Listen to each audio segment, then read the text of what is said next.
Hanzayo opened his eyes, only to be blinded by light. The familiar hatch of his VR capsule was no longer there instead. He was facing a white ceiling.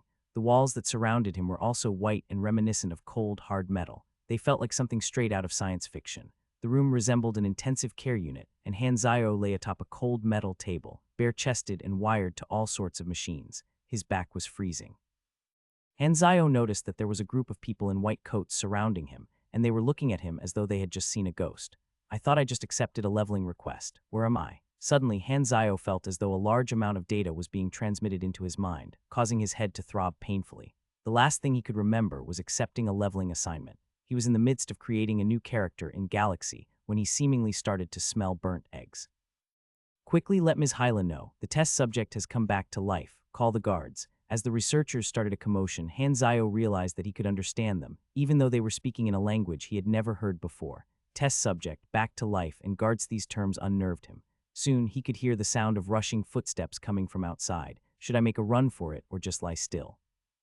Hanzayo decided on the former in a split second. He was not the kind of person to just lie around waiting.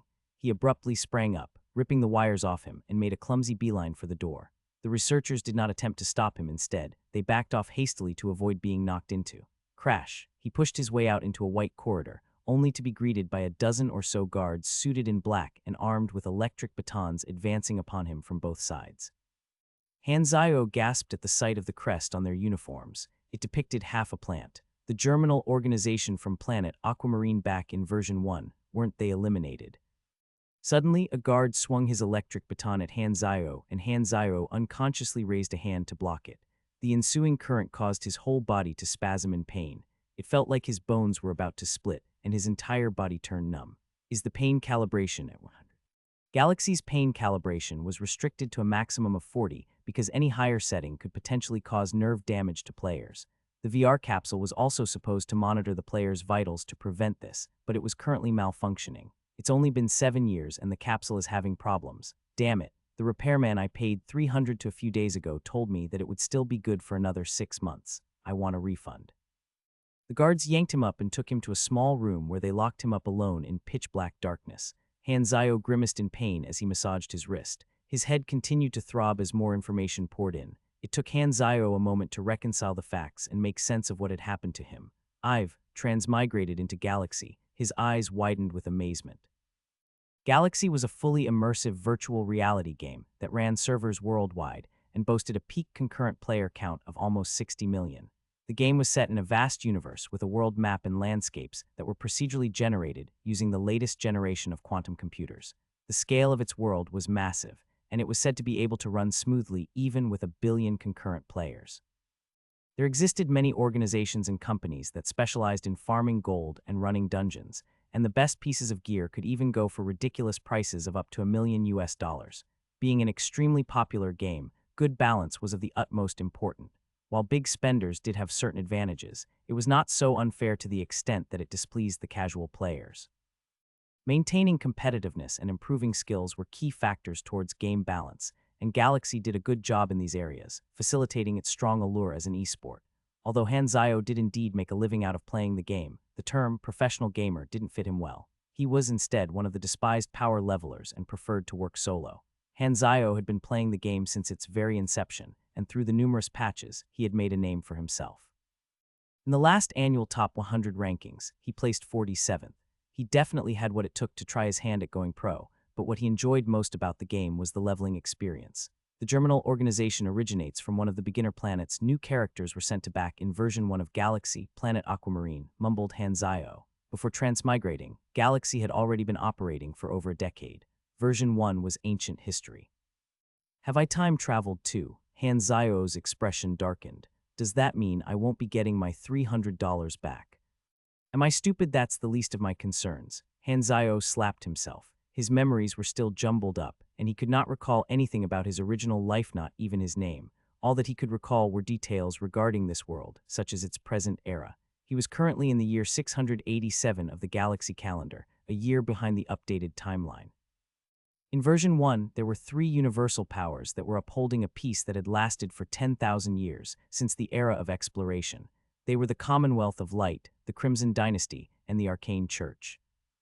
The Silver Revolutionary Army had yet to be formed. The one responsible for the supernatural disaster was still fighting for dear life on some desolate planet. The world of light had not come into existence. The civilization of the World Tree had not yet invaded from the beyond, and the shattered belt that contained planet Aquamarine was still budding inconspicuously along the fringes of the explored universe. In order to ensure that the game remained attractive, Galaxy borrowed and implemented ideas from its predecessors, such as WoW, where each version update revolved around a disaster or some major event. While Hanzio enjoyed the game now that he had transmigrated over. Get me out. While the germinal organization was small fry compared to the interstellar powers introduced in later updates, to the currently powerless Hanzio, it was an entirely different story. Planet Aquamarine was modeled after Earth, and the germinal organization's aim is to overthrow this planet's government. If I'm not wrong, Valkyrie test subjects are brainwashed to serve as cannon fodder. The body he currently possessed had experienced a memory wipe. Apart from some general knowledge, all that remained were fragmented memories of captivity and experimentation. It seemed to be roughly 20 years old and bore a slight semblance to his original self.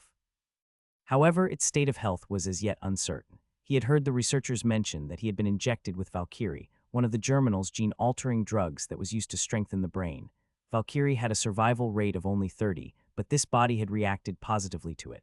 Suddenly, a glowing line of blue text blue appeared before his eyes. You have been injected with Valkyrie. +1 endurance. You have learnt a new ability, concentration.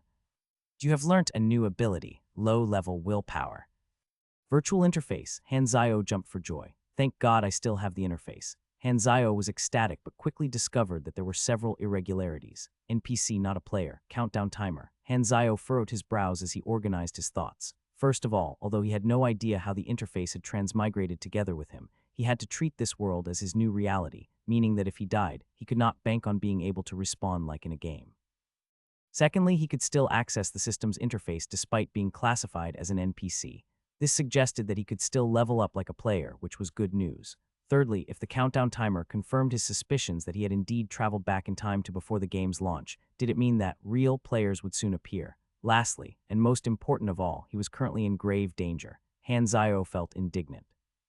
Didn't people who transmigrated normally receive perks such as resources, companions, or at least an ex-girlfriend? At the very least, he should have started out in a safe location. The war hadn't even begun and he was already a lone hero deep behind enemy lines. A single slip could prove fatal. He could very well end up in the Hall of Heroes, if such a place existed. Hanzio only had one life here. If he died then, that would be the end of it. It would be a pity. Yes, Hanzio only felt that it would be a pity. I want to survive would be a more normal line of thought. As for variations such as, my fate is not for the heavens to decide if the heavens want to erase me, then I will erase the heavens, or swallow an Oris core to transcend life and death, such ramblings were exclusive to people with second-grade syndrome. What the hell, why am I the only one SAO ed? Hanzio lamented. While his senses confirmed that this was indeed reality, he started to wonder, what exactly am I now? Am I an actual life form or am I just a bunch of data? Did my soul transmigrate or is it something else entirely? He sighed. I guess I'll just have to make the best out of the situation and take it one step at a time. The essential thing was to survive. With a year to go before launch, he had enough time to get prepared. This was the sole glimmer of promise that he could cling on to. Clank. Suddenly the door opened and several people walked in. As he could only make out their silhouettes due to the light streaming in from outside, Hanzio could not see their faces clearly. However, he could make out from their outlines that one of them was a woman with a fiery figure. The subject's condition, said woman spoke to her subordinate in a voice that was smooth, yet intertwined with an ever-so-faint rasp, reminiscent of a cup of rich coffee. It appears that the test subject has calmed down. The experiment leader, Lin Weixian, answered the woman as he stared at Hanzio passionately, as though he were looking at a prized possession. Who are you people? Hanzio asked hoarsely. Amnesia. The woman's eye twitched. Valkyrie stimulates the brain, so memory loss is not unexpected, replied Lin Weixian, squinting. When Hanzio's eyes had finally adjusted to the light, he was stunned by the sight of the woman. Boasting a head full of luscious, burgundy hair that concealed part of her face, the woman wore a tight-fitting, jet-black bodysuit from which her curvaceous figure threatened to burst out at any time. Her features were telling of her Western descent, but they were also composed of a certain softness that was characteristic of Eastern women. Perhaps it was her mixed heritage that blessed her with such beauty and charm. In a different world, she could have been easily mistaken for a beautiful snake demoness. If Dujai had possessed such beauty, then King Zhou did not die in vain, one thought Hanzio. I am Hyla the commander here, said the red-haired woman as she looked at Hanzio. She waved a hand and ordered, "Conduct a blood test. I want to see the report ASAP." Two stone-faced guards walked forward to yank him away. Their massive bodies and the fact that they were carrying guns dispelled any notion that Hanzayo had of resisting. He recognized the Crimson Snake, Hyla, and that this was one of the playable scenarios on planet Aquamarine Valkyrie Experiment Lab, located in a key base of Germinal. During version 1, Hyla was a boss who had caused beginners on Aquamarine much grief. She had many nicknames, one of which was the Goddess of Death. She would eventually attain celestial class strength and rise to prominence in the Cotton Cluster. Hanzayo laughed bitterly on the inside. The situation was bleak. The blood test results were compiled quickly. Hyla went over the data she had received from Lin Wei-Xian with knitted brows. No abnormalities detected. Valkyrie mainly affects the brain. We will need to open the head up for assessment. Open the head up. Snapped Hanzayo inwardly. Open the head up. Hyla waved a hand in dismissal of the idea. He's the only subject to have ever survived the experiment. We'll leave that option out for now. Hanzayo's eyes lit up as he realized that his current status was somewhat advantageous for him. Lin Wei-Xian was not pleased by Hyla's decision, but he made no fuss about it. In that case, we'll observe him for the time being to see if anything has changed. Proceed with the brainwashing, ordered Hyla suddenly. Brainwashing. Hanzayo's heart sank. Brainwashing was a common method of subordination, and while in the game, a brainwashed character would simply become an ally of the faction, it was completely different now. Losing his sense of self was the worst-case scenario. No way. The good news was that memory-altering technology available on the planet was still underdeveloped, so the organization's methods were very primitive. They made use of sensory stimuli to recalibrate the subject. A character with at least 10 points in intelligence would be immune to the effects of the brainwash. Valkyrie had given Hanzayo a +1 boost to the growth potential of his endurance. Growth potential was an innate stat that affected the growth rate of the affected stat. Different races had differing starting potentials in each stat, and in the entire world of Galaxy, humans generally had a mediocre growth rate. They did, however, boast the highest intelligence potential. As they also possessed the lowest health, this single point in endurance growth potential was nice to have. Concentration gave him a 10 increase in mastery and crafting speeds, also increasing their success rates. Low-level willpower gave him 3 points of willpower, which substituted for 3 points of intelligence, so he still lacked 3 more intelligence to survive the brainwash. Leveling the civilian class will boost a random stat by 1 and also give me 1 unassigned stat point. But the chance for intelligence to be boosted is extremely low. Hanzayo knew that he could not rely on luck. In fact, he had always suspected that he was cursed. If a god or goddess did smile upon him, it would have to be the goddess of disaster. Rather than rely on luck, finding some way to learn a new class was a more reliable idea. Although Hanzayo was incapable of moving freely, there had to be a way. After all, it was a scenario, wasn't it? Suddenly, he thought of something. If I'm an NPC, I should be protected by the system. Right, take him, ordered Hyla. Hanzayo was yanked away once again and brought to another room. Hanzayo noticed that there was a bookshelf in this room, Tom's Introduction to Machinery. A Theory on Human Genes and Lizard Genes. Rand's hypothesis, they were all reference books. Hold on, there's a class book there. Rejoiced Hanzayo. Hanzayo disregarded the 2 guards behind him as he stood up to walk towards the shelf. His actions startled everyone, and instantly the 2 guards were pointing guns at him. However, Hanzayo steeled his nerves and continued to approach the bookshelf. You'd better not fire. He prayed, I'm a valuable test subject. Hold your fire. Let's see what he's up to, shouted Lin Wei-Xian all of a sudden. The 2 guards hesitantly lowered their guns. Hanzayo heaved a sigh of relief. He had been banking everything on his status as the first successful subject, Tom's Introduction to Machinery. This was the book that had caught Hanzayo's eye. He picked it out from the shelf and started flipping through. Although the long paragraphs of texts and complex diagrams were hard for Hanzayo to comprehend, he patiently read on. After 20 seconds or so, the interface lit up. You have completed 1 session of self-learning in basic machinery knowledge. Basic assembly has progressed by 2 based on your intelligence. Plus 0.2 from concentration.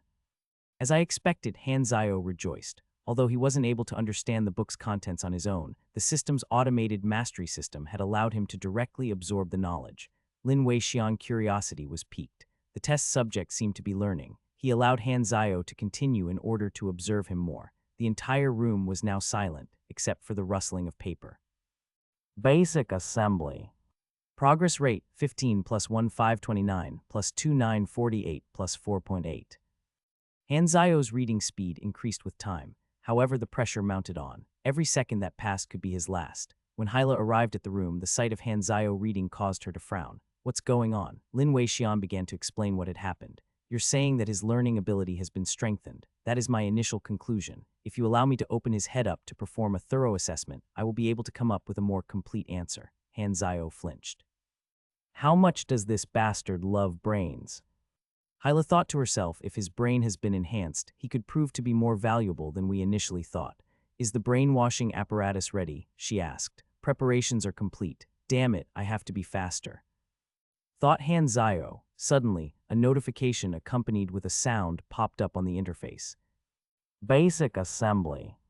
Progress rate 90+10. You have learned basic knowledge of machinery, unlocking the mechanic talent tree. You have unlocked a new profession, mechanic novice. SDR +10, INT +1, END +1. You have gained 2 stat points. You have gained 1 talent point. You have acquired new skills, mechanic novice. Basic maintenance. Basic enhancement. As warmth surged through Hanzayo's body, he realized to his surprise that he could actually comprehend the contents of the book now. I can gain actual knowledge from the game. Are you kidding me? Galaxy has been in service for over a decade. How come the Federation of Earth hasn't conquered the Milky Way yet? Strange, the character information interface had updated as well. Name, Hanzayo. Race, human carbon-based yellow. Model, NPC countdown to version 1 launch, 358 days, 10 hours, 11 minutes. Regarding stats, strength improved melee damage and was also a requirement for some heavy equipment. Dexterity improved movement speed, attack speed, and evasion. It also gave a bonus to ranged attacks. Endurance increased health and energy. 1 endurance gave 10 HP and 10 energy. Endurance also affected some abilities and skills and increased HP and energy recovery rates. All actions depleted energy, be it attacking, blocking, walking, running, swimming, crafting, etc. Endurance also affected physical defense. There were many formulas contributing to the calculation of defense. For example, even if 2 characters' defense stats were equal, one of them might not be wearing metal armor, so they would take more damage from a bullet than the other character.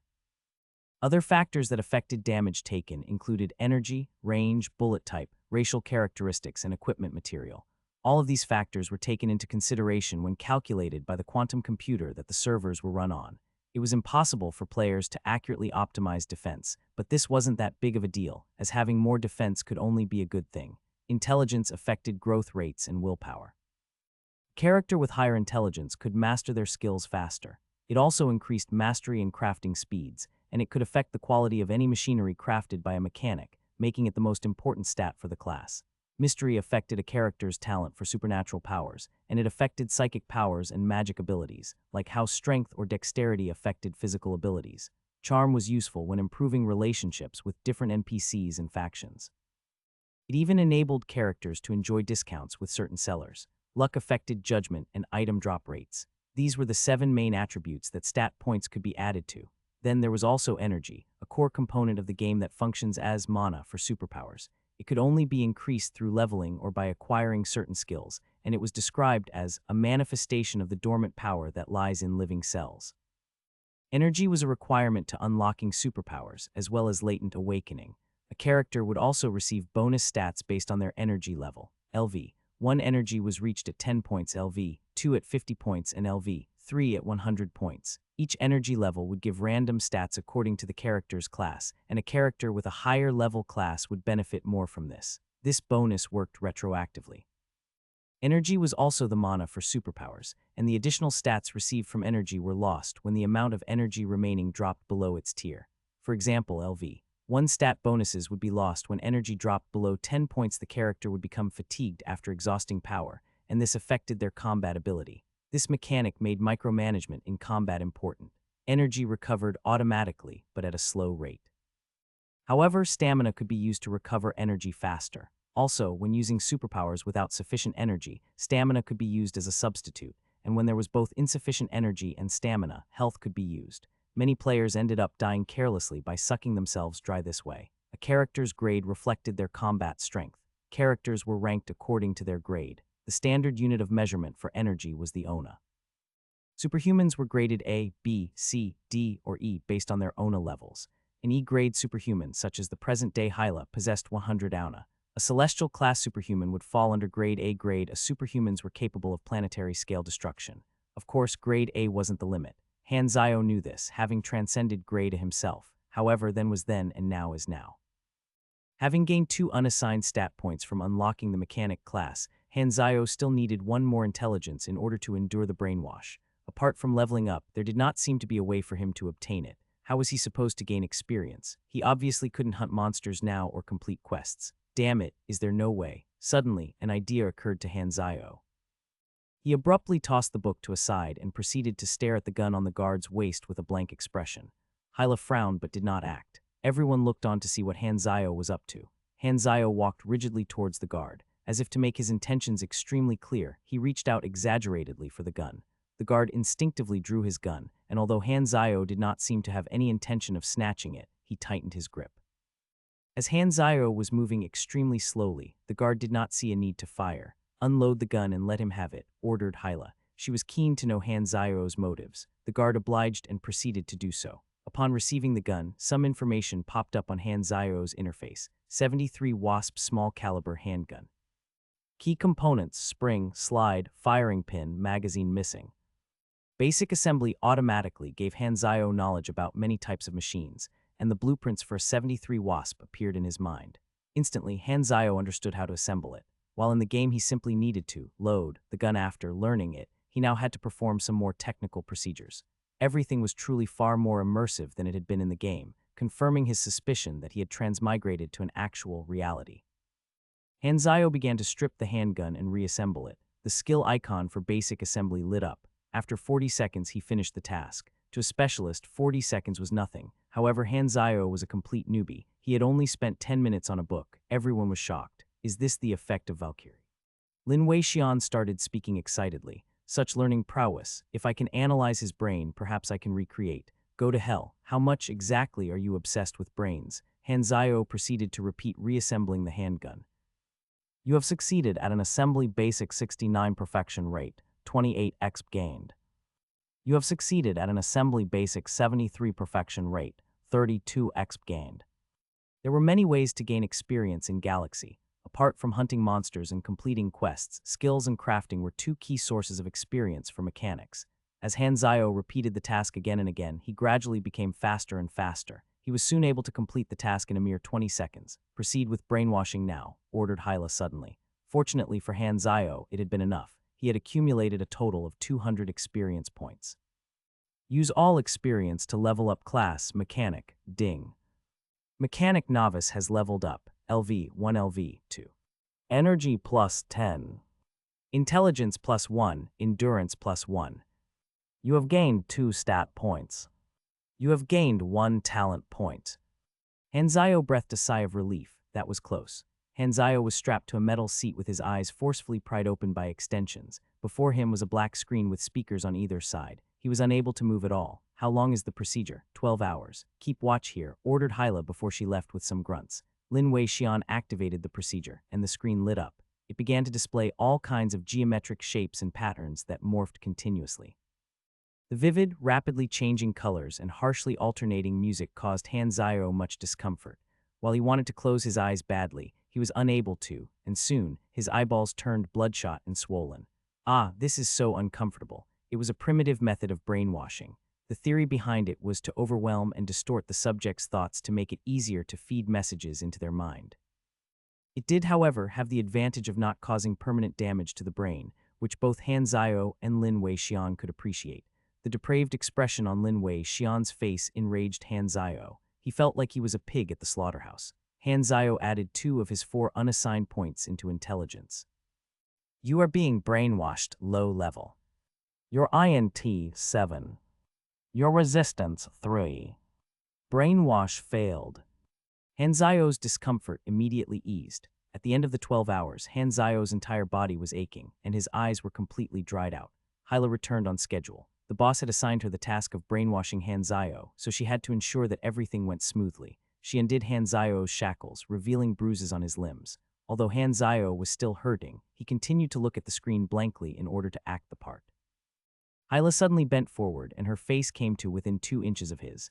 Her moist breath fell upon his lips, but Hanzayo was far too concerned with his predicament to be distracted. Perfume filled up his nostrils, tickling him, and it took great effort on his part to resist the urge to sneeze. "Who are you?" asked Hyla in a soft, hypnotic voice. Hanzayo decided to twitch his face instead of replying. Although Hanzayo had never been a good actor, it wasn't too hard to act like an idiot. Suddenly, Hyla began to whisper into his ear. As her hair tickled Hanzayo's throat, 2 snowy mountains came into his view through the window of her collar. He steeled his heart with a prayer. Between the mountains is a valley, empty like the void. Atop the seas stands an island, straight as a tree. I who have seen over 100 gourds will not fall for your bait. From today onward, your name is Zero. The Germinal organization is your home, your country, and your everything. You will forever be loyal to the organization and will forever strive to help the organization achieve its goals. You will neither hide anything from nor betray the organization. You will carry out your orders faithfully, and you will sacrifice yourself for the greater good when the time comes. Lin Wei Xian broke out in manic laughter. Your life belongs to the organization. You will do whatever you are ordered to do, he added. Who are you? Ray questioned Hyla. This time, Hanzayo knew that he had to reply. However, he did not reply immediately. Hyla shot a frown towards Lin Wei Xian. I followed the procedure. It's not my fault.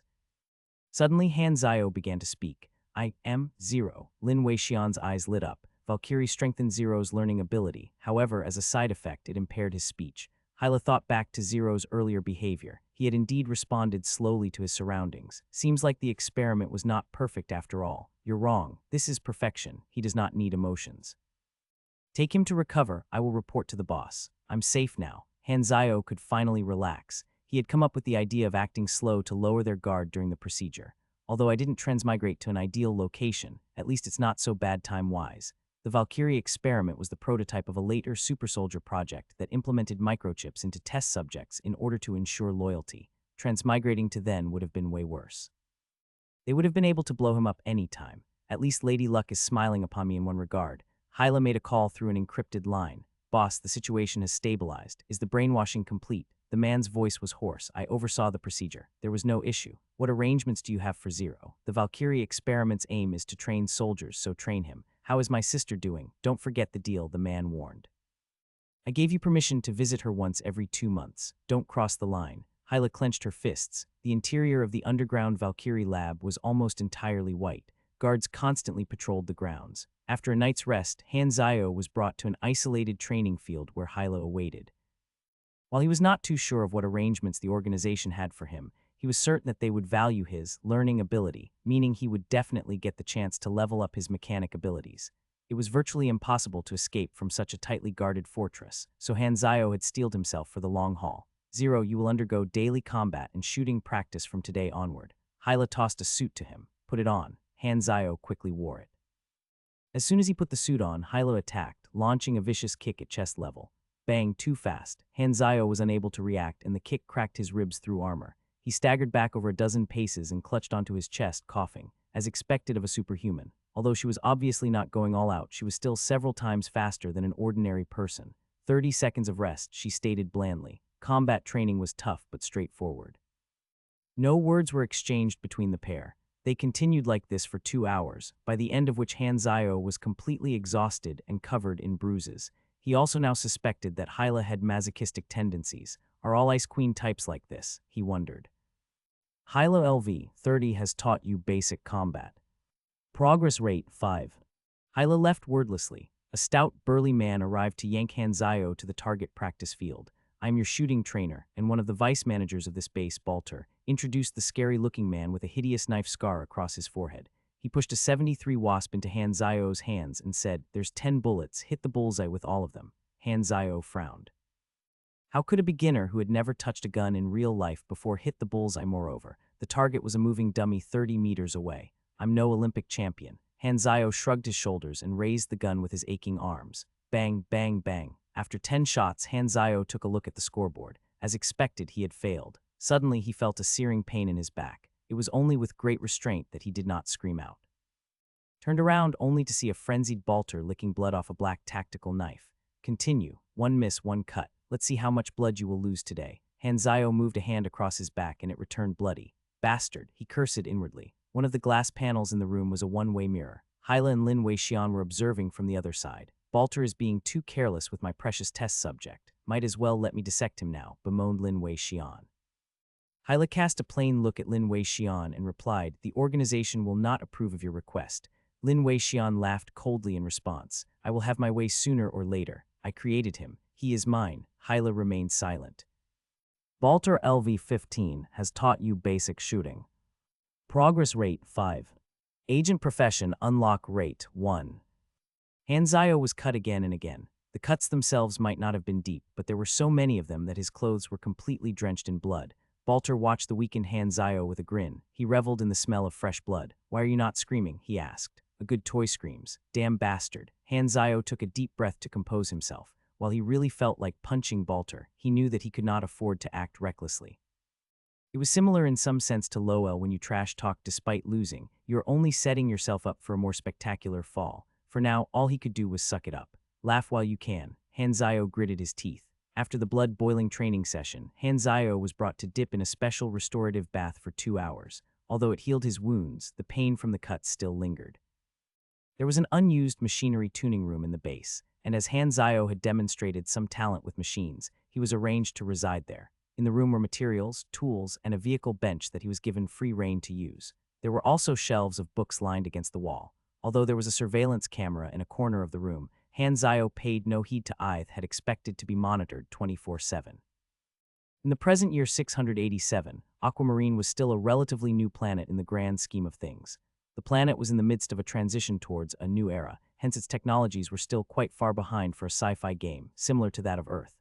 Mechanic talents were split into 3 trees. Each talent tree had over 20 talents that were divided into the 5 levels of basic, intermediate, advanced, expert, and master. Talents formed the core of a character's class. Learning a class unlocks the first talent, and subsequent talents require talent points. There are 3 ways to obtain talent points, through leveling, special quests, or mastering a skill. Hanzayo decided to hold on to his 2 talent points. Talents were not yet a major concern for him. Many new players spent them as soon as they got them, but talent points actually became harder to come by in the later stages of the game. They were to be used wisely. Outside of training, Hanzayo was basically free to do whatever he could, and he spent all his time on machinery in order to accumulate as much experience as possible to escape this prison. Time went by quickly. Hanzayo continued to assemble and enhance machines to gain experience, and as he improved, his perfection rate in assembly consistently hit over 90. This gave him a lot of bonus experience. Although assembling the same kind of machine too many times gradually decreased the experience gained up to a point where it would not yield any experience at all, there was an armory in the base that was essentially a gold mine of machines, providing Hanzayo with all the resources he needed to gain experience through assembly. Hanzayo kept a low profile and continued to remain quiet and docile. Gradually, the organization also stopped monitoring him so closely. Although the organization had high hopes for him, he knew that standing out would only be disadvantageous, so he chose to accumulate experience instead of leveling up when he could. Very soon, the research team lost interest in him. The degree of skill that he displayed in assembly was easily attainable by trained logistics personnel, and he simply did not fulfill their expectations. They continued observing him for another month before writing him off as a failure. Instead of wasting more time on him, they chose to devote their efforts elsewhere and cease the 24/7 surveillance. This allowed Hanzayo to relax a little. As the organization's attention gradually shifted away from him, eventually, only Lin Weixian and Balter continued to keep tabs on him. Although Lin Weixian's continued requests to dissect Hanzayo for research were still being rejected, Hanzayo knew that it was only a matter of time before they would be approved. There was not much time left for him. As for Balter, Hanzayo had become the sole target of his affection. As recovery pills were readily available, and the researchers believed that torture could stimulate growth, Balter was allowed to indulge in his sadistic ways. Hanzayo gradually grew numb to the pain. With nothing much to do and no one to converse to, Hanzayo channeled his focus and thoughts into studying machinery. He found solace in the sense of accomplishment that crafting brought him. One day, a number of armored guards came to the tuning room to move a large portion of Hanzayo's resources away. As Hanzayo watched them quietly, a person walked up to him. You have let the organization down. From today onward, your resources will be cut by 80. The person who spoke to Hanzayo was test subject number 1. I heard that you are my predecessor. With so many resources, is all you can make garbage like this? You are a failure, and I have been chosen to replace you. For some reason, the sight of Hanzayo irked number 1. Hanzayo remained silent. The organization prioritized results. Since Hanzayo was not giving them results, he was being stripped of his privileges. They planned to devote their resources to grooming the more promising number 1. As the research lab did not have any maintenance personnel for machinery, Hanzayo still got to keep the tuning room for himself. He was now assigned to perform maintenance and repairs. Tusk tusk, sad rats. A few guards who saw the pair conversed among themselves. Brainwashed lab rats, fated to be sacrificed. I'd rather die than end up like that. SHH, they can hear us. It doesn't matter, does it? They've already been brainwashed anyway. To them, test subjects were less than animals. Hanzayo walked away silently. Half a year passed. In this period of time, Hanzayo managed to figure out the layout of the entire facility and the routines of the staff. The Valkyrie Laboratory, commanded by Hyla, was an underground facility that comprised of 3 floors. Because it was a secret base, it wasn't built to be very big and was concealed within an uninhabited forest. Its supplies were delivered by airdrop. A total of 60 armored guards patrolled the facility.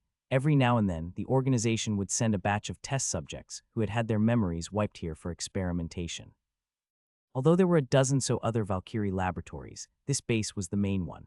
After Hanzayo and Number 1, the Germinal organization had managed to produce another 76 successful test subjects. While most of them had already been transferred to other facilities, Number 1 and 9 other exceptional test subjects were chosen to form a squad, and they were still awaiting orders here.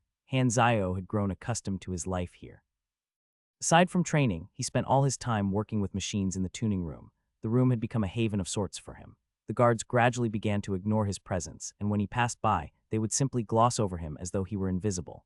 This was extremely advantageous for Hanzayo, who was tirelessly gaining as much experience as he could. He also tried to memorize as many blueprints as he could. The experience that assembly and enhancement rewarded were separate. When Hanzayo could no longer gain experience from assembling a certain machine, he would proceed to work on enhancing it. He was always careful to revert the machinery back to its original state after enhancing so as to keep his abilities a secret. After many hours of training, Hanzayo also managed to master the 2 skills of basic combat and basic shooting, and unexpectedly unlocked a passive ability called Grinder, which gave him plus 100 health. He also unlocked the subclass of Agent, and was now at a character level of 4. After his continued efforts, Basic Assembly and Basic Enhancement reached LV 4, while Basic Combat and Basic Shooting reached LV 2. Mechanics required substantial amounts of resources and currency for growth, and while this would normally be a limitation to the class, Hanzayo had access to free materials from the organization. He had used up almost 90 of the machines in the armory, accumulating a total of 60,000 experience. Without monsters or missions, only mechanics could earn so much experience in such a short amount of time. Give Lin Wei Xian the green light, he has asked repeatedly. He made Dissect 0, ordered the boss over the line. Hyla frowned. You rejected him repeatedly. The organization has devoted so much resources to him already.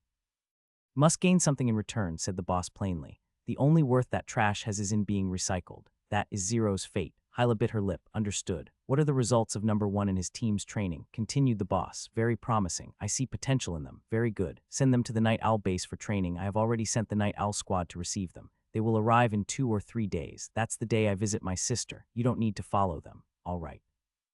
Ha, cried out Hyla as her bullet-like fist connected onto Hanzayo's chest. Hanzayo endured the pain of the blow to grab Hyla by her collar. With a mighty twist, he threw Hyla over his shoulder. However, it was ineffective. Hyla effortlessly nullified the shoulder throw by performing a flip. Hanzayo paused to rub his chest. Is that all that you're capable of? Hyla was visibly upset. Hanzayo remained silent. He had expected the organization to have given up on him with what little progress he had shown, but for the past 6 months, Hyla had dutifully trained with him every single day. For some reason, though, she was going especially hard on him today. Although Hyla was the commander of this base, she did not have much work to do. Training Hanzayo was actually one of the few things that she had to look forward to. When she had learned of the boss's intention to hand him to Lin Wei Xian, it had upset her. Although they had never actually conversed before, it was 6 months of accompaniment regardless. A person could even develop feelings for an object if he or she spent that much time with it. Perhaps due to having grown used to seeing Hanzayo every day, Hyla was a bit reluctant to hand him over. How many times has it been, she wondered, all those people, all those faces.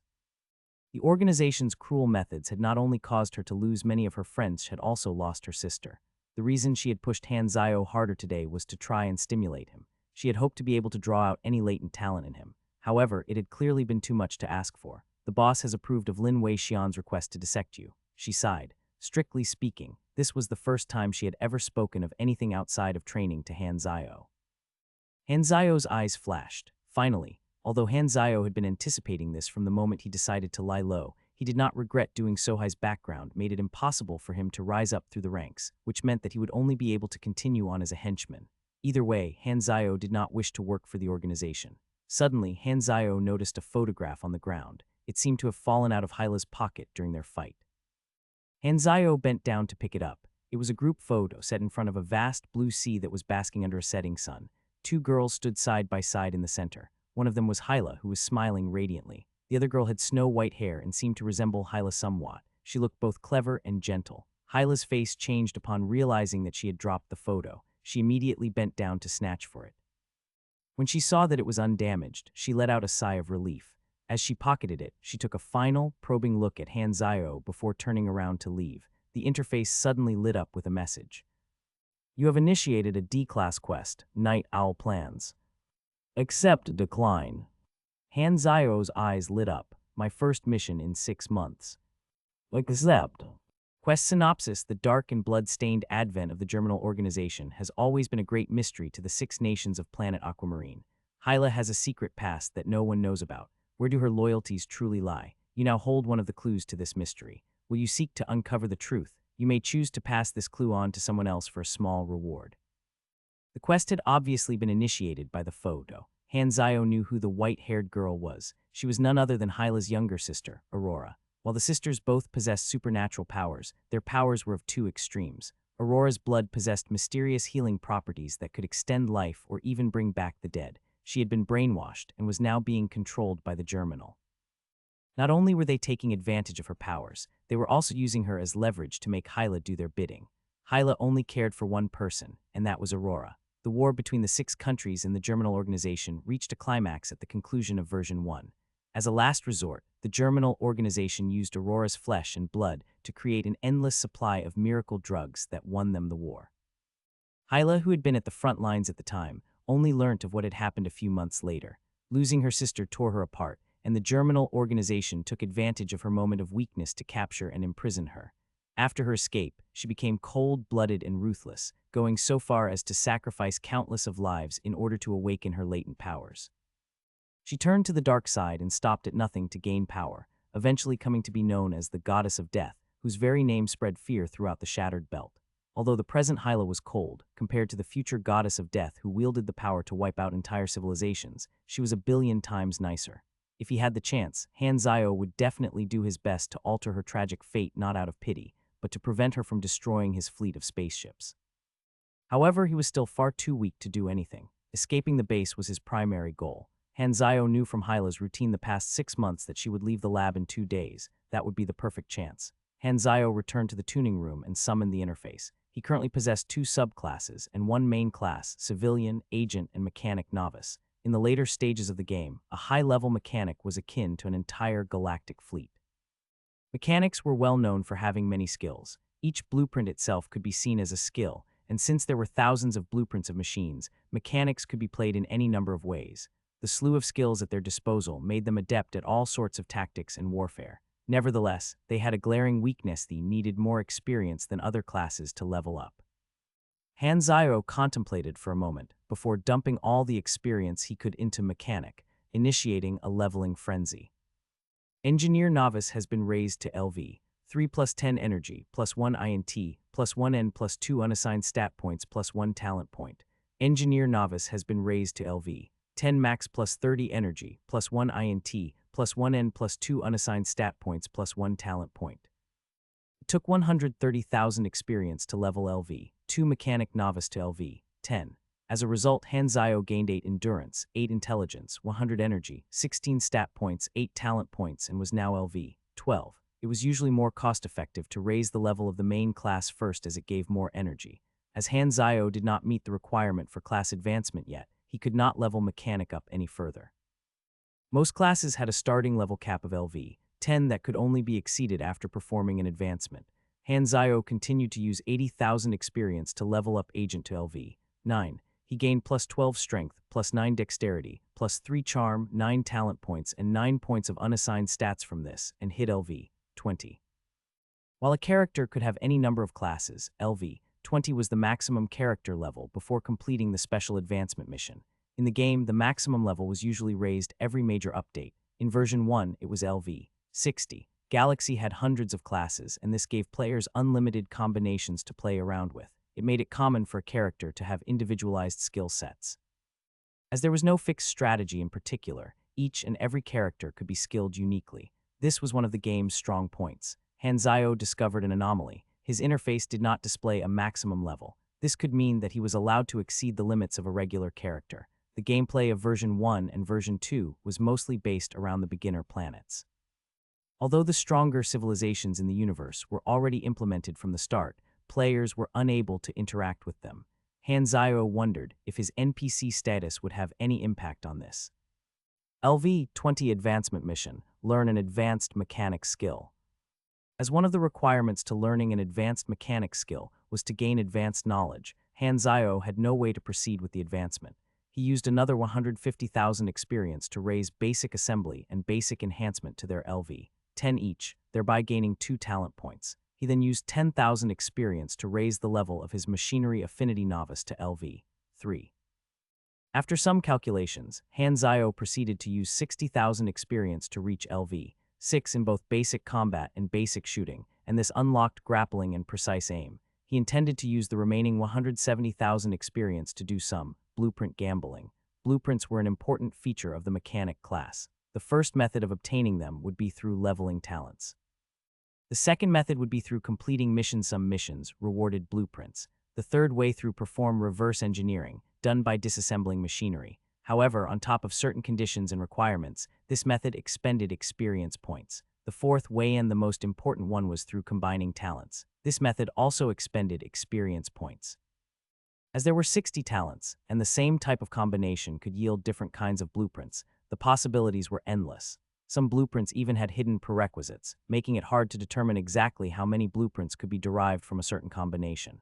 The experience needed to perform talent combination also increased with each attempt, and if the player received the same blueprint again, the experience expended would not be compensated. This is why talent combination was widely known as blueprint gambling. As useful as it was, it did consume a lot of experience. Back to before he had transmigrated, players had discovered and researched thousands of combinations, and Hanzayo was familiar with many of them. As a mechanic, he would be able to overcome the early weaknesses of the class, as there were a few rare blueprints of godly equipment that could be crafted by a novice engineer. Besides the 4 methods of obtaining blueprints above, there was also a lesser-used method known as free creation, where players were allowed to freely create machines that they conceptualized. However, this method had an abysmal success rate.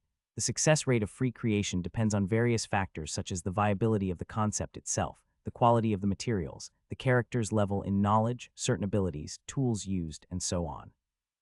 Before Hanzayo transmigrated, players still had not managed to figure out the exact science behind it. It was simply too hard to succeed at this method, causing it to be largely viewed as a waste of time and effort.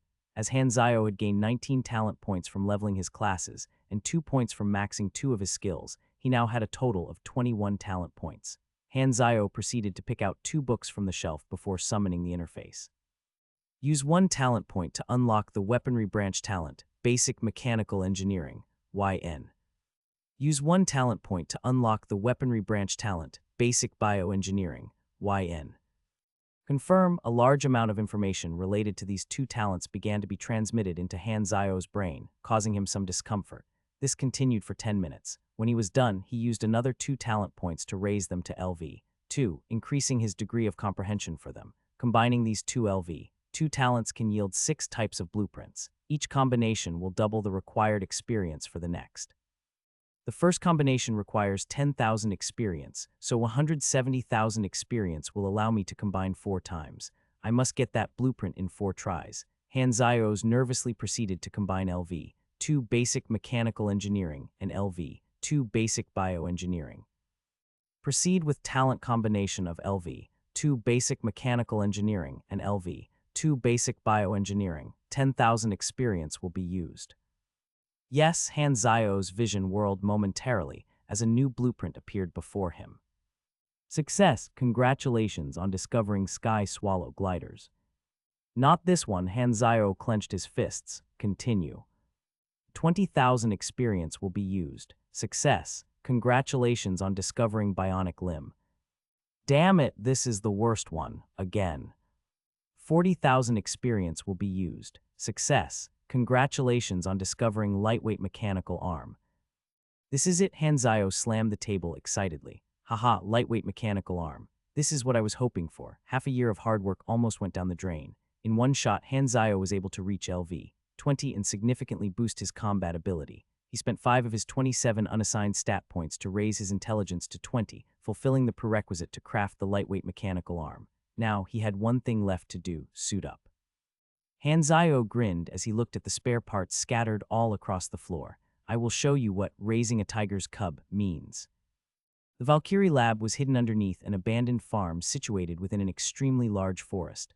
The farm itself was enclosed by a tall electrical fence. A black Harrier helicopter descended on the abandoned farm. 6 fully equipped agents dressed in black emerged from the aircraft. I am the captain of Night Owl Squad 3, Silver Blade. I've come under orders to transport the Valkyrie squad, introduced the stony-faced captain. Stop wasting my time, replied an irritated Hyla as she fixed her tousled hair. There are vehicles in the hangar. I'll take the helicopter. Number 1, who had been chosen to lead the Valkyrie squad, stepped forward. Test subject number 1 greets officer. Follow us. Yes, sir. As Hyla hopped on the helicopter, she frowned. Strange. It feels like I've forgotten something. Machinery tuning room. Hanzayo was almost done with crafting the lightweight mecha arm. It had proven harder to craft than expected. In the game, blueprint crafting was guided. Player simply needed to input the materials and follow a few simplified steps. Now, however, Hanzayo had to do everything manually. It wasn't necessarily a bad thing, though, as it did give him the freedom to make small modifications. Although the organization had taken away most of Hanzayo resources, there was still enough left for him to work with. He had primarily used manganese, a tough alloy well-suited for making weapons and armor. While the design of the lightweight mecha arm was very basic, it would have to suffice. Hanzayo put down the wrench in his hand. The lightweight mecha arm was now complete. Hanzayo gained 3,000 experience points from crafting the arm. Crafting generally rewarded more experience than assembly or enhancement. Hanzayo currently had 21 SDR, so he needed to spend another 4 stat points to equip the mecha arm. After crafting the mecha arm, Hanzayo crafted a 73 Wasp and enhanced it to 3847 damage. He also forged a 10 damage carbide tactical knife. He hid the lightweight mecha arm and the enhanced 73 Wasp before heading out to the canteen. The canteen was like a recreation room of sorts for the staff in the facility. They would come here to relax and while away the time. Hanzayo had learned a lot of information from eavesdropping on their conversations. Groups of guards were chatting nosily. I want to go outside too. Being confined for so long is getting on my nerves. Well, Hyla's an officer. Her status is much higher than ours. Man, I'd do anything to spend a night with her. Hey, watch your mouth. Do you know why she's an officer? Because she's a superhuman. Of course she is. Hanzayo rejoiced at the confirmation of Hyla's absence. Looks like today is the day, he murmured to himself. Hanzayo got up and headed to basement 3. His target was the surveillance room. There were 2 guards stationed outside the surveillance room. Before entering the corridor, Hanzayo slapped a piece of half-chewed bread onto the surveillance camera. He had learned that the guards did not take their shifts seriously, and true enough, nothing happened even after a while. After composing himself, Hanzayo entered the corridor and approached the 2 guards. No unauthorized personnel, warned the first guard. It's 0. Just shoo him away, laughed the second. The first guard nodded. He was about to push Hanzayo away when, suddenly, Hanzayo grabbed hold of his wrist and stabbed the second guard in the chin with a knife. The knife pierced all the way into the guard's brain. Hanzayo then immediately maneuvered around the first guard to perform a chokehold on him. Crack. Hanzayo had dispatched of both guards in an instant. You have dealt a fatal blow. You have dealt a fatal blow. 162-171. You have killed a guard of the Germinal organization, gaining 360 experience. You have killed a guard of the Germinal organization, gaining 360 experience. Hanzayo carefully placed the guard on the ground before checking their stats. LV7 Agent 10 SDR, 15 and 150 health. You have acquired 4 bullets. Hanzayo re-equipped the dagger before slowly pushing the door open. A jaw-dropping sight greeted him. 2 guards were pressed together in an extremely compromising position. The sound of the door opening had startled them, and they were staring at Hanzayo in horror. Spicy. Well, this is awkward. Should I just pretend like nothing happened and step out? Wondered Hanzayo. Hanzayo did not have anything in particular against any group of people. He respected people's hobbies and interests. These 2 men before him were simply 2 lonely hearts who had had no way of releasing their pent-up frustrations. Over time, their common bond developed into something special. It's not your fault. It's Tokiomi's one. I mean, it's just how things ended up. Although Hanzayo's mind was dulled with such thoughts, his body was quick to act. Reversing his grip on his knife, he rushed forward to attack the closer guard. The guard was unable to react in time, and as he fumbled to draw his gun, Hanzayo went in for the kill. Unfortunately, the second guard kicked him to safety. Hanzayo's surprise attack had failed, but he was not disheartened. Twirling the knife in his hand, he switched back to a standard grip and stabbed the second guard in his abdomen, followed by striking his neck with his free hand. The guard collapsed to the ground. Overwhelming force, you have 25 strength. The target has 10 strength. As you have over twice as much strength as the target, your attack dealt 50 more damage. The target has lost consciousness. One down, the other guard who had been kicked to safety rolled further away to create some space between him and Hanzayo before raising his gun to fire. Hanzayo immediately tackled him down and slammed his hand against the floor, causing him to release the gun in pain. It would have been disastrous for Hanzayo if he had managed to fire. Hanzayo proceeded to headbutt the guard on his nose, disorienting him, and circled around to strangle him from behind. Rear naked chokehold. The guard's face turned purple as he struggled to break free. You have performed a submission. You have 25 strength. Your target has 11 strength. Your target is unable to break free. The guard struggled for a few more seconds before fainting. That was close. It would have been easier if I were a pugilist, panted Hanzayo as he got up.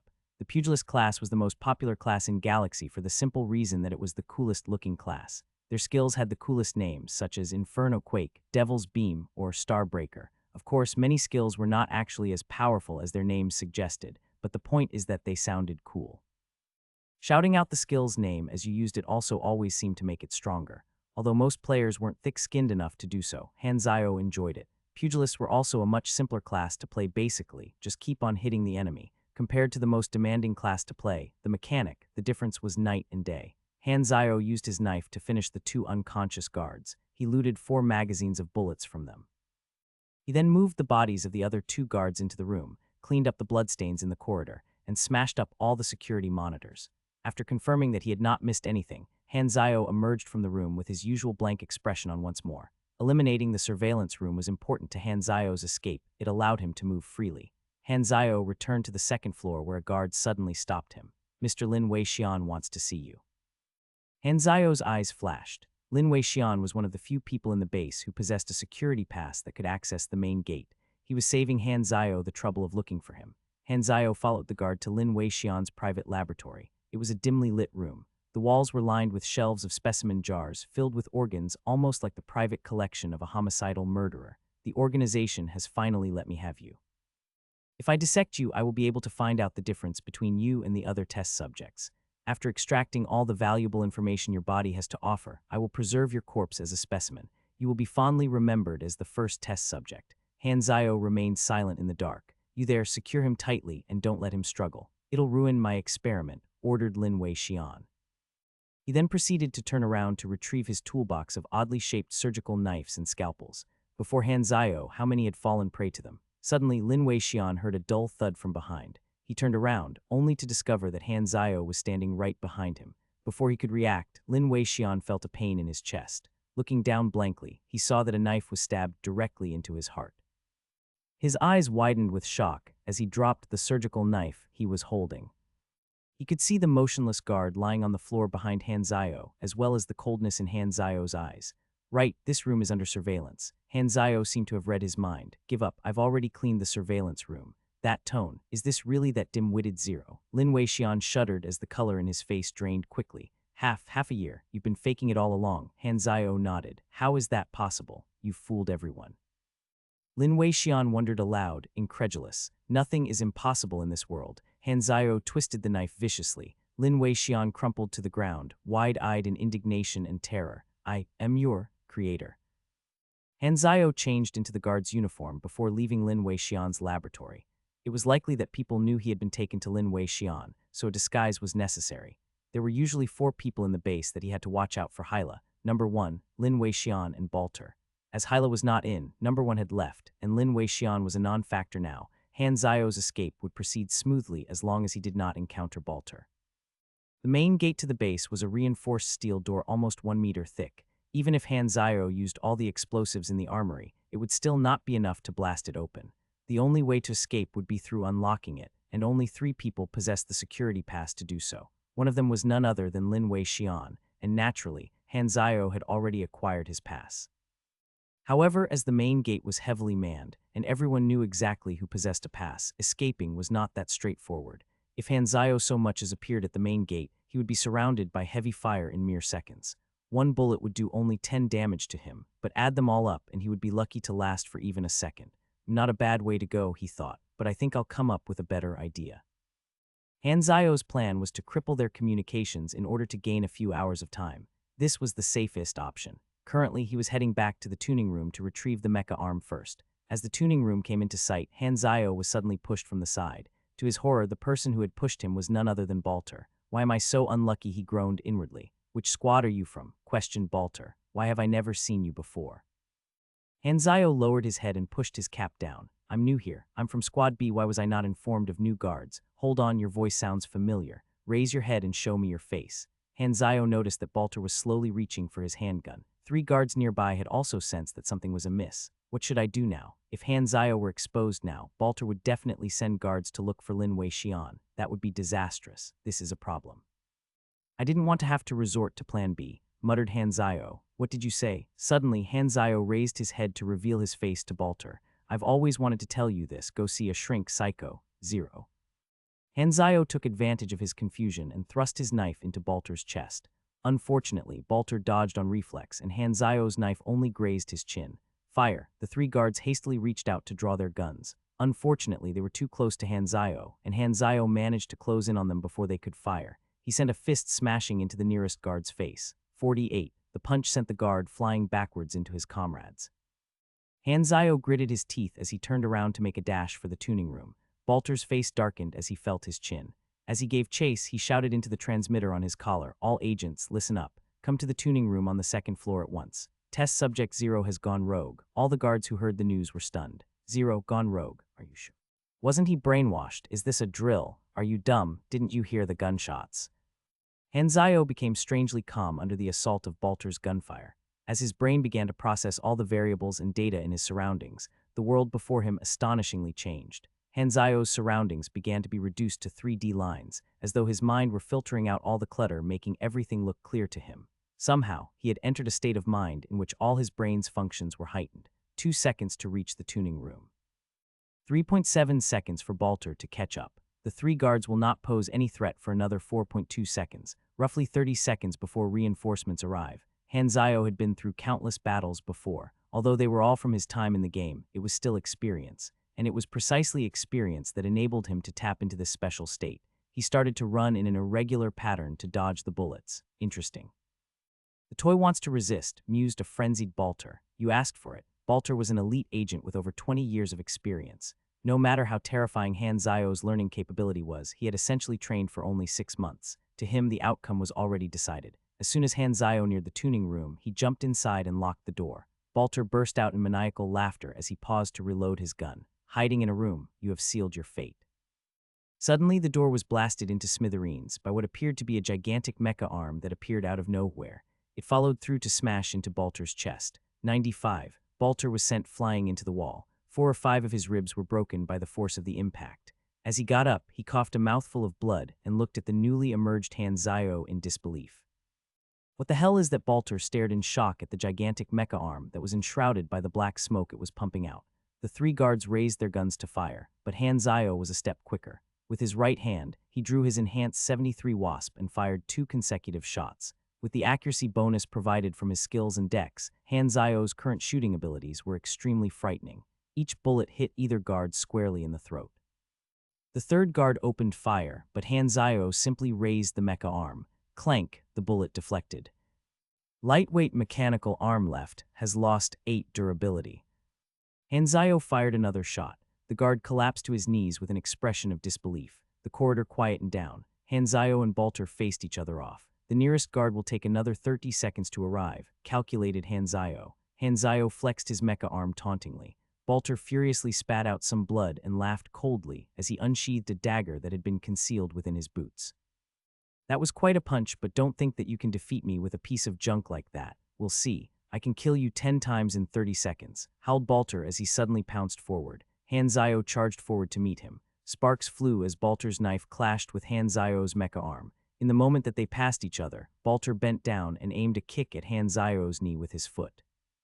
To trip the enemy from behind was an extremely effective tactic that Hanzayo had learnt from Hyla, and unfortunately for Balter, Hanzayo had anticipated the move. Seemingly with superhuman reflexes, Hanzayo swung the entire mecha arm back to smash into Balter's foot. Balter's foot was fractured by the blow. He crumpled to the ground. 87. The mechanical arm had a power level of 38. Added onto Hanzayo's own power level, the might of blow was already at the level of an E-grade superhuman. It had essentially doubled Hanzayo's damage. Hanzayo estimated Balter to have a max HP of 300. Coupled with that destructive blow from earlier on, Hanzayo knew that he was probably at half health already. Balter was indeed extremely weakened. However, he endured the pain and continued to attack. Unfortunately, his actions had grown dull, and Hanzayo easily caught his arm. Impossible. How could I? You. Balter howled indignantly as he struggled to break free from the grip of the mecha arm. Suddenly, the world before him darkened as Hanzayo wrapped the mecha arm around his head and slammed him into the wall. Splat. Balter was no more. Hanzayo dragged the already unrecognizable Balter against the wall. Sorry, I lied. I didn't crush your throat. Why don't you get up so I can do it properly? Balter did not reply, not that he could. You have killed Balter, Vice Commander of the Valkyrie Lab, gaining 1,500 experience. Team A and Team B arrived at the gruesome scene on the second floor. Vice Commander Balter has been killed. What exactly happened here? Where's the enemy? Why is the surveillance room not responding? Inform Professor Linwei Xian immediately. Team C has discovered Professor Linwei Xian's body. Oh my god. All the guards gasped in fear. Was all of this really done by Zero alone? All the commanders were either out or dead, and they realized that there was no one left to give them orders. Wasn't he brainwashed already? Has he been planning this from the very start? The thought of it sent chills down their spines. Hanzayo could have taken their lives any time he wanted. Don't panic.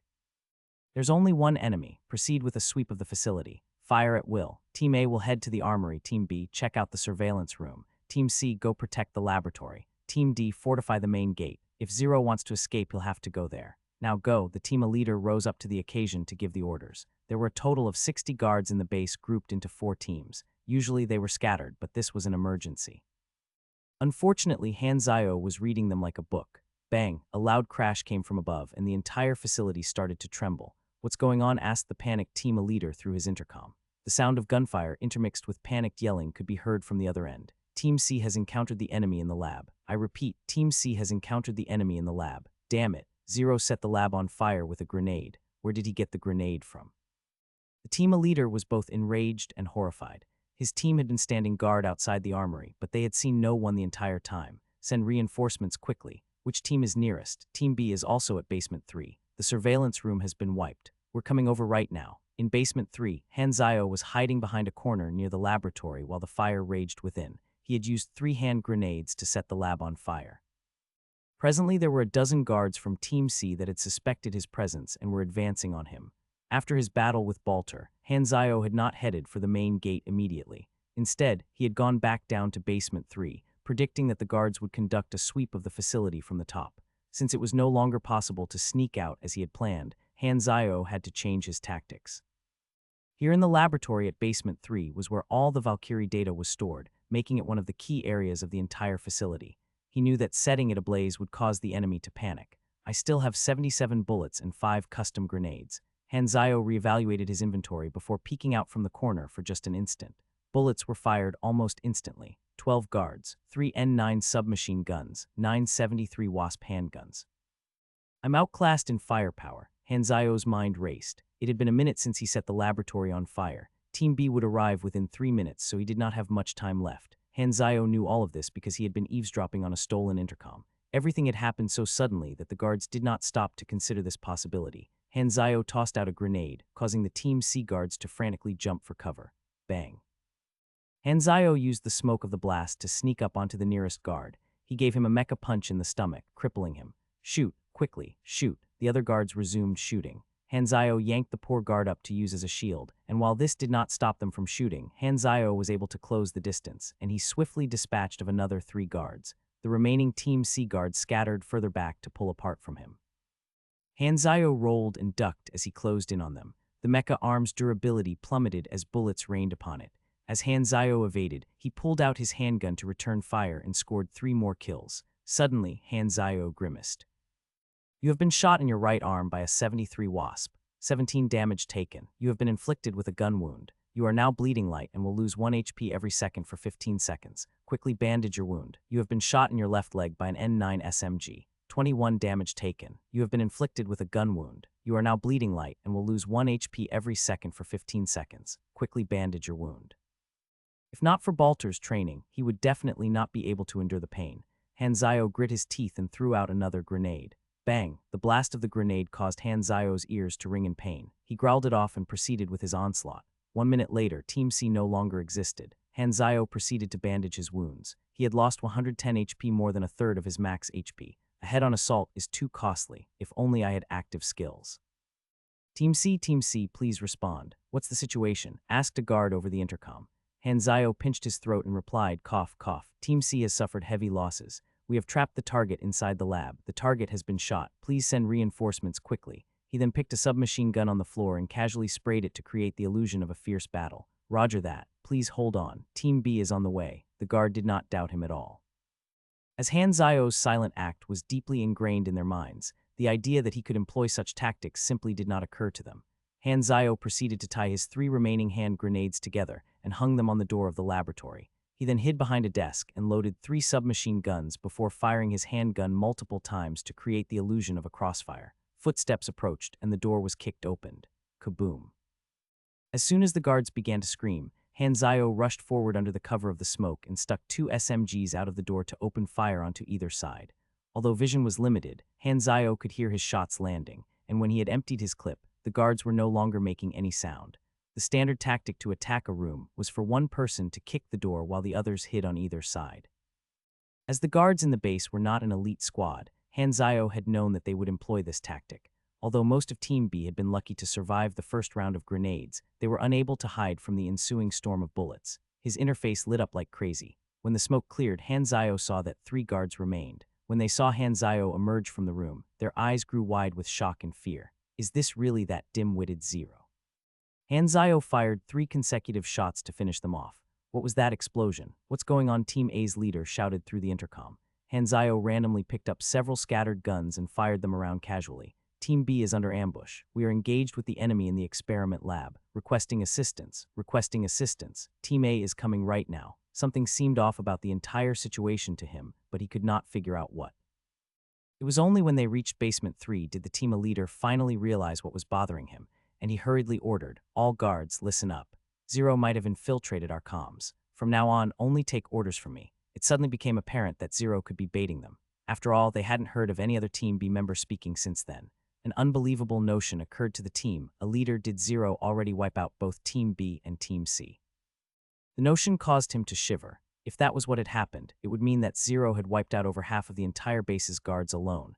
Although he was unwilling to believe the idea, everything pointed to the fact that it indeed what had happened. Was Zero baiting them, or was he trying to divide them while he made a run for the main gate? Team D, any abnormalities at the main gate? He asked through the intercom. None yet. The team, a leader, sighed a breath of relief.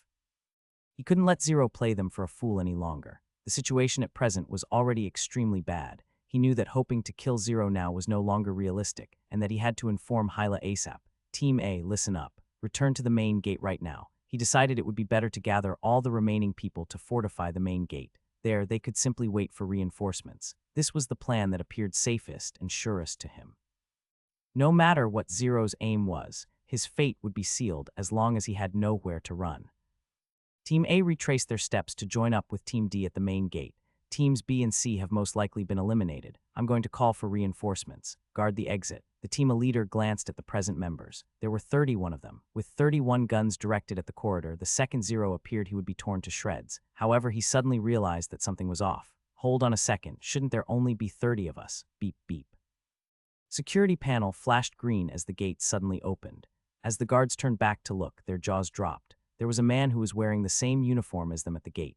The man began to whistle as he pushed his cap up with a finger to reveal his face. It was none other than Hanzayo. Bye-bye. He waved before abruptly pulling the manual lever and rolling out as the gate clamped down. The guards continued staring at the gate in disbelief. The veins on Team A's leader's temples bulged. When did Zero blend in with us? On the other side, Hanzayo rejoiced. I've finally escaped. Hanzayo stretched as he basked in the sunlight. The sight of the clear sky seemed to evaporate all his worries. It was roughly 4 or 5 in the afternoon, and Hanzayo could discern the silhouettes of several moons in the sky. Some of them were even close enough for their craters to be observed. Hanzayo took a deep breath. The crisp air was reinvigorating. Since the start, Hanzayo had never planned on taking all the guards head-on. Even though the guards had already been weakened, it might not even matter if he were able to kill them all, since they could put the entire facility in lockdown at any point. Then, his expression would not be that much different from the guards on the other side of the gate. After impersonating a Team B member to bait out Team A, Hanzayo had searched around for a relatively clean set of uniform to change into before concealing himself underneath the stairway. The guards had failed to notice him joining their ranks as they had been panicking. As such, Hanzayo was safely escorted to the entrance where, while they let their guard down, he had crept towards the gate, and the rest is now history. It had been a huge gamble. If anything had gone awry, he would have been torn to shreds by dozens of guns. Hanzayo would rather not have had to rely on this risky plan. However, Balter had ruined his original plan, leaving him with no choice but to do so. It was a 50-50 all-in gamble, but there was no other choice. Hanzayo found himself in the middle of an abandoned farm. He noticed the trails of several vehicles and traced them back to a garage where there were several all-terrain vehicles. Conveniently, their keys were all slotted in. Reinforcements might appear any moment. I need to leave ASAP. His escape was far from over. The organization definitely would not let him off so easily. Hanzayo threw his backpack into the passenger seat and got into the driver's seat. He ignited the engine and stepped on the gas pedal, intending to leave immediately. He ran the vehicle over the electric fence and headed into the forest. As Hanzayo knew nothing about the geography of the area, he would have to bet it all on following one direction. On the Black Harrier helicopter, Hyla noticed her phone ringing. "Who?" she answered, irritated. "Commander Hyla, there's a situation. Zero has gone. He's killed Vice Commander Balter, Professor Lin Wei-Xian, and over 30 guards. He's also destroyed all the Valkyrie records in the base." The team leader was dispirited. They were definitely going to be punished for having been useless. That went without saying. However, he still had to swallow the bitter pill and contact the commander, as they were all trapped and needed someone to deactivate the lockdown. Hyla frowned. "Are you kidding me? I personally conducted his brainwashing. How could he have survived the procedure? Has he been fooling even me?" she wondered. Hyla immediately contacted the boss to relay the news. "Turn back right now and give chase," ordered the boss, enraged. "But my sister," Hyla began to argue. "Shut up. You have no right to bargain with me." Hyla glowered as she reluctantly ordered the pilot, "Return to base. Commander Hyla, the helicopter needs to land to refuel first. Step on it." The Night Owl Squad had also received the order to return. Number 1 was livid with rage at the guards' pitiful appearances. "There are 60 of you, and you can't even stop one person. Are there spies here?" He was unable to believe that Hanzayo could have escaped alone, not when it was impossible for himself. The guards were terrified by his accusation. No one dared to betray the organization, and for good reason. However, they were demoralized and unable to talk back. They did secretly hope that Hanzayo could escape, as it would help their case. "That's enough. The boss ordered us to hunt him down," interrupted Silverblade coldly. "Hold on, the test subject team will follow." Number 1 was now rattled by Hanzayo's combat prowess, and this frustrated him. He felt like he needed to defeat Hanzayo in order to prove his worth to the organization. Night had fallen, and the night sky was decorated by numerous blue moons. Each planet and galaxy had a different kind of landscape and environment. In Hanzayo's previous life, there existed players who specialized in galactic tourism. They would sell albums of beautiful scenery and landscape from across the universe. Unfortunately, the thick canopy blocked out nearly all the moonlight, making it hard for Hanzayo to see, much less enjoy the night view. Hanzayo drove carefully, fearful of crashing into a tree. The darkness was extremely disadvantageous for him. Not only was he unable to move quickly, the sound of his engine could also expose his location. "It's really bad to drive at night. I'd better walk." He stopped the car and turned off the engine, deciding to abandon it. The silence in the forest began to set in, and he noticed that the shadows around him resembled ghostly figures. "You have obtained Combat Biscuit X5, Mineral Water X3. Hanzayo found some ration and water in the boot of the car. He stored them inside his bag and continued on foot. As he was unable to do anything about the trail that his car had left, he could only change his direction slightly to throw off any pursuers. The night was his cloak. Although Hanzayo was completely exhausted and his stamina was almost depleted, he did not dare to stop for a break. Suddenly, Hanzayo heard the sound of engines coming from behind. He instantly sought for shelter behind a tree before peeking out to see 3 sets of flickering headlights about 300 meters away. He was about to creep towards a safer location when suddenly, a gunshot pierced the night. Hanzayo's danger sense tingled, and he threw himself onto the ground. Something grazed past his shoulder. He turned to see that the bullet had narrowly missed him to pierce a tree 10 meters away. the 3 vehicles stopped and 6 men alighted.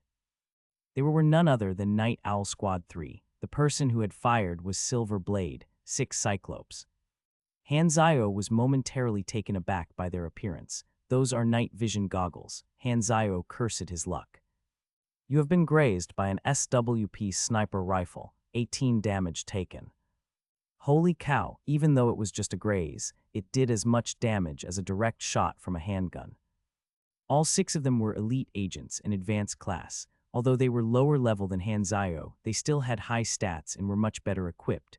Hanzayo's face darkened. Oh boy. All that Hanzayo had in his arsenal was the enhanced 73 Wasp handgun, an N9 Colt assault rifle, 15 magazines of ammo, and the lightweight mecha arm whose durability had been reduced to 130. He was essentially outmatched in terms of equipment. Bang, the sniper rifle was fired again. The bullet pierced through the tree he was hiding behind, narrowly missing him. Hanzayo groaned. While the enemy had night vision, he could only attempt to make out their position from the muzzle flashes. The sniper rifle was too powerful. With his current health, it would probably take only 3 shots to kill him. Hanzayo decided to put the 18 unassigned stat points at his disposal to use.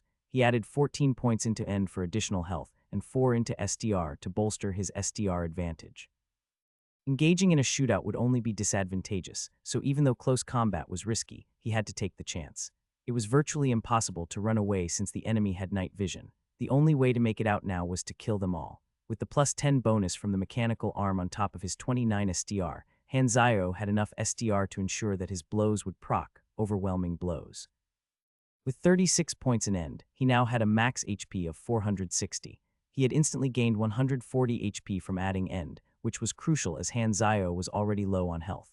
His current HP was now close to 400, which was much more optimistic than before. The agents were fanning out to surround him, and Hanzayo noticed that they were not very closely coordinated.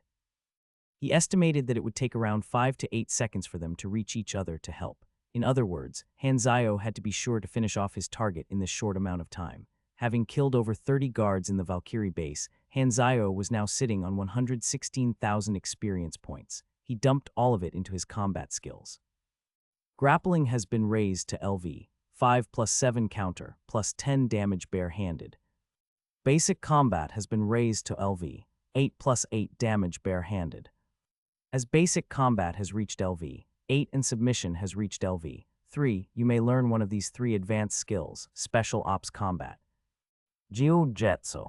Iron Fist. Special Ops focused on explosiveness, assassination, and usage of tools. Jiu-Jitsu focused on grappling, and Submission Iron Fist focused on strengthening the limbs and improving one's tolerance to taking damage. They were 3 very different styles of skills. What Hanzayo needed now was explosiveness, so he chose Special Ops Combat. You have learned the advanced skills Special Ops Combat, plus 6 crit rate melee, plus 4 damage barehanded. Hanzayo's melee damage was now increased by 15, and his overall combat ability was also boosted considerably. Not only did he feel much stronger than before, he had a mysterious feeling that he had somehow acquired mastery over several fighting styles. It's a pity that I still don't have any active energy-based combat skills, thought Hanzayo. As mechanics had very few active skills in their earlier levels, they couldn't make much use of their energy. Hanzayo put on the lightweight mecha arm and crouched down. He took a few moments to regulate his breathing and optimize his oxygen flow before suddenly springing forward and charging towards the agent closest to him on the flank. As soon as Hanzayo showed himself, the 6 agents opened fire. With the mecha arm as his shield, Hanzayo weaved through the trees to evade the rain of metal while returning fire with the SMG in his other hand. The smell of gunpowder was overbearing. In 3 seconds, Hanzayo came within range of his target. He threw the SMG at the agent's gun hand as a distraction before swinging the mighty mecha arm at him. The agent raised his arms in reflex to block the blow and endured the pain to draw his handgun. He aimed at Hanzayo's head and fired, but Hanzayo's dex was not just for show. With seemingly inhuman reflexes, Hanzayo clipped his arm over the agent's gun hand and tugged down to make him lose balance and buckle forward, before proceeding to ruthlessly smash his knee up into his groin. You have dealt a fatal blow, 2x critical hit. Your target is stunned for 2 seconds. Although the agent's expression was covered by his goggles, his painful scream was telling of the blow's effectiveness. Hanzayo took advantage of his temporary immobility to knee him again and again. Thud, thud, thud, 78, 81, 84. Sorry, brother, I know it must hurt a lot, but I'm not the one who decided not to include groin protection in your armor. the agent's HP plummeted, and Hanzayo finished him off by ripping into his throat with the mechanical arm. Before Hanzayo could celebrate his first kill, he felt a sharp pain in his back. He hurriedly dropped to the ground and dragged the agent's body over him as a shield while he crawled towards a tree for cover. You have been shot by an SWP sniper rifle. 68 damage taken. You have been shot by a high-caliber bullet. You are now bleeding medium. You will lose 3 HP every second for 15 seconds. The pain caused Hanzayo's face to pale. Just a single shot had taken out one whole chunk of his health bar. Unfortunately, he could not afford the time to bandage the wound. Damn it, the remaining 5 Night Owl agents were enraged that Hanzayo had killed their comrade. They rapidly closed in as they fired, cornering Hanzayo. Hanzayo quickly searched through the agent's body and put on his Kevlar vest. It would do well to block 1 or 2 shots. More importantly, however, he found 3 G-fragment grenades, one of which he immediately tossed out. Kaboom! The agents had to stop shooting as they frantically ducked for cover. "Shoot more, assholes," yelled Hanzayo furiously as he threw out a second grenade, causing the 5 agents to scramble back to the ground just as they were about to get up. After the blast, a third black object was flung out in the air, and the 5 agents subconsciously crouched down once more. However, when there was no explosion after 2 seconds had passed, they looked up to see that it was just a piece of rock. Meanwhile, Hanzayo was already charging towards the next agent while firing his assault rifle wildly. Although Hanzayo managed to kill the agent who was seeking cover in the grass, he was now out of ammo. Hanzayo tossed the rifle away and threw the third grenade, buying himself some time to get in range. As he rammed into the third agent, knocking him down, a shot from Silverblade's assault rifle clipped him in the calf. Hanzayo grimaced. The calf injury affected his movement speed, so Hanzayo decided to jump into the agent he had knocked down, causing them to tumble together out of the other agent's line of sight where he made short work of him behind a tree. The agents simply stood no chance against him at close combat, but there were still 3 agents left. Although the odds were against him and he had lost half of his HP, Hanzayo remained calm and spent some time to plan his next move. The enemy will probably. Meanwhile, Silverblade was in complete disbelief. He had vastly underestimated the test subject, resulting in their number being halved. "Bomb him," he ordered. They threw grenades. "Kaboom, is he dead? Stay cautious," replied Silverblade as he and the other 2 agents slowly approached. When they reached the tree, they noticed that there was a burnt corpse on the ground. From what remained of its uniform, it appeared to have been Hanzayo. Finally, the 2 agents lowered their guns and relaxed. "No," shouted Silverblade all of a sudden. "Get down." Before the 2 agents could react, a gunshot was fired. However, the gunshot was not intended for either of them. Instead, it was aimed at the corpse, or more precisely, the 3 grenades that were planted on it. As they were at point-blank range, the 2 agents were instantly engulfed by the blast and bombarded with shrapnel. "You have dealt 60 damage to the enemy, X8. You have killed a Night Owl agent, 1500 EXP gained, X2. Hanzayo rose up weakly from a patch of tall grass. He was heavily injured, bleeding, and almost out of stamina. Fatigue was setting in, and it was taking him all the willpower and focus that he could muster just to keep his eyes open. He had managed to survive the previous blast with 50 HP left by using the agent's corpse as a meat shield, after which he had dressed the corpse in his clothes and planted the grenades. Only Silverblade had been vigilant enough to escape his trap. Hanzayo's limbs were shaking uncontrollably, and he couldn't even see properly due to the blood blurring his vision. Suddenly, a black figure darted towards him. "You asked for it," howled an enraged Silverblade as he thrust a knife forward. The searchlight from a Black Harrier helicopter was illuminating the forest. Hyla jumped down from the aircraft into what seemed like the aftermath of a fierce battle. The test subject squad had already arrived and were collecting blood samples. Number 1 was standing silently with clenched fists. The sight of the 6 agents' bodies stunned Hyla for a few moments. As unbelievable as it seemed, Zero had eliminated Night Owl Squad 3 and escaped. She crouched down to examine the bodies, and was able to deduce that 1 had died by gunshot, 2 by explosion, and 3 in melee combat. Silverblade's entire lower body had been pulverized, and there were shards of glass from his night vision goggles embedded in his eyes. He had clearly been done in by someone much more powerful than him. How could Zero have become so strong all of a sudden? Even if he had been hiding his true capabilities the entire time, Zero had only been training for at most half a year. It was simply inconceivable that he could take on the Night Owl Squad that comprised of veteran elite agents. Could he have awoken superpowers like I did? Hyla regretted not having kept a closer eye on Hanzayo. Perhaps she thought she could have prevented all of this. Also, Zero had chosen to escape on the same day that she had happened to be away. Was it luck, or had he planned it all? "Their equipment is missing, but we managed to find this," reported one of the agents as he showed the mecha arm to Hyla. The mecha arm was drenched in blood, and there was a knife sticking out of its engine. Bring it back. One day later, a large number of Germinal personnel arrived at the Valkyrie base to salvage any remaining surveillance footage and gather clues. The boss himself also came. The boss of the Germinal organization wore a black coat, black mask, black gloves. Well, he was essentially covered in black from head to toe and looked like he had come right out of Detective Conan. Only 5 people in the entire organization had ever seen his face. "Where is Zero?" he asked plainly. "We failed to track him," answered number 1 through clenched teeth. "If I have more time." The boss abruptly raised a hand in dismissal. Number 1 immediately stopped blabbering. The boss was in an extremely bad mood. Just a few days ago, he had dismissed Zero as a piece of trash, and this piece of trash had managed to escape while taking out so many of his men. 30 armed guards killed, all the research destroyed, and 1 elite squad wiped. On top of that, he killed Lin Wei-xian and escaped. "Are you kidding me?" he yelled at his men. "I want to know when he turned and how he got so strong."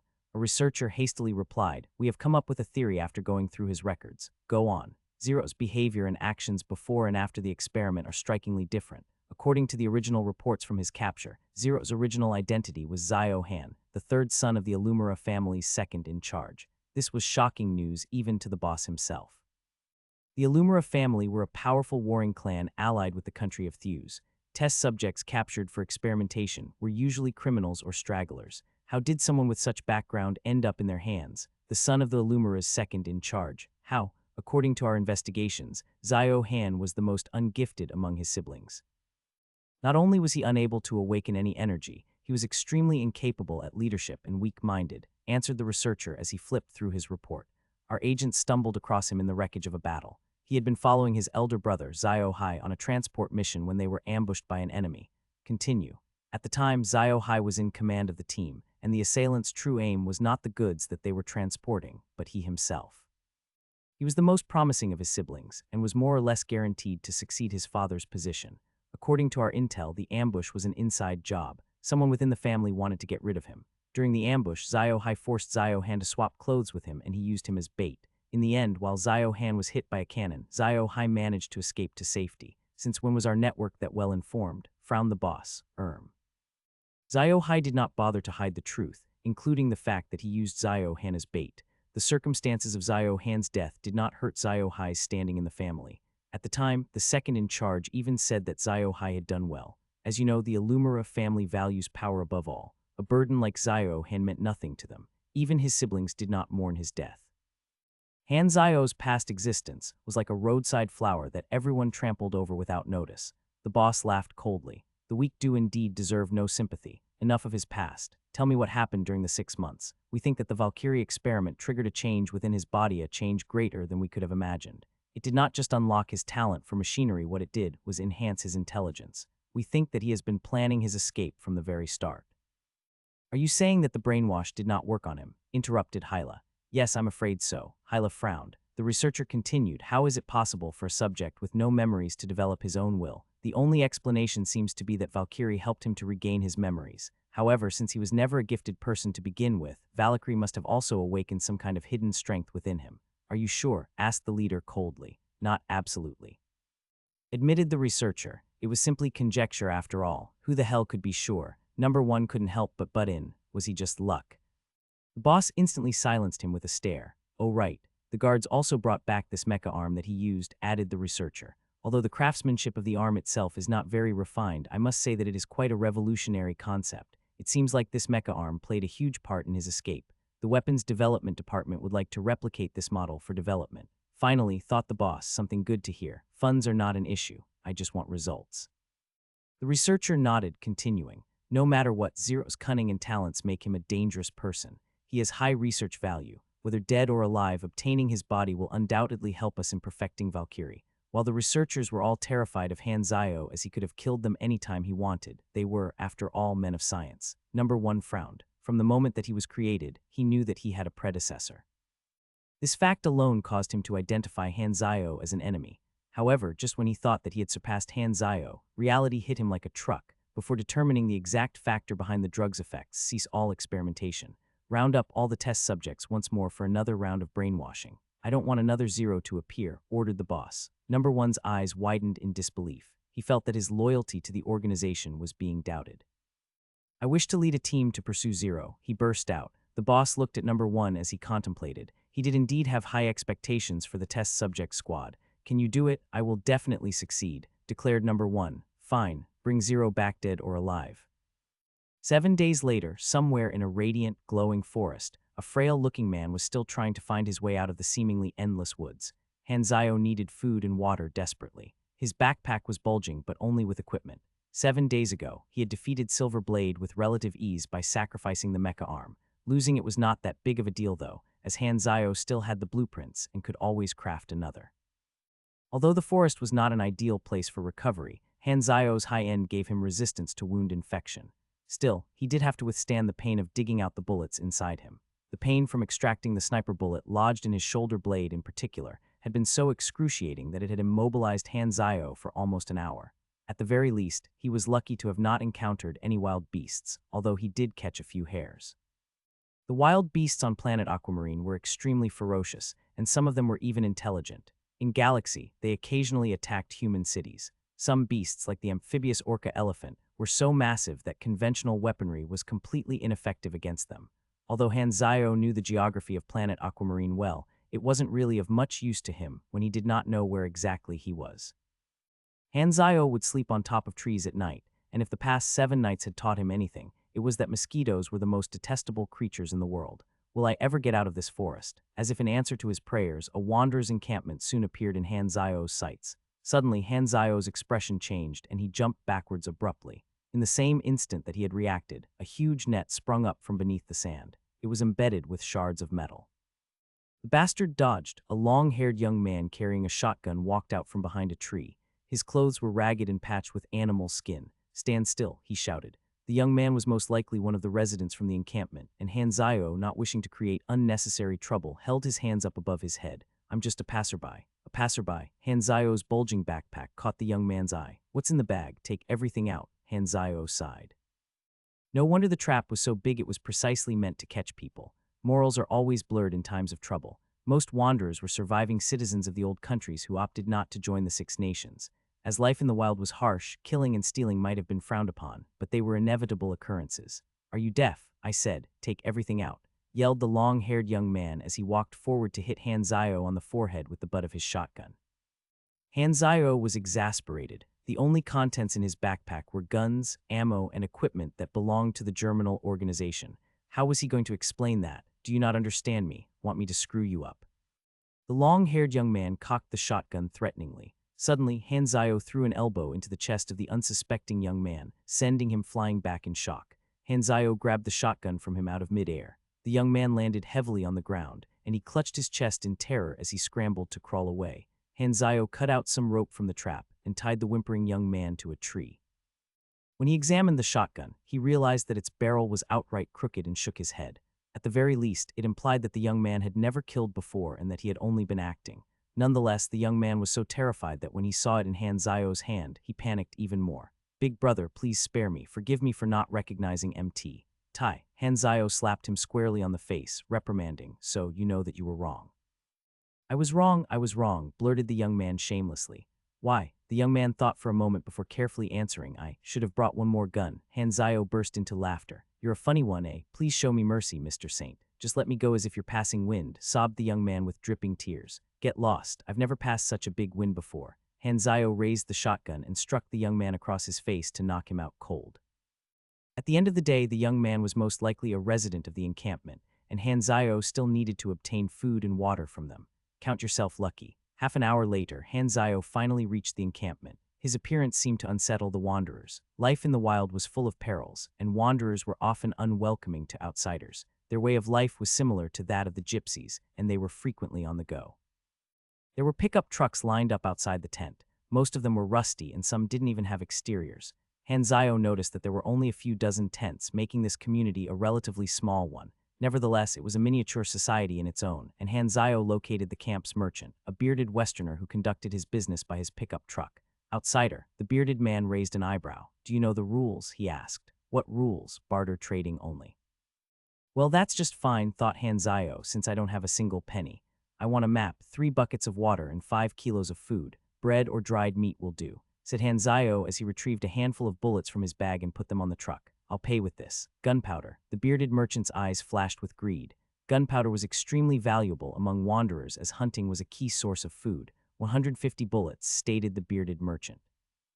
Hanzao's face darkened. Daylight robbery. The items he had asked for were basic necessities. There was no way that they could be worth so much.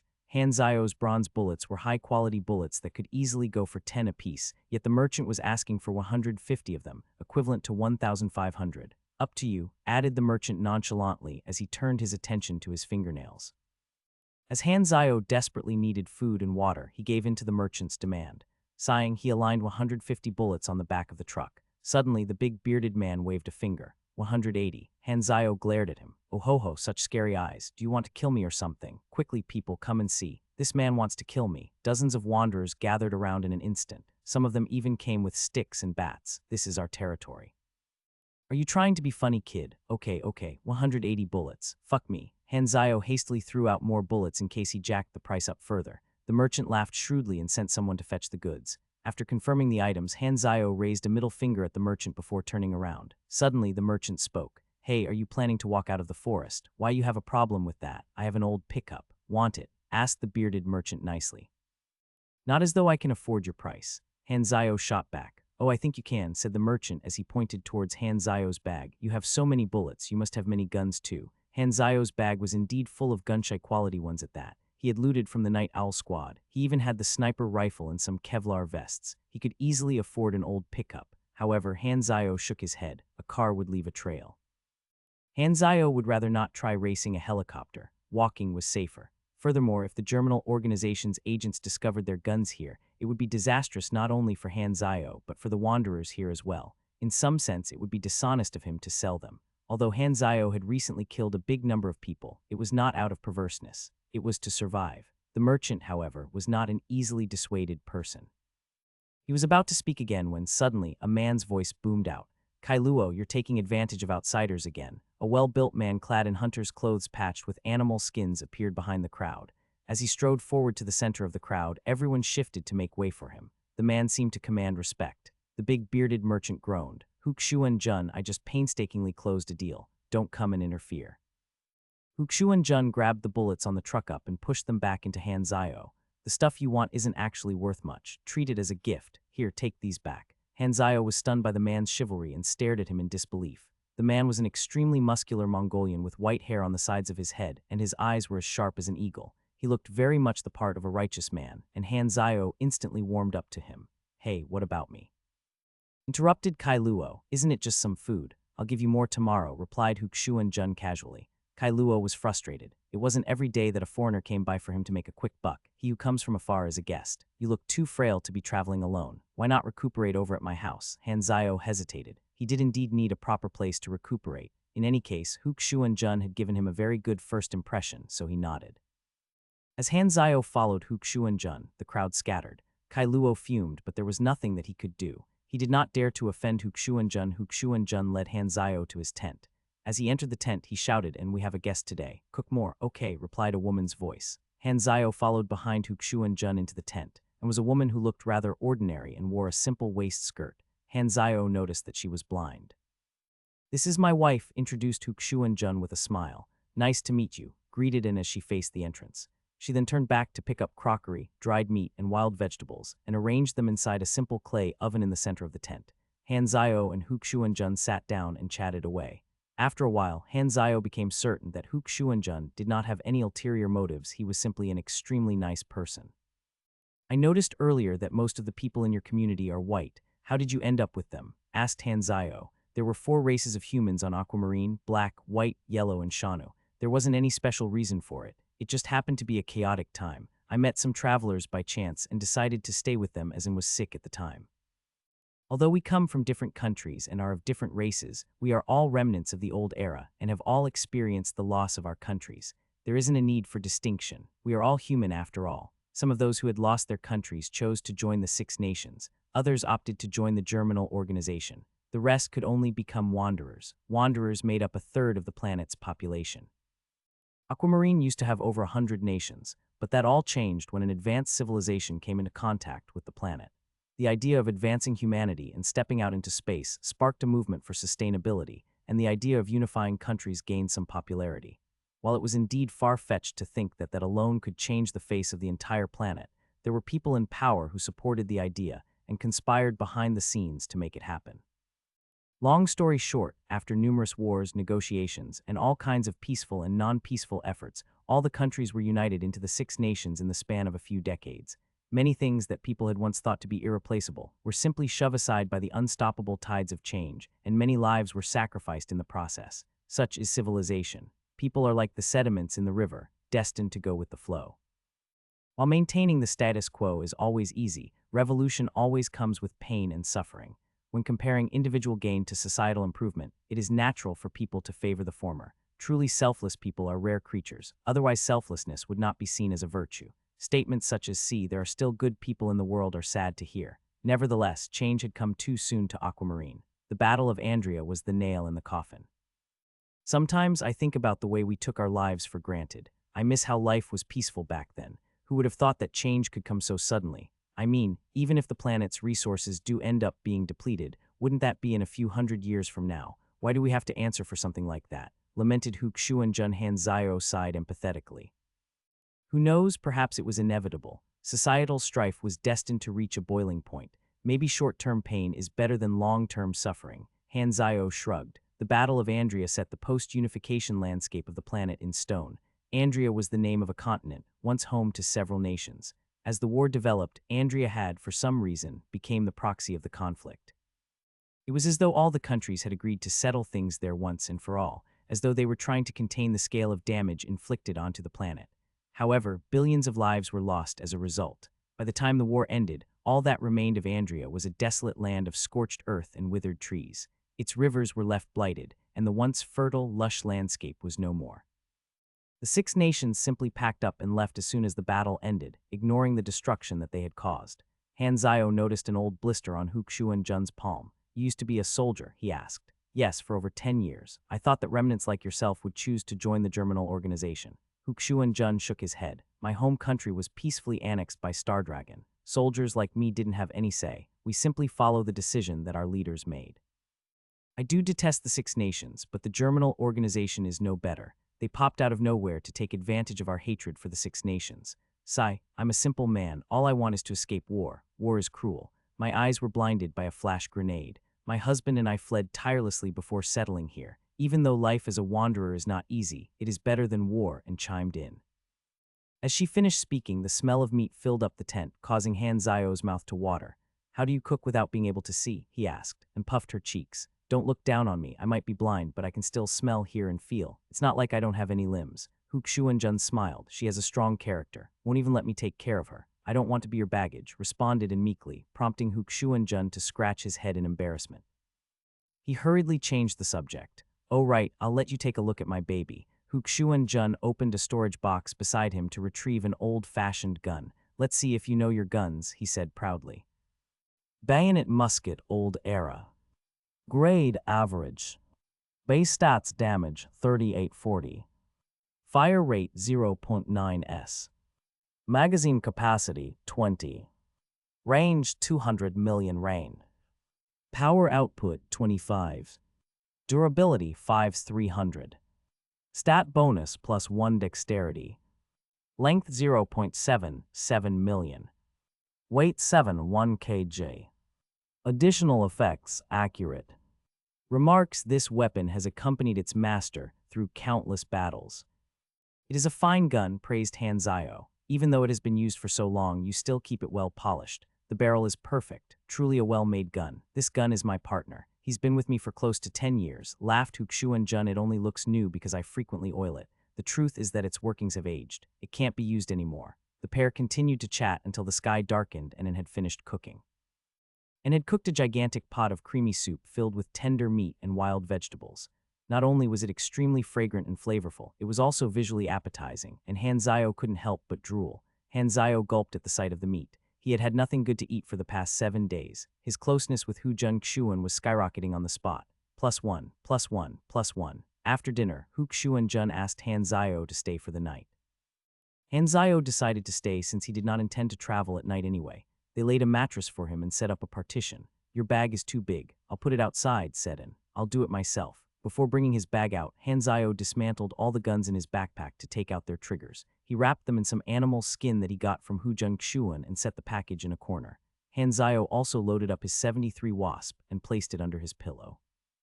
Of course, he was not being weary of his warm hosts or anything like that. It was simply important always to be prepared and alert. As soon as Hanzayo's head hit the pillow, he instantly fell asleep. His snoring could be heard through the curtain. Xuanjun laughed as he shook his head. Looks like he's beat. Let's not disturb him, and nodded and proceeded to take the cutlery outside to wash. Uncle, I'm famished. Suddenly, a disheveled young man entered the tent. His entire face was covered in mud, and there was a swollen bump on his head. It was none other than the young man that Hanzayo had encountered this afternoon. He was Xuanjun's nephew, Hu Fei. Where have you been all day? I didn't see you at all, questioned Xuanjun. I went out hunting, stammered Hu Fei. Xuanjun could tell that his nephew was lying. He pulled Hu Fei's ear and began to scold him in a strict but soft voice. Are you up to your pranks again? I told you that I would fucking chop them off if you took that broken shotgun to scare people again, didn't I? Tears began to flow out of Hu Fei's eyes as he filled up with indignance and pain. Your nephew not only got bullied today, he was even tied to a tree for the entire day. I'm so tired and hungry, uncle. Give me a break, he thought. Please, uncle, don't chop them off, he bawled. Which leg do you want me to chop? Jay, just don't chop off my balls. You and your dirty mind. Don't worry, I'll chop them off for you since that's what you want. Xuanjun was about to raise a hand to slap Hu Fei when he remembered that Hanzayo was sleeping. He let Hu Fei off with a warning. Noticing that there was someone else in the tent, Hu Fei peered beyond the partition to see who it was. When he saw Hanzayo, his jaw dropped. Isn't that the devil from this afternoon? What are you looking at? Tonight, you sleep outside, Xuanjun suddenly whispered from his side. Hu Fei gave a start and fell backwards. He quickly scrambled out of the tent on all fours, leaving Xuanjun bewildered. Is my face that hideous? Why am I running away from my own home? This is the perfect chance to get my revenge, realized Hu Fei as he stopped in his tracks. He proceeded to turn back to return to the tent, instantly changed his mind at the thought of Hanzayo's scary face. Hu Fei, show some guts. As he began to formulate a plan, he recalled that there was a package in the tent that he had never seen before. It must be his. Hu Fei waited until midnight when everyone had gone to bed. He tiptoed into his own house and picked up the package. What do we have here? When Hu Fei unfolded the package, his eyes widened in disbelief. Guns, high-quality guns, I can't take them all. Hu Fei picked out 273 wasps. Forget it. Since my uncle is playing host to you, I'll only take 2 as compensation. He wrapped the remaining guns up and returned the package to its original position. It's only 2 guns. He probably won't notice. Hanzayo woke up the next morning fully recovered. Brother Han, you're awake, greeted Xuanjun, who was doing his morning exercises outside the tent. Although Hanzayo was somewhat unwilling to bid farewell to the kind-hearted couple, he knew that he had to leave. I am indebted to you. Unfortunately, I need to leave now. I will repay you in the future. I've made some pancakes, you can eat them while traveling, said Anne as she handed a small package over to Hanzayo. The warmth from the pancakes flowed into Hanzayo's hands, resonating with his heart. Ha, don't mention it. Just helping a brother in need, replied Xuanjun sincerely. Hanzayo went to gather his belongings. When he went to fetch the bundle of guns, he noticed that the leaf he had placed on it the night before had fallen off. Someone has touched my stuff. That's not possible. Xuanjun was alarmed, and I didn't hold on. Hu Fei, get your ass over here right now. Hu Fei, who had been eavesdropping from behind the tent, walked out. You again. Hu Fei averted his eyes to the ground. Xuanjun kicked his nephew in the butt. Did you steal again? Hand it back right now. Hu Fei bit his lips and grudgingly took out a 73 wasp handgun from his clothes. Brother Han, do as you deem fit. This kid deserves a beating. It's okay. Everything is fine as long as I get the gun back. My guns will bring you misfortune. Hanzayo sighed a breath of relief. May we be fated to meet again. Farewell, bid Hanzayo. Take care, nodded Xuanjun. Hanzayo picked up his backpack and departed. I will never forget this kindness, he thought to himself. Bastards finally gone, rejoiced Hu Fei. He didn't realize that I stole 2 guns. He slipped to the back of the tent where he had hidden the other handgun in a box. Even if he comes back, I just have to deny that I have it. But why does this gun have no trigger? The map that Hanzayo had obtained had been crudely drawn. However, Hanzayo was able to learn his current position from it, and that sufficed. He was currently in the country of Stardragon, and by his estimations, it would take him just 3 more days to reach the main road. There he could hitch a ride to the city. In the afternoon, Hanzayo found a spot to eat and replenish his stamina. As he unpacked his guns to return them to his backpack, he suddenly discovered that something was amiss. There seems to be a missing gun, Hanzayo recounted to confirm his suspicions. He immediately dispelled any thoughts of lunch and hastily packed up to retrieve it. Number 1 and his men arrived at the encampment right after Hanzayo had left. They rounded up the wanderers and were holding them at gunpoint. Has anyone seen this man? Number 1 projected a holographic face in midair using a device on his wrist. It was none other than Hanzayo. No, never seen him before. Everyone denied seeing him. They knew that the Germinal organization would not dare to do anything to them. Only one wanderer was trembling uncontrollably for some reason. Number 1 was in a foul mood, having been in pursuit of Hanzayo for 7 days before arriving at this encampment. If the people here had not seen Hanzayo, it meant that he had gone in the completely wrong direction. Withdraw, ordered Number 1. However, just as he was about to board the car, he noticed the shaking Hu Fei. Bring that kid here. Hu Fei was dragged to Number 1. Number 1 squinted at him and asked, Do you know this person? No, I don't. Hu Fei shook his head repeatedly. Number 1 noticed an out-of-place outline in his clothes and ordered, Search his body. Hu Fei was pressed to the ground and watched in horror as the 73 Wasp was taken from him. This is one of our guns, exclaimed Number 1. He held the gun up to the crowd and shouted, Zero has obviously been here. How dare you all try and lie? Do you want to die? Speak, where has he gone? The terrified wanderers began to turn their eyes to the person who had first spoken to Hanzayo, Kailuo. Kailuo was squatting in the corner like an ostrich. What are you guys looking at me for? All I did was sell him some stuff. Ask Hukshuan-jun, he definitely knows. Hukshuan-jun stood up slowly in the crowd. I don't know, he declared. Kailuo, wanting to cast away the suspicion on him, retorted, How can you not know? You let him spend the night at your house. Number 1's face darkened. The other wanderers began to urge Hukshuan-jun to say the truth. Hurry up and say what you know. Do you want us to die because of some outsider? Hukshuan-jun cursed Kailuo under his breath before taking a deep breath to compose himself. That person went in that direction, he said, pointing to the opposite of where Hanzayo had headed. You're very good, you. Bang, a hole appeared in Hukshuan-jun's forehead. He fell back and landed on the ground with a loud thud. Hu Fei shrieked at the sight of his lifeless body, just like that. Number 1 stared at the Hukshuan-jun's dead body. He would not hesitate to kill anyone who helped Hanzayo. Old Hu and couldn't see, but she could hear exactly what had transpired. She stood up from the crowd and attempted to locate her husband. Bang, her head exploded, and his body crumpled to the ground, landing an arm's length away from her husband. Number 1 sneered, asked for it. Hu Fei was torn with regret. His one moment of greed had caused all of this. All the wanderers were stunned, unable to comprehend what had just happened. Suddenly, Number 1's transmitter lit up, projecting a holograph of the boss's face. What the hell are you doing? Who gave you permission to kill? Number 1 instantly shrunk in fear. He hastily began to explain, These wanderers lied to us, so I was just trying to teach them a lesson. We'll depart right now. Forget it. Since you've already started it, end it properly. Don't let news of this get out. Number 1 nodded and gave a signal. Dusk had fallen. Hanzayo was finally reaching the encampment. Suddenly, the smell of blood filled his nose, causing his heart to sink. I'm too late. Hanzayo entered the encampment to a gruesome sight. It was the aftermath of a bloodbath. He spotted Hukshuan-jun and En's lifeless bodies, causing him to shake with rage. Suddenly, a figure got up from the ground. It was the big bearded merchant who had attempted to scam Hanzayo. Kailuo had fainted at the start of the massacre, and it ended up saving his life. Before he could rejoice, however, he noticed that there was someone looking at him. When he saw that it was Hanzayo, he began to tremble in fear. Hanzayo walked over to him and grabbed his collar. Tell me what happened here. It was the Germinal organization. The Germinal organization. They killed us because we wouldn't tell them where you went. Ah, they massacred us. You must take revenge for us, for Hukshuan-jun. Cough. Hanzayo suddenly heard another person making feeble noises. He followed the sound and found Hu Fei, who was riddled with 5 or 6 bullet holes. He was on the brink of death. When he saw the handgun clutched in Hu Fei's hand, Hanzayo understood exactly what had transpired. Mixed emotions filled him. I told you the gun was dangerous, but you didn't listen. Hu Fei clutched onto Hanzayo's pants with a shaking hand. The sight of him crying was heartbreaking. I shouldn't have been so greedy. I regret it so much. I was wrong. I was wrong. Hu Fei weakly lifted a finger to point at Kailuo. Don't believe him. He betrayed my uncle. Hu Fei spurted out a big mouthful of blood. I will help you end your misery, said Hanzayo, shaking his head. Crack, don't listen to H. Before Kailuo could finish his sentence, Hanzayo fired a shot. A hole appeared in his head. Kailuo's body collapsed to its knees. Everyone is dead. You should join them too. Hanzayo closed his eyes tightly. Although Hanzayo's killing intent was skyrocketing, it was being restrained by his logic, much like a caged tiger. The cooler he appeared, the hotter he would erupt. Hanzayo walked over to Hukshuan-jun's body. His finger was still outstretched, pointing towards some car trails. The exact opposite of where he had headed to, Hukshuan-jun had not sold him out.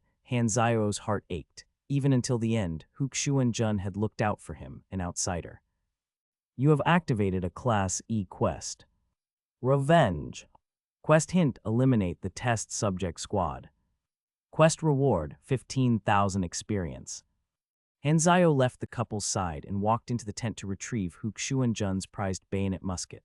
For a second, it seemed to glow and call out to Hanzayo, "You want to avenge your partner, right?" Hanzayo took all the guns in his bag and laid them beside the bayonet musket. He began to dismantle them and use their parts to remodel the bayonet musket.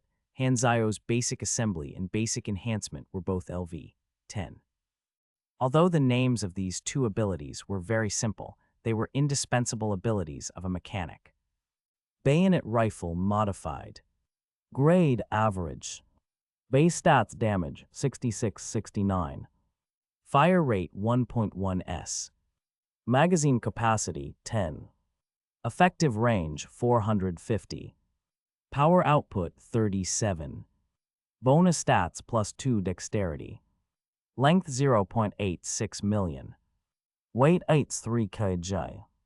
Additional effect accurate wind effects reduced. Additional effect piercing modified to use large caliber ammo for higher penetration.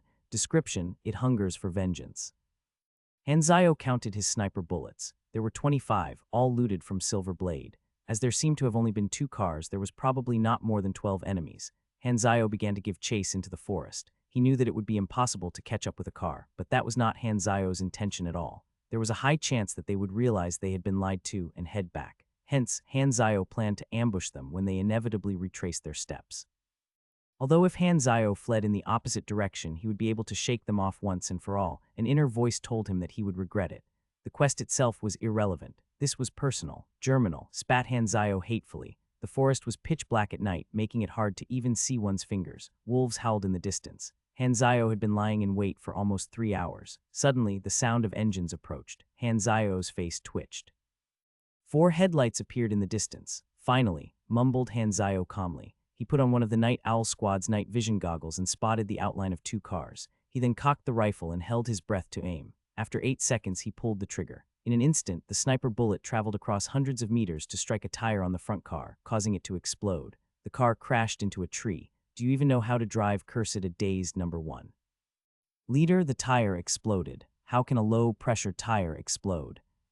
One of the squad members knelt down to investigate the tire. There's a bullet lodged in here, he suddenly exclaimed. Ambush. Suddenly, the agent closest to number 1 was blown up in the head by a sniper bullet. His blood splattered all over number 1. Get down, he yelled. The agents hurriedly dropped to the ground. A suffocating silence ensued. They were all terrified. Only number 1 was able to contain his nerves, and he immediately called for reinforcements. The test subject squad was pinned. None of them dared to move. Who is ambushing us? No idea. It's so dark here. He must have night vision goggles. What do we do now? Just lie in wait, I think, until reinforcements arrive. Number 1 suddenly exploded. Are you stupid? Won't he escape then? The enemy is one. Why are we so afraid of him? What will the organization think of us? The faces of his teammates instantly changed. It's just one enemy. We have cars, guns, and the advantage in numbers. How can we lose? Number 1 added, right, we need to counterattack, ascertain the sniper's position. One squad member plucked up the courage to reveal himself, hoping to bait the sniper into revealing his location. However, the sniper was faster than he could imagine. He was instantly shot. The force of the impact alone caused his body to fly back several meters. Number 1 felt a chill run down his spine. Who is this godlike sniper? The agent's death had not been in vain. One squad member was able to catch the muzzle flash of Hanzayo's rifle. I found him, 300 meters south. Get in the car. Hanzayo could see them get up and run towards the other vehicle. He instantly understood their plan. There were 7 enemies displayed on the thermal imaging. They seemed to be betting on the slow firing rate of a sniper and were willing to sacrifice 1 or 2 to get to the vehicle. Hanzayo decided not to rush. He calmly fired 2 more shots to kill 2 more of them before the rest hopped onto the vehicle. The vehicle's engine roared as it charged towards him. All of a sudden, Hanzayo's situation seemed to turn for the worse. However, he still appeared calm. The best tactic, he mused, is also the most predictable one. Go to hell, screamed number 1 as he stepped on the pedal, not noticing several grenades hanging from mid-air in their path. The vehicle came to a sudden stop as it ran into the rope that Hanzayo had tied between 2 trees. The 2 trees were almost uprooted by the force of the crash, and the agents in the vehicle were tossed around like rag dolls. Immediately after, the grenades exploded, setting the night ablaze. The bulletproof windshield was heavily cracked by the shrapnel. It was a simple yet devastating trap. Hanzayo tossed the night vision goggles away as soon as the grenades exploded. The fire from the blast gave him all the vision that he needed. He began to fire. The rifle was so powerful that each shot caused Hanzayo's entire upper body to shudder in recoil. Hanzayo was firing at the windscreen. and from the pattern that the windscreen cracked, it was clear that Hanzayo was aiming for the driver, number 1. Number 1 gritted his teeth and yanked the person next to him up to use as a shield. In the next instant, the windscreen shattered, and the poor guy's brains blew up in his face. Get out of the car. The remaining agents hastily jumped out of the car. In his rage, number 1 began to spray wildly with a submachine gun. His teammates blindly followed suit. Hanzayo ceased shooting to reload. Bullets whizzed past in Hanzayo's surroundings, but Hanzayo knew that they did not know his exact location. They were simply panicking. He patiently waited for them to reload. The agents soon realized that they had acted too rashly, but it was too late. Hanzayo now had the initiative. Bang, bang, bang, there was a strangely beautiful rhythm to Hanzayo's shots. As his comrades began to fall one after another, number 1 started to tremble. As he wildly fired, he screamed, "Who the hell? Show yourself!" His confidence had been completely and utterly destroyed. Click, click, click. He ran out of ammo once more. Show yourself. Suddenly, Hanzayo walked out into the clearing. Number 1's eyes widened in shock. How can it be? Never in his wildest dreams would he have expected Hanzayo to counterattack. He had, in his hubris, thought for sure that Hanzayo was fleeing for dear life. Despite all the facts proving otherwise, he had stubbornly refused to believe that Hanzayo was better than him. Now it finally dawned upon him. Zero was way stronger than him. His false sense of superiority was instantly replaced by jealousy. I am the better test subject. You are the failure, a failure. He pulled a handgun out and attempted to shoot, but Hanzayo was faster. A sniper bullet tore through number 1's entire right arm. As number 1 slowly turned to look at the right side of his body in horror, Hanzayo fired again, this time at number 1's leg, causing him to collapse to the ground. He then took his time to reload before continuing to maim his remaining limbs. Number 1 lay helplessly on the ground as he stared at Hanzayo hatefully. Zero. He screamed hoarsely like a wounded beast. Keep quiet. Hanzayo strode forward to number 1 to give him a vicious kick in his jaw. Want to know why I left you for last? Because I don't want you to enjoy a quick death. Number 1 was writhing on the ground, unable to reply. Blood was continuously spurting out of his wounds. Suddenly, the communication device on his severed arm lit up. A holograph of the leader appeared in midair. Zero, that's enough, he said. Hanzayo frowned. I am the leader of the Germinal organization, he introduced. Do you think you can truly escape from us? No matter where you go, the Germinal organization will find you. However, I can give you a chance to live. How? Asked Hanzayo plainly. Return to the organization obediently. I will allow you to retain your memories. You will be given a position you deserve, answered the boss. He was truly fascinated by Hanzayo's strength. Number 1's face grew livid at his leader's words. How could he treat Zero so well after all the men that he had killed? Hanzayo glanced at number 1 and replied tauntingly, You want to rope me in even after I've killed so many of your people. A bunch of failures. Their deaths are not worth mourning, the boss replied instantly. Number 1 shuddered. What makes you think I want to work under you? We are destined to accomplish greater things. Join us. What's there to hesitate? Oh, I know. Is it because you are still unhappy with how we treated you before? Don't be so petty, think of the bigger picture. Such things are trivial when compared to our ultimate goal. Hanzayo replied coldly, I have no interest whatsoever in your ideology. You killed my friends, so you are my enemy. That is all. If you refuse to join us, there will not be a place for you in this world. Threatened the boss. I will destroy you all, Hanzayo declared. It was the only solution. The boss burst out in laughter. Destroy us? What do you think you are? You are just a small, pitiful ant that we can squash whenever we want. Did killing a few lowly grunts make you think that you are invincible now? Childish. Wait and see then. The world is bigger than you can imagine. Hanzayo shook his head and raised his gun. He fired 3 shots aimed at number 1's heart. The test subject squad no longer existed. The boss's mask could not conceal his fury. You'll regret this, he coldly warned before ending the transmission. You have killed the number 1, the Valkyrie experiment test subject, gaining 900 experience. You have completed Revenge, gaining 15,000 experience. Crack, suddenly the bayonet rifle came apart.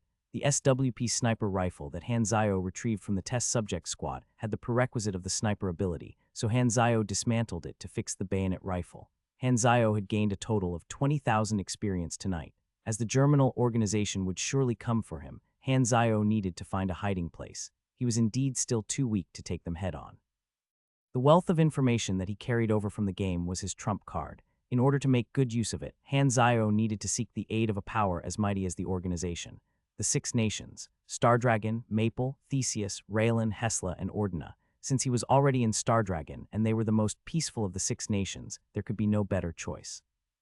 The next morning, the boss, Hyla, and a group of staff arrived at the wreckage of the battle. The boss snorted coldly at the sight of number 1's corpse. Useless trash. All of them are dead, reported a researcher after they gathered all the bodies. The leader gazed thoughtfully at the mountain range in the distance. Issue a bounty under the name of the organization. 1 million, dead or alive, he suddenly ordered. Hyla and the rest of the group were shocked by his decision.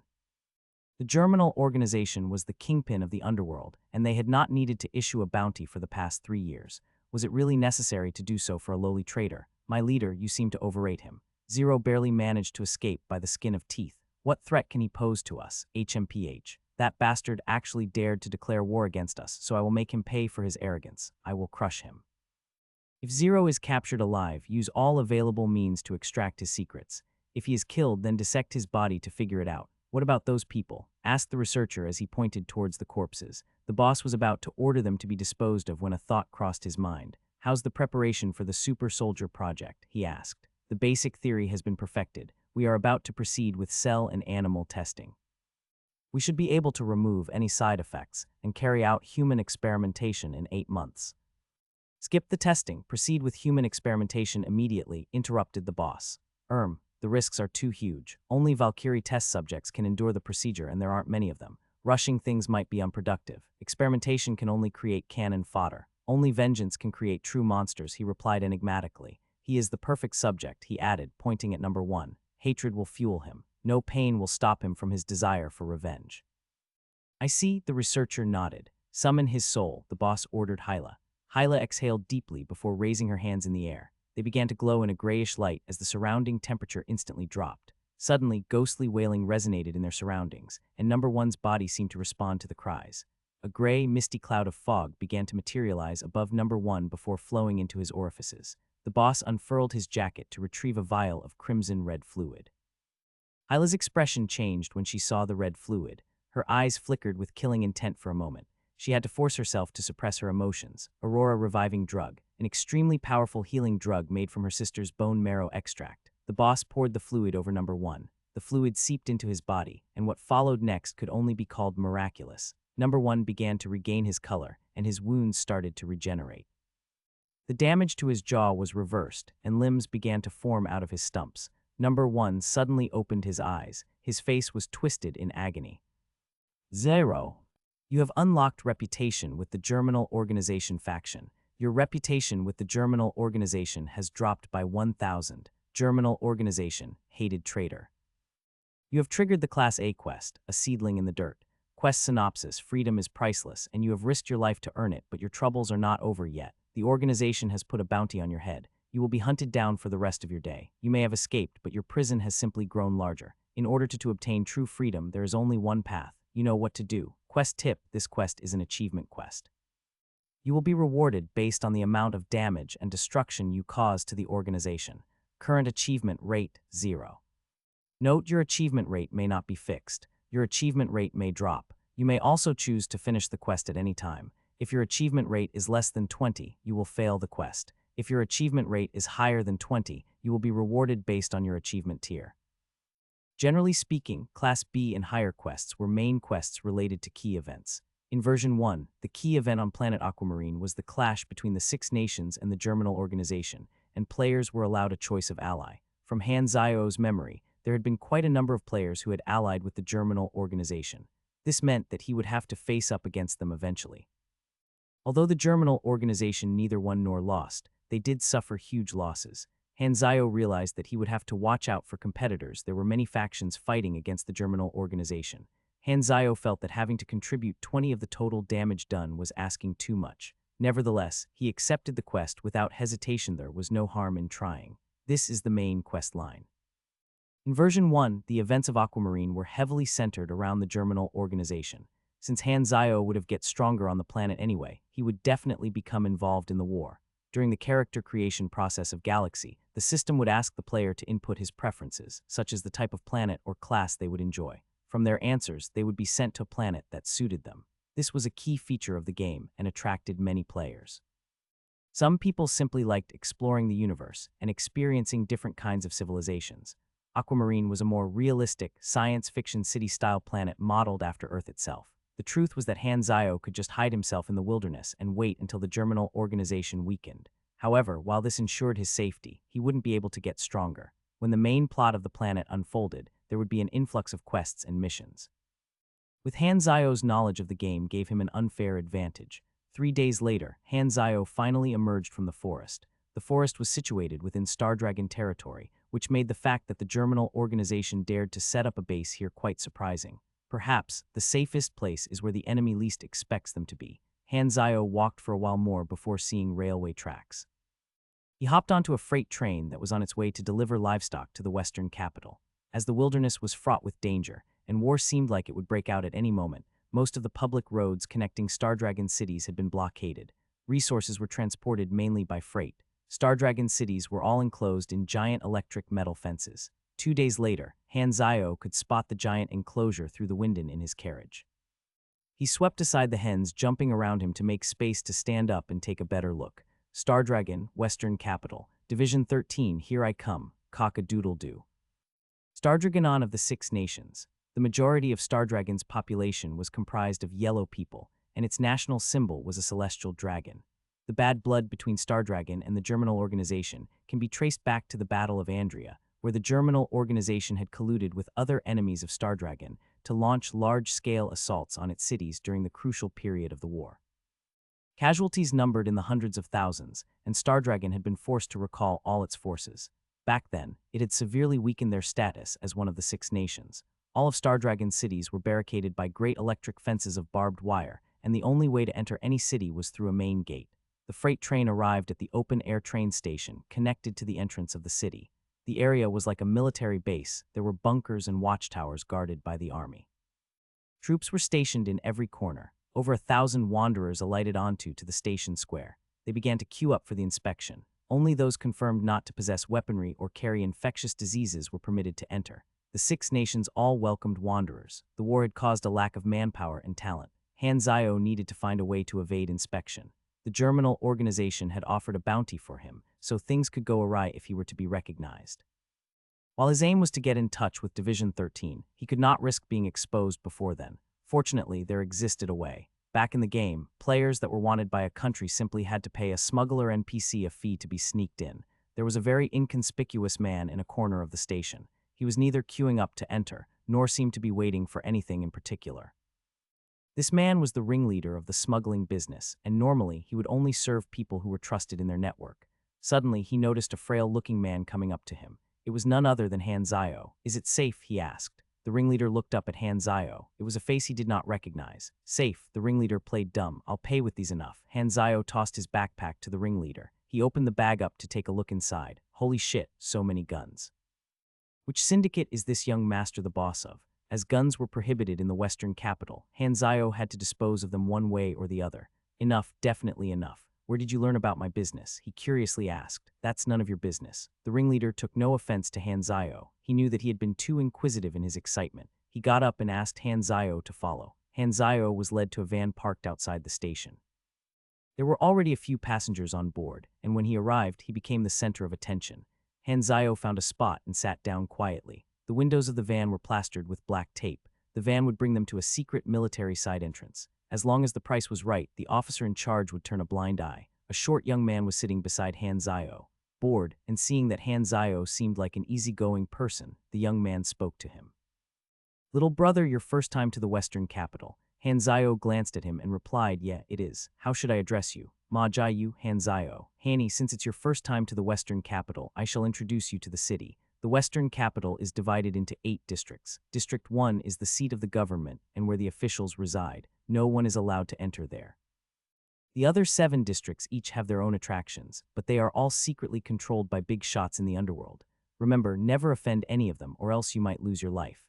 Hanzio sighed inwardly. The underworld referred to illegal operations like drugs, prostitution, trafficking, and mercenaries. These big shots that Majai mentioned were actually just small-time hoodlums. Majai was clearly trying to brag. "What about the army?" asked Hanzio. "Heh, what can they do?"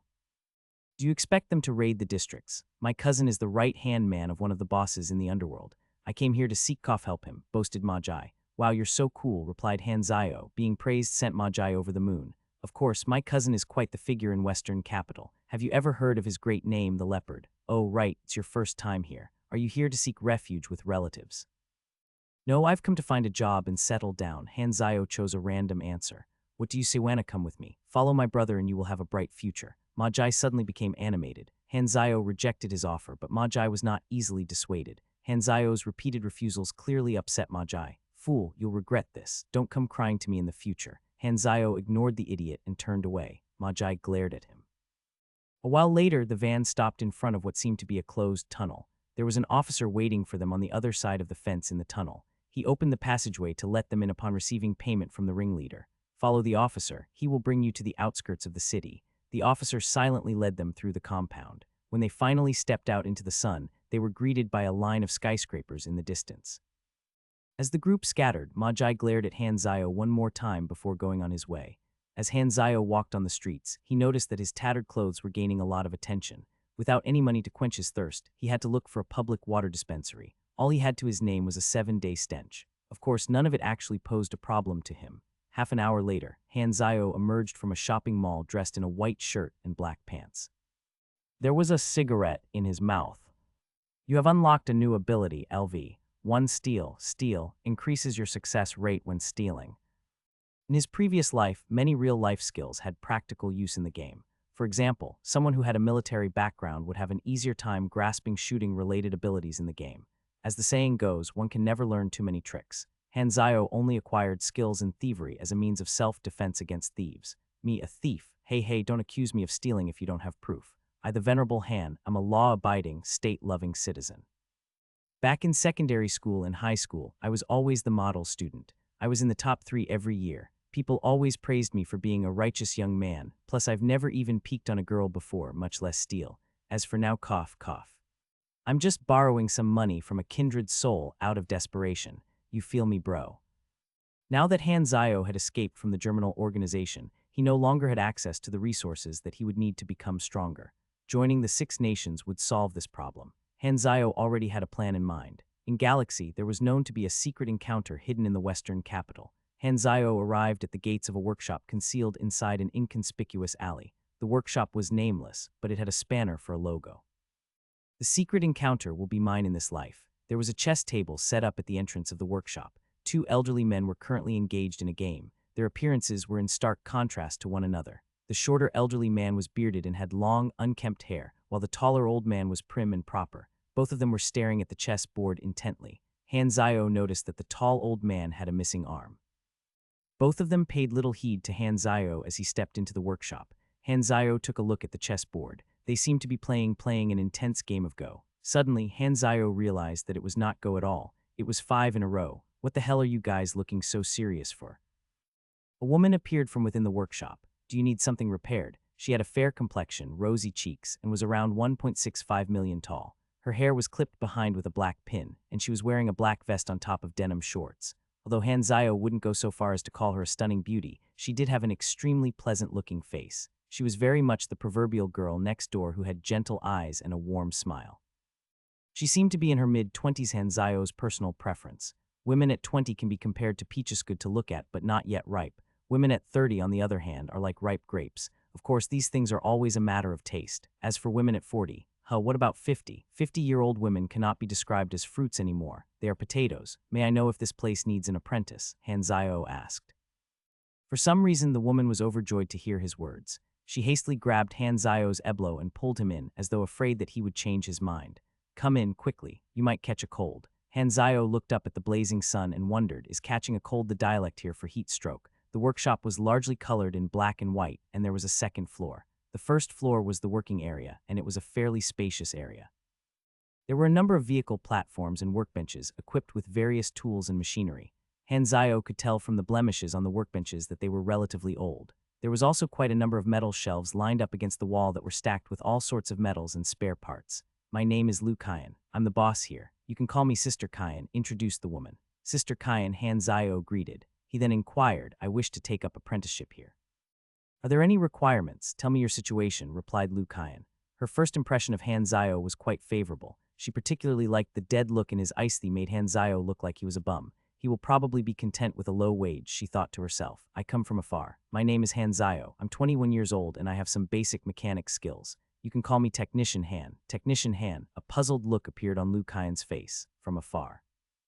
Meaning you're not a student of the Western Capital School. The Western Capital School was an elite school that only a select few could enroll in. It followed a special syllabus based on the knowledge given to Aquamarine by the galactic civilization. There, students were taught pugilist and mechanic knowledge. Many of its graduates went on to become important figures in Star Dragon.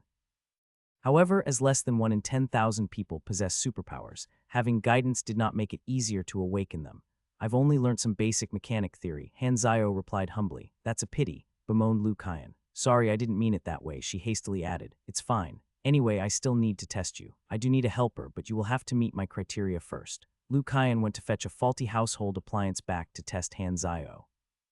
Before Hanzayo could begin, the shorter old man at the chessboard suddenly spoke.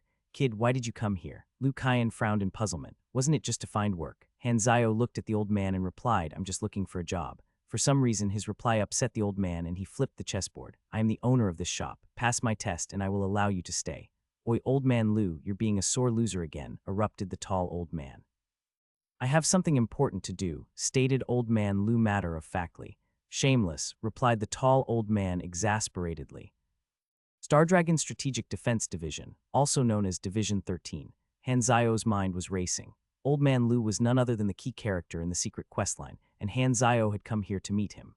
However, what Hanzayo had not expected was running into the tall old man here. This old man was an important figure in Star Dragon, and Hanzayo knew that there was no point in trying to hide his identity from him. Hanzayo's original plan had been to gain Division 13's trust before revealing himself. He intended to do so by feeding them with anonymous intel on the Germinal organization. However, that was no longer possible. To have to reveal himself to Division 13 so soon had certainly not been a part of Hanzayo's calculations, but Hanzayo was not rigid in his thinking. Since remaining hidden was no longer an option, he might as well reveal himself and demonstrate his value to them. Like they say, the enemy of an enemy is a friend. Hanzayo and Star Dragon shared common ground. Fortunately, he was now in the city. If he had been exposed before entering, it would have put himself in an unfavorable position to negotiate. Furthermore, the unexpected turn of events might prove to be a good thing instead. The tall old man was extremely influential, so gaining his trust would give him quite the head start. What test? He asked Old Man Liu in response. Old Man Liu looked around as he tried to come up with something. Suddenly, his eyes lit up. Pointing towards the tall old man's missing arm, he said, make him a prosthetic limb. If it satisfies him, you pass. Why drag me into this? The tall old man was confused, but he quickly understood Old Man Liu's intentions from his subtle winks. Grandpa, you're too much. What if you scare him away? Every day, all you do is drink, play chess, and go for strolls. When was the last time you actually bothered to help out with the business? Can't I even get a helper? Liu Kaiyan was disgruntled, but her words fell on deaf ears. Old Man Liu ignored her as he looked at Hanzayo for a reply. For some reason, though, Hanzayo seemed amused. Are you sure you want me to make a prosthetic arm that satisfies him? He asked to clarify. If you're scared, then leave. I accept. Hanzayo happily agreed to the task. He still had the bionic arm blueprints that sat gathering dust in his inventory. Not only was Old Man Liu's request too simple for Hanzayo, it even presented him with the opportunity to curry favor with the tall old man. For some reason, everything seemed to be going well for Hanzayo, as though someone was looking out for him. You only have 3 hours. I don't have the time to wait an entire day, Old Man Liu snorted. Grandpa, Liu Kaiyan exclaimed in protest. Creating a bionic limb was not a straightforward task. Measurements first had to be taken, followed by designing and lastly crafting. Designing alone would take hours, and while using a workbench would speed up much of the crafting process, that would still take another 2 hours. It was completely unfair. However, Hanzayo was not flustered at all. He whipped out a measuring tape and asked the tall old man politely, Senior, may I? The tall old man removed his outerwear without fuss. He observed Hanzayo thoughtfully as his measurements were taken. To remain calm and confident despite being pressed so was praiseworthy, he thought. But why would the Germinal organization lay $1 million bounty on him? Yes, the tall old man indeed recognized Hanzayo. The Germinal organization's issuing of a bounty had caused a huge commotion in the underworld, and this resulted in Hanzayo's face becoming well known. Such news did not escape his ears. Looks like there's some corrupt guards again, he concluded from Hanzayo's presence here in the city. Why did Hanzayo come to the Western capital? Does he pose a threat to Star Dragon? These were the questions on the tall old man's mind. He decided to continue observing Hanzayo for now. While Old Man Liu did not know anything about the infamous Zero, he had his reason for wanting to chase Hanzayo away. A seasoned veteran himself, he was able to sense that Hanzayo had killed before. He simply wanted to avoid trouble where he could. Looks like old Liu is leaving it to me, thought the tall old man as the pair exchanged glances. As soon as Hanzayo finished taking measurements, Liu Kaiyan offered him her help. Tell me your concept. We can draw up the plans together to save time. No need, I already have the perfect design, declined Hanzayo unexpectedly. Only 2 minutes. Liu Kaiyan's eyes were wide with disbelief. Your bragging might even reach the moon." Old Man Lu burst out in laughter. To come up with a complete blueprint in just 2 minutes was an impossible task even for him. What more a kid like Hanzio? Hanzio passed a list of the materials and tools he needed to Lu Kaiyan, who swiftly went to fetch everything. However, she did not hold much hope for Hanzio as the test was simply absurd and unfair. Hanzio started to use the pressing machine to shape metals into shapes and parts. He planned to use an aluminum alloy as the core material of the arm, as aluminum alloys were light, yet sturdy, but also easy to shape. Having parts like screws, rivets, and chains readily provided saved him a lot of time. Basic machinery affinity gave Hanzio keen intuition for the composition of machines. For a second, it seemed to him like the parts themselves came to life, as though they were excited at the prospect of being assembled into a machine. A mechanic's affinity and skills with machines was extremely important. Each level in basic machinery affinity improved production quantity as well as crafting speed by one. A top-class bionic limb could be operated simply by thought and would be functionally indiscernible from a real limb. The prosthetic arm of the Winter Soldier was a strengthened version of such a limb. However, the installation of such a prosthetic would require surgery, as well as the control, talents of basic electromagnetism and nerve integration. With cybernetics, it was possible to replace any part of the body, except the brain, with machines to turn a person into a cyborg that relies not on physical stamina and bioenergy, but modular upgrades and replacements instead. Although a cyborg wouldn't need to eat or drink to survive, and could live much longer than a normal human, the loss of one's human senses would gradually make a cyborg susceptible to manipulation and eventually cause them to lose their sense of self. While this could be prevented by implementing thought programming and logic parameters to immunize one against external influences, they would then lose their freedom of thought instead. More advanced civilizations used this method to produce cannon fodder. A voice-controlled prosthetic could also be made with the control, talent, basic acoustics. Mechanics were a multi-layered class that was able to utilize all sorts of knowledge to create different versions of tools for the same purpose. Presently, though, Hanzio was not that far advanced as a mechanic, and his concept was very simple. He was using the lightweight mechanical arm as a model for his prosthetic. He planned to incorporate its dynamics and chains into his prosthetic for realistic movement. Unlike the lightweight mechanical arm, however, it would run on clean batteries instead of smoke causing fuel. Old Man Lu watched Hanzio as he enjoyed a bottle of beer. He couldn't wait to see him make a fool of himself. As Hanzio began to weld and assemble the parts he created, the prosthetic arm began to take shape. The others were surprised by the fact that Hanzio did not create any excess parts. He had been thoroughly efficient from the start, which proved that he had actually planned everything out. "My God, he won't actually succeed, will he?" muttered Old Man Lu, causing Lu Kaiyan to glare at him. What a sly grandpa. Seeing them look so amazed almost caused Hanzio to burst out in laughter. How could he possibly fail when he already had the blueprint in his memory? "You have created bionic arm left mechanical version, giving you 2000 exp. Bionic arm left mechanical version. Special item.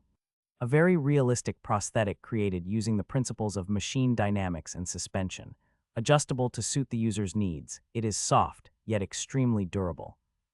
The polished metallic prosthetic took Hanzio a total of 2 hours and 33 minutes to make. One look at its structure and everyone present could tell that it was an extremely functional prosthetic. Everyone was shocked. He really made it. As Lu Kaiyan covered her mouth in disbelief, a single thought came to her mind. "I've struck gold. This prosthetic will look realistic if you cover it with." "Save the bullshit, let's test it now," interrupted Old Man Lu as he swallowed his saliva. Although Hanzio had truly exceeded his expectations, his mind was still unchanged. The tall old man rolled his eyes at Old Man Lu and picked the prosthetic up to examine it. He instantly fell in love with it. It fit onto his stump extremely comfortably, unlike other prosthetics that had non-adjustable, rigid attachments.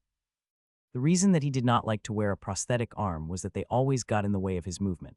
However, Hanzio's creation did not give him this problem. It felt so realistic that when he moved it, it felt like he had grown back an arm. The elastic suspension enabled him to effortlessly make simple movements. Perfection. This was the only word that could describe how he felt about it. "What do you think? Satisfactory?" asked Old Man Lu coolly as he sipped on his beer. Lu Kaiyan looked anxiously at the tall old man. The tall old man found himself in a tight spot. Should he help his friend, or should he say his true feelings? Which was more important? "This thing is excellent. I'm satisfied." Old Man Lu spat out his beer and glared at the tall old man as he coughed continuously. "Weren't we allies? We had a plan. Since you like it, you can have it." Hanzio was not surprised at all. The tall old man nodded his head and replied, "I will remember this favor." Old Man Lu was flabbergasted. The arm was made with my materials. Did you ask for my permission? Then can I stay? Hanzayo turned to Old Man Lu and asked, his lips curling. Old Man Lu's shock immediately turned into embarrassment. As he turned around to head upstairs, he reluctantly replied, whatever, if you want to stay, then stay. Let's see how long you'll last. Lu Kaiyan shook her fists in celebration. The tall old man smiled at Hanzayo before leaving the workshop. After walking out of the alley, he entered a black sedan car that had been waiting for him. The chauffeur respectfully passed a mobile phone to him. As the tall old man picked up the phone, his entire demeanor completely changed. He now looked extremely stern, a totally different person from the genial old man from before. The German organization fugitive has snuck into the western capital. These are the coordinates, he spoke in a deep voice. Have the intelligence department monitor him for now. I have come into contact with the target and will slowly find out his intentions. Unless necessary, do not act. Deserters of the Germinal organization were highly valued by the Six Nations, as they sometimes held valuable information. Unfortunately, most of the deserters were usually small fry. Hanzayo, on the other hand, was the first person to have a bounty issued, for on him it followed that it was highly likely that he possessed crucial information. In the workshop, Hanzayo turned his eyes back from where the tall old man had left. His performance should have let the tall old man know that he was not hostile and laid the groundwork for a better relationship. There were three things for Hanzayo to gain from coming to the workshop. The first was that Old Man Lu kept a very comprehensive collection of mechanic-related basic knowledge. The second was that this workshop was a good place to hide from the Germinal organization. While the Germinal organization had spies across the Six Nations, they did not know every single nook and cranny. This workshop was one of the few places that they were not aware of, and even if they found it, there was Old Man Lu. Old Man Lu was far stronger than the current Hyla. Although he appeared like some carefree good-for-nothing, he was actually one of the few Class D superhumans on the planet. On beginner planets in version 1, the strongest superhumans were only Class C. There was a lot of discussion regarding why mechanics were a superhuman class, such as, if mechanics were limited to a normal human standards, it would restrict their inventions by over 90, and only a superhuman can use some of the stronger machines they make. At higher levels, there were stricter requirements for using the machines that mechanics made. Some of them were even not usable by the other four classes, but only by mechanics. Mechanics were not all about big guns and giant robots. A high-level mechanic could specialize in one of many things. They might prefer to wield swords, specialize in assassination, or even pilot mobile suits. These were but a few of the endless possibilities that the class had to offer. The official information described the class as such: masters of combat machinery and compaction, well-balanced. After learning compression technology and spatial technology, mechanics would be able to disassemble and compress huge machinery into small capsules that they could activate whenever they wanted to reassemble them instantaneously. After learning certain skills like rapid assembly, mechanics with a large amount of energy would be able to create machines on the fly without the need for tools or equipment. All they needed was sufficient energy and necessary materials, and they would be able to bypass the creation process and instantaneously create whatever they needed. Player inventories were weight realistic, and with these abilities, mechanics were the only class apart from mages and telekinetic ES Persto be able to disregard weight constraints. The third reason that Hanzayo had come to the workshop was the most important one, for the secret story line. Its rewards were some blueprints of early-level godly equipment. In the future, Old Man Lu would leave the workshop and leave behind a digital safe that contained these blueprints. He would instruct Lu Kaiyan to pass it to her father, Lu Cheng, who was a warlord amongst the Wanderers. He and his father, Old Man Lu, were always on bad terms. Back in the game, a player managed to complete the tedious quest line and obtain the password to the safe. He then had to painstakingly search for the necessary materials to craft those equipment. However, it all proved worth it. With just that equipment, he was able to dominate the PvP arena and set the highest record of 38 continuous victories. While all that time and effort was certainly worth it for that player, Hanzayo didn't have to go through the entire quest line, as he already knew the password. Although the secret quest line was a competitive quest and only one person could complete it, other players that attempted it also learnt the password to the safe. Since it was not a big deal, the password was posted alongside information to the quest line in various forums. Still, the storyline only occurred after release, so there was still plenty of time before then. Hanzayo intended to foster a good relationship with them first. For the godly equipment, I'll explain your apprenticeship. Your meals and accommodation will be provided, for there is an unused room on the second floor. Your job scope will consist of helping out with maintenance work as well as orders. I'll pay you 1,000 a month, is that fine? Lu Kaiyan looked at Hanzayo nervously. She knew that he was skilled, but she truly did not have the money to offer him a higher salary. I accept. said Hanzayo without hesitation, at which she rejoiced. On the second floor was a full apartment complete with a living room, a kitchen, and several bedrooms. Lu Kaiyan brought Hanzayo to his bedroom. It was furnished simply with a wooden bed, a wardrobe, a bookshelf, and a small workspace. "This is now your room," said Lu Kaiyan happily as she passed the key to Hanzayo and began to dust the area. She really couldn't be any happier. $1,000 was a very small amount of money, not even enough for an average person's monthly meal expenses. Hanzayo was a steal. "I must treat this kid well so he won't run away." She thought to herself. Hanzayo didn't know whether to laugh or cry. Shouldn't the job applicant be the nervous one instead of the boss? Lu Kaiyan left after tidying up the room. Hanzayo climbed onto the bed and closed his eyes. Now he had to wait for Division 13 to approach him. "I am not strong enough yet." Hanzayo understood that he couldn't just rely on Stardragon to deal with the Germinal organization. He had to become much stronger in order to be able to take matters into his own hands. In any case, for now, he also had to be strong enough to gain Division 13's special attention. Since there were neither quests to do nor monsters to hunt, the only way to get stronger now was through crafting. Hanzayo would need money to make machines, so he planned to find some way to make extra income. The city provided him with many opportunities. His long journey had only just begun. With only 6 months left to launch, he had to treasure the remaining time. After resting for a while, Hanzayo returned downstairs. Lu Kaiyan was working on a household appliance at the workbench. Her denim shorts truly accentuated her perky curves, and Hanzayo couldn't help but steal glances at those slender, long legs of hers. "The orders are in the drawer," she said to Hanzayo as she wiped her sweat with a towel. The workshop didn't see much business, and most of the orders were advance orders. Hanzayo picked out a few easy ones and began working. At 7 p.m., they closed for the day. Lu Kaiyan changed into a comfy white dress and let her hair down, giving her the air of a kind, beautiful sister. There were patches sewn onto her dress, implying that they weren't doing so well financially. Hanzayo wondered if the reason she wore so little during work was if she was saving fabric. Old Man Lu finally showed his face for dinner. "Let's eat." Old Man Lu with his long and messy hair certainly did not seem the type of person to do household chores. Their meals were indeed always prepared by Lu Kaiyan. Hanzayo picked up a piece of char siu one with his chopsticks and placed it in his mouth. It was fatty but not oily and was extremely tasteful. Hanzayo was visibly delighted. "Delicious, right?" smiled Lu Kaiyan in glee. "Now this is proper food. What the hell have I been eating for the past 6 months? There's still a lot, so eat slowly," she added, pleased by the sight of his voracious appetite. As they continued eating, Old Man Lu suddenly asked, "Who exactly are you?" Hanzayo, stopping his chopsticks in midair, replied, "I'm just an ordinary person." "Do you think you can deceive me with such a blatant lie, kid? Tell me the truth," the old man snorted. Hanzayo's eye twitched. "And what if I don't want to?" "Don't want to?" Suddenly, Old Man Lu tilted his head back as he began to release a domineering aura of strange, wild melancholy that threatened to engulf Hanzayo. A look of seriousness appeared on Hanzayo's face. Twisting, he leapt backwards 5 meters, raising his arms in a cross-shaped guard to defend himself. Old Man Lu's eyes narrowed. "I have a skill that can kill the target's very soul in an instant. Do you want to test it?" he asked. "Does such a godly skill really exist?" Hanzayo's face began to pale. "The level of strength I have attained cannot be comprehended by the likes of you," Old Man Lu snorted in reply. Suddenly a black, stormy cloud arose from behind Lu Kaiyan. Lightning crackled and thunder roared. Wearing the same usual smile that she always displayed, she tapped the table with her chopsticks and ordered plainly, "Sit down and eat." The duo instantly returned to their original positions and continued eating, as though nothing had happened at all. The western capital was vast, comprising of 8 districts and 3 citadels interconnected by military roads. District 1 was the central district and the western capital's seat of government. Regular citizens were not allowed inside. Although the 6 nations were united against the Germinal organization, they still remained competitive with one another.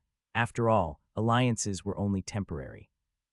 The assassination of important figures occurred frequently amongst the 6 nations, and although they would always blame these incidents on the Germinal organization or other dangerous individuals, the governments knew that 70 of them were each other's doing.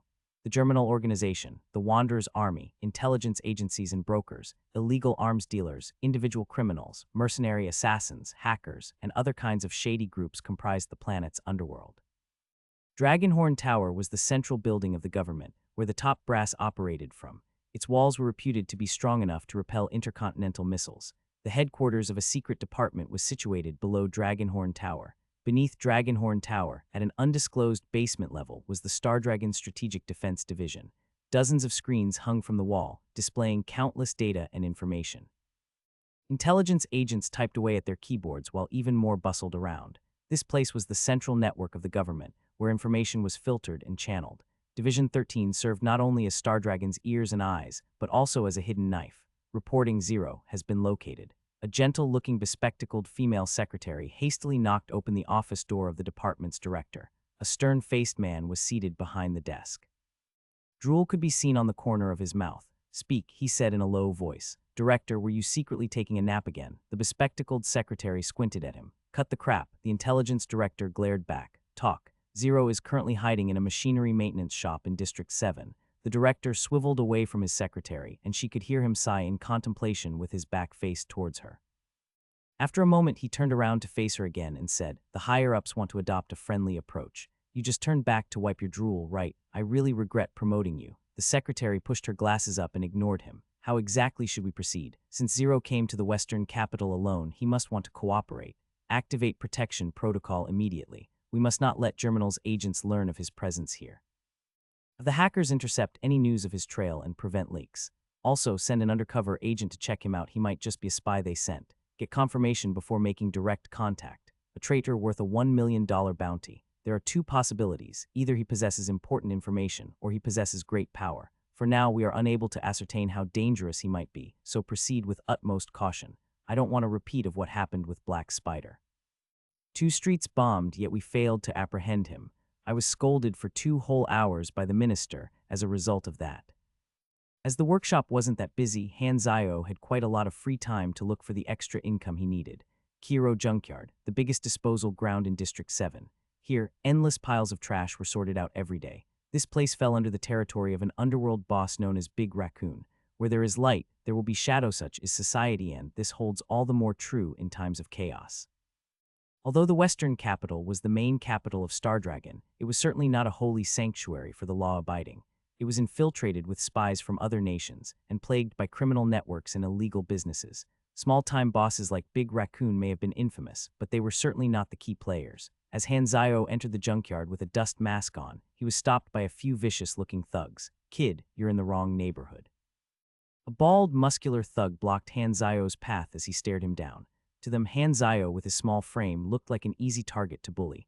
Hanzayo, unfazed, spoke, "I want to see Raccoon." The thugs instantly burst out in laughter. "We don't have time to play with you, kid. Run home to Mummy or I'll break your legs," threatened the bald thug. "Is that what Raccoon teaches his dogs to say?" "What did you say?" The bald thug was enraged. He began to grab Hanzayo by the collar. Hanzayo looked back at the thug calmly as he squeezed his wrist. The pain caused the thug to let go of his grip, and when he looked at his wrist, he found that there were already bruise marks on them. "Friend, which gang are you from?" The bald thug's expression had changed to one of caution. Suddenly, he paused to listen to his receiver and stepped away from Hanzayo's path, saying, "The boss wants to see you." Hanzayo followed the bald thug and was brought to a resting area inside the junkyard, where a thin man sat cross-legged on a sofa as he enjoyed a glass of red wine. From his appearance alone, it was hard to believe that this man was the infamous Raccoon who ruled the District 7 underworld. "I heard that you want to see me. What's your name?" he casually asked. "Technician Han," answered Hanzayo. The Raccoon sneered. "You should know what will happen to you if you're just wasting my time." The reason why he had agreed to letting Hanzayo in was that he was curious to see what business a snotty-looking brat had with him. Suddenly, Hanzayo reached out to steal the bald thug's gun. The bald thug felt a tug at his waist and turned around, but it was too late. The grunts behind Raccoon hastily drew their guns. "What's the meaning of this?" he asked nervously. The bald thug was one of his most trusted subordinates, and he was strong enough to take on 10 people at the same time.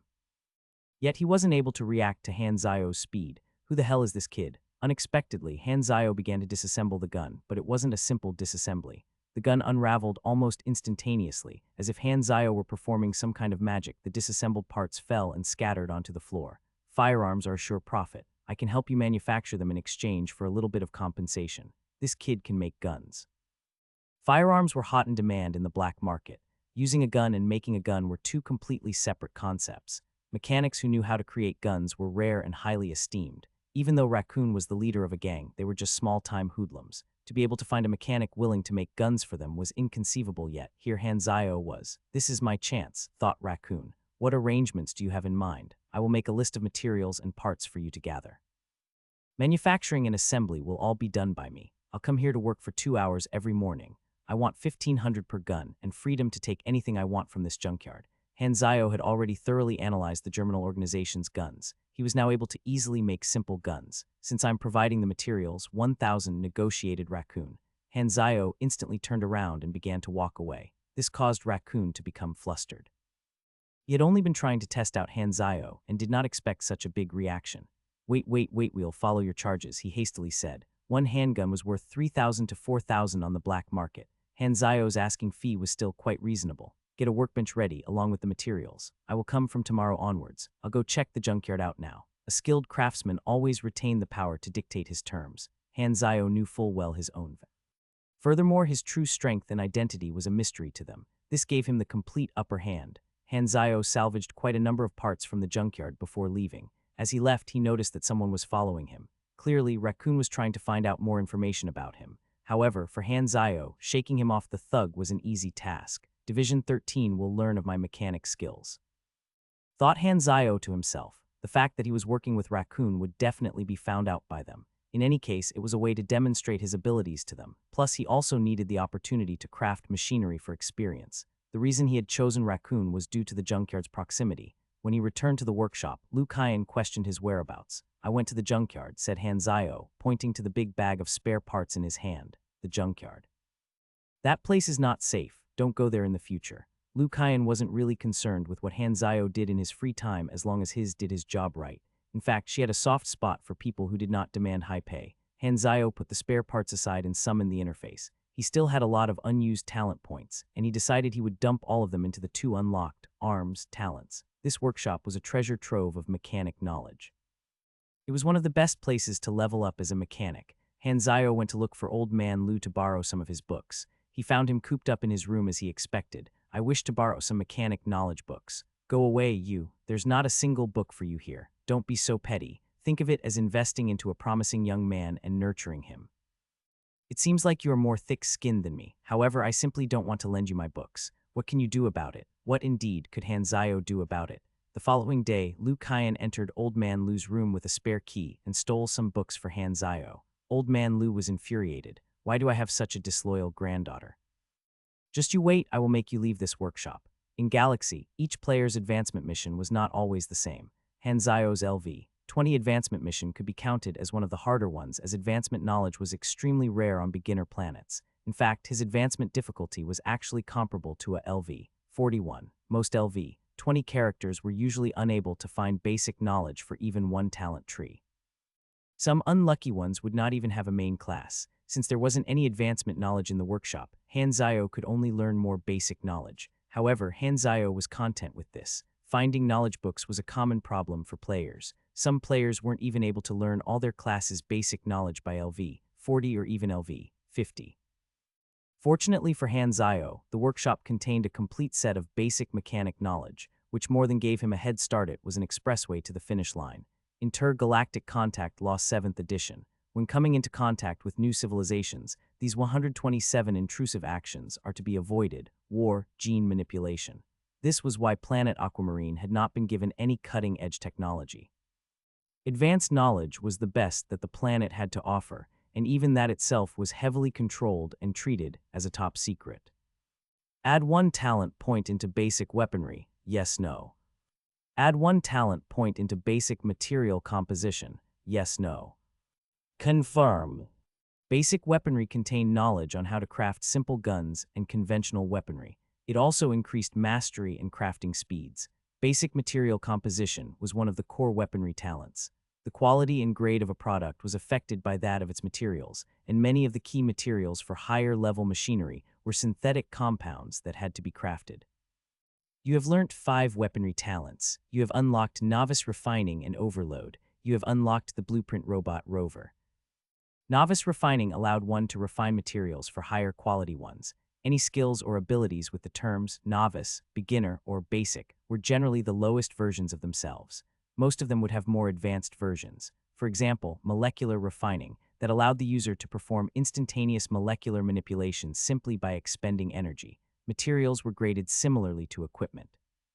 Of course, the higher the grade, the higher the value, but the 2 materials of the same grade could also have differing values. For example, a common iron ore was worth about 13 a pound, while a refined dark iron ore was worth about 45 a pound. Both were common materials. Overload active skill. Drains energy to temporarily increase the output of machinery by 30-50 at the cost of durability. If Hanzayo activated this skill together with his lightweight mechanical arm, its damage and defense would both be significantly boosted. However, with only 120 energy, he would only be able to maintain the skill for 10 seconds or so. I've finally unlocked an active skill. Rejoiced Hanzayo. Mechanics had so few active skills in their early levels that it was quite sad. His escape from the Germinal would have been much easier had he possessed this active skill back then. The Robot Rover Blueprint was an easy-to-obtain, early-level robot blueprint.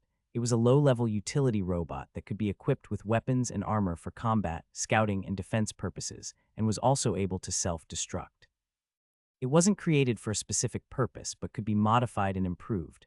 They were widely used for prospecting and mining, gaining so much from just 2 talent points a bargain. Suddenly, he noticed Old Man Lu creeping up towards him. "What are you looking so excited all of a sudden?" Hanzayo rolled his eyes at him, replying, "Aren't you being a little too nosy?" "Nosy? Why?" Old Man Lu took a moment to inspect himself. "It's working hours. If you're not helping, then go away."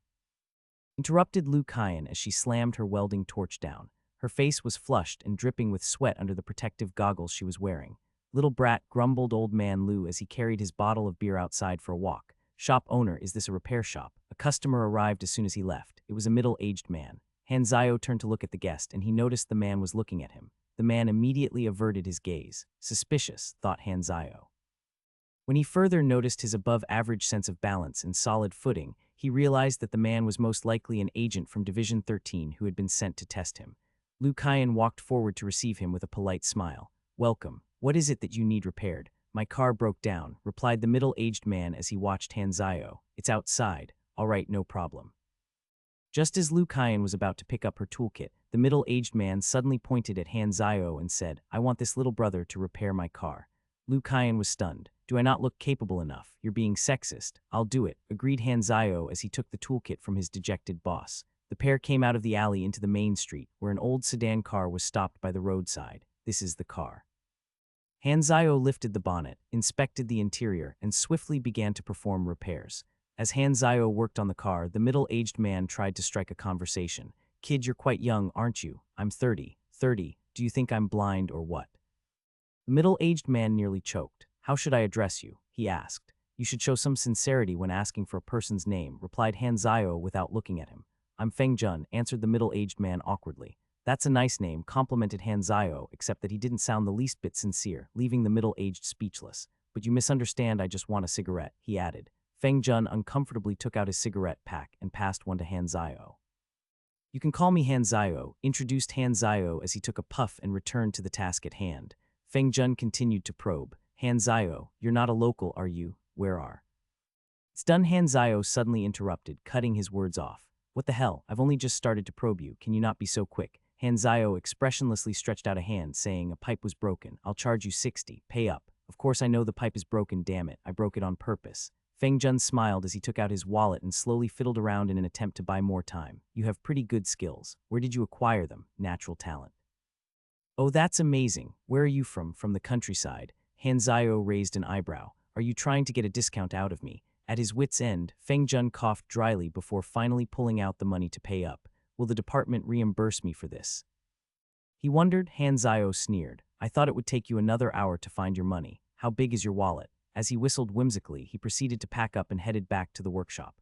When he left, Feng Jun cheerlessly made a phone call. Initial observation concluded. The target is a mechanic and his threat level is still an uncertainty. Duration of contact was 4 minutes and 38 seconds. The target named himself as Hanzayo. "I suggest proceeding with more testing, and to avoid direct confrontation. My analysis of his character, yes, extremely annoying."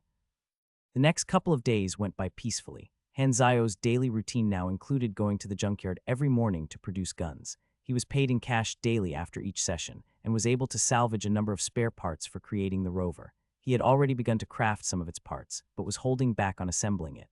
Old Man Lu would occasionally lurk around to spy on Hanzayo as he worked. He was trying to figure out Hanzayo's background from his craftsmanship. However, because Hanzayo was self-taught, his efforts were in vain. The tall old man frequently came over to compete with Old Man Lu at 5 in a row, which Hanzayo found hard to understand. Is 5 in a row that fun? The tall old man also gradually began to converse with Hanzayo more, and Hanzayo was more than happy to entertain him. Everything was going according to plan. For mechanics, crafting rewarded the most experience, followed by enhancement, repairing, and lastly, assembly. As Hanzayo had no way of acquiring advanced knowledge for now, he decided to use his accumulated experience points to raise the 3 skills of Beginner Machinery Affinity LV, 3 Basic Combat LV, 8 and Basic Shooting LV, 6 to close to max level, and he gained quite a number of talent points from this.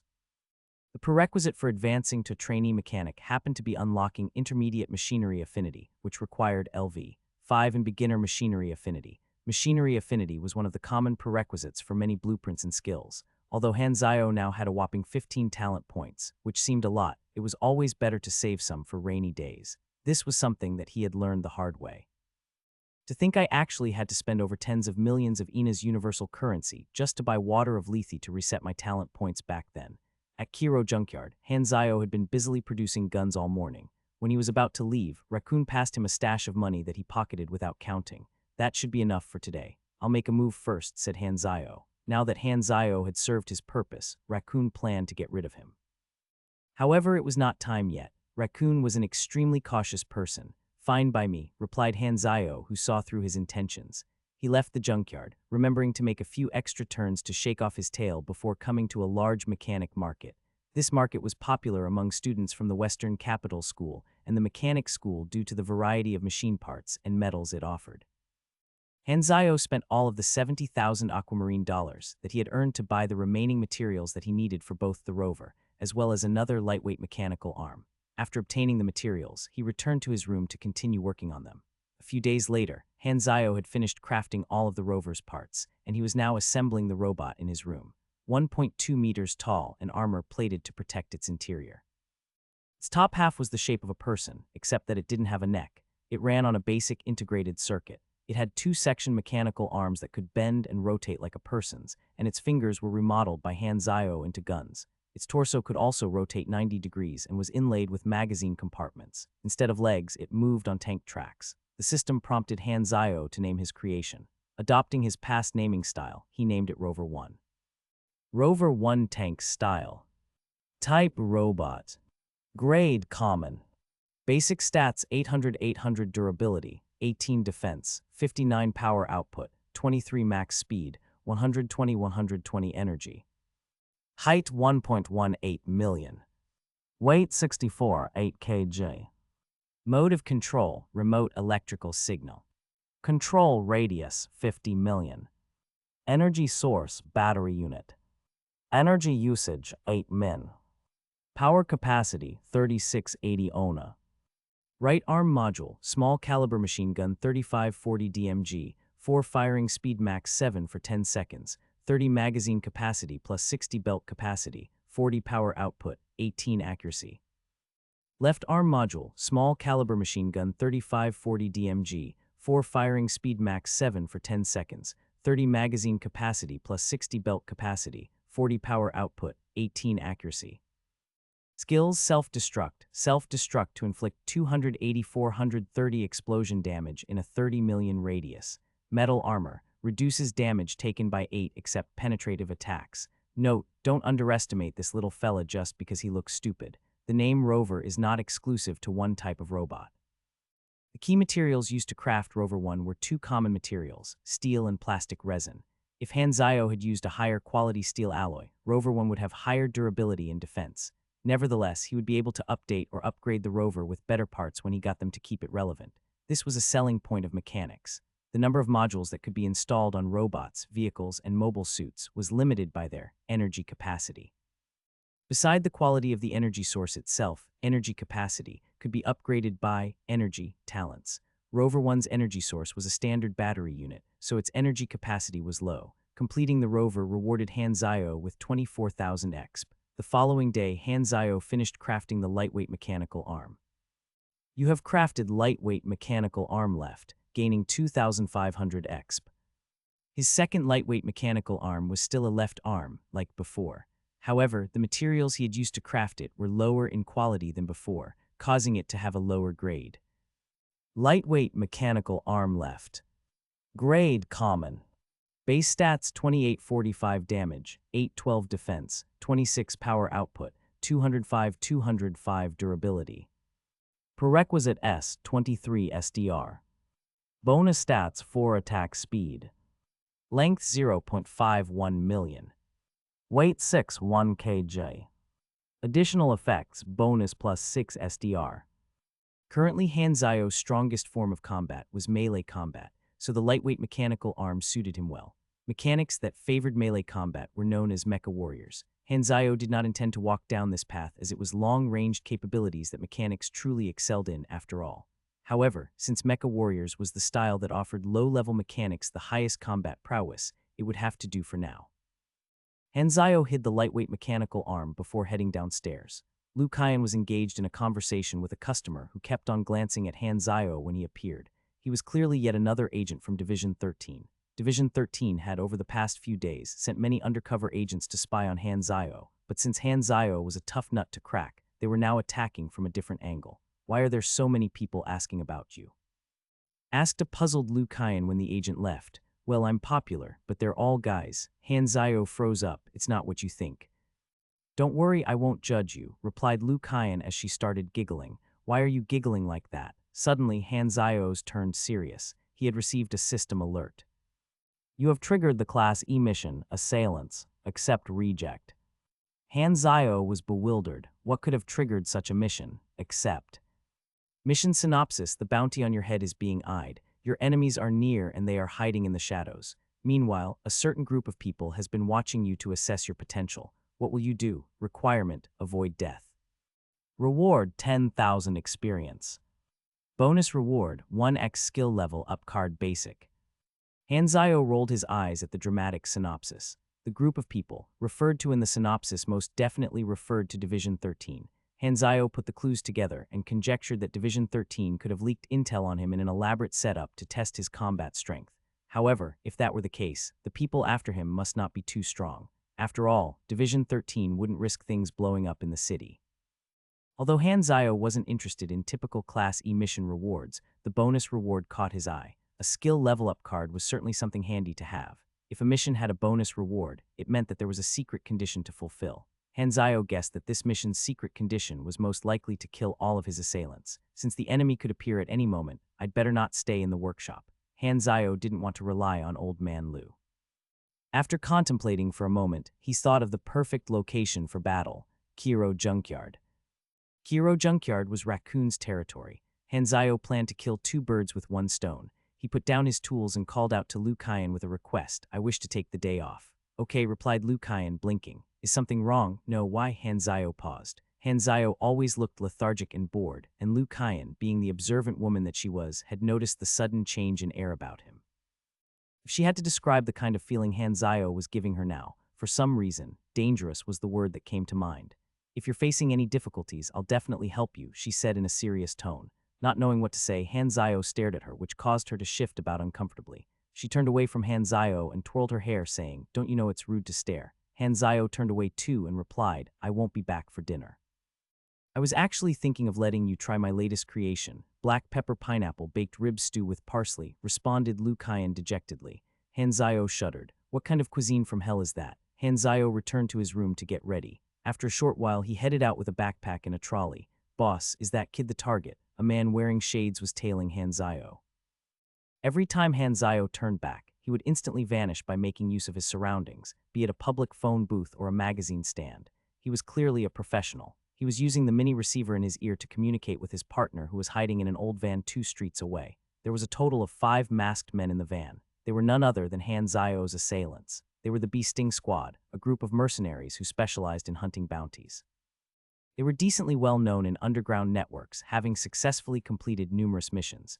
They had by chance stumbled upon Hanzao's trail. For them, this mission was more important than any that they had ever taken on before. Bounty aside, they were hoping to gain favor with the Germinal organization and earn their backing. How could this kid be worth 1 million? He looks so ordinary. This will be a piece of cake, said the number 2 of the squad, full of confidence. Don't forget that we are deep in Star Dragon territory. Act swiftly, reminded the leader Kelly as he inspected his gun. The target is on the move. A black, plateless jeep was following Hanzao from afar. Inside the jeep was a team of Division 13 field agents, led by their mission captain, Li Hui. Besides him were 8 other fully equipped agents and Feng Jun, who was acting as an advisor. They were armed with tranquilizer guns. Just as Hanzayo had expected, his assailants, the Bee Sting Squad, were indeed being used by Division 13 to test him, and these agents were in fact tasked to play the role of hero. Feng Jun brought up a video feed of Hanzayo. The target seems to be headed to the District 7's Kiro junkyard. The Bee Sting Squad is following him. It would be ideal if the battle took place inside the junkyard. Hanzayo arrived at the junkyard to Raccoon's surprise. Why is he here?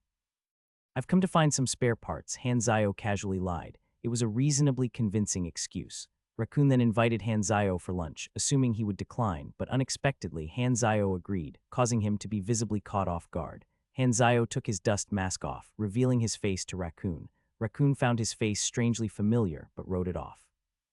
Although Hanzayo was unquestionably famous in the criminal world, small-time crooks like Raccoon were, for the most part, largely irrelevant. Hence, they were often not privy to or bothered with the latest ongoings. Although Hanzayo had been wearing the mask to keep his identity a secret, it didn't matter anymore. A banquet table was set up by Raccoon's men. Hanzayo and Raccoon sat on opposite sides, facing each other as they conversed. How was the last batch of guns?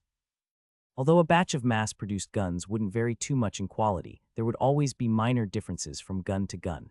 These differences arose from the innate composition of the materials, but they could be minimized by a skilled mechanic. A gun expert would be able to tell a handmade gun from a mass-produced one. "What's in there?" asked Raccoon, pointing towards the stuffed bag in the push trolley. "Some spare parts," replied Hanzayo. Raccoon was satisfied with the answer. They continued chatting until dusk arrived, and the sky had transformed into a gorgeous hue of orange and indigo. One of Raccoon's thugs suddenly ran into the room, saying, "Boss, someone is looking for you." "Can't you see I'm with a guest?" replied an irritated Raccoon. The thug whispered a few words into Raccoon's ear that made him look at Hanzayo contemplatively. He then got up from his seat and smiled at Hanzayo. "Please excuse me for a moment," he said before leaving. Hanzayo narrowed his eyes. "Something's up. Half an hour ago. Cousin, I traveled all the way here just so I could enjoy a good life under your care. Please don't abandon me," pleaded Majai as he chased after a young man. He had come to the western capital intending to join his cousin's gang, but his cousin had deemed him unworthy and given him a janitor's position. Obviously, Majai wouldn't settle for it, but what else could he do but beg? "I've told you before, don't call me your cousin," barked the irritated young man. Of course, my bad. I'll slap myself," replied Majai, after which he actually slapped himself. "Big shot." Majai's eyes lit up. "Who?" "The boss of District 7, Mr. Raccoon. Each district other than District 1 has an underworld boss. Do you know how powerful they are?" Before the pair realized, they had arrived at the entrance of the junkyard. Majai tried to follow him in, but the young man glared at him, causing him to give up. Just as Majai was about to leave, he looked beyond the gates and noticed Hanzayo being welcomed. "What the heck, isn't that the kid who sneaked in with me?" A thug stopped the young man. "Don't loiter here," he said. "I'm also one of the boss's men," replied the young man respectfully. "I've come to make a report." Suddenly, Majai interrupted them. "Who is that guy?" he asked, pointing at Hanzayo. "Who gave you the right to talk?" snapped his infuriated cousin, who motioned to slap him.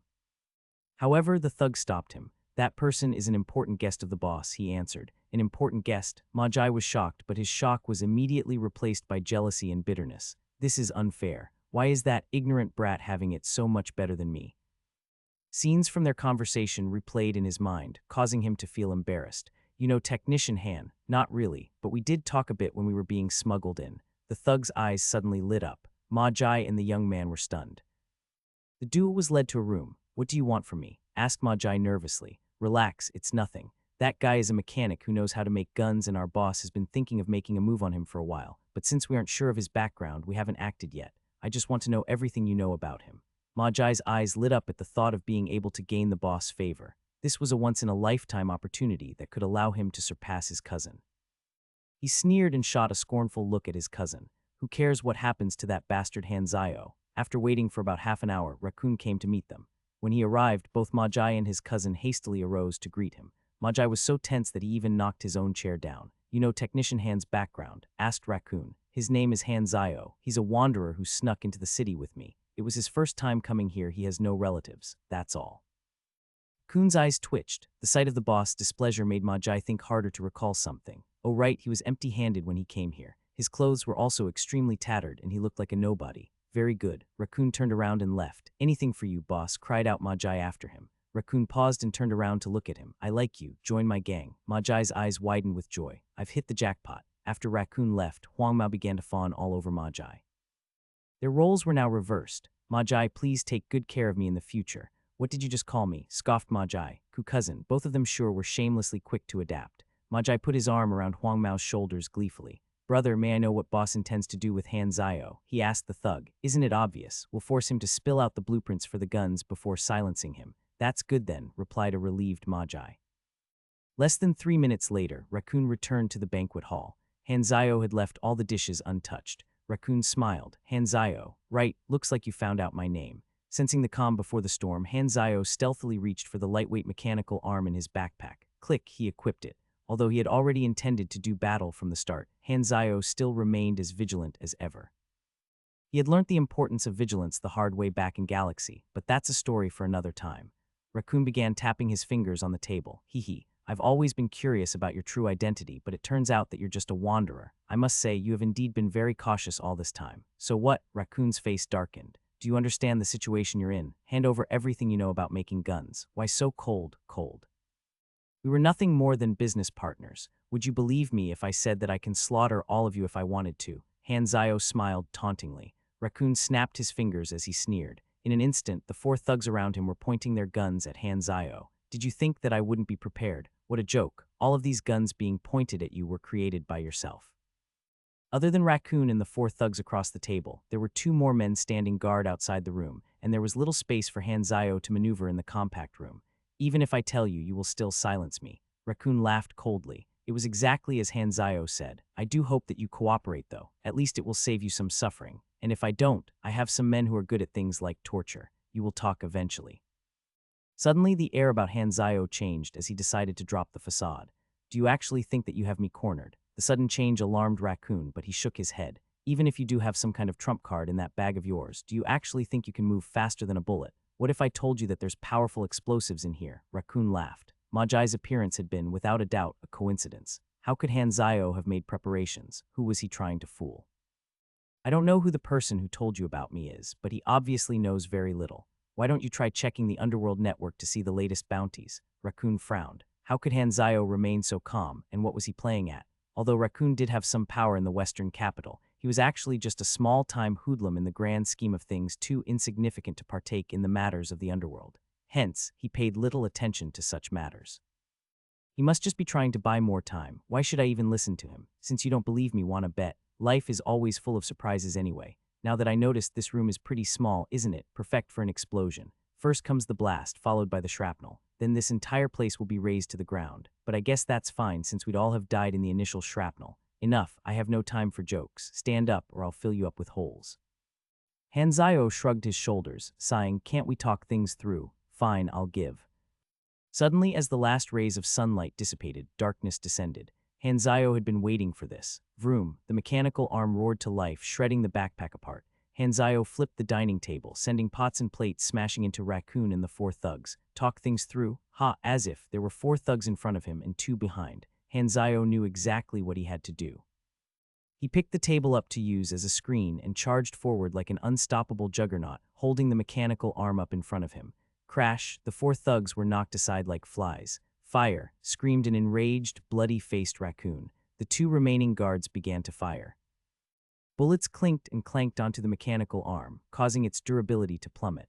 A bullet found its mark, hitting Han Zio in his shoulder and doing 16 damage, dyeing his shirt with blood. However, all it did was give Han Zio an itch. Han Zio's pain tolerance was extremely high, and his solid muscles halted the bullet. Han Zio smashed the mechanical arm into one of the thug's chest. One loud thud, and he exploded on the spot. He then proceeded to yank the other poor thug up to use as a meat shield against the 4 thugs who had gotten back up and were firing at him. Gathering all his strength, Han Zio ripped out the door from its bolts and threw it at them before running out. Chase, barked Raccoon. Dozens of thugs throughout the entire junkyard were alerted by the gunshots and they were rushing over to help. Kiro Junkyard was Raccoon's main base, and Han Zio had to tread carefully to avoid being surrounded. He looted a gun from one of the thugs he encountered, which made things easier for him. With his fast reflexes, as well as basic shooting and precise aim to help auto-correct his shots, Han Zio was able to always have the edge against the thugs in the battle of guns. If he encountered a group of them, he would tumble and duck and fire lethal shots as he evaded. The only limitation that he faced was ammo, so he would loot their magazines after each wave. The trail that Han Zio left behind was bloody and littered with corpses, and Raccoon could hardly believe what he was seeing. Han Zio had effortlessly taken out over 20 of his men single-handedly. However, there were indeed way too many thugs converging on Han Zio, making it hard for him to take the initiative. Hanzayo hid behind the vehicle frame of a scrapped sedan as dozens of guns were fired in his direction, their muzzle flashes lighting up the night. Bullet storm was deafening, making it hard for Hanzayo to even hear his own breath, and it was extremely difficult to return fire. Good thing that this is my territory. No matter what, he can't possibly make it out of this alone. Raccoon was seething with rage. I will make him regret ever being born. Suddenly, something unexpected occurred. Bang, bang, bang, bang, bang. A submachine gun was being fired from the side of the battlefield. The thugs began dropping in numbers as their screams filled the air. Sting Squad was entering the fray. Under the guise of nightfall, they instantly overwhelmed Raccoon's inexperienced thugs. Where did these mercenaries come from? Raccoon was scared shitless. Are they after me? However, the mercenaries suddenly changed direction and advanced towards Hanzayo instead, ignoring him. These mercenaries are after him. Raccoon stared at the unfolding events in disbelief. As a villain himself, he understood the simple fact that the stronger a person was, the stronger his enemies. The fact that these mercenaries were willing to risk exposing themselves in the capital to go after Hanzayo meant that Hanzayo must not have been an ordinary person. He thought back to Hanzayo's words. Why don't you try checking the underworld network to see the latest bounties? He wasn't just talking. Who exactly is he? That's the sound of submachine guns. His mission target had appeared. Hanzayo was able to sniff out the Sting Squad's location from their muzzle flashes. 300 million to the west, 6 people, 6 submachine guns. Hanzayo rapidly performed calculations in his head. The enemy's firepower was overwhelming. It would be unwise to meet them head-on. Lucky, I came prepared with my trusty rover. Hanzayo sighed in relief. He whipped out the touchscreen remote control that he had created for Rover 1. When activated, the rover's visual feed would appear on the screen. However, the display was currently reading out of range. Hanzayo had to get to within 50 million of the rover to activate it. Steeling himself, Hanzayo stood up and began to run back along his original path. He was instantly assaulted by submachine gun fire. Hanzayo made use of the heaps of scrap and junk to duck and take cover, advancing through the rain of bullets. Damn it, there's so much cover for him here, cursed a long-haired Sting Squad member as he reloaded. He's faster than a bloody rabbit. Although their original plan had been to assassinate Hanzayo, they had decided to take advantage of the ongoing fight between him and Raccoon to mask their intentions. He's already exhausted. Go in for the kill, Kelly shouted out. After the earlier bloodbath, all of Raccoon's men were either dead or had lost all morale and were unable to fight. Seeing Hanzayo running so desperately emboldened the Sting Squad, and they gave chase. While he ran, Hanzayo suddenly sensed danger and ducked down. A bullet narrowly missed him, severing a strand of his hair. After sliding under 2 more scrap cars, he finally came in range with the rover. Connection successful. Activate. In the resting area, amidst debris and dust, the cloth cover on the push trolley suddenly began to vibrate, and 2 red lights appeared from beneath it. The rover's eyes. The rover's engine started to whirl, and its wheels began to rotate as Hanzayo piloted it out of the resting area. At this point of time, the Sting Squad had come extremely close to Hanzayo. Rover 1's defenses were not strong enough to take on the collective fire of 6 submachine guns, so it would be too risky to send him in head-on. The sole edge that Hanzayo had over them was the element of surprise, as they would never imagine him to have a robot as a reinforcement. Hanzayo surveyed his surroundings to find a suitable spot for an ambush. He found 2 scrap cars along the Sting Squad's path that were angled in such a way that the bend they formed provided a spot of concealment. Hanzayo piloted the rover to hide inside the bend. The noise from Rover 1's engine was masked by the ongoing chaos, and only Kelly suspected that something was off. The instinct that he had acquired from surviving through numerous life and death encounters told him so. Pausing, he said to his team, "Something doesn't feel right here. What did you find?" Asked the long-haired man. "That's the thing, I don't see anything." "Well, it can't be. The target is already cornered. He's dead meat." At this exact moment, his squad entered Rover 1's shooting range, and Hanzayo was quick with the command. Do. Hell rained upon them from Rover 1's fingers. The entire squad was wiped out on the spot. Kylie had managed to take cover in time, but he did not escape unscathed. A few bullets had grazed past his face, leaving him all bloody. He had been so close to perishing with his squad mates. What the hell was that monster? The long-haired man had also survived, but his condition was far worse. He had been shot in the abdomen and was bleeding profusely. Kylie could hear him groaning in pain. Suddenly, 2 red lights began to glimmer in the darkness, terrifying the duo who thought that some kind of savage beast was approaching. Paralyzed with fear, they could only watch on as Rover 1 appeared, a robot. Kylie stared at Rover 1 in disbelief. He regretted not trusting his instinct. What should I do now? Kylie's immediate thought was to retreat, but the long-haired man suddenly went berserk and opened fire on the rover. Dies. Clink, clink, clank, clank. Rover One's thin armor was slowly dented by the barrage. Seeing that his attacks were effective, Kylie and his other remaining teammate began to join the counterattack. Rover 1 Tank Style has lost 14 points of armor. Rover 1 Tank Style has lost 17 points of armor.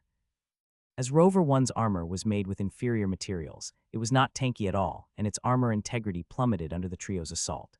In just a few seconds of barrage, the poor rover was reduced to a useless hunk of metal. It couldn't be helped. As Hanzayo had to work with limited funds, all he had equipped the rover with were the finger guns. Damn it, where is Division 13? Suddenly, as if in answer to his prayers, the sound of a marching troop began to fill up the night. Disarm yourselves, someone roared out. Quickly retreat, ordered Kylie immediately. The long-haired man emptied a final magazine onto the rover furiously before he relented. Okay, let's go. However, right as they were about to flee, the rover suddenly started to charge towards them as it began to glow. Self-destruction. The deafening explosion set the night ablaze, engulfing the trio. About 50 meters away, Li Hui and his agents were shocked by the massive explosion. Damn it, cursed Feng Jun, this was supposed to be a covert operation. He could already imagine tomorrow's headlines. From the moment that the battle between Hanzayo and Raccoon had begun, the situation had already gone out of control. The gunshots alone had already caught the attention of many civilians. However, as they were ordered to act only after the bee sting squad appeared, they could only continue waiting in anguish, and it was now too late. Hanzayo got to his feet and brushed the sand off his hair. Things were not over yet. Although the other two mercenaries were not as fortunate, Kylie had managed to escape the blast in time. He hastily scrambled to his feet to make a run for it when suddenly, someone other than Hanzayo began to open fire on him. The shooter was none other than Li Hui. Want to steal my kill? Hanzayo frowned. He had to be the one to finish Kylie off for the bonus reward. Hanzayo began to give chase, and he managed to intercept him effortlessly from the side. Kylie looked at the man who appeared before him with trepidation. The current Hanzayo felt like a completely different person than before. Die. Kylie gritted his teeth and raised his gun to fire. However, before he could pull the trigger, Hanzayo suddenly began to sway from side to side as he closed in on him like a veteran boxer. Flustered, Kylie fired multiple shots, but they were all either evaded or blocked by the mechanical arm. Not even a single one hit. Kylie was completely overwhelmed. By his estimations, no matter how strong Hanzayo was, he would at best be at the level of an elite mercenary. Only a superhuman could possibly move faster than a bullet. However, what Hanzayo was doing was equally frightening, and hard to believe. He was predicting the trajectory of his shots from just the angle of the gun. It was a feat that only the most experienced of veterans could perform, and even throughout the entire mercenary world, there were only two he knew of that were capable of it. The look of disbelief on Kylie's face amused Hanzayo. Compared to that time he piloted a mobile suit through the crossfire of entire fleets, this was just a piece of cake. Click, Kylie inevitably ran out of bullets and he fumbled to reload. However, it was too late as Hanzayo had closed the gap, suddenly appearing in front of him. Paralyzed with fear, Kylie could only watch on in horror. He could hear Hanzayo's muscles bulge as he stretched his left arm back to prepare for a mighty swing. Hanzayo twisted powerfully, transferring all the force and momentum in his body into his left arm as he unleashed a devastating hook, simultaneously shouting, "Overload." Black smoke billowed out as the engine of the lightweight mechanical arm blared loudly, sending its gears and piston into overdrive. Its power was boosted by 30, and Hanzayo smashed it directly into Kylie's face. Critical hit, crushing blow, blood splattered everywhere. Kylie may have survived a number of close calls, but he never stood a chance against this one. When Li Hui and his team arrived, they were greeted by a blood-curdling scene. Kylie's corpse lay limp on the ground beside a blood-soaked, expressionless Hanzayo, whose mechanical arm was covered in pieces of flesh. Half of his face was illuminated by the fire, while the other half was grimly enshrouded in darkness. As experienced as these agents were, they were unable to remain calm. You have completed the E-Class quest Hunted, gaining 10,000 experience. You have completed the bonus condition, kill all 6 assailants. You have gained a skill level up card Basic, accept reward YN. No, selected Hanzayo. He could accept it later on. Don't move, shouted Li Hui after taking a moment to regain his senses from the initial shock. He raised his gun and pointed it at Hanzayo. Hanzayo calmly took off the lightweight mechanical arm before raising his arms in the air. 2 agents slung a black bag over his head to block his vision before leading him away, presumably to bring him to Division 13. About time. Thought Hanzayo to himself. Feng Jun gasped when he looked around to see aftermath of the battle. 6 mercenaries taken out so easily. Is that the power of his machines? Go gather whatever parts he's left behind and notify the police to follow up, ordered Li Hui sternly, after which they escorted Hanzayo to a car. Hanzayo sat in the backseat sandwiched by two agents. Although he couldn't see, he could sense that they were on their toes. Although one or two things didn't go exactly as planned, everything was still within Hanzayo's expectations. It was a quiet ride. The atmosphere amongst the agents was extremely tense and only the sound of driving could be heard. They had been ordered not to converse with Hanzayo. On the contrary, Hanzayo had looked calm from the very moment that they appeared, which bewildered them. It almost seemed like he had expected them. Raccoon's face darkened as he looked at the aftermath of the battle. "Bring me a laptop," he barked. As soon as he logged into the underground network and clicked on bounties, he was greeted by Hanzayo's face. 1 million bounty. He's wanted by the Germinal organization. Raccoon's face instantly paled and he slammed the laptop onto the ground in frustration. Damn it, he really did have a bounty on him. And it was issued by the king of the underworld no less, the Germinal organization. Sometimes, ignorance isn't bliss. Now that the dust had cleared, Magi and Huangmao finally emerged too. Just the sight of the aftermath alone caused them to shake uncontrollably. Raccoon erupted with anger when they came to him. He kicked Magi to the ground, screaming, "Damn you.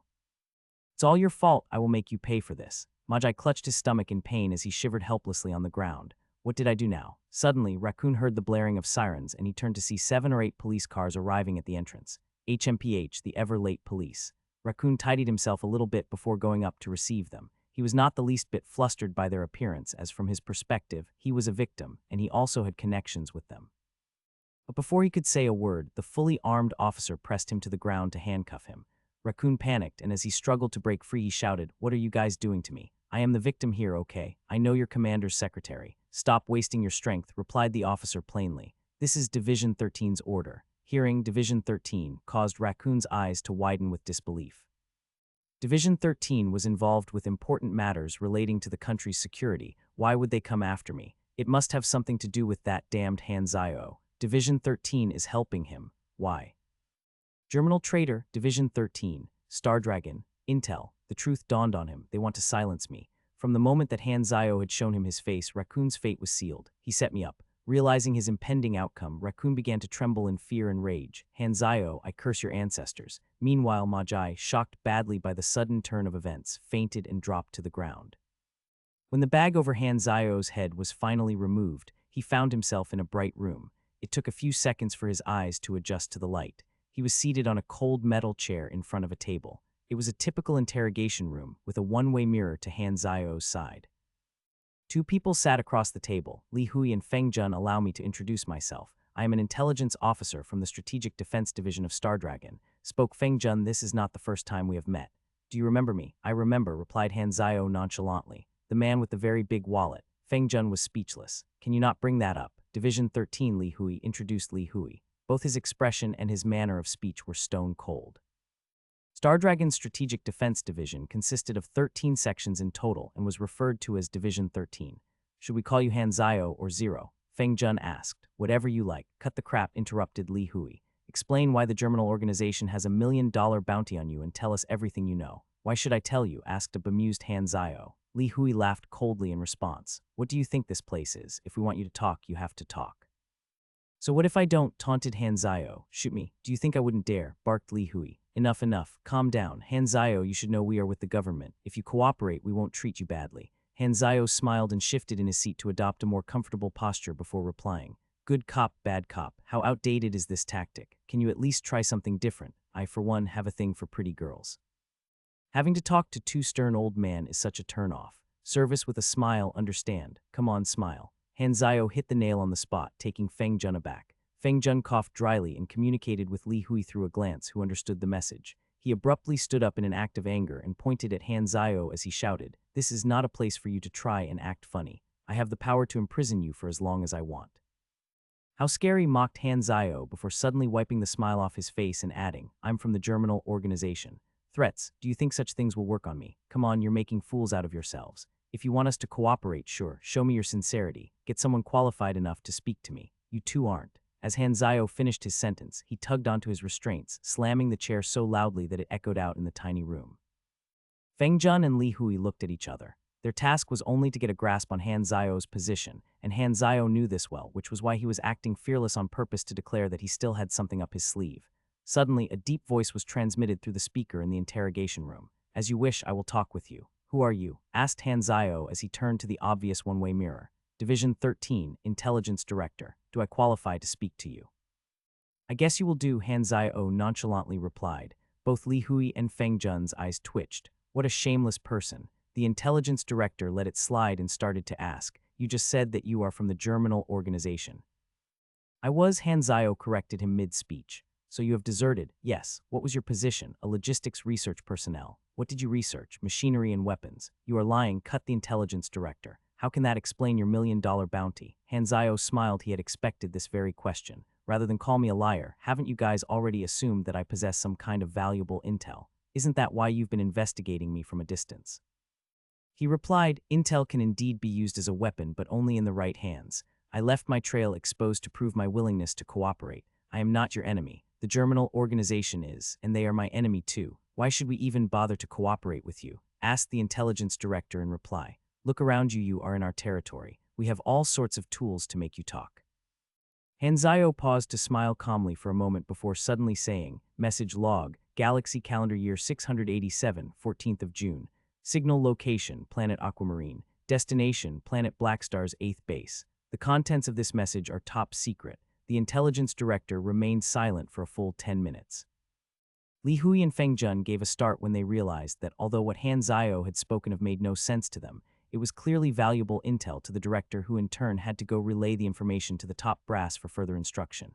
After the long wait, the Intelligence Director spoke through the speaker again. This time, though, he sounded extremely serious. "Are you sure?" he asked directly. "How would I know of Blackstar otherwise?" "Fine." The Intelligence Director was wearing a grave expression. If the intel that Hanzayo had given him was actually true, it was extremely crucial to not only Stardragon, but the entire planet.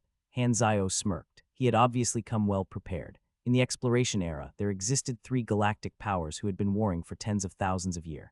Although it took a long time, the 3 powers eventually came to an agreement and ceased their fighting. They agreed to work together for peace, order, and advancement.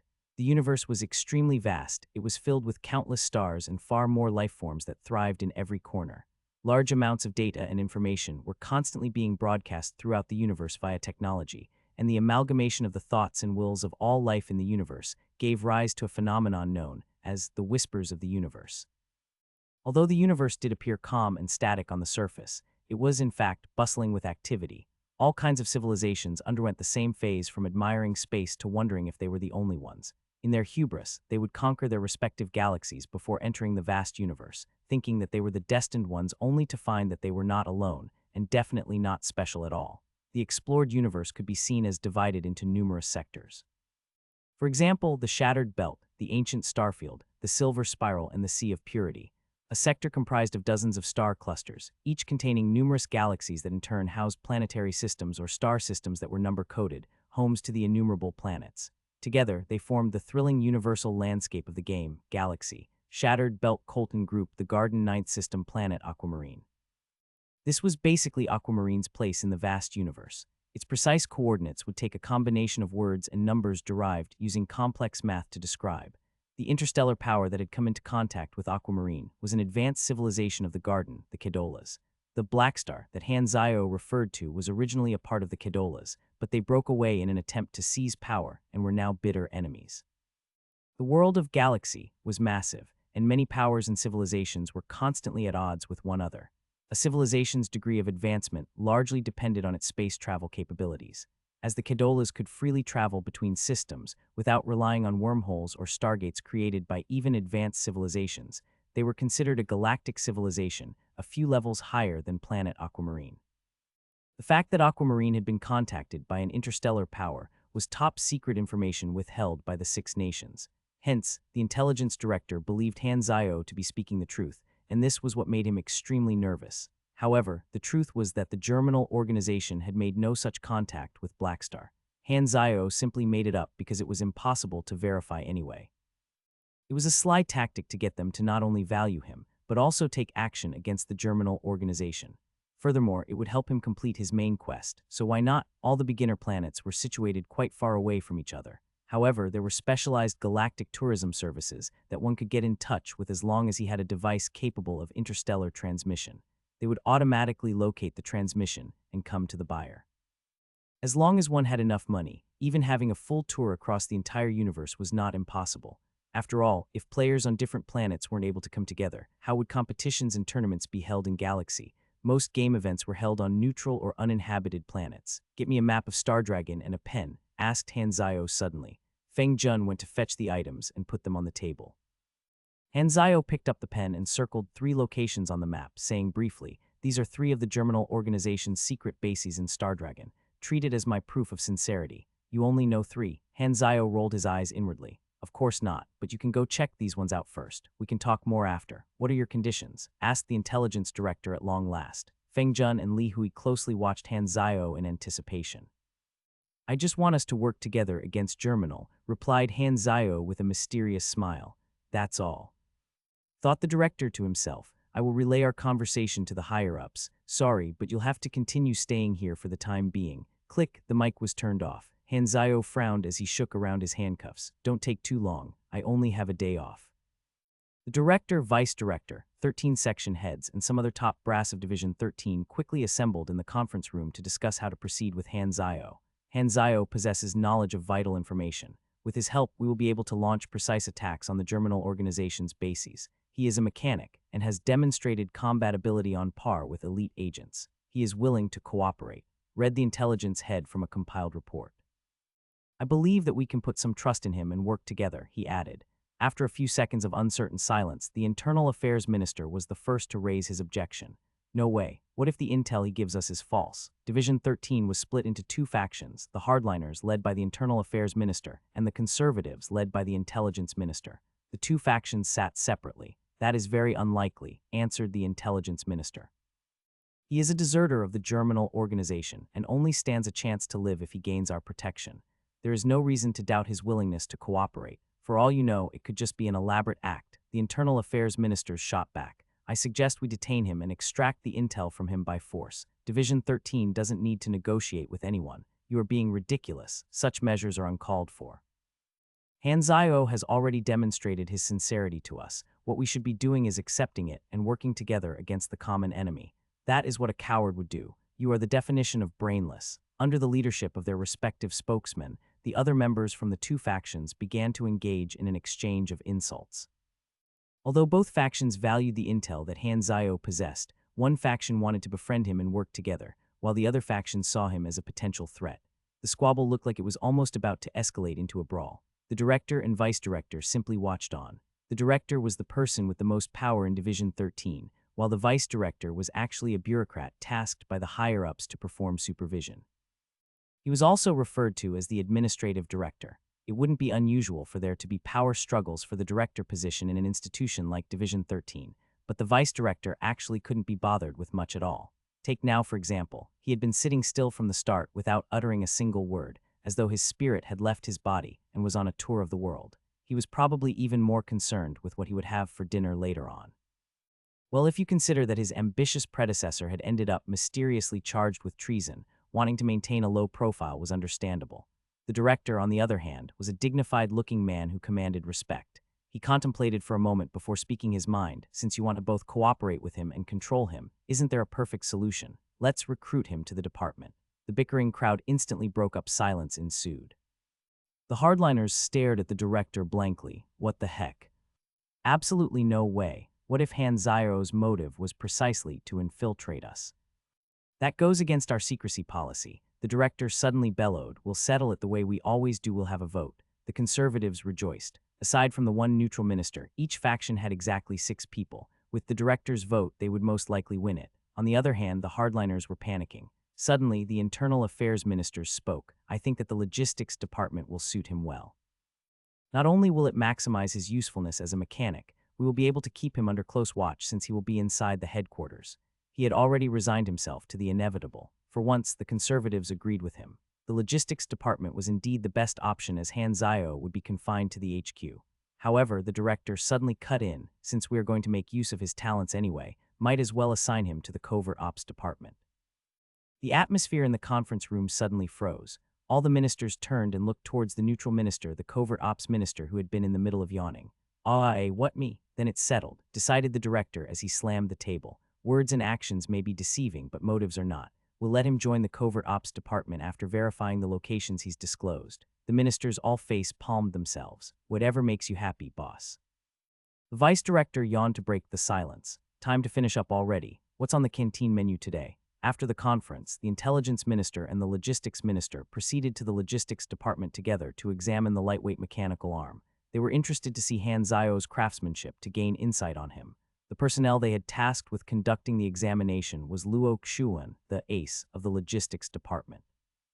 He was the top machinery studies student of his year at the Western Capital University and had been recruited directly into Division 13, where his continued excellence earned him the favor of his higher-ups. There were plans to transfer him to the covert ops department. He was flawless apart from being too arrogant. Begin.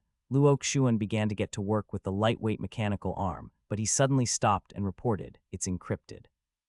Machines were commonly installed with encryption to prevent unauthorized disassembly and reverse engineering.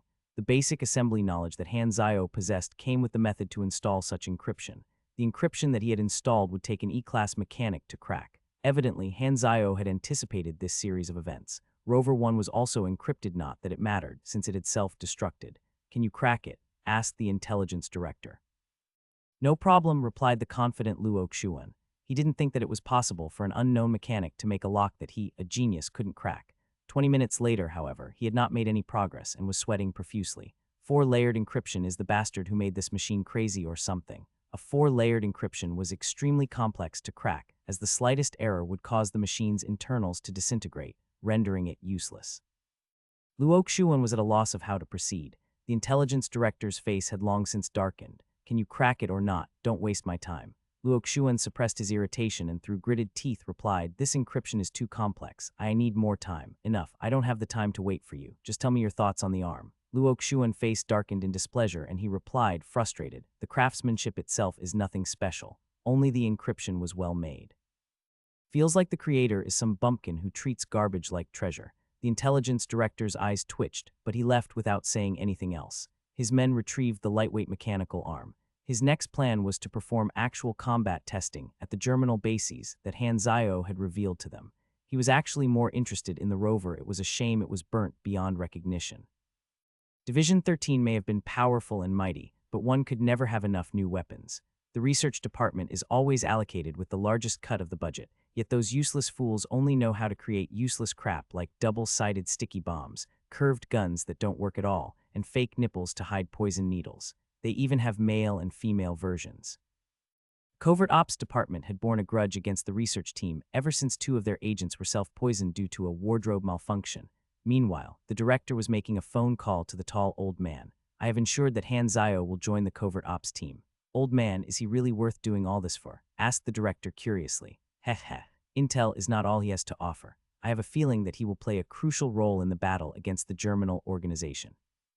Elsewhere, ruined skyscrapers crawled with vines. Below, the streets were cold and empty, and fragments of broken glass littered the line of stores. The stores were in an utter mess. Clearly, they had been plundered. A piece of yellowed newspaper from who knows what year danced about on the streets, carried by the faint wind. Moonlight filtered through the thick cloud of dust to lend the city some of its luster. The city's only source of light.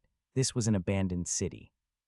It had once belonged to a great nation, but even this great nation no longer existed, and its people had moved to other places. The living conditions here were so poor that even wanderers avoided this place. Countless other cities had been similarly abandoned over the last few decades of change. As soon as the people left, though, these forsaken jungles of concrete and steel became flourishing grounds for vegetation. According to Han Zio's intel, the germinal organization had 3 bases within Stardragon territory. One of them was located here. The nation's top brass had been both shocked and angered to learn of the presence of germinal bases in the country. Within 24 hours, troops had been dispatched from the nearest military bases to attack. Currently, the city was being bombarded. Over a dozen armored military vehicles had entered the city, and the sound of gunfire and cannon fire was incessant. Screams filled the night. However, the surface battle was just a diversion. 3 covert ops agents had been tasked to infiltrate the base. They'd just arrived at a side entrance. Li Yalin was an agent with level 4 clearance. A beautiful young woman with extremely fair skin, she wore a yellow hoodie on top of black compression tights that accentuated her sexy, nosebleed-inducing body. She had an athletic build. Li Yalin held her hands up in the air as she stretched her back. demonstrating impressive flexibility in the beautifully arced, well-proportioned body of hers. She was clearly the most carefree and energetic of the trio. She stopped chewing on her bubblegum to complain. I was finally able to take a break because of my leader's injury, but they call me back so suddenly for an emergency mission. Are agents not humans? Lambert continued to polish his dagger silently. Lambert was the ace of a top-secret, unofficial squad during his time in the military, and he had been secretly transferred to the Covert Ops Department after his discharge.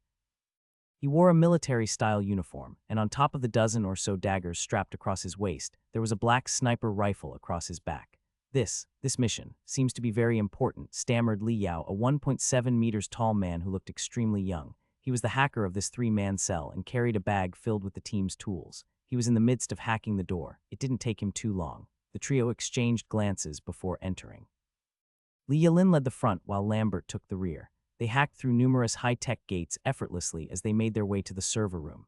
The Germinal organization was very careful with its information. Once a base was compromised, they would cut off its access to their network, delete all traces of data, and activate an EMP blast to destroy the hardware.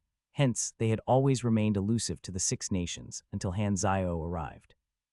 The trio swiftly arrived at Basement 2, where the server room was located. Suddenly, Lin Yao, who was monitoring the hacked feed, began to exclaim, "There are guards approaching from behind the..." Before he could finish his sentence, a team of guards appeared in their sights. Li Yalin was the quickest to react. She burst forward so quickly that the guards weren't even able to draw their guns in time.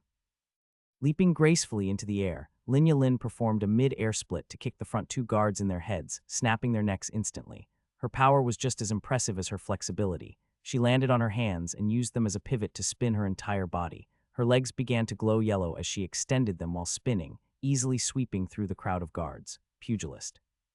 The last remaining guard was about to call for reinforcements when a streak of silver flashed across the corridor. A dagger pierced his throat, ending his life. Lin Yalin and Lambert had effortlessly eliminated the fully equipped squad of guards. Suddenly, the lights in the corridor turned red as sirens began to wail. "We've been discovered. There's a large number of guards heading towards us. The base is being locked down," exclaimed Lin Yao. "Hurry up and hack the server room's doors. I'm already on it." "I need at least 3 minutes, but the guards will arrive in less than a minute. I can't bypass the firewall in such a short time." Sorry," replied a profusely sweating Lin Yao as he frantically typed away at an unbelievable speed. Very soon they could hear the sound of footsteps coming from both ends of the corridor. There was no place to hide in the corridor. Although Li Yalin and Lambert were confident of killing their way out, the mission seemed like a lost cause. "Oh right. Didn't they give us some new equipment?" recalled Li Yalin suddenly. She hastily retrieved a long black case from Lin Yao's bag and opened it to reveal a metallic mechanical arm. The lightweight mechanical arm. "How is this thing supposed to be used? Did you guys read the manual? Slide your left arm through it and activate it with your thumb," replied Lin Yao hastily. "I don't know if it will explode though. I mean, it is the research department." It was well known throughout Division 13 that anything the research department produced was risky to use. "We don't have a choice." Li Yalin gritted her teeth as she slid her hand into the mechanical arm. The mechanical arm started to whirl. "I'm fine," she rejoiced, a look of amazement on her face. She smashed the mechanical arm into the steel door and discovered to her surprise that it had caused a huge dent, so she continued to throw punches at it. 20 seconds later, right as the guards arrived, the door was blasted open. The trio hurriedly entered the room. That was close. Li Yao immediately got to work. Digital lockdown was 57 complete. If he were fast enough, he would not only be able to make a backup of the base's data, but also use its access to hack directly into Germinal Organization's vaults. With the room acting as a fort, Lin Yalin and Lambert were able to put their fearsome combat abilities to full use. Li Yanlin glowed with a yellow aura as she swiftly and gracefully dispatched of the invading guards with a metal baton on top of the lightweight mechanical arm. Her blows were so powerful that they shattered the guards' bones through their bulletproof armor. Meanwhile, Lambert was throwing his daggers out from inside the room. They rebounded to find their marks with frightening accuracy. The pair was causing a massive number of casualties. Although the guards numbered over 100, they were unable to do anything. Suddenly, the network access and power supply were cut off and the whole place turned dark. "Charge out," yelled Li Yalin. Lambert and Lin Yao followed closely as they battled their way out. Screams filled the base. When they finally escaped, Lin Yao collapsed feebly to the ground, still shaking in fear. Li Yalin and Lambert seemed accustomed to the sight. Li Yalin fiddled around with the lightweight mechanic arm. She had grown fond of it. "I wonder who invented this mechanical arm. Could it be that Luo Xuan?" she wondered aloud. "Who knows, but I did hear that he is slated to join Covert Ops. It's possible," conjectured Lin Yao as Li Yanlin gazed lovingly upon it. The battle lasted for 2 hours, and it was Stardragon's most successful operation to date. Not only did they destroy an entire germinal base, they also managed to collect large amounts of data. The top brass in Division 13 were pleased, and it wouldn't have been possible without Hanzao's intel. However, Hanzao's passed, and the Black Star issue remained a mystery as the information that Lin Yao had collected naturally had no mention of them. Black Star message log was fabricated, while the Valkyrie experiments were top secret. Back at headquarters, Li Yilin reluctantly returned the lightweight mechanical arm. Was the mechanical arm useful? Her superior asked. Li Yilin nodded. That I can't tell you. Yilin's eyes sparkled. That will depend on the higher-ups. Li Yilin gave up with harassing her tight-lipped superior and headed to the logistics department to look for Luo Xuan. The covert ops insignia on her chest ensured her smooth passage, ignoring the ongoing commotion caused by her very presence. Although all the departments in Division 13 were equal in status, the covert ops department was full of beautiful Womkoffelite agents, so they were looked up to by all the other departments. Li Yilin suddenly turned around to the crowd following her and loudly declared, "I'm looking for Luo Xuan." Everyone looked towards Luo Xuan enviously, singling him out. Is secret ops here to recruit me? He wondered, suppressing his excitement. He answered, I am Luo Xuan. How should I address you? Li Yilin, what can I help you with? Asked Luo Xuan. Are you the one who invented that mechanical arm? Mechanical arm. Luo Xuan immediately thought of the lightweight mechanical arm that had caused him to lose face. Could it have malfunctioned? Luo Xuan celebrated inwardly. Was there some kind of problem? He asked with a straight face. Nothing like that. I just found it very useful. I want to make a personal order. Luo Xuan froze in embarrassment as snickers broke out in the crowd. Had been ranting loudly about how worthless he thought the mechanical arm was to the whole department. I didn't invent it, he replied with a forced smile. Then say so earlier. What a waste of my time. Luo Xuan's face darkened. Suddenly, Feng Jun, who had been passing by, came over and said, The inventor's identity is top secret. Please refrain from guessing or discussing it. Li Yanlin was startled. Top secret. As the crowd dispersed, all Luo Xuan could think about was the threat that this mysterious mechanic posed to him. I will not let him have a good time if he joins the logistics department. Elsewhere in a secret facility. Boss, Base 45 has been destroyed. By whom? Stardragon. How did they learn of our base? Not sure. The germinal organization's bases were scattered all across the globe. However, only a few of them were situated within the territory of the Six Nations, and those key bases virtually hibernated all year round to prevent detection. How could they have discovered our base? Is there a spy amongst us? Only a handful of higher-ups in the organization knew the locations of their secret bases. It would be devastating if any of them turned traitor. The boss decided that he would have to conduct a purge. Of course, Hanzao did come to his mind. However, he ruled him out as it didn't seem possible for Hanzao to have accessed top-secret information as a lowly test subject. Still, the thought of Hanzao caused his blood to boil. It had been a while since the bounty was issued, yet there was still no news of him. You sure can run fast, but I'll squash you sooner or later. Enjoy your remaining days while you can. The boss laughed coldly. Hanzao has been missing for 3 days now. Where did he go? Lu Kaiyan was anxiously pacing up and down. Did he lose his way? It's all my fault. I should have gotten him a mobile phone. You said he's a foreigner, right? He doesn't even know this place well. What should I do? Be optimistic. Maybe he just died, consoled Old Man Lu. Grandpa, why are you so biased against him? Old Man Lu continued picking his nose leisurely. An idea crossed Lu Kaiyan's mind. Grandpa. Help me ask someone to look for him, she pleaded. You wish, snorted her grandpa. Ha, when you stole my books, did you remember that I am your grandpa? That's not important at all. I'm sorry. Forgive me. No way, you really won't help. I won't help. Suddenly, Lu Kaiyan smiled shrewdly. Then I'll help you sell all the fine wine that you've been hiding underneath the floor in your bedroom. What are you talking about? Is your grandpa such a petty person? You just want to find him, right? I'll do it, I'll do it. Old Man Lu instantly changed his tune. Old Man Lu sighed. He proceeded to make a phone call to the tall old man. Oi, old man, was Hanzairo taken away by you guys? You guessed, what did he do? He didn't do anything, we just want to work with him. If he didn't do anything, then let him go right now, or else my granddaughter is going to ruin my wine collection. I can't, it's against the rules. Cut the bullshit, you are the one who sets the rules. You still owe me one for the last time, remember. I don't care, just release Hanzairo now. The tall old man rolled his eyes in exasperation. All right, I got it. Old Man Lu unhappily put the phone down. Why do I have to help that bugger? He sighed, reminded of his own past. Hanzairo had been living in a luxurious one-man cell for the past 3 days.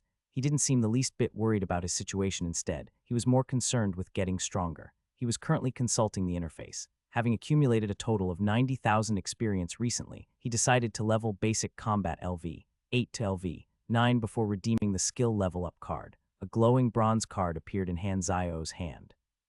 With a thought, it dissipated into countless light particles that entered his forehead.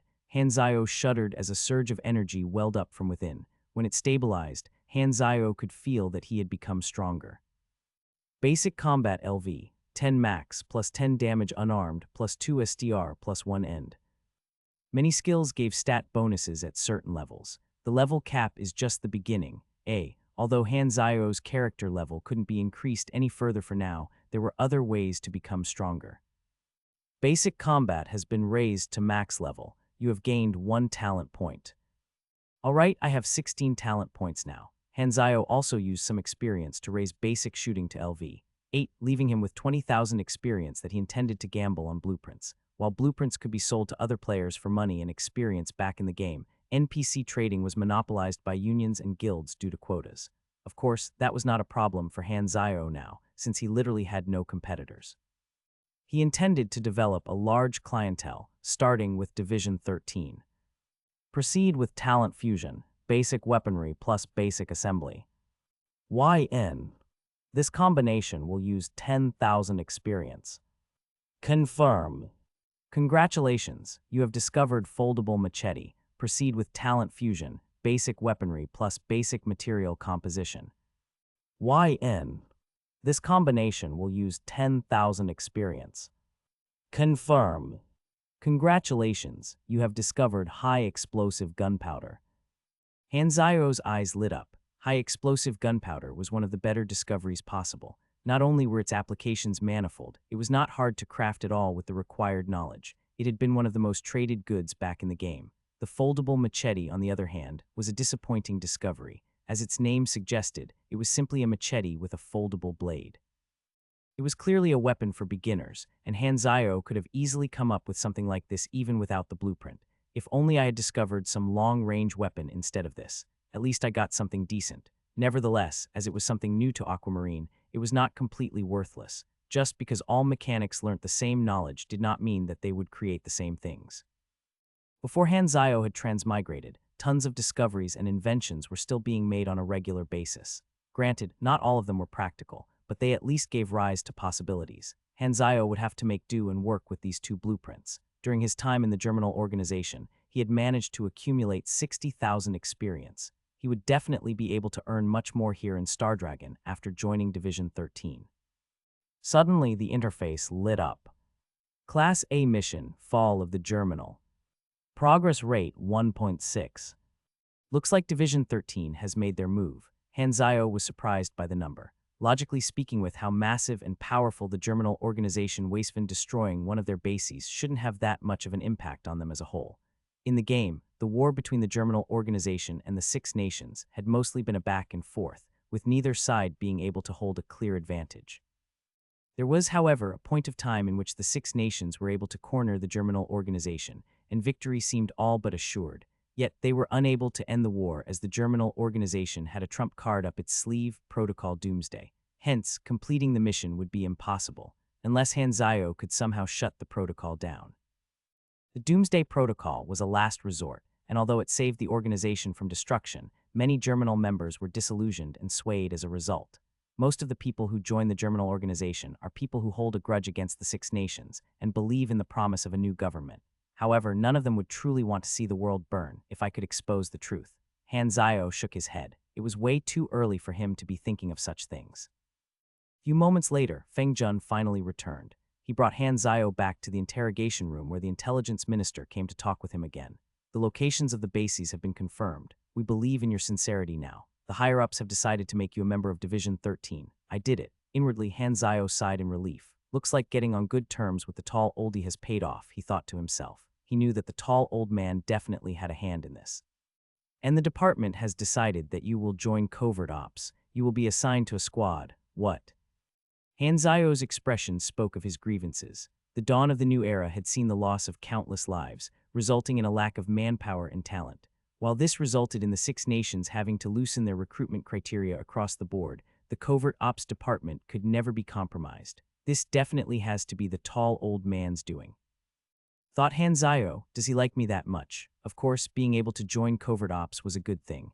Not only would Hanzayo be able to get to know stronger, more influential people, He would also be able to directly partake in key events that would occur in Stardragon. The interface lit up. You have unlocked reputation with a new faction. Your reputation with Stardragon's Strategic Defense Division has increased by 300. Stardragon's Strategic Defense Division Division 13, neutral 301,000 level 1 clearance. There were 8 levels of reputation: hated, hostile, opposed, unfriendly, neutral, friendly, honored, and revered. 300 reputation was natural. Most factions required a friendly reputation to access contribution benefits. Feng Jun passed a black mobile phone to Hanzio as he coughed, saying, "From today onwards, I will be your liaison. Never turn this off." "Oh, okay, it's not actually important, right?" remarked Hanzio aloofly. "Why are you always so unpleasant to talk to?" It was a plain-looking phone with a plain-looking interface and was only capable of making calls and sending messages. Hanzio played with the phone in his hands as he asked, "It's secure, right? Rest assured. It's encrypted." "One more thing," interjected the intelligence minister. "I hope that you can give us your machinery blueprints, including the ones for the lightweight mechanical arm and that rover you used." Although giving them the blueprints would earn him contribution points, it would also result in him losing monopoly over them. Division 13 would definitely mass-produce them. Hanzio shook his head in refusal, and the minister simply shrugged. At the end of the day, what they truly valued was the intel that Hanzio possessed. If he was unwilling to give them the blueprints, then so be it. "Oh right, what if an agent makes a private order with me?" he asked. "We have no rules against that," answered the minister, to Hanzio's delight. Feng Jun proceeded to pull a black bag over Hanzio's head once more. The car stopped and Hanzio was pushed out with the black bag still over his head. When the car began to speed off, Hanzio removed the black bag to find himself a few streets away from the workshop. When he looked up, he could see several glistening moons in the night sky. "Tusk, why all the secrecy?" he muttered to himself. Nevertheless, Hanzio was feeling quite pleased for having accomplished his goal. He hummed merrily as he made his way back to the workshop. It was only when he reached the entrance that it dawned on him that going missing for 3 days would be hard to explain. Hanzio stepped inside the workshop to see an anxious Lu Kaiyan pacing back and forth. For some reason, she became enraged at the sight of him.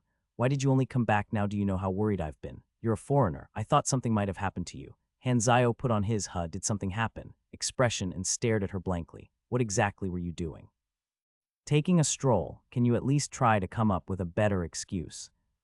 "I thought it's quite a good excuse. A gunfight at the junkyard was reported on the news yesterday. I thought you got caught in it or something," and Lu Kaiyan began nagging. Being nagged, it did not irritate Hanzio at all. On the contrary, it gave him a warm and fuzzy feeling.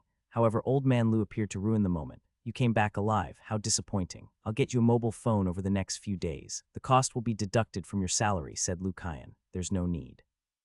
"I already have one," replied Hanzio as he whipped the black mobile phone out.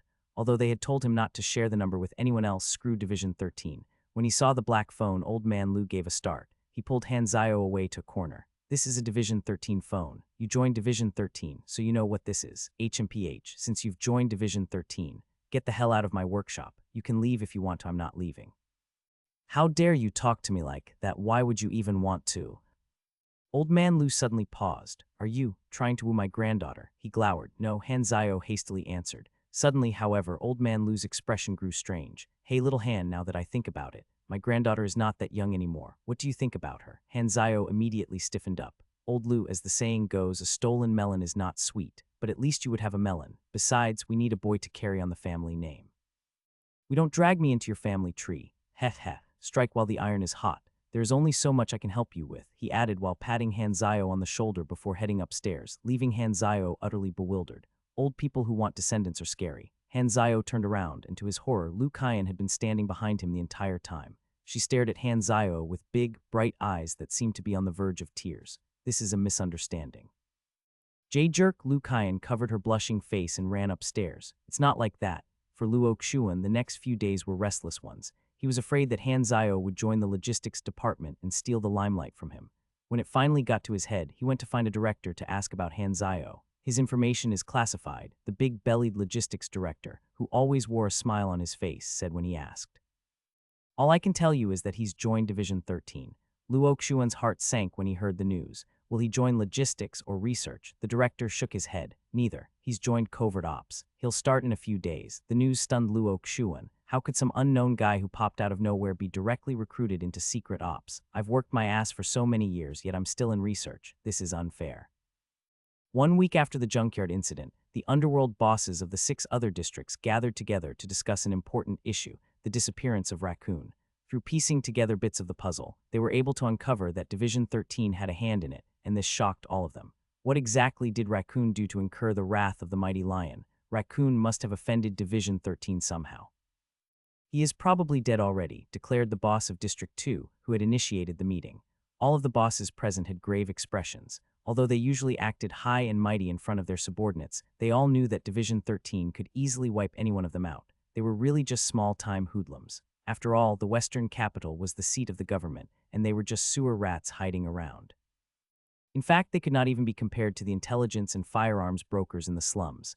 At least those people had powerful backers. Who wants to take over District 7? Asked the District 2 boss. Everyone remained silent. No one. Although the bosses usually fought amongst one another for territory, none of them dared to take over District 7 without understanding why Division 13 had taken action.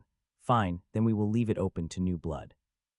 Now that Raccoon was removed from the picture, there would definitely be ambitious people in his gang rising up to seize power.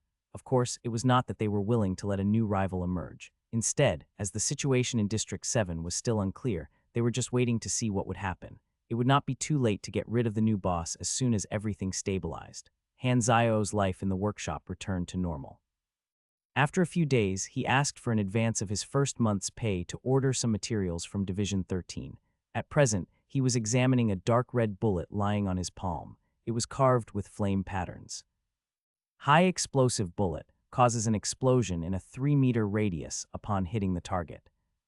Although it was a very simple description, it was actually extremely powerful. High explosive bullets incorporated extremely flammable incendiary gels and gases that could ignite far easier than traditional armor-piercing ammunition.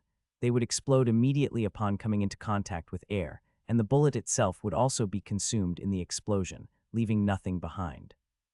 The method to craft the incendiary agents was described in detail in the blueprint, and although Hanzao was not able to understand it well, as he had not learnt basic chemistry yet, he was still able to craft it by following the instructions. From handgun bullets to sniper bullets, over the next few days, Hanzao crafted dozens of high explosive bullets. He also used some good quality metal to craft a 2.5 kg, 0.65 million foldable knife with 1319 damage. It was an entirely black knife with a triangular tipped edge, and while it was not really ideal for combat, it did have some practical uses. Hanzao used the experience he gained from crafting the high explosives and the foldable knife to raise Machinery Affinity Novice to LV. 4 Machinery Affinity Novice had a level cap of 5, which would take Hanzao 15,000 experience. His basic shooting was now LV 8, and that would take another 45,000 experience to level up. In all, Hanzao just needed 60,000 more experience to gain 2 more talent points. Each of the 6 nations possessed different types of advanced knowledge that they used to entice powerful people to work for them. On planet Aquamarine, there was only advanced knowledge for 3 of the 5 main classes, Pugilist, Mechanic, and Esper. While no beginner planet possessed advanced knowledge of all 5 main classes, newcomers were always sent to planets based on their inputted preferences. While Division 13 possessed advanced mechanic knowledge, it was only accessible to revered allies. There was still a long way to go before Hanzao became revered with Division 13. Ever since the night that Hanzao returned to the workshop, Liu Kaiyan had not once looked at him directly in the eye, and would blush and run away from him after just a few sentences, making Hanzao feel extremely irked. It did not help that old man Liu would pop up from time to give him knowing looks. As for Liu Kaiyan herself, she actually had mixed feelings about Hanzao. Of course, she did not hate Hanzao. However, it was not like she liked him either. Instead, she was more worried that Hanzao would pack up and leave if she rejected him. After all, where else would she be able to find such a good cheap employee? Suddenly, Hanzao's mobile phone lit up. The message read, "The paperwork has been completed. Report today. Fengjun finally." Stardragon Tower was a top-secret government facility where the headquarters of Division 13 was located at. The inside of the tower was like a maze. Hanzao followed Fengjun through passageways and tunnels for half an hour before finally reaching the HQ. This time, he wasn't blindfolded. "This place is so damn hard to access," complained Hanzao. "That's why it's safe," replied Fengjun as he swiped his security pass over the sensor to unlock the giant automatic gate. Hanzao stepped through the gate into an extremely spacious hall bustling with people. To his surprise, despite being underground, Division 13 HQ was both well lit and well ventilated. Fengjun handed Hanzao his security pass and a mouth mask. "It's better not to reveal your face to too many people. Wear this." Hanzayo was about to put it on when he noticed that there was a picture of a naked bodybuilder printed on it. He frowned and turned to see Feng Jun stifling his laughter. "Why are you looking at me? Put it on quickly, HMPH. Hanzayo suddenly yanked Feng Jun's arm to rip out a piece of fabric from his sleeve. "This thing suits you better," he casually said as he tied it over his face and threw the custom mask back at him. Feng Jun almost broke out into tears. "This is my newly issued uniform." Suddenly, Hanzayo felt someone watching him. He looked around to find an unfamiliar young man wearing a white coat glaring at him hatefully. "What's he so angry about?" asked Hanzayo, bewildered. Feng Jun laughed bitterly. Just ignore him." Luo Xuan had never seen Hanzayo's face before, but he knew for certain that the person beside Feng Jun was him. The covert ops department had a single floor all to themselves. It was noticeably less crowded than the other departments. Feng Jun brought Hanzayo to a meeting room before leaving. Hanzayo stepped through the door to see that there were already 3 people seated inside. They were none other than Li Yalin, Lambert, and Li Yao. "You're the logistics guy that the director gave special permission to join our team." Li Yalin rose up to circle around Hanzayo as she examined him. Hanzayo raised an eyebrow. "Special permission, logistics guy." Suddenly he noticed that the woman who had spoken to him was not only slender and perky, but extremely pretty. In Hanzayo's books, she was easily up there with Hyla. She was wearing a yellow sports-style jacket on top of black tights. "I'm Hanzayo, a mechanic." Li Yao abruptly stood up, knocking his chair down in the process. Nice to meet you. "I am Li Yao, the team's hacker," he introduced, stretching out a hand. "I am the sniper, Lambert," introduced Lambert plainly without getting up. Hanzayo shook Li Yao's hand and casually acknowledged Lambert with a nod. He was obviously the silent type. "Hey, why are you wearing a mask?" asked Li Yalin with big, bright, curious eyes as she reached out to pull Hanzayo's mask off. Hanzayo dodged. "Why are you hiding your face? Don't you trust us?" Li Yalin questioned unhappily. "My identity is top secret," Hanzayo replied. Although being assigned to this team would have to mean that these people were trustworthy, Hanzayo still felt that not revealing his face would save him some trouble. He could imagine the questions they would have for him after learning of his face. "Aren't you that wanted fugitive? Why would Division 13 want you? What did you do to the Germinal organization?" Answering all those questions would be a real headache. Besides, Hanzayo did not plan to stay in Division 13 for too long. "Your identity is top secret. Hold on." Li Yalin seemed to recall something, and she jumped in front of Hanzayo, asking, "Were you the one who made the lightweight mechanical arm?" Hanzayo gave a start. "How do you know?"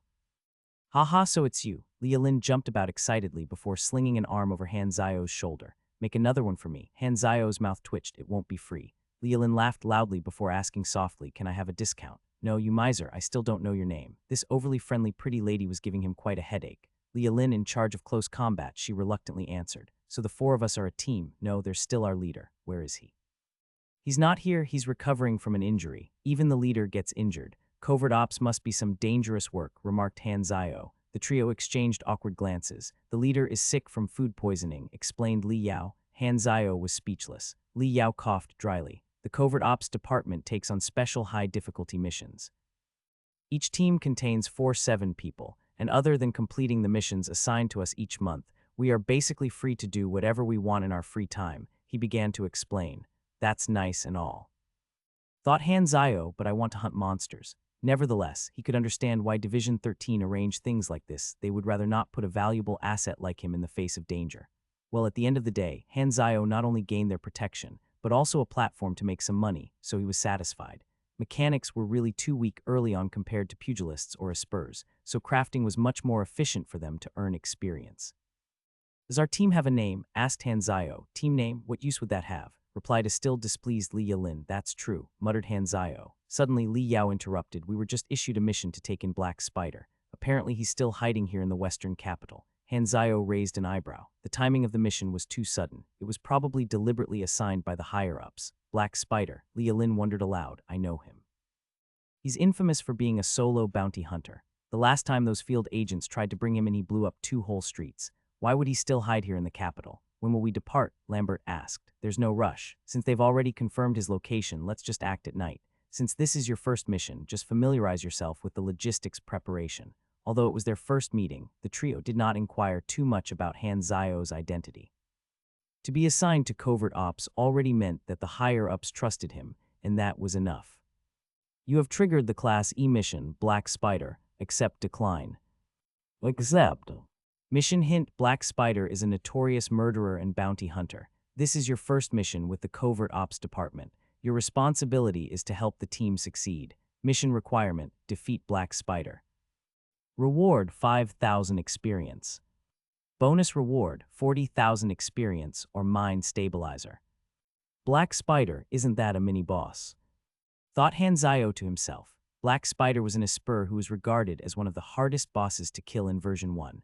Normally, a mini-boss quest at Hanzayo's current level would be at least Class D and reward way more experience. However, in Galaxy, quest rewards were automatically adjusted according to character level and roles.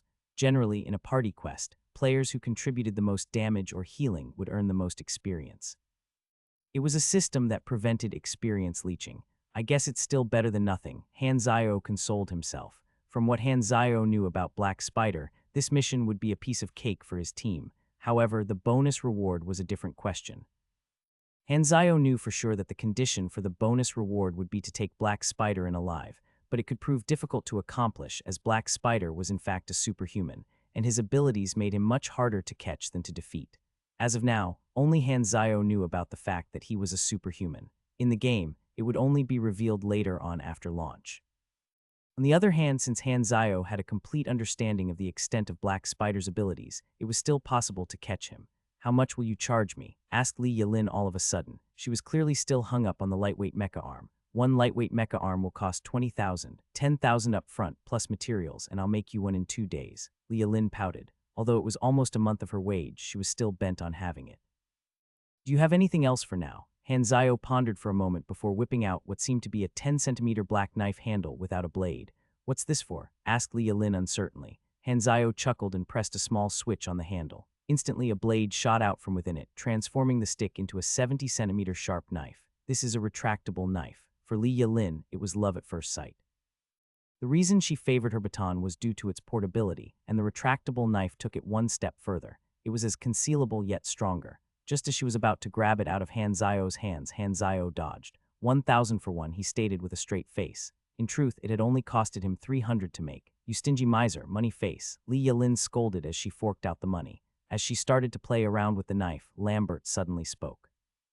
"I want 10 but shorter, around 30 centimeters. Hanzayo was overjoyed. "No problem, I want them ready for tonight, as long as I have the materials. I want one too," Lin Yao exclaimed to Hanzayo's surprise. For some reason, this beginner weapon was turning out to be quite the hot item. What Hanzayo did not know was that innovation was stifled in Division 13, and it probably had something to do with the research department. Furthermore, the type of complex missions that secret ops typically performed restricted their choice of equipment. Most agents' preferred weapon of choice for close combat was the dagger, so Hanzayo's retractable knife was quite a game changer. Imagine if, during a mission, your enemy whipped out his 10 centimeters dagger, and you whipped out your meter-long knife. Longer is always more impressive. After acquiring the materials from Lambert and Li Yao, Hanzayo headed over to the private workshop at the logistics department to get the knives crafted. In one afternoon, Hanzayo earned 11,000 aquamarine dollars and even earned quite a bit of experience in the process, 8,000 in total. Not bad at all. Looks like Division 13 will be the goldmine that I expected it to be. Li Yalin, Lambert, and Li Yao all had cameras and mics attached to them, and their feeds were directly wired to Hanzayo. He could clearly see whatever they were seeing, and in some sense his job was to act as a director of sorts. Of course, as Hanzayo was new to the squad, he did not expect them to fully trust his judgment. Furthermore, it was an easy mission that all of them knew the higher-ups meant as a trial. While they did not object to Hanzayo playing captain, whether they would listen to him was another matter. They would still follow their own judgment no matter what, and Hanzayo fully knew this. Nonetheless, Hanzayo was not only quite experienced as a captain, having led 50 men raids back in Galaxy, he was basically omniscient, and this alone made him the best person for the job. Night had fallen. 3 people arrived at the dirty, wet streets of District 8. As it was night, the streets were empty, and the streetlights flickered ominously. District 8 was vastly different from the other districts. The buildings here were shabby, and some did not even have proper roofs instead. Metal sheets and cloth could be seen covering the houses.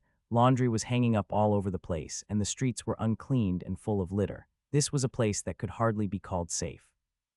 Drug dealers and the like all thrived in this district, and it was to no one's surprise that Black Spider would hide here. The trio were fully equipped, even Li Yao. Although he was a hacker and also a coward, he was still able to wield a gun. "That apartment building ahead is Black Spider's hiding spot. He should be on the 3rd floor. We need to approach silently," said Li Yalin to Lambert and Li Yan. There's no point in acting stealthy, interrupted Han Zio through the intercom. Black Spider has already discovered you all. How do you know? Li Lin frowned. Suddenly, gunfire pierced the silence of the night as a storm of bullets rained upon the trio. They immediately jumped into the nearest alley to seek cover. The trio exchanged serious looks as they leaned against the wall. Since when did he notice us? While a simple ambush like that would never have been enough to do them in, they would not have been able to react so fast without Han Zio's warning. Li Yilin put her game face on and clamped her earpiece tighter. There was a man standing on top of the tall building from where the shots had come from, smiling frenziedly upon the trio's location with an assault rifle in his hands. On the left side of his face was a tattoo of a black spider. With a wave of his hand, 10 masked men armed with guns suddenly jumped out of their hiding spots in the nearby streets and alleys to converge on the alley that the trio was in. Our intel was wrong. Wasn't he alone? Lin Yao's eyes were wide with disbelief. Li Yilin's heart sunk. Black Spider began to laugh coldly. Did you think that I would continue staying here if I was not prepared? You guys got me good the other time, but now that you have all kindly offered yourselves up, I shall have my revenge. Black Spider was widely known to be an independent bounty hunter, and his modus operandi was to set up traps before the battle even broke out. The trio were akin to prey stepping into a spider's web. Li Yilin suddenly turned to face the wall, and as her leg began to glow yellow, smashed it down with a powerful kick to obstruct the enemy's vision. Low-level pugilists relied mainly on their abnormally huge power. Li Yilin was a LV, 25 E-class superhuman with over 300 ONA. Black Spider and his agents suppressed the trio with overwhelming gunfire as they converged onto the alleyway. Li Yilin and Lambert dragged Lin Yao with them as they made use of their surroundings to evade the gunfire. While they were able to dodge all the bullets, they soon found themselves cornered in a dead-end Black Spider, and his men had sealed off the alley. Black Spider closed his eyes and took a deep breath. "My insects, you must be trembling with fear now," he said frenziedly. "Do you think you've won?" replied Li Yilin tauntingly as she shot a glance at Lambert. Black Spider turned around to face his men as he opened up his arms. "I just need to say give the order and you will become minced meat in an instant. I do think I've won, don't you? Then what are you waiting for?" glowered Li Yilin. Black Spider waved a finger. "Killing you all will do me no good. I'll ransom you for a tidy sum," he proudly declared, knowing full well that Division 13 could hear him through the trio's intercom. "But only one of you is enough." He suddenly broke out in maniacal laughter. Just as he was about to give the order to fire, Li Yilin jumped onto the wall, and as her legs began to glow yellow, she sprung forward, soaring in the air like a graceful swallow to close in on Black Spider and his men. "Kill her," Black Spider frantically ordered. His men began to fire at Li Yilin, and while a few bullets managed to find their mark despite her being fast to the point of becoming a blur, they simply flattened into metal pancakes upon hitting her clothes. Not only was the fabric of Li Yilin's bodysuit weaved with bulletproof ceramic fiber, her own body itself was tough enough to deflect bullets. From the start, the trio had only been fleeing to bait in Black Spider and all of his men. As Li Yilin distracted them, Lambert whipped out 2 knives with each hand and threw them out, killing 4 men instantly. Li Yilin drew the sheathed retractable knife from her waist and slashed at the nearest agent. The agent threw his head back slightly, thinking that it would be enough to dodge, but suddenly a 10 centimeters blade extended out to rip his throat open. "Excellent weapon," remarked Li Yilin with shining eyes. What happens when a gunman comes into the range of a pugilist goes without saying. 30 seconds later, there was blood splattered everywhere, and only Black Spider, with both hands chopped off, remained. Li Yilin exhaled as she sheathed the retractable knife. She clearly looked pleased with it. "Well done," praised Han Zio. He had chosen to remain silent during the fight so as not to bother them. "Not you." Li Yao lowered his head in depression. He had truly not contributed anything at all during the fight. The heavily wounded Black Spider began to laugh hoarsely as he glared at Li Yilin without a single trace of fear in his eyes. "Little brat, you guys can't kill me," he taunted. Suddenly, Lambert whipped out his gun to shoot Black Spider in the head. Blood splattered across the floor as Black Spider's body collapsed to the ground. Li Yilin and Li Yao turned to look at him speechlessly. "Can't know until you try," he stated plainly. "Whatever, they didn't tell us to take him in alive anyway," said Li Yilin as she lazily stretched her back. I want to go back to take a shower. All of this blood is so smelly." Suddenly, however, Han Zio spoke. "Don't let your guard down. He's not dead yet." Li Yilin almost stumbled backwards in her stretch. "How can he be alive?" she fumed as she pointed at what remained of Black Spider's head. "He is a superhuman with some tricky abilities." Unmask the corpse next to him. "You will understand," replied Han Zio calmly. "But there isn't any piece of news on the dark web that says Black Spider is a superhuman," hesitated Li Yao. "You might be mistaken." Han Zio was speechless. "Just give it a try." Lambert cut Li Yilin off as he bent down to unmask the agent. To their alarm, the man did not have a face, or rather, he did not have any facial features. What is this?" Li Yao was horror-struck. They proceeded to unmask the remaining 9 men, and they were all faceless. Suddenly, a change occurred in the first man that Hanzayo had asked them to unmask. As the mark of a black spider slowly appeared on his face, facial features also began to form, and it soon became clear that it looked exactly like Black Spider's face.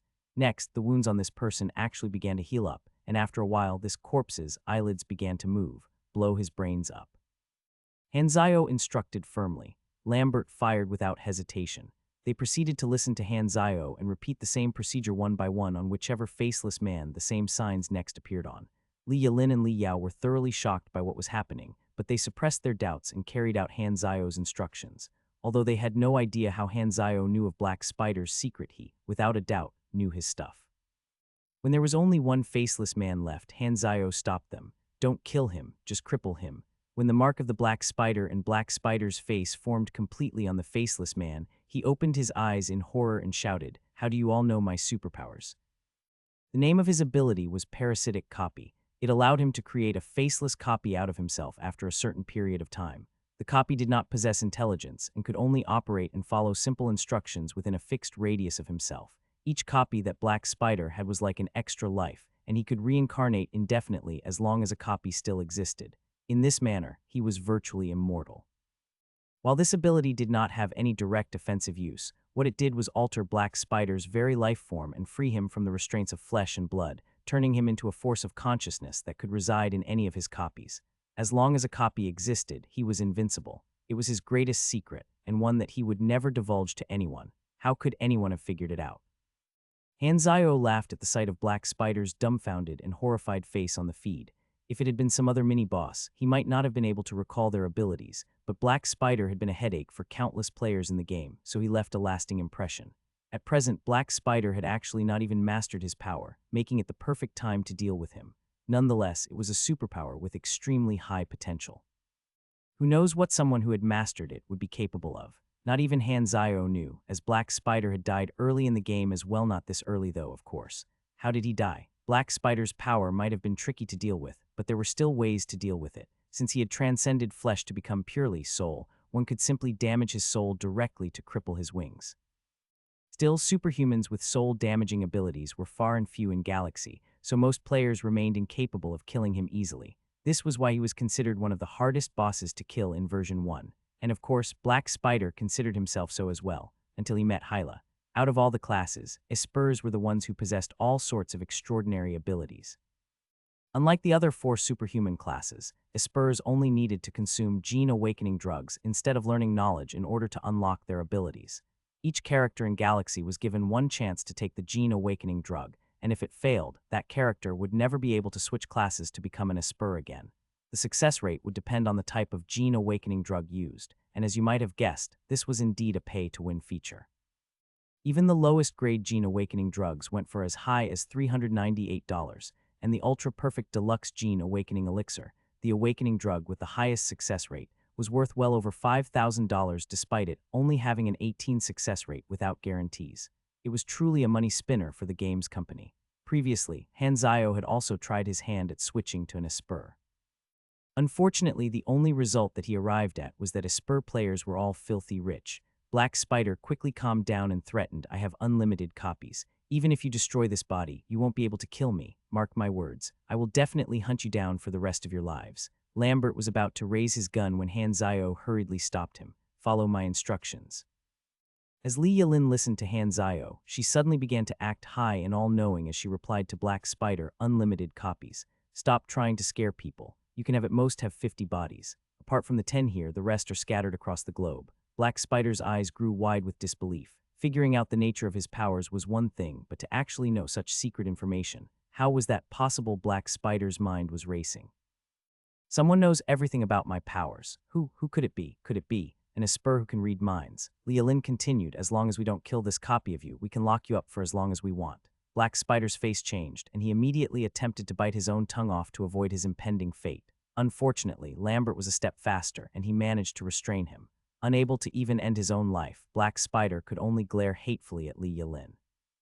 At this point in time, the trio had the same questions in their mind. Who exactly is Hanzayo? Why does Division 13 treat his identity with such secrecy? How does he possess such secretive information? A cleanup crew soon arrived to put a straitjacket over Black Spider and take him back. At the same time, Hanzayo, who was relaxing in the faraway base, received a mission completion notification.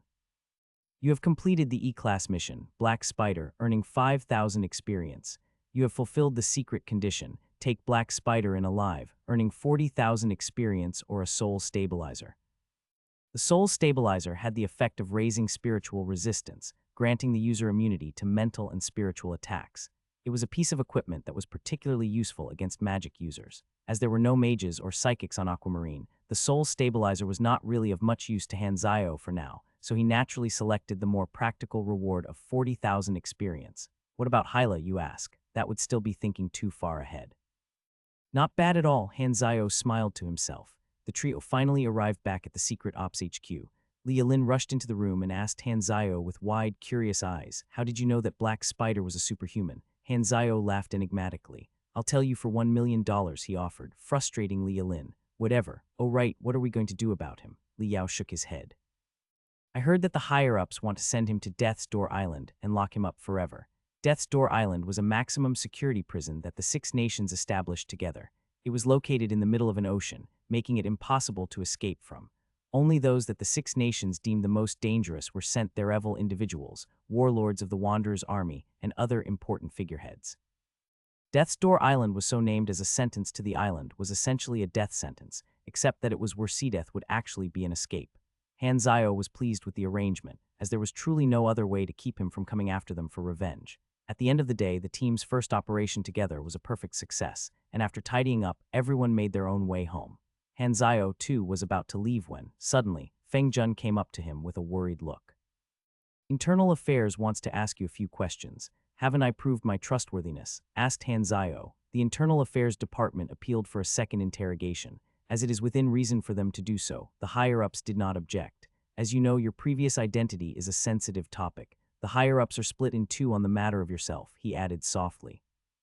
While departments like intelligence and logistics think a friendly relationship is more beneficial, the hardliners led by Internal Affairs think otherwise. Hanzayo sighed. "Where there is people, there will be conflict." At Internal Affairs, Hanzayo had his height and weight taken again before being brought to an interrogation room where a sole investigator awaited him.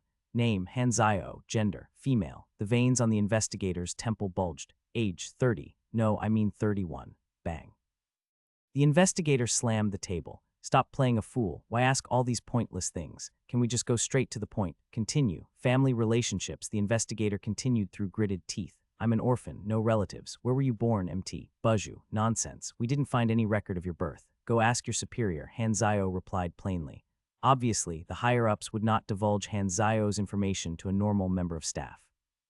This interrogation was simply the Internal Affairs Department's idea of giving him a warning. The investigator was being given instructions through his earpiece, and he suppressed his anger to proceed with the psychological assessment.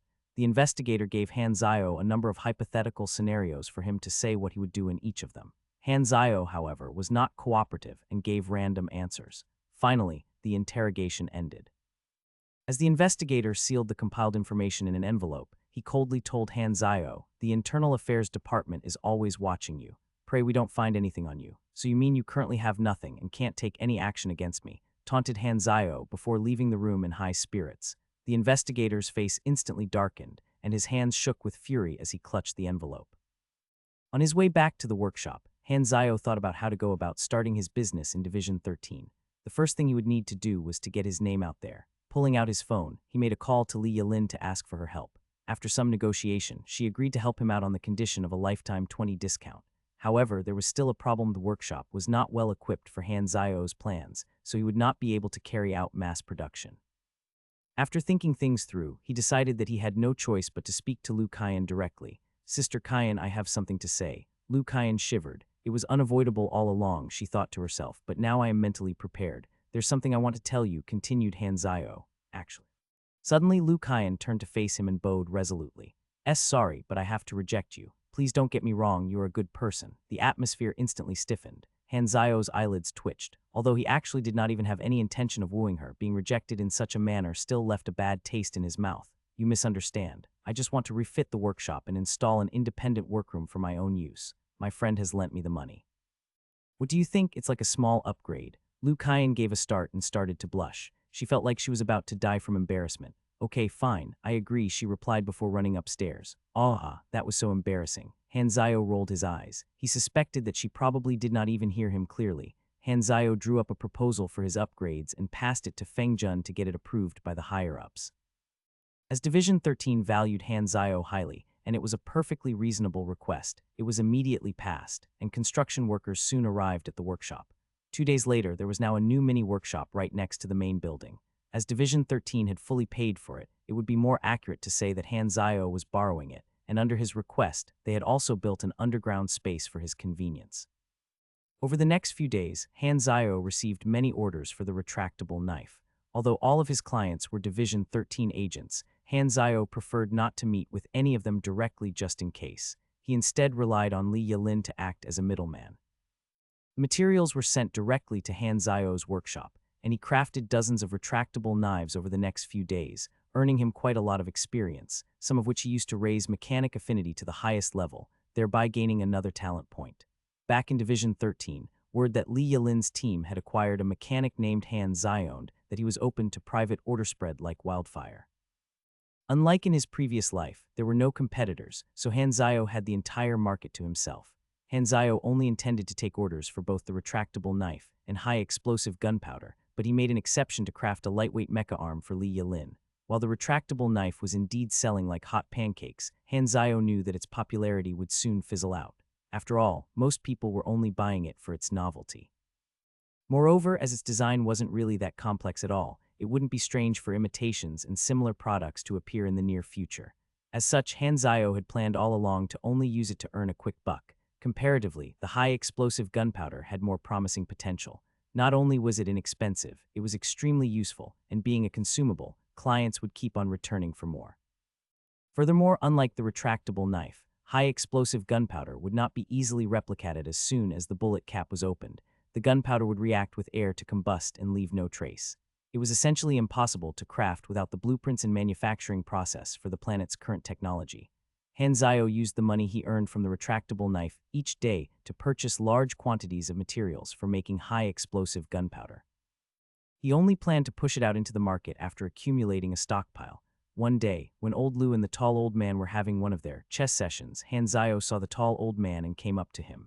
"Is the prosthetic good to use?" he asked, smiling. "Not bad," the tall old man laughed and rolled up his sleeve. The prosthetic arm had been fitted with a layer of artificial skin, making it seem extremely realistic, as long as you like it. "If it needs maintenance, feel free to come to me." The tall old man nodded and asked, "I heard from Old Lu that you joined Division 13. "Yes, I did. What a promising young lad. Do your best for the country," he applauded. Hanzayo smirked inwardly. The tall old man did not know that he knew who he was. Working for Division 13 was not a huge secret to keep. After all, the division had a front cover. Ordinary people had heard of a Division 13, but they simply knew it as a company. As they conversed, Hanzayo wondered when the tall old man would come clean with him, and if he should act surprised when he did. Suddenly, Feng Jun entered the workshop in a hurry and said to Hanzayo with a grave expression, "Let's go outside for a talk." As Hanzayo's caretaker, Feng Jun always kept a small team around the compound to monitor the workshop, mainly to keep an eye out for any Germinal organization operatives. As they stepped outside, the tall old man wondered what had happened. "The research department has their eyes on you." Hanzayo narrowed his eyes. "What do you mean?" "The research department is tasked with inventing new weapons and equipment. They have the power to perform risk assessment on any equipment we use. Using the claim that your retractable knife is dangerous to use, they are demanding that you cough up the blueprints. As they have the right to do so, the other departments are unable to interfere. So they want my blueprints. Risk assessment. What a joke." Hanzayo snorted coldly. If he handed them the blueprints for the retractable knife, they would immediately begin mass production of it. Feng Jun proceeded to enlighten Hanzayo on the internal strife in Division 13. The research department and internal affairs were both on the side of the hardliners and essentially hostile towards him. As the research department had not produced many results over the past few years, their budget was continuously slashed every year. In Division 13, their standing was even lower than that of the logistics department, which was why they were now targeting Hanzayo's blueprints. They were truly desperate. "And what if I refuse?" "You will be blacklisted by them, and it will reflect on your record. The good thing is that you are not an ordinary agent, and the division values your intel highly, so it should not cause you many problems after all. The research department can't really force you due to your position." "Then that's fine. I won't give them the blueprints," said Hanzayo as he shook his head. Feng Jun laughed bitterly. He had come knowing that Han Zio would most likely refuse. Although the retractable knife would end up being oversaturated in the market, it was still earning him a lot for the time being. Naturally, Han Zio would not give it up. The tall old man made a phone call to someone in Division 13. When he learnt of what had transpired, his face darkened. A bunch of greedy imbeciles. All they do is stir up nonsense. That Han Zio was able to achieve an amicable relationship with Division 13 was something that the tall old man had played a huge role in. Now, however, there were people within the division itself who were clumsily undermining his efforts. What if Han Zio became averse to the division and decided to pack up and leave then? All of his thoughts and efforts would have been in vain. The gall of them. Unbelievable, Li Yalin was enraged to hear of the research department's plot, mainly because she was worried about her 20 discount. This is the higher-ups game, said Li Yao. We can't do anything about it. Might as well get rid of that research department head, suggested Lambert plainly as he polished his daggers. Li Yao gave a start. Uncle, don't say that kind of thing. Well, that seems like one way to solve things, mumbled Li Yalin in deep thought, sending Li Yao to the verge of tears. Even if you guys don't want to live, I still want to live. He thought to himself. Although Han Zio had only joined them a few days ago, after the Black Spider operation, the trio had fully accepted him as their comrade. Naturally, they were displeased to hear of his predicament. Why not ask for his opinion directly? Asked Li Yao. His address is top secret and his phone is always off. Scowled Li Yalin. Who knows where he could be? Then what should we do? How can we just watch him suffer at the hands of the research department? Wait, Lambert abruptly interjected. Footsteps could be heard, and a few seconds later, a woman appeared at the door. Hey Lin Lin, I heard that your new teammate is quite the troublemaker. The woman was short-haired and a beauty in her own right. However, her voice was derisive, and she looked down on the trio antagonistically as she leaned against the door with folded arms. The woman's skin was extremely fair, and her lips were exceedingly red, as though the petals of a rose. She possessed a flirtatious temperament, and although she was tall, the strength of her aura did not seem to pale against Li Yalin's. Although Li Yalin was unquestionably prettier, the woman was, without a doubt, more of a head-turner than her. Li Yalin's face immediately darkened at the sight of her. Vixen Su, she growled through gritted teeth, are you looking for a fight? Dai Su Su giggled tauntingly. If you dare. Dai Su Su and Li Yalin were well known to be hated rivals. The bad blood between them could be traced all the way back to when they were fellow disciples of a dojo in their childhood. While Dai Su Su always excelled in each of their tests and fights, Li Yalin's performance was always average, and she was always easily defeated by her. Even until this day, Li Yalin would sometimes be reminded of the way that she would put on a pretense in front of everyone and act nice to her despite them detesting each other. While everyone would praise Dai Su Su and offer her guidance, Li Yalin's conversations with their master always end in a few sentences, and he would always just ask her to follow Dai Su Su's example. Recalling those events always dampened Li Yalin's mood. Her master essentially treated her like an abandoned dog in the rain. The two would eventually both end up joining Division 13, but only for history to repeat itself. Dai Su Su's always outperformed Li Yalin's team, and her team became the ace of secret ops. What Li Yalin hated most was how Dai Su Su would frequently come over to mock her, and the way she called her Lin Lin. Bitch, since when were we close? Dai Su Su was obviously doing it on purpose, and while Li Yalin knew this, it still got on her nerves. Hee, Dai Su Su laughed softly. I heard that you guys have a new addition, so I came specially to look for him. Where is he? He can't have gone to hide, right? He's not here, replied Li Yalin coldly. Get lost. Looks like I've made a wasted trip, but I guess that's understandable since he's busy being destroyed by the research department. Li Yalin stared at her. Hurry up and get lost. How heartless. Dai Su Su pouted. We're childhood sweethearts after all. She shot a look towards Li Yao before sauntering off. Li Yalin was already frustrated, but when she turned around to see Li Yao all intoxicated, her anger swelled. She stood up abruptly to grab Li Yao by his collar. Is this beautiful woman right beside you not enough? She yelled. Why are you looking at that vixen? BB but stammered Li Yao. She smiled at me. You had better give me a good answer. Is she more beautiful or am I? She asked threateningly. For some reason, Li Yao still had to take a moment to think before he replied, I think. That Sister Su Su is gentler than you. Humph, Li Yao. I think that your brain needs some adjustment. Reverse avalanche bridge breaking suplex. As Lambert casually sipped on the cup of water in his hand, he picked his phone up to make a call. Get a doctor over here, a bone specialist, preferably. The research department had expected Han Zio to refuse their demands. To mechanics, blueprints were like their lifeline. They did not care about Han Zio's personal gain, or rather that was to be expected, as the hardliners were hostile to him from the very start. In their eyes, giving Han Zio the chance to cooperate was a soft move, and he should have been locked up and controlled instead. On the other hand, the conservatives thought exactly the opposite. They were willing to give Han Zio the benefit of the doubt, as he seemed trustworthy and was cooperative. Why cause unrest and animosity over a simple beginner equipment blueprint? What if he wasn't scared of torture? Division 13 had tried all sorts of methods on captured Germinal members before, but torture seldom worked, and 9 out of 10 would give false intel that was harmful instead of beneficial. Besides, Hanzio was a truly unique case. As such, the conservatives, too, were outraged at the pressure that the hardliners were trying to put on Hanzio. They saw them as a bunch of outdated old farts. Times had changed, and talent was in high demand. Division 13 should have been treasuring him, not pressuring him. Weren't there other mechanics in the division, too? Stealing Hanzio's work would reflect poorly on the division. What year was it? All the talk about loyalty and whatnot would only serve to chase away prospects and talent seeking refuge. Don't forget that the Six Nations was the main culprit for the destruction of all the other countries. It would not be surprising if these foreign talents just up and rebelled. Unfortunately, as Division 13 was extremely compartmentalized, only the top brass would be able to interfere with the research department's actions, but they seemed to only be interested in continuing to observe for now. The research department was offering high amounts of cash to the agents for the retractable knives that they had bought from Hanzio, which everyone saw through as a low move. As most of the agents did not know of Hanzio's special status, most felt that it was unreasonable to bully an ordinary mechanic so, and they decided not to turn in the knives. Doing so would also be, in some sense, disrespectful to Hanzio. However, there were still some who turned them in for the money. Koret was the first agent to strike a deal with the research department. He asked for $30,000 30 times, more than the opening offer, and the research department relented. His reasoning was simply worth the money. While most of the agents held on to their morals, he laughed at them for being fools to pass up the opportunity. It's just a small-time mechanic anyway, who even cares? Just wait till the research department mass-produces it if you really want it. In the research department, Luo Xuan and the head secretary were examining the retractable knife. Luo Xuan, can you reproduce it?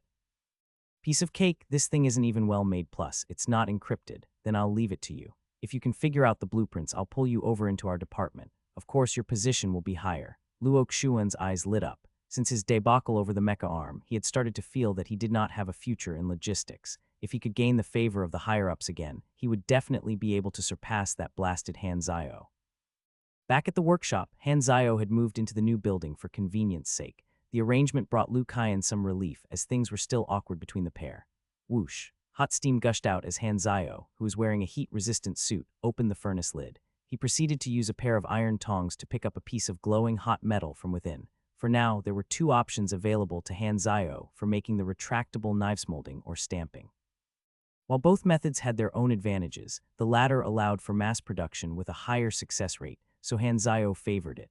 The selling point of the retractable knife was its concealability. Since practicality was more important than the quality of craftsmanship, Hanzio did not bother to put much detail into making them. The metal sheets that he used for stamping were provided by Division 13, so they were top grade. Hanzio had polished the metal sheet with a chemical spray before putting it into the furnace. After taking it out of the furnace, he set it under the stamping machine. Of course, he still had to carry out a few more steps before the knives were complete. Each retractable knife gave him 100-200 experience, and the level of the blueprint itself had been increased to LV2, giving the final product a slightly higher quality. When he was done, Hanzio stepped out of the heat-resistant suit and wiped the sweat off his brow.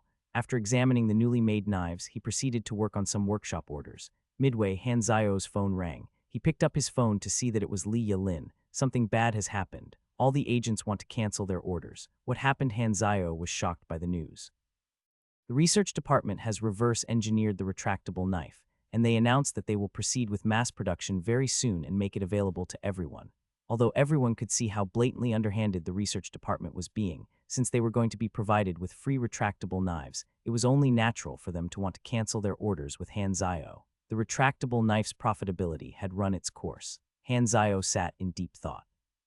He had not expected the research department to be so brazen. Although Hanzio had already known that something like this would happen, he did not expect them to take action so fast. While giving up the blueprints voluntarily would earn him some faction reputation, he would not be able to earn any experience. In any case, they were putting a dent in Hanzio's plans to get stronger. Hanzio picked up his phone to make a call to Feng Jun. I assume you've heard, he asked in a low voice. Feng Jun sighed. The research department is really too much. The higher-ups haven't even given them permission, and they've already leaked that they will mass-produce the retractable knife. Hanzio frowned. Fill me in on the details. Feng Jun proceeded to tell Hanzio about Koret and Luo Xuan. Has the research department given an official statement? Not yet. Hanzao's face darkened. Looks like the research department did not even intend to give him an explanation. How the research department dared to act was one thing, but the higher-ups definitely understood exactly what was going on. Hanzao speculated that the reason they had not granted or denied the research department permission yet was to test how he would react. If he let the research department trample over him, it could be the green light for them to stop playing nice with him. Of course, that was an extreme line of thought. The top brass definitely won't side with either faction. As long as I don't push things too far, they will have to act accordingly and compensate me. A thought suddenly occurred to Hanzayo. This could be my chance to obtain advancement knowledge. However, as advancement knowledge was top secret, it would not be so simple to just mention it casually. A plan began to formulate in Hanzayo's mind. Rob me in broad daylight. I'll teach you all that I'm not that easy to bully. In the research department. Heh heh. Well done, well done. The research department's head secretary was full of praise for Luo Xuan. Luo Xuan smiled plainly, but in truth he was suppressing his delight. The department head thinks highly of you. We've already requested all the necessary information and documents from the logistics department. You can already be counted as our staff. What about the promotion? The department head specifically instructed that you will lead your own team. Your clearance will also be raised. Keep up the good work and there will be nothing to worry about. Luo Xuan's smile widened. I heard that Hanzayo is valued highly by the higher-ups. Will there be any problem? He asked. Relax, I have inside information. There is nothing he can do. News of the conflict between the research department and Hanzayo spread throughout Division 13 like wildfire. As everyone thought Hanzayo to be an ordinary mechanic, the outcome seemed obvious. Over the next few days, Hanzayo showed no signs of action, so it became apparent that he had, as expected, decided to swallow it. Nonetheless, it still remained a mystery as to why the research department would pick on a normal staff member so much. Li Yilin also suffered from the incident due to her involvement with Hanzayo, and while she kept on trying to call Hanzayo to speak to him, the line always failed to get through. Of course, Hanzayo was not going to let things end like that. While he had not made his move yet, that was because his preparations were not complete. Hanzayo had previously made about 100,000 from selling the retractable knives, 30,000 of which was used to purchase materials for high-explosive gunpowder. Over the last few days, he had used another 30,000 of materials to make a huge batch of retractable knives, 100 in total. That should be enough. Hanzayo had just finished with the 100th knife, and he went to look for a crate to store them all in before leaving Division 13. As the threat of war loomed, guns were heavily regulated in the Six Nations. It was in fact illegal for civilians to possess any, which was why Hanzayo had gotten rid of his guns before entering the city. Nonetheless, there were illegal arms dealers situated all across the Six Nations. Neutral vendors such as these were implemented in Galaxy as a way for players to purchase equipment and intel as they carried out infiltration and assassination missions in enemy nations. Naturally, Hanzayo knew exactly where these vendors were located. Hanzayo was headed to District 8 to look for an arms dealer named Ma Xiuxi. Ma Xiuxi was an operative for the Fabian Company, a global powerhouse in the arms market who sold everything from guns to jets. Under the table, they even did business with the Six Nations themselves and the Revolutionary Army. Hanzayo easily found Ma Xiuxi, who was more than happy to entertain him when Hanzayo opened up the crate of retractable knives before him and began to explain their usage. Ma Xiuxi was experienced in the black market, so he instantly recognized the retractable knife's worth. While conventional melee weapons were not much of a money spinner, the retractable knife's concealability and element of surprise would definitely be favored by many. Hanzayo expressed his wish to sell the whole crate. Can you supply them long-term? Asked Ma Xiuxi. Hanzayo chuckled. Would you be interested in the blueprint? Ma Xiuxi's eyes widened. Blueprints were extremely important items to mechanics. They essentially gave their owners monopoly over their inventions. It was extremely rare that a mechanic would offer to sell one of his blueprints, so Ma Xiuxi was not only shocked but overjoyed. As he was a veteran salesman, however, he suppressed the excitement boiling within. Name your price, he asked casually. There's 100 here, 5,000 each, and I'll sell you the blueprint for $1 million. Ma Xiuxi gasped lightly. 5,000 each, $1 million for the blueprint. Just rob me, will you? No bargaining. Hanzayo was confident that Ma Xiuxi would agree to his terms. Ma Xiuxi frowned, but after a while of contemplation, he relented. Deal. Being able to obtain the blueprint was far too lucrative a chance to miss. As the banks of each of the Six Nations were not connected to one another, dark web banking was the primary method of transaction in the underworld. Not only was it accessible worldwide, it was also extremely secure. Hanzayo performed fingerprint verification for the account on the spot. I look forward to doing more business with you. This is a VIP card. Hanzayo took the card from Ma Xiuxi and kept it. Fostering good relations with these arms dealers would prove useful in the long run as he did not plan to stay in Division 13 forever. Back in Division 13, the research director encountered the intelligence director in the hallway. For some reason, the intelligence director was not enraged by his words. He simply smiled back. "Good luck," he replied plainly as he patted the research director on the shoulder. The research director was confused. "Good luck, what do you mean?" Suddenly, his phone rang. The division chief was looking for him. He hastily bumbled his way to the chief's office. "Chief, you called. Your plans were approved yesterday. The retractable knife will be credited to your department." The research director was overjoyed to hear the news. The chief chuckled. "Don't be happy so soon." The research director furrowed his brows. "What happened? If it's about Hanzayo, there won't be a problem." "There's nothing he can do." "Oh, you think so?" questioned the chief. The research director nodded. "Good." Suddenly, the chief picked up a folder and threw it in the research director's face. "To think that you would abuse your power to sell the division's technology for personal gain. How disappointing." "What?" The research director was flustered. He hastily scrambled to pick up the document on the floor, and as he went through it, he began to tremble. The report stated that the blueprint for the retractable knife had been leaked, and that naturally the inventor of the retractable knife would have to take responsibility for it. This is not my fault," he cried out. "It must be that brat Hanzayo. He is obviously trying to frame me. Everyone knows that the blueprint belonged to him. Please help me clear my name, Chief." "The report clearly states that the research department invented the retractable knife," replied the chief coolly. "It is your responsibility." The research director felt a chill run down his spine as he suddenly realized what was going on. The top brass had chosen to back up Hanzayo. The reason why the verdict on their proposal was delayed for so long was simply that the higher-ups wanted to wait and see what Hanzayo would do. And Hanzayo had managed to play everyone. By leaking the blueprint, he was asking the higher-ups, "Here is the excuse you need. Do you want to help me or not?" While they had not expected Hanzayo to come up with such a brilliant comeback to frame the research department, they were more than willing to help him out to appease him. After all, they did want to continue having his cooperation. While Hanzayo's actions might have been a little bit extreme, the higher-ups were willing to overlook it.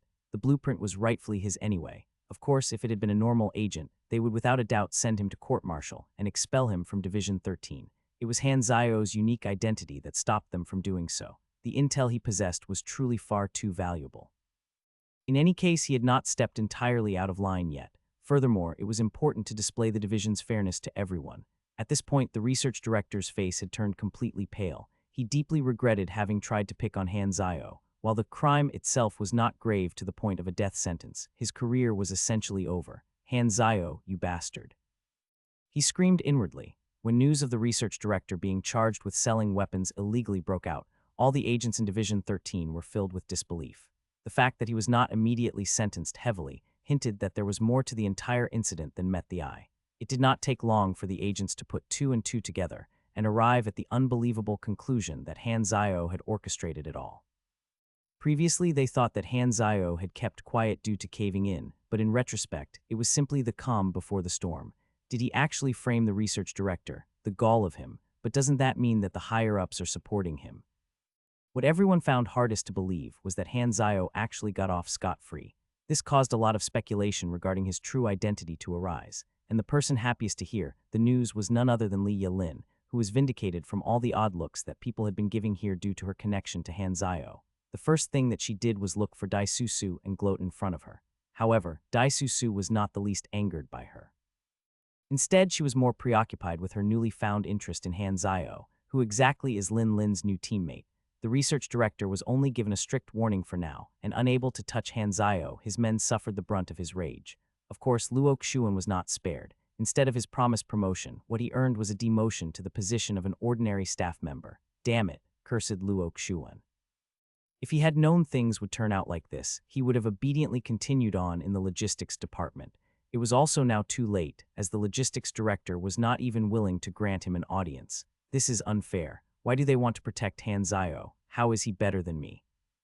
Luo Xuan was blinded with rage. The next day, Hanzayo received word from Fengjun that the higher-ups wanted to discuss the matter of settlement with him. Finally, the chance for Hanzayo to negotiate had come.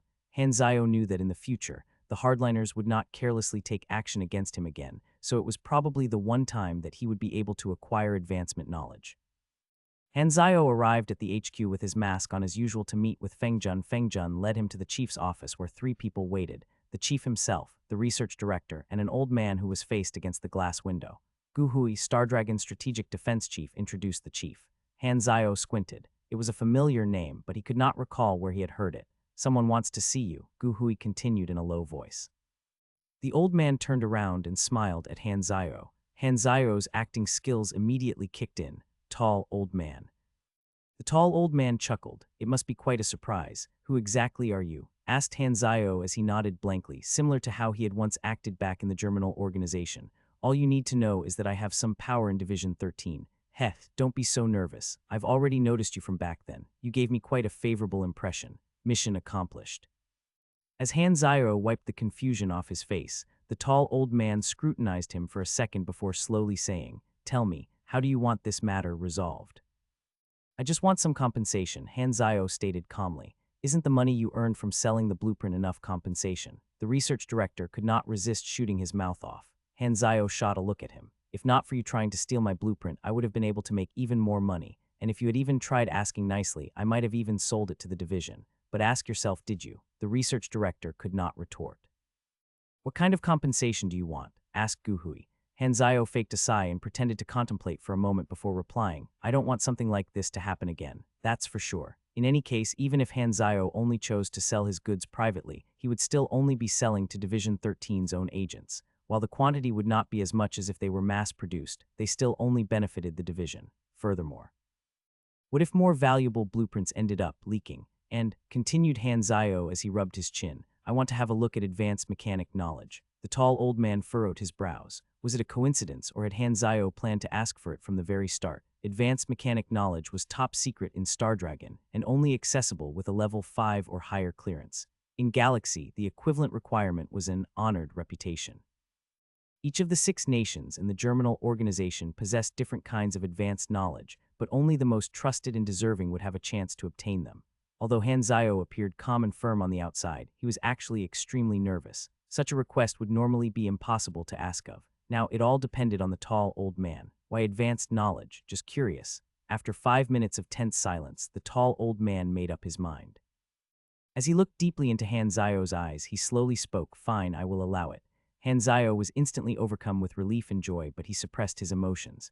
Suddenly, the research director interrupted. "Hold on. Advanced knowledge requires a level 5 clearance. This is against the rules." Han Zio's mouth twitched. "If this bastard dares to spoil my plans, I'll beat him into a pulp. What do you suggest then?" Gu Hui asked unhappily. "Rules are rules. Although you senior are okay with it, I hardly think that the others will agree." The tall old man smirked. "Are you threatening me?" "I wouldn't dare," answered the research director matter-of-factly. There were 2 levels of hierarchy in Division 13. Besides the 13 section heads, there existed a higher committee comprised of the chief himself and other high-ranking officials who wielded enormous influence in Star Dragon. Tall old man was none other than one of the higher-ranking members, and he was the leader of the conservatives. Naturally, the hardliners had an equally powerful backer, which was why the research head dared to speak up. "My word alone will suffice," declared the tall old man plainly. The research head gritted his teeth. Suddenly, his eyes lit up. "Then I suggest granting him only half an hour of browsing. He doesn't even have the proper clearance anyway." Gu Hui and the tall old man exchanged looks. This was a fair suggestion. Besides, Han Zio himself had only asked to take a look. "We'll give you 1 hour, declared Gu Hui. The research head rejoiced secretly. Even an hour would not be enough time to look through a third of the advanced knowledge. Deep down, however, Han Zio was laughing. 1 hour. Watch me take 1 minute with my talent points." He had to bite his lip to stop himself from grinning. Calm down, calm down. The advanced knowledge was protected with an extremely secure multi-layered encryption. The code to unlocking it was a combined series of over 148 digit strings that were refreshed constantly. The contents itself were only able to be browsed by using a special terminal. Han Zio was brought by Gu Hui to take an elevator to a secret basement. When the lift doors opened, Han Zio was greeted by the sight of a brightly lit metallic hallway lined throughout with surveillance cameras on either side. While there were no guards, the corridor was full of metal detectors and red lasers, and there were guns concealed behind the walls. They would activate automatically upon unauthorized entry. It was a fortress in its own right. "How much did you guys spend on this corridor?" "A few billion," Gu Hui calmly answered. Han Zio let out a soft snort. The terminal was Star Dragon's most advanced computer. The amount of data that it could process in just 1 second alone could overload a regular computer. It contained all of the nation's top secrets. Han Zio guessed that even if he maxed his computing talent, it would not be enough to hack through the terminal's firewall. It took an entire 5 minutes to walk across the entire stretch of the hallway, and as they approached the end, a spherical room appeared in Hanzao's view. A transparent passageway connected the hallway to the center of the sphere where a screen could be seen. There was also a panel connected with a mouse and a keyboard. This was the interface of the terminal. As they stepped into the room, Hanzao noticed that there were actually countless optical fibers and advanced-looking computer parts laid inside the glass. The entire room was actually the terminal. Hanzao, however, was not impressed. Why is the air here so stale? Did you guys forget the ventilation or something? Gu Hui's eye twitched. He calmed himself down and replied, that is the interface. The preparations have been made. You will not be able to access any other information apart from the advanced knowledge. For the sake of protocol, I will remind you that we will be watching, and you had better not try anything funny. Got it, I won't make you laugh. Hanzao nodded and proceeded to walk to the panel. The terminal prompted him for a search input, so he typed in advancement knowledge, and several results appeared on the screen. Esper advanced knowledge, DNA strengthened energy level. Esper advanced knowledge, DNA strengthened control. Pugilist advanced knowledge, shockwave burst. Pugilist advanced knowledge, wave control. In Galaxy, talent trees were named slightly different for each class: machinery knowledge tree for mechanics, chi mastery tree for pugilists, DNA tree for espers, spell knowledge tree for mages, and psychic ability tree for psychics. Pugilists focused on strength and combat, and they practiced the art of chi. Some of their skills included energy burst, which is self-explanatory, and wave dash, which allowed instantaneous dodging of attacks. Although pugilists across the universe practiced and employed different kinds of teachings and techniques, all of them were centered around the use of chi. Espers were far more unique, as each of them possessed different kinds of supernatural powers, and Esper's strength was determined by their DNA growth. Through leveling up their talents, their control over their powers would increase: power, speed, control, etc. For example, Magneto, when he was young, could only exert control over small objects like coins. However, as his powers developed, he became able to move entire stadiums and ultimately even control the very Earth's magnetic field. With sufficient time, an Esper's potential could be said to be unlimited. Of course, two Espers with the same superpower might not necessarily use them in the same ways. For example, not all electricity users would be able to emulate each other's feats and applications of electricity manipulation. To some extent in Galaxy, each player had to choose to specialize. The screen before Hanzao lit up. Mechanic advanced knowledge, advanced material composition. This is weaponry knowledge. Although it appeared that there was only one piece of advanced knowledge suited for mechanics available, Hanzao was happy enough to have it. Now, no one in Stardragon will be able to stop me. Hanzao pressed enter without hesitation. Immediately, columns of texts and complex diagrams flashed across on the screen. Advanced knowledge detected. Advanced material composition. Use 2 talent points to learn. YN. Yes, Hanzao began to grow dizzy as all the knowledge on the screen started to transmit into his brain. Learning in progress, do not cancel. 1:12:37. Although the entire process only took a few seconds, it felt much longer to Hanzao. Suddenly, Hanzao flung his head back. The upload had been completed successfully. Success, you have learnt advanced material composition, unlocking advanced weaponry talents. LV. 20 Novice Mechanic Advancement Mission complete. You may now choose one of the following 3 advancements: Cannon Master, Technician, or War Machine. These were the 3 paths available to mechanics, and choosing one was an irreversible decision.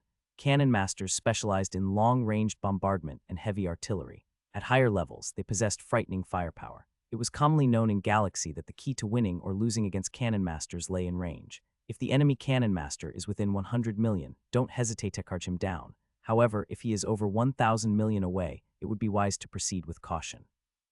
And if he is 3,000 million away, well, that won't be the end of the world just yet, but any further and good luck, buddy. War machines, on the other hand, employed technologically advanced combat weapons to fight at close range. From bio-armor to mobile suits, there were many ways for war machines to quench their thirst for melee combat. Yet, when compared to the technician, both of these paths steered away from the true essence of a mechanist invention. Over 80 of blueprints were exclusive to technicians, so choosing either path would mean forfeiting the ability to create many higher-level gear and machines. The trade-off was that they were superior to technicians in combat, and to most, more fun to play. After all, most people considered manufacturing classes to be boring. Technicians were always the least popular class, until version 3. In Galaxy, Hanzao had mained a technician, preferring them to the other 2 paths, so he had already set his mind on the technician path from the very start. Congratulations, you have succeeded in class advancement. Hanzayo could feel an invisible, mysterious power wrapping around his body. You are now a technician LV. 1. Plus 30 SDR, plus 1 dex, plus 1 end, plus 3 INT3 attribute points gained, 1 talent point gained. You have completed the first advancement. Endurance stat boost has increased. 1 endurance equal 15 max HP, 1 endurance equal 18 stamina. Although from start to end nothing appeared to have happened in the eyes of Guhui and the others, incredible changes had taken place within Hanzayo's body. At present, the mysterious power enveloping him was not only granting him new power, it was awakening the dormant energy lying within his very cells, causing it to resonate. Suddenly, the interface lit up. You have gained energy affinity metal. You have acquired a new ability, presence of mind. You have learnt energy training technique. You have learnt intermediate mechanic affinity. You have learnt blueprint, special platinum alloy. When the process ended, Hanzayo felt as though his body had been entirely remodeled. He could now see with stunning clarity the tiny specks of dust on the keyboard, and even the previously unnoticeable buzz of the current running throughout the glass sphere room was now clearly audible to him. I did it. Hanzayo brought up the character information tab. Name Hanzayo. Race human carbon-based. Model NPC launch countdown 138 days, 3 hours 51 minutes. Level 21. Experience 181,000.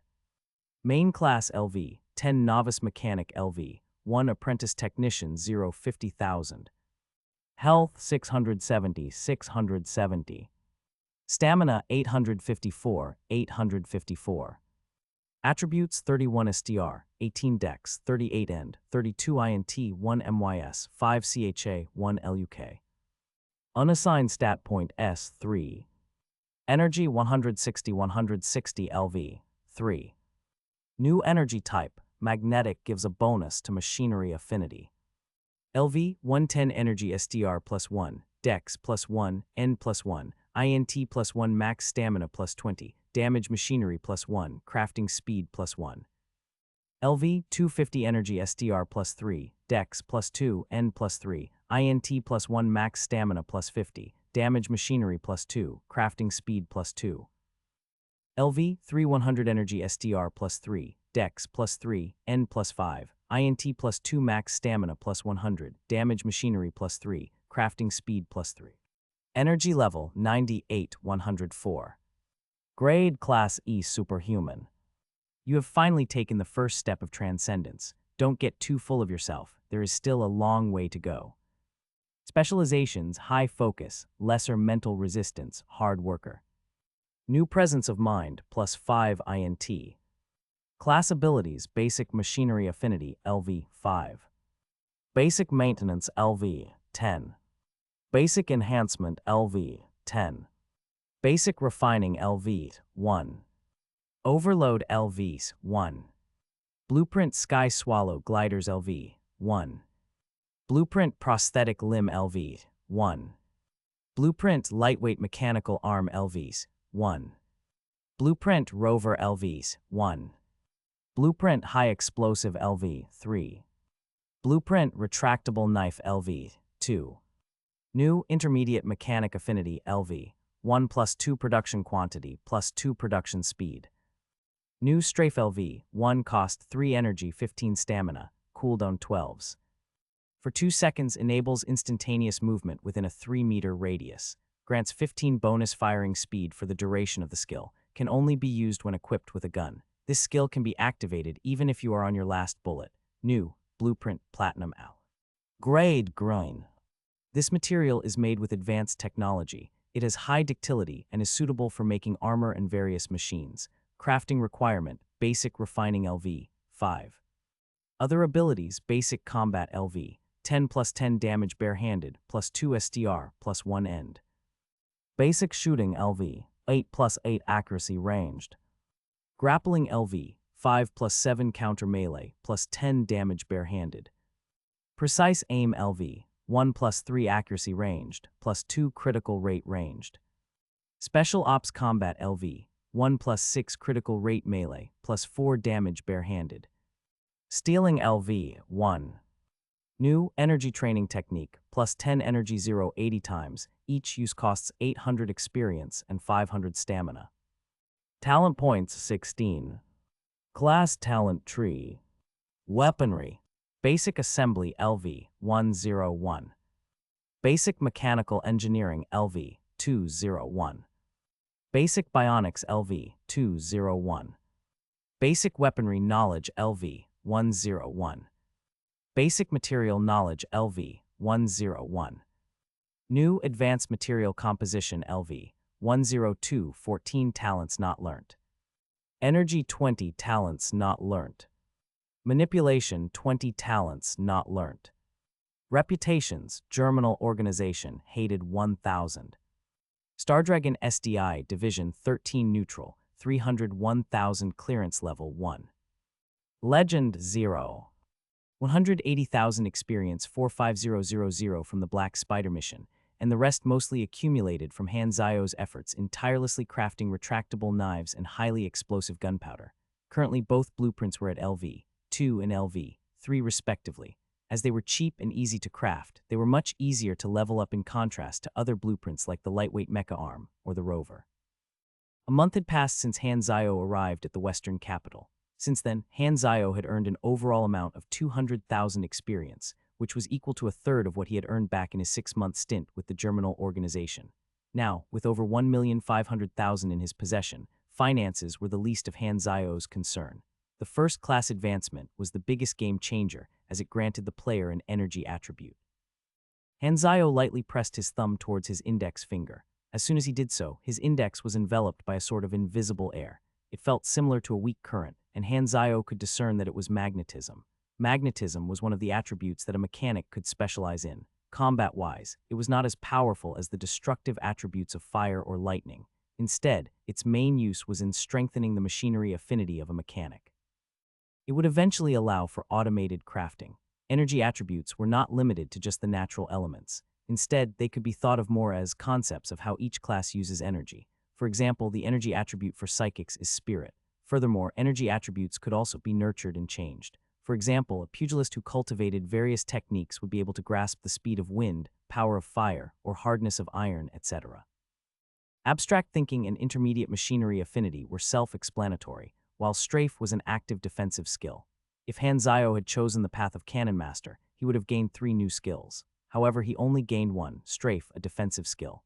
Hanzao was by no means a coward who did not dare to face the enemy head-on, but he did indeed prefer a dual-natured skill like this that could be used both offensively and defensively to other flashy and high-damage ones. Furthermore, gaining unlimited ammo, even if temporary, could prove to be useful. Energy training technique was a common skill acquired after the first advancement. It was a special type of growth skill that did not have a level system. Instead, its effects could be improved through repeated usage practice that expended experience, and each use increased the character's energy, up until the skill's set usage limit. The user's energy attribute played an important part in the training effectiveness. Most energy-related training techniques utilize such a growth system. Energy was indeed an integral part of superhumans. It largely decided a character's grade and power level. The early levels of energy stages are as follows: LV 110, LV 250, LV 3 100, LV 4 200, LV 5 400, LV 6 1000. Not only did reaching the next energy level give each player bonus stats, there were also extra benefits that could be unlocked upon reaching certain levels. LV 1 was the bare benchmark, and while Hyla was only LV 30, her energy level had already reached 500 auna, roughly 5 times more than Hanzao's. One of the reasons for this was the energy training technique system. Platinum alloy was a new material type blueprint acquired through advanced material composition. The alloy itself was green in color, and it was well suited for making armor due to its sturdiness. Its crafting requirement was LV 5 novice refining. Of the 180,000 experience at hand, Hanzao decided to spend 25,000 to reach LV 10 agent. This gave him a number of stats plus 2 SDR, plus 2 dex, plus 3 end, plus 1 CHA, as well as 1 talent point and 1 assignable stat point. Advancement detected, delete civilian class, YN. The civilian class was simply one of the default starting classes for new characters. It functioned as a tutorial class that could be deleted upon the first advancement. The experience that a player put into the civilian class would be refunded upon deletion, unless the unknowing player had maxed it out. Delete, I guess, mumbled Hanzayo to himself. There was nothing to lose from deleting it. The civilian class subsequently disappeared from the information window, leaving it to reflect only a max-level agent, as well as Hanzayo's character level of 21. Next, Hanzayo inputted another 45,000 experience points to raise basic shooting to LV 10, which gave him 10 accuracy, plus 2 dex, and another talent point. In short, Hanzayo had just spent 70,000 experience points, but he still needed to save 64,000 for the energy training technique, leaving him with, "Yup, give me a second. 47,000 more experience points. I'll keep them for now," muttered Hanzayo, lamenting how quickly the experience points vanished. Fortunately for him, there was still the high explosive gunpowder that he had been stocking up on. It would ensure a steady stream of experience ahead. When the time was up, Gu Hui promptly escorted Hanzayo back upstairs, where Feng Jun had been waiting. Suddenly, Hanzayo remembered something. "Oh right, I heard that it was a guy called Koret who stirred up this incident. Help me get word out that I won't be selling anything to this person." Feng Jun grimaced. "Do you think I'm a messenger or something?" Hanzayo raised an eyebrow. "Aren't you?" Feng Jun opened his mouth, but no words came out. "Fine," he groaned. "He says he's blacklisted me." Koret laughed coldly, seemingly unfazed. All along, he had only been concerned with personal gain, and he did not see how Hanzayo could ever pose a threat to him. With the resolution of the incident, Hanzayo returned to the workshop, where 3 days went by peacefully. Having just advanced, Hanzayo spent the time adjusting to his newly upgraded body. With his past life's experience, he quickly got in sync and began to train with the energy training technique. Each training expended experience points, as well as stamina. As stamina recovery rate was limited, and Hanzayo had to continue with manufacturing, he could only train up to 2 times a day. You have trained with energy training technique once. Mastery, 81. Stamina, +3. Training effectiveness depended on the main stat of one's class. The main stat for mechanics was INT, so he devoted 4 unassigned points into INT, raising its total to 36. Previously, Hanzayo had needed to put quite a few points into STR and END, but that was only for the purpose of escaping the germinal facility. From now on, he could focus solely on INT. The effectiveness of energy training technique was divided into 3 stages, +1 stamina for lower than 40 mastery, +2 stamina for 40-80 mastery, +3 stamina for 80 and above mastery. Hanzayo was right on stage 3. As Hanzayo had no other outlet to sell the retractable knife for now, and a few days had already gone by, he felt that it was about time to release the gunpowder. By now, he had produced thousands of bullets. He was just about to ring Li Yalin up when she beat him to it. "Leader is out of the hospital. He's called us up." Hanzayo found himself the last to arrive at the secret ops team meeting room, where, other than the trio, was another man. The man's face was extremely square, and he seemed both righteous and stern. He looked extremely reliable and currently had his lips pursed. "So you are Hanzayo." The team leader's eyes were filled with both unhappiness and caution as he examined Hanzayo. Hanzayo was caught off guard by him. Suddenly, Li Yao tugged on his sleeve and muttered to him, "He has the final say in who can join secret ops, but since your case was special, and you had the approval from the higher-ups without going through him, he's a Baituhan happy. But don't worry, leader might be strict, but he's not a bad person." That explained things. Hanzayo was given a second shock when he turned to look at Li Yao. Li Yao's entire body was wrapped in bandages, and he looked very much like a giant rice dumpling with only his eyes and mouth revealed. It was an extremely pitiful state. "Who beat you up?" asked a bewildered Hanzayo. Suddenly, Li Yalin coughed. Li Yao looked as though he was about to say something but changed his words. I fell down." Hanzayo gave him a weird look. His injuries were so serious, if he really fell, he must have done the fall 100 times if you're a man challenge. "Let me introduce myself," interrupted the leader. "I am the team's leader, Zhang Wei," he introduced, shocking Hanzayo a 3rd time. "How casual is your parents' naming sense? I think only Yi or Yi Fan could be worse." Hanzayo's response, for some reason, caused Zhang Wei to look confused. "You know Yi Fan from Haizia's military affairs." Middlecoff, I worked with him a few times back in the hostel. Heavens, there really exists someone with such a godly name. "That guy's rank must be S+. Anyway," continued Zhang Wei sternly, "with your inclusion, our team is back to being a 5-man cell. Although your position is in the backline, I still have to say this, as your background is a complete mystery, and I don't trust your ability yet. I will continue to observe you for now. I don't care if it's some high-level agent who assigned you here. If you fail to meet my expectations, I will kick you out of the squad." Hanzayo's eyelid twitched. Trust did indeed take time to be established. Zhang Wei might have been blunt, but he was, without a doubt, simply acting the part of a responsible leader. Naturally, Hanzayo was not offended at all. However, the chances of him being kicked out were non-existent after all. The top brass had decided things. Zhang Wei himself understood this fact, but as the leader of a squad, he could not just instantly accept someone whose background was a complete mystery. Higher-ups had not provided him with any information regarding Han Zio. Furthermore, in his eyes, Han Zio was still new, and it remained to be seen if he was truly capable. In their field of work, the slightest mistake could result in the gravest of consequences, so being assigned a new guy all of a sudden was not a laughing matter. Of course, it was not that Zhang Wei looked down on newbies. However, he believed that any new agent should have to go through 2 or 3 years of training before earning the right to even be considered for secret ops. Who the hell threw this guy to us? Do they think that we're babysitters? They're taking this far too lightly. Damn you all. As Zhang Wei continued to examine Han Zio, he made up his mind to ignore the repercussions and kick Han Zio to another team if he proved unable to gel with the squad. Meanwhile, Han Zio did not know what was going through his mind, but he found that Zhang Wei's eyes were slowly filling up with animosity.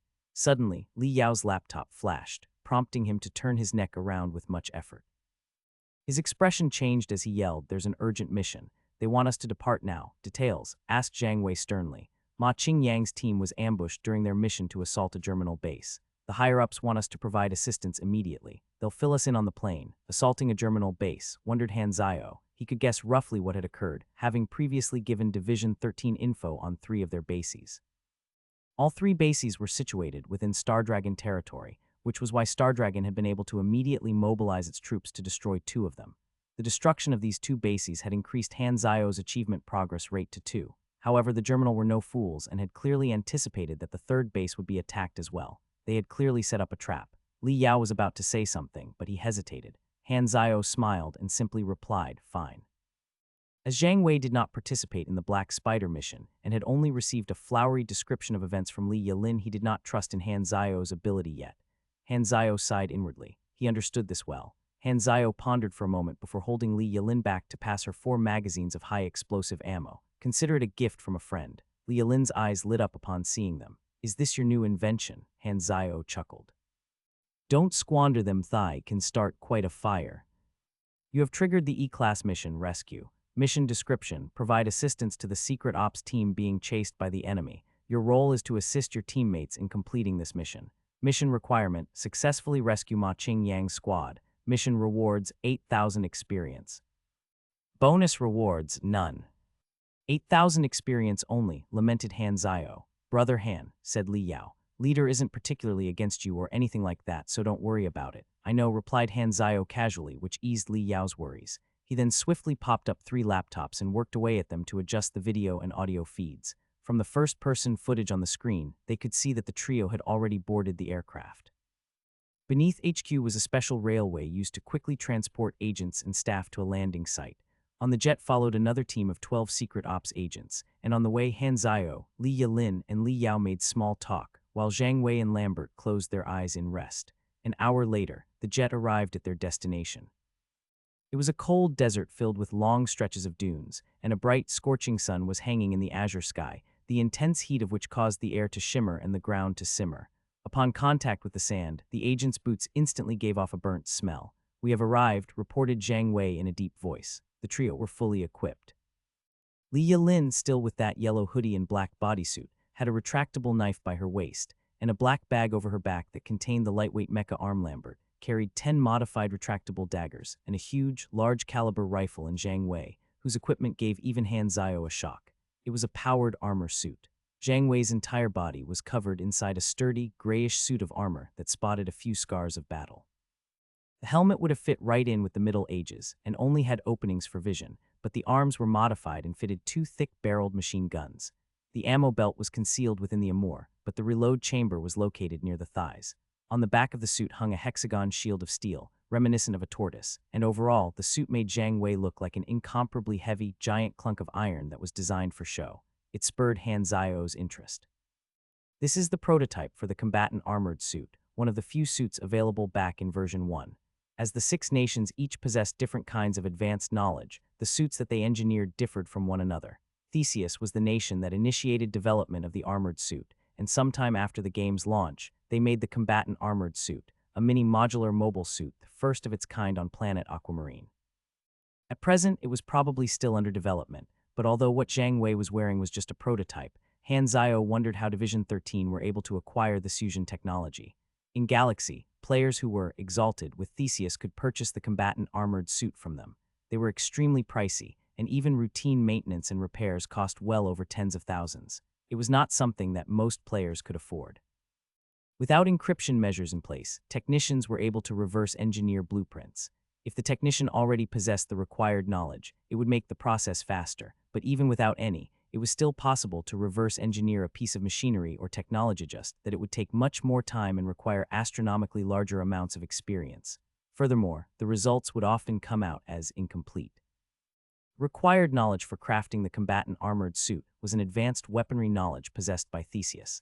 Han Zio bit his finger. If he could reverse engineer the blueprints of the armored suit, then even if incomplete, they would still provide him with a new means of combat and boost his combat power. However, when he thought of how he could better spend the experience on the other more valuable and useful blueprints in his memory, he gave up the idea. Li Yao spoke into the intercom.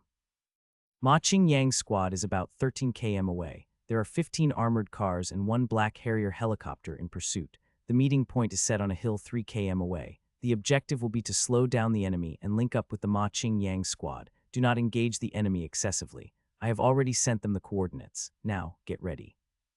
His instructions were clear, as befitting of a backline supporter, functioning as a third eye to provide precise coordination and tactical advice. The trio and the field team swiftly arrived at the hill, where they lay in wait for the enemy. Soon after, the sound of engines began to approach, and on the vast desert plains appeared a single vehicle being chased by over a dozen others. The sound of gunfire was incessant, and behind the fleeing car was a continuous trail of smoke and blasts. Aboard were none other than Ma Qingyang's squad. Ready, ordered Zhang Wei sternly as he closely waited for the germinal vehicles to come in range. Fire! Suddenly, from behind the hill, a rain of metal dense enough to cover the sky descended upon the surprised germinal agents. Bullets rang and clattered non-stop as they hit the armored vehicles. Upon the sudden ambush, the leading germinal vehicle immediately spun around to avoid direct hits, almost overturning as it skidded. Zhang Wei's twin guns roared like fire-spewing dragons as they unleashed an endless stream of large-caliber bullets onto the nearest 2 all-terrain cars. Within the space of a few seconds, the 2 cars exploded into balls of flames. Meanwhile, Lambert was showcasing his skill with the rifle. He remained still as he fired shot after shot of steel core bullets with 100 accuracy to halt the enemy's advance. The reinforcements are here. Aboard the fleeing car, Ma Qingyang and his teammates rejoiced. Almost the entire team had sustained injuries and were lying down. As they neared the hill, Ma Qingyang stuck his head out from the window of the driver's seat and yelled, "Old Zhang, there's too many of them. Quickly flee." Right at this moment, a strange gale of wind suddenly descended upon the rescue team's location. The dancing sand began to form the image of a ghostly face. The sight of it was both unnerving and ominous. "Duck!" bellowed Zhang Wei as he hurriedly dropped to the ground to roll away. As the armored suit was too heavy, he did not have many other choices of movement. Li Yalin and Lambert were the quickest to react, and they managed to duck to a side. As the gale crashed onto the ground, the blast sent a number of field agents flying. Zhang Wei suddenly felt a sharp pain throughout his mind, and his nose started to bleed. As he looked around, to his horror, the other field agents who had not been able to run away in time were all bleeding profusely from their orifices as they twitched uncontrollably. "Mental attack," yelled a shocked Zhang Wei. "The enemy is a superhuman." As he looked towards the enemy fleet to find the source of the attack, he noticed the hood of one of the cars open up, and a slender woman in a jet black leather suit jumped out and started running towards them at an incredible speed. Her head full of red hair floated behind her, making her seem like some kind of red and black flash of lightning. Hyla's eyes were emotionless. With a wave of a hand, another ghostly face appeared in mid-air in front of Zhang Wei. The wind wailed horrifyingly. "No, that's not the wind. That is the screaming of souls. Necromastery." This was indeed Hyla's ability. Zhang Wei's consciousness began to grow blurry, causing him to crumple to the ground. If it were not for his strong physique, he would probably have died on the spot. Back at Division 13, Han Zio furrowed his brows. Pushing Li Yao to take command, he barked, "She is the Germinal's combat commander. Quickly flee." Zhang Wei was about to reprimand Han Zio for snatching command when, to his surprise, he discovered that Li Yalin and Lambert were unhesitatingly retreating. It appeared as though they fully trusted in Han Zio's judgment. Is the new guy that reliable? Suppressing his shock, Zhang Wei gritted his teeth and stood up to activate the thrusters by his legs, allowing him to jump 5 to 6 meters a leap. As he bounded after the pair, he continued to fire cover shots towards Hyla to slow her down. Hyla reached the hilltop in no time, and with another wave of her hand, a gray light flashed across the entire area. The remaining field agents instantly collapsed to the ground. There was no apparent injury on their bodies, yet all of them had ceased breathing. Hanzayo's expression was extremely grave. He had known all along of Hyla's true strength. It was a thing of fortune that he had not needed to face her during his escape. In Galaxy, her powers were classified as having the exceedingly rare potential of S-class, surpassing the heavenly level. At present, Hyla's power was still but a fraction of what she would eventually become capable of, yet even this bit was still too overwhelming. She's too fast. Li Yalin, it's up to you. Without a moment's hesitation, Li Yalin turned around to face the incoming Hyla. As she kicked towards her direction, a yellow burst of energy shot out that managed to push Hyla back a few steps. Pugilist, Hyla squinted at Li Yalin as she clasped both hands together, conjuring an even larger ghostly face that smashed towards her. Maintaining her composure, Li Yalin ducked underneath the ghostly face with a slide and managed to avoid a direct hit. As she approached Hyla, she whipped out the retractable knife by her waist and gave a mighty cleave. Hyla's eyes widened at the suddenness of her blow, and she did a tumble on the ground to evade. Seizing the initiative, Li Yalin followed up with a series of powerful strikes with her legs, a stamp, a smash, a sweep, and a kick, the string of attacks flowing beautifully like a dancing swallow. Fast enough to create afterimages, but Li Yalin was certainly not just about speed. The force of her blows backed her killing intent. Swallow style. On the receiving end, Hyla wrapped her arms with a gray aura to strengthen them, allowing her to block each blow with them. The fact that Hyla did not seem to be receiving any damage at all only went to show how far apart they were in terms of strength. Li Yalin specialized in close combat yet could not overwhelm her. The exchange lasted for only a few seconds, but anything could have happened in that short span of time. Use the mecha arm. It'll let you help Lambert get a chance to snipe her. Biting her lip, Li Yalin quickly inserted her left arm into the bag and pulled it out with the lightweight mechanical arm equipped. With a powerful strike combining her own power with that of the mecha arm, she finally managed to break through Hyla's defenses by blowing her arms away, leaving her chest exposed. The mecha arm followed through into her flesh, a direct hit. Hyla's face flashed red momentarily, and with a low harumph brought her palms together and rubbed them slowly, and as soon as she did so, the gray aura wrapping her arms began to revolve faster and faster. Next, she threw down both arms' palms facing the ground, and from where she stood, powerful winds began to arise, assaulting the entire surrounding. Li Yalin hastily retreated backwards, but even so her mind was still struck by the mental attack, causing her soul to feel like it was being torn apart. The pain was indescribable, and 2 streams of blood trickled down from Li Yalin's nose as her vision seemed to turn upside down, causing her to nearly lose her balance and fall over. As Hyla examined the familiar visage of the lightweight mecha arm, she yelled in rage and shock, "How are you related to 00? Who?" Li Yalin was bewildered. Right at this moment, Lambert saw his opportunity and fired a shot. Hyla's expression changed at the sound of the sniper rifle, and she immediately lunged sideways to dodge while enveloping her entire body with her gray aura. The large-caliber sniper rifle bullet hit her on the shoulder, sending her spinning backwards in the air as though hit by a train at full speed. "Zhang Wei, quickly take Li Yalin and run." Zhang Wei did not take offense at being directly called by name. It was with Han Zio's direction that Li Yalin and Lambert had managed to injure the scary woman, and he now had some trust in Han Zio's judgment. He hurriedly lifted Li Yalin in his hands and turned around to leap towards Ma Qingyang's vehicle. As they retreated, the remainder of the Germinal fleet arrived at the foot of the hill, and they began to open fire. Sparks flew as the bullets deflected off Zhang Wei's armored suit, only leaving dents and marks. Zhang Wei did not even bother to take a look behind him. All that was going through his head was that the armored suit was truly his lucky charm this day. In the past, he had always had grievances over it being too heavy, but now it was proving to be extremely reliable. "Get in the car," yelled an anxious Ma Qingyang as he hurriedly slowed down for them. The trio managed to board the vehicle, but it was a close shave. The concentrated fire was nearly enough to penetrate it. Now that they were in the clear, Zhang Wei finally had time to assess the enemy's status. Their fleet was not fast enough to catch up with them, and that powerful superhuman had not gotten up yet. As long as they made it to the aircraft, everything would be fine. "We're safe now." Zhang Wei let out a sigh of relief. Unfortunately, Han Zio had bad news for him. "Look out above." Above, Zhang Wei gave a start. "Right, they still have a helicopter." The Black Harrier finally made its appearance and began to shoot down at their car. "We have to take that out somehow," assessed Zhang Wei immediately. "If not, our own aircraft will be in danger." "Lambert, it's up to you and your sniper rifle." Lambert shook his head plainly. "I'm all out of armor-piercing shells. Standard bullets won't do against the Black Harrier's thick armor. Even if I had some left, it would take more than 7 shots. Are we really going to die here?" Despair was written all over Ma Qingyang's face. They were only a kilometer away from their escape plan's extraction point, but it did not seem like they would make it. Suddenly, Han Zio spoke. "Did you forget my present?" Li Yalin gave a start and hurriedly took out the 4 magazines. One of them was filled with rifle bullets. "What does this do? See for yourself." Lambert quickly took the magazine from Li Yalin and loaded his sniper rifle. As he readied to fire the shot, everyone watched on in anticipation. This single bullet was their final hope. In this critical moment, time seemed to slow down for all of them. As soon as Lambert pulled the trigger, a brass shell flew out from the chamber, and the crimson bullet was ignited as it accelerated out of the barrel spinning. Whirling, it landed directly on the helicopter's bulletproof glass. Suddenly, the crimson bullet opened up like a blooming flower to expose its explosive contents to the air. Kaboom! The entire helicopter was instantly engulfed in a giant ball of flames. On closer inspection, the fire was actually burning off on the very armor itself as though it had actually been ignited. The helicopter began to spin out on control mid-air. The pilot, in his panic, decided to abandon ship. On board the car, everyone was completely stunned by what they had just witnessed.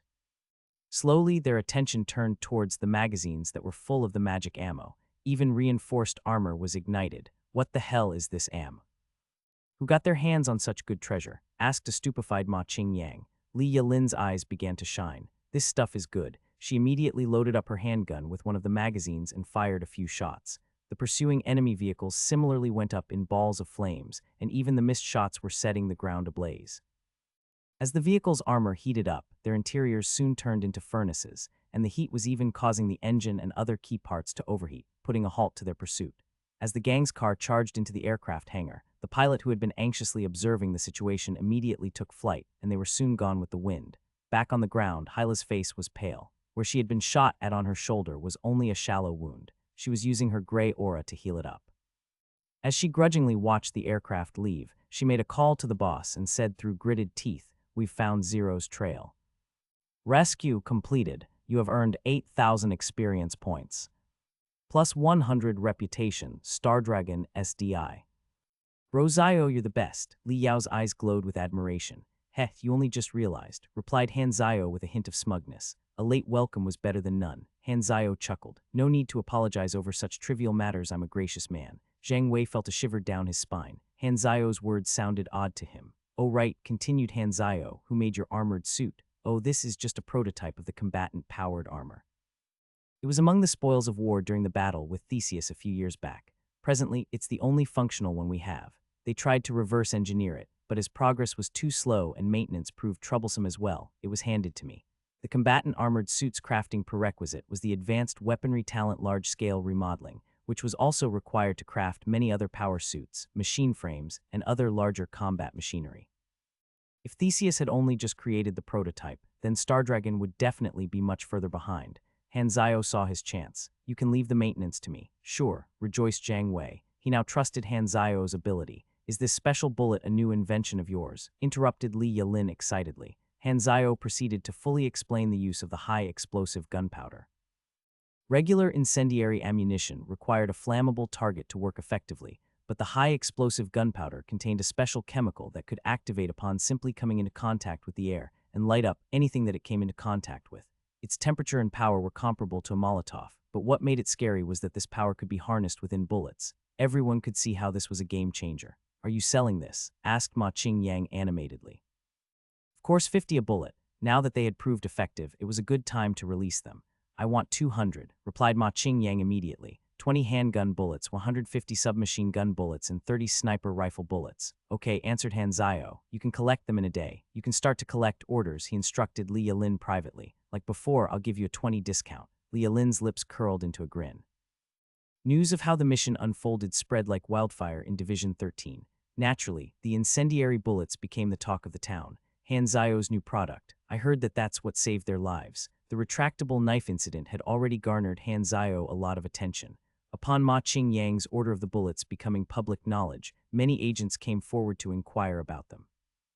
As a way of repaying Han Zio's team for rescuing them, Ma Qingyang held a live demonstration in the practice field.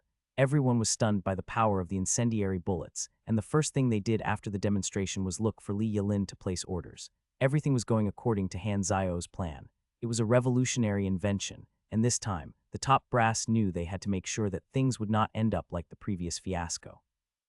They even brought the research director in for a warning before he even did anything. The division offered Han Zio numerous terms to provide both field ops and special ops with the new bullets, and he agreed to sell them at a slightly lower price of 20,000 for 500 bullets. In just the first day alone, Han Zio's stockpile of a few thousand bullets was sold out. earning him 200,000. Coupled with the 1,500,000 that he had earned from the underground network, his savings were not small. It was probably the fastest experience growth ever by a mechanic of his level. Not selling to me, Koret was fuming. Initially, he had thought that a simple apology would resolve the grudge between him and Han Zio. After all, money was money. However, Li Yilin actually shut the door tight on him. Han Zio said that you're on his blacklist, and he instructed me not to take either your money nor your apology. The other agents who had initially thought of reporting the retractable knife had Koret to thank for taking the initiative back then, or else they would be in the same predicament as him now. When Koret offered to buy the bullets from his colleagues at a higher price, he found out that none of them were willing to. Even when he set his price at 200 a bullet, no one agreed, not even his closest colleagues. He was clearly being ostracized, but he could not understand why until one of his old friends told him, selling to you would offend Han Zio. No one would want to risk being blacklisted by him, seeing as to how he probably will come up with more good stuff, who would help you at their own expense. His words served a wake-up call to Koret. To think that it was the complete opposite back then for money, he chose to trample over Han Zio. Unfortunately, it was too late for regrets now. Meanwhile, in a workroom, Luo Xuan opened up a box before him to reveal 20 incendiary bullets. He had gotten someone to help him acquire them. Han Zio had only blacklisted Koret and his team, not Luo Xuan. In Han Zio's eyes, Luo Xuan had simply been doing his job as part of the research department in trying to reverse engineer his blueprints. At the very least, he did not seem as vile to Han Zio as Koret did. Now that the research department was being kept under watch, there was no need for Han Zio to worry about them. However, this inexplicably caused Luo Xuan to become resentful of Han Zio. Damn you, Han Zio, do you look down on me so much that you ignore me? What he did not realize was that Han Zio did not look down on him. Instead, Han Zio had never even seen him before. To avoid offending Han Zio, the research director laid down an order preventing anyone from researching Han Zio's bullets, but Luo Xuan naturally did not care, and he still thought of himself as superior to Han Zio, and that he could easily reproduce the bullets like with the retractable knife. If I succeed, the higher-ups will definitely value me even more. I cannot afford to fail. The more Luo Xuan thought about it, the more perfect his plan seemed to himself. Taking a deep breath to prepare himself, Luo Xuan began to work at opening the bullet up. What he needed to do was examine the properties of the incendiary agent inside. Clank, Luo Xuan managed to extract the bullet case. The next step would be to open it up and extract the contents with a special suction tube to prevent friction. Carefully, he opened the bullet case. Success. Now I will just have to analyze. Suddenly, a blazing light filled up his entire vision. Ring, the shrill of the fire alarm rang through the hallways as the fire spread. Thick, black smoke filled up the entire research department as the research staff headed for safety. The sprinklers quickly put a stop to the spreading fire, but many documents were ruined, and sparks were flying out of some computers and machines. The walls and ceiling were filled with black burn marks. What could have caused the fire? Wondered the heartbroken research director aloud as he looked at the ruins. Security soon arrived to begin inspection. The fire started from the workshop. Luo Xuan, his entire body soaking wet, and his entire face black, was supported out by the guards. All his hair had been burnt off, including his eyebrows, and he looked just like a soy egg, or rather, a century egg. Being able to react quickly, in addition to having a fire extinguisher nearby, saved him from further disfigurement. He had not expected the incendiary agent to be gaseous. It combusted the very second it came into contact with the atmosphere. Luo Xuan had clearly overestimated himself. I've lost, he grudgingly admitted. What have you done? Yelled the research director. One of the security guards opened his hand to reveal a few bullet cases. Although they were blackened, they were clearly crimson before. This is the bullet case of the high-explosive gunpowder. Your man was trying to analyze it. The research director was instantly livid. Speechless, he could only point a finger at Luo Xuan in his rage. Are my orders something to be taken lightly of? When the higher-ups investigate, this will all fall onto me again. You bastards. Gu Hui also arrived at the scene. His face darkened upon seeing the wreckage. Explain yourself. The research director yanked Luo Xuan before him and said through gritted teeth, he did this all by himself. Gu Hui looked at Luo Xuan plainly. Do you have anything to say for yourself? Luo Xuan lowered his head. He had thought that he would succeed and earn merit, but instead, he had now ended up disobeying orders on top of causing damages to the headquarters. This was probably the end of his career. You will go back to logistics, stated Gu Hui coldly before turning around to leave. Luo Xuan shuddered. Before, he had left the logistics department on bad terms. A return did not bode well for him. True enough, when he arrived at the logistics department, his past colleagues all ignored him when they saw him. Even the logistics director, who had had high hopes for him in the past, was unwilling to see him. He only sent a secretary to inform Luo Xuan of his new position in a small team. If only he had not been so narrow-minded and full of himself, he would not have lost his path and ended up like this. Although he deeply regretted his actions now, it was too late. I was immature. Lamented a bitter Luo Xuan. Han Zio was shocked to hear of what Luo Xuan had done from Feng Jun. Not even he, the creator himself, would dare to mess around and open up a completed incendiary bullet. That guy's got some balls. However, the matter was inconsequential to him. All along, Luo Xuan had just been a name in the back of his mind. Soon after, Zhang Wei's armored suit was delivered to his workroom. Upon observation, it was a truly crude prototype. Tooltip: this abomination is a disgrace to all armored suits in the world. Han Zio had to agree. It was indeed an ugly piece of work. It looked like someone had just decided to weld a few sheets of metal together. Low power side, it did not even run on an integrated circuit. No wonder Zhang Wei always fired volleys instead of precise shots. There was no aiming system in place. An armored suit with an integrated circuit would be able to receive and transmit crucial information to its user during a fight. Also, the only automated part of the suit was its legs. Other than the legs, the entire suit's framework had to be operated manually, which explained why Zhang Wei had not used the shield. He wasn't able to at all. Come on, even though it's a prototype, at least show it some love, you assholes. As Han Zio examined the suit with crossed arms, numerous ideas began to pop up. However, it was still too soon to rush upgrades. Some of the tweaks he wanted to make required knowledge that he did not currently possess. Hence, after performing just some simple maintenance, Han Zio got Feng Jun to help him return it to Zhang Wei. Currently, Han Zio's primary concern was regarding the 3 successfully destroyed germinal bases and what information he should disclose to Stardragon next. The 3 captured bases were indeed the only ones located within Stardragon. If Stardragon wanted to continue its assault on the germinal organization, they would have to take the fight to a foreign nation. While relations among the 6 nations were truly not that amicable, no one really wanted to continue fighting since a lot of resources had already been depleted during the transition to the new era. Each nation was still counting their losses. Hence, Stardragon would have to seek the cooperation of the other nations, and that would be complicated to accomplish. Han Zio himself would also have to be directly involved as he was the key source of information. The question was whether the higher-ups would let Han Zio leave the western capital. Suddenly, the phone rang. It was Feng Jun who said gravely, Han Zio, germinal operatives are on the move. They seem to know that you are with us and are trying to track you down. I know. Han Zio had expected this. He had instructed Li Yilin to use the mecha arm while knowing that Hyla would recognize it. Rest assured.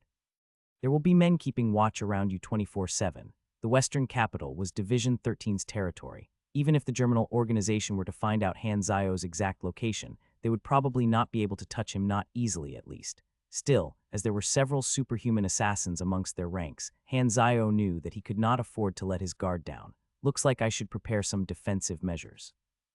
Help me draw 2 Berserk Eagle handguns from the armory. The Berserk Eagle was a close-range, large-caliber handgun. It had an effective range of 30 million, where its power was comparable to that of a sniper rifle. It would work wonders with Han Zio's strafe. However, Han Zio would need more. Over the past 3 days, Han Zio had gained 100,000 experience points from crafting gunpowder. He decided to spend 40,000 to raise basic refining to LV. 5. Fulfilling the requirements for crafting the platinum alloy. It's time for upgrades. A few days ago, upon learning of the appearance of the mecha arm in the hands of a Stardragon agent, the boss came to the conclusion that it must have been Zero who leaked information on their 3 bases to Stardragon. Is he a psychic? The boss found it hard to explain how Zero could have accessed top-secret information. In fact, he had not once suspected Zero. Instead, he had mistakenly assumed that there was a traitor amongst his ranks. As a result, he had even wrongly killed one commander. His mind flashed back to a month ago, where Zero had declared his intention to destroy them. The boss clenched his fist. I may have underestimated you, but you are still a nobody. I don't believe that you possess more intel. Pass down my order. Recruit some wanderers to investigate Zero's trail in Stardragon. The germinal organization will reward those who find him. If found, send Rosa to finish him off. Rosa, like Hyla, was a germinal commander. She was an assassin. Each commander had their own specialty, but no one knew exactly how many commanders there were, not even most germinal agents themselves. The boss gazed into the distance. Did you think that gaining Stardragon's protection would keep you safe? Naive. The platinum alloy was an alloy composed from a few rare ores. Han Zio had to spend quite a sum of money to purchase enough of them.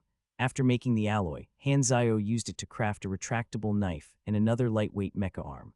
Both had above-average stats as expected, and the retractable knife was even of a higher grade. Retractable platinum knife. Grade Green. Base stats 24-28 damage, 355, 355 durability. Bonus stats plus 3 decks. Length 0.77 million. Weight 87 kg. Additional effects: retractable. This knife's blade can be retracted. Durable. The platinum alloy in this knife makes it less susceptible to wear and tear. Note, this knife can even be used as a shield. The following day, Feng Jun came over to deliver the 2 Berserk Eagles. The Berserk Eagle had a slight longer barrel than the average handgun, and it was much more destructive at close range. Upon testing, they proved capable of blowing a chunk out of a test dummy's head. The recoil was also extremely powerful, but Han Zio possessed enough strength to tame the beasts. They would serve as his protection against assassinations, alongside the platinum retractable knife. Han Zio also altered his clothes to conceal several magazines, 2 magazines of incendiary ammo and 4 regular ones. For regular ammo, Han Zio chose to use steel core bullets, as their penetrative power suited the Berserk Eagle well. Han Zio brought up the information tab to check his remaining experience points. He currently had close to 200,000. In version 1 Galaxy, it was thought for a while that investing experience points into skills instead of leveling was optimal. The reasoning for this was that, since the death cost was low around LV 20 to 30, it was an optimal level range to grind PvP.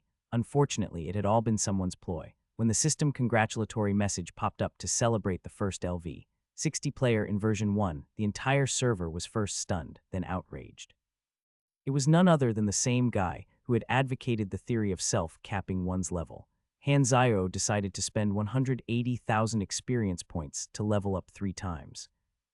Novice Technician has leveled up, plus 30 energy, plus 1 dex, plus 1 end, plus 1 INT, plus 3 unassigned stat points, plus 1 talent point. Novice Technician has leveled up, plus 30 energy, plus 1 dex, plus 1 end, plus 1 INT, plus 3 unassigned stat points, plus 1 talent point. Novice Technician has leveled up. Plus 30 energy, plus 1 dex, plus 1 end, plus 1 INT, plus 3 unassigned stat points, plus 1 talent point. Besides these newly acquired stats, Han Zio had also gained 30 energy from regular use of the energy training technique over the past few days, so his energy was now LV4 at a total of 280. LV4 energy 200, plus 3 SDR, plus 4 dex, plus 5 end, plus 4 INT, plus 150 max stamina, plus 4 crafting speed, plus 4 machinery power. In total, Han Zio gained plus 10 SDR, plus 10 dex, plus 14 end, plus 8 INT, plus 320 max stamina, plus 10 crafting speed, and plus 10 machinery power from energy bonuses, which made up nearly a third of his total stats. Initially, Han Zio had invested quite a number of points into SDR and end in order to ensure his survival during his escape from the Germinal laboratory. But now, as he could focus solely on INT, which was all that a technician needed, he immediately spent all 9 unassigned stat points on INT, reaching a total of 58 points. Now LV 24 and also a LV. For Novice Technician, Han Zio's combat power was at 160 ONA. At this rate, I should be able to remain much stronger than the first batch of players for a while. Suddenly, a notification sound played. When Han Zio opened up the notification, he received a huge shock. Beta testing has been scheduled. Retrieving information. Retrieval complete. Beta test period, 12 days. Beta testing. I completely forgot about that. Han Zio vaguely remembered that the beta test had been a 2-day event. As time was accelerated by 6 times in Galaxy, that translated to exactly 12 days. The beta test period was extremely short and only had 30,000 slots. Most of them were taken up by big corporations and gaming organizations, leaving only a fraction to be distributed through a lottery system. Han Zio was not lucky enough to win a slot. From his memory, the beta test was held only a week before official launch, translating to about over a month inside the game. Yet on the system information interface, the countdown still displayed 130 days. Could it be that the in-game clock runs differently when service is down? That must be it. Each version update takes 2 or 3 days to go live, but between updates years could have passed by in-game. It makes sense. Han Zio rubbed his chin with his fingers and realized that a beard was growing. He had been in Galaxy for over half a year. He suddenly remembered a controversial version update from his past life, the Chosen Ones. This version update was unlike any other. Other updates typically came with world-changing events and incidents, but this one had completely lacked a theme. No one could make sense of the version's title, nor its contents. Suddenly, the interface lit up, giving Han Zio a start. NPC functions unlocked. Discussion board unlocked. NPC functions, what's this? As it did not come with any further information, it seemed that Hanzio would have to figure it out on his own. In any case, it was likely to do with the ways that NPCs interacted with players, such as handing out quests, buying and selling goods, and imparting skills. In the beta test, the 30,000 players were distributed across over a dozen planets. Hanzio was not too concerned over this, as 1 or 2,000 players per planet would not really have much of an impact. Official release would be when all hell broke loose. Nonetheless, interacting with some of them would be a good opportunity to learn more about his NPC functions. The discussion board, on the other hand, was something that Hanzio was already familiar with. It was an internal forum that players frequented a lot, especially while waiting to revive. To think that we would meet again, it's probably only unlocked now due to the time being synced up. The button for the discussion board was located on a corner of the interface. Upon opening it up, Hanzio was greeted by an empty forum. The account name on the top right of the window indicated guest, and the registration button was grayed out. Hanzio clicked it out of curiosity. Attempting to connect to the dive capsule, no player detected. Registration failed. It took a few moments for Hanzio to understand why accounts for the discussion board could only be created with the unique ID of the user's dive capsule. This rule was implemented as a measure against trolls. Well, I can't create a forum account, but at least I can access the forum for reading. There were a million questions on Hanzio's mind regarding the state of his existence. Perhaps this forum would be able to give him the answers if he watched out for his own username. Interacting with the beta testers will be a good start. Character name, Frenzied Sword. Regular settings selected.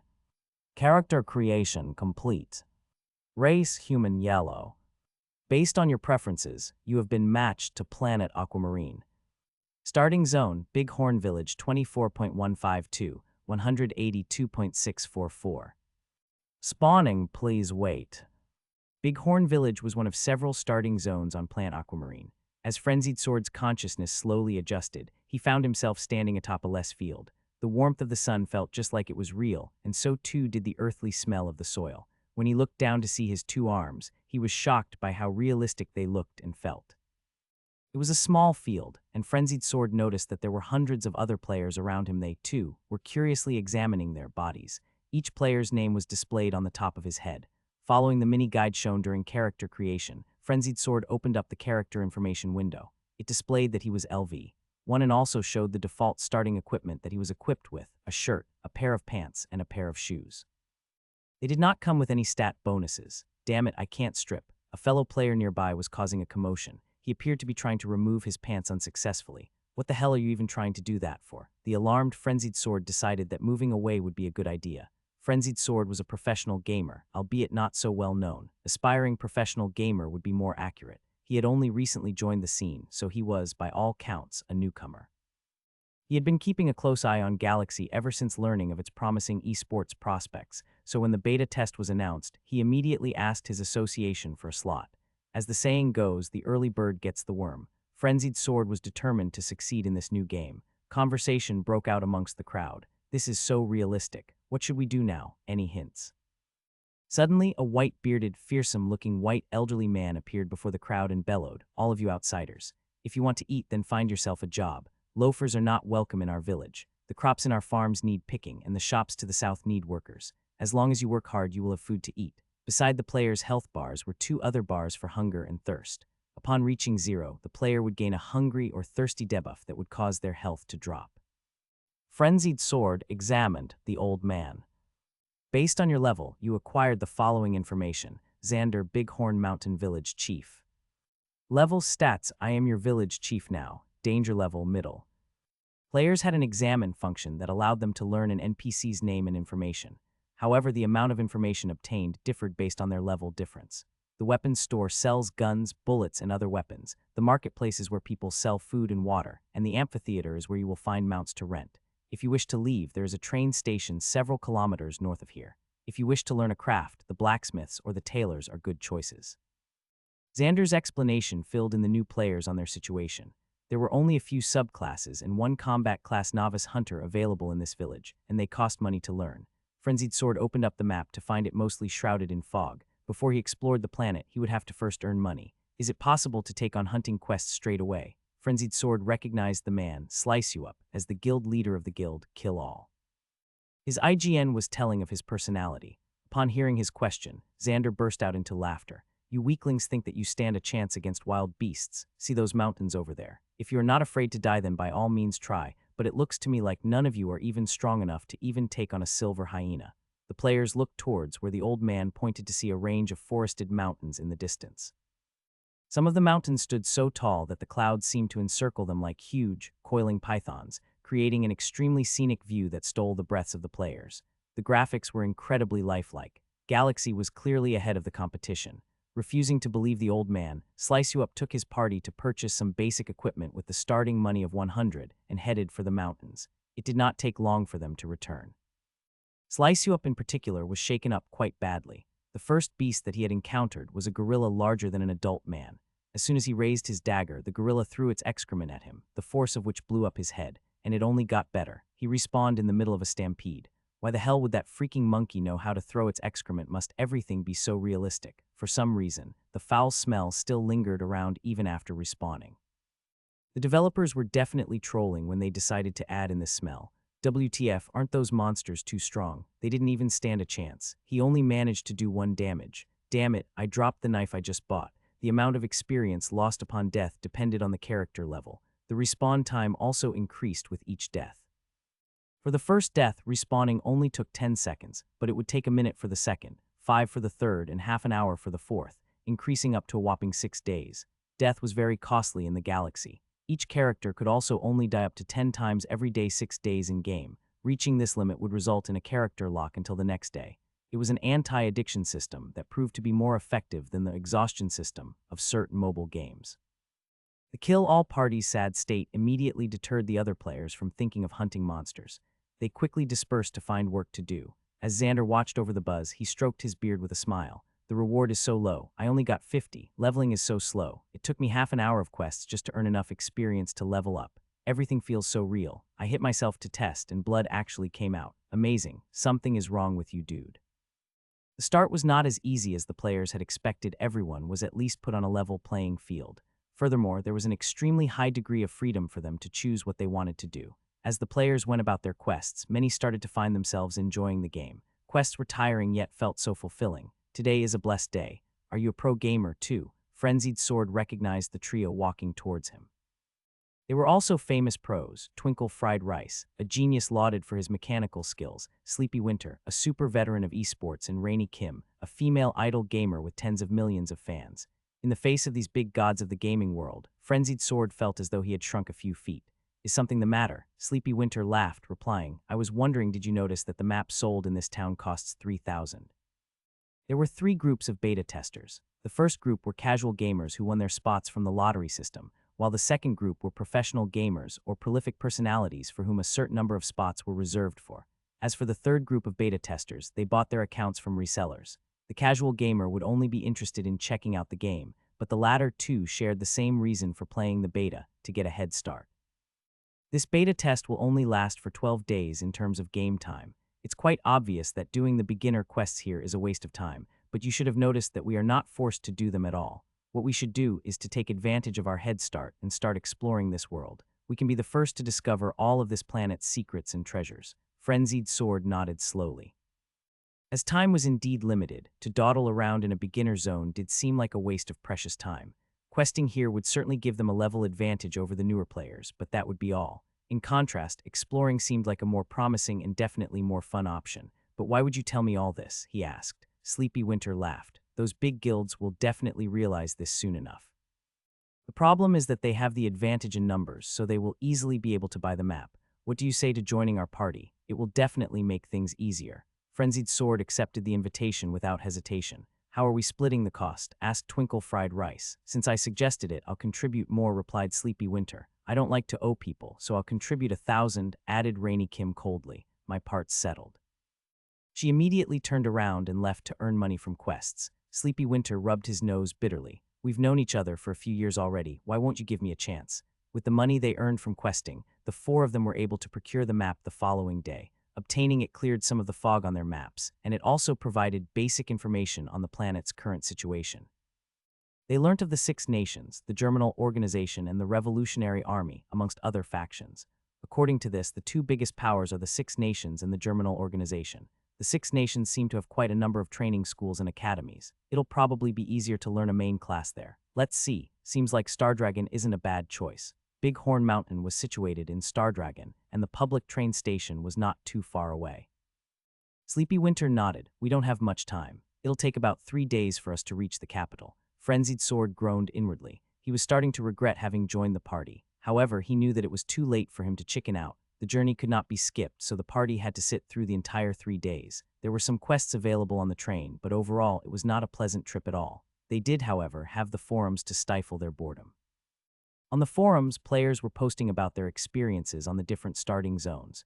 It provided them with much amusement except for Frenzied Sword, who could not stop worrying about the passing time. After 3 days, the train arrived at the western capital. Upon arriving at the great metal fences, each of them received a system message, alerting them of a new explored location. So discovering places gives experience too, huh? This is amazing, gasped Twinkle Fried Rice as he looked around. Everything was extremely realistic, down to the way that people were casting him strange looks. The group proceeded to the security checkpoint, where they were scanned for weapons. After passing the check, the guard gave them each a temporary ID card, and they received a system message notifying them that they had unlocked reputation with Stardragon. Stardragon. Reputation 0. Current relationship, neutral temporary citizen. Shall we continue as a group or go our own ways? Asked Sleepy Winter. I'll follow you, replied Twinkle Fried Rice immediately with a grin. The two of them were from the same gaming club. Rainy Kim also decided to join them as some company was better than none. No bullying me, she said flatly. Sleepy Winter laughed. Unintentional or not, this girl said the cutest things. They exchanged a few more lines before Sleepy Winter finally turned to Frenzied Sword and asked, "What about you?" Frenzied Sword was furious at being so blatantly overlooked, but he understood that there was no point in forcing himself to tag along. No need. He waved his hand and stammered, "I prefer playing alone." "All right then, good luck." As Frenzied Sword watched the trio of gods depart, he mumbled to himself, "Sooner or later, I'll become popular too." The western capital was obviously a first-class city. Here there would definitely be plenty of opportunities for him to surpass them and become number one. Renewed with ambition, Frenzied Sword began to head off in another direction. Suddenly, he noticed a masked man watching him. Something about the way the man was looking at him seemed odd. As Frenzied Sword felt a chill run down his spine, he instinctively used the examine function. Name Hanzairo level stats, danger level fatal. Fatal danger. Frenzied Sword gulped. Even the armored security guard just now only had a high danger level. This was his most dangerous encounter yet. Who exactly was this guy whose information was full of question marks? Shouldn't it be safe in the city? Will today be the first time that I die? Suddenly the man spoke. Examining someone you just met, that's not very polite. Frenzied Sword gave a start. According to the official information, an NPC would know if it had been examined if it was over 30 levels higher than the player using the function. Hanzairo chuckled to himself. He had simply predicted Frenzied Sword's course of action. After learning of the beta test, Hanzairo had taken note of all the nearby starting zones on his map.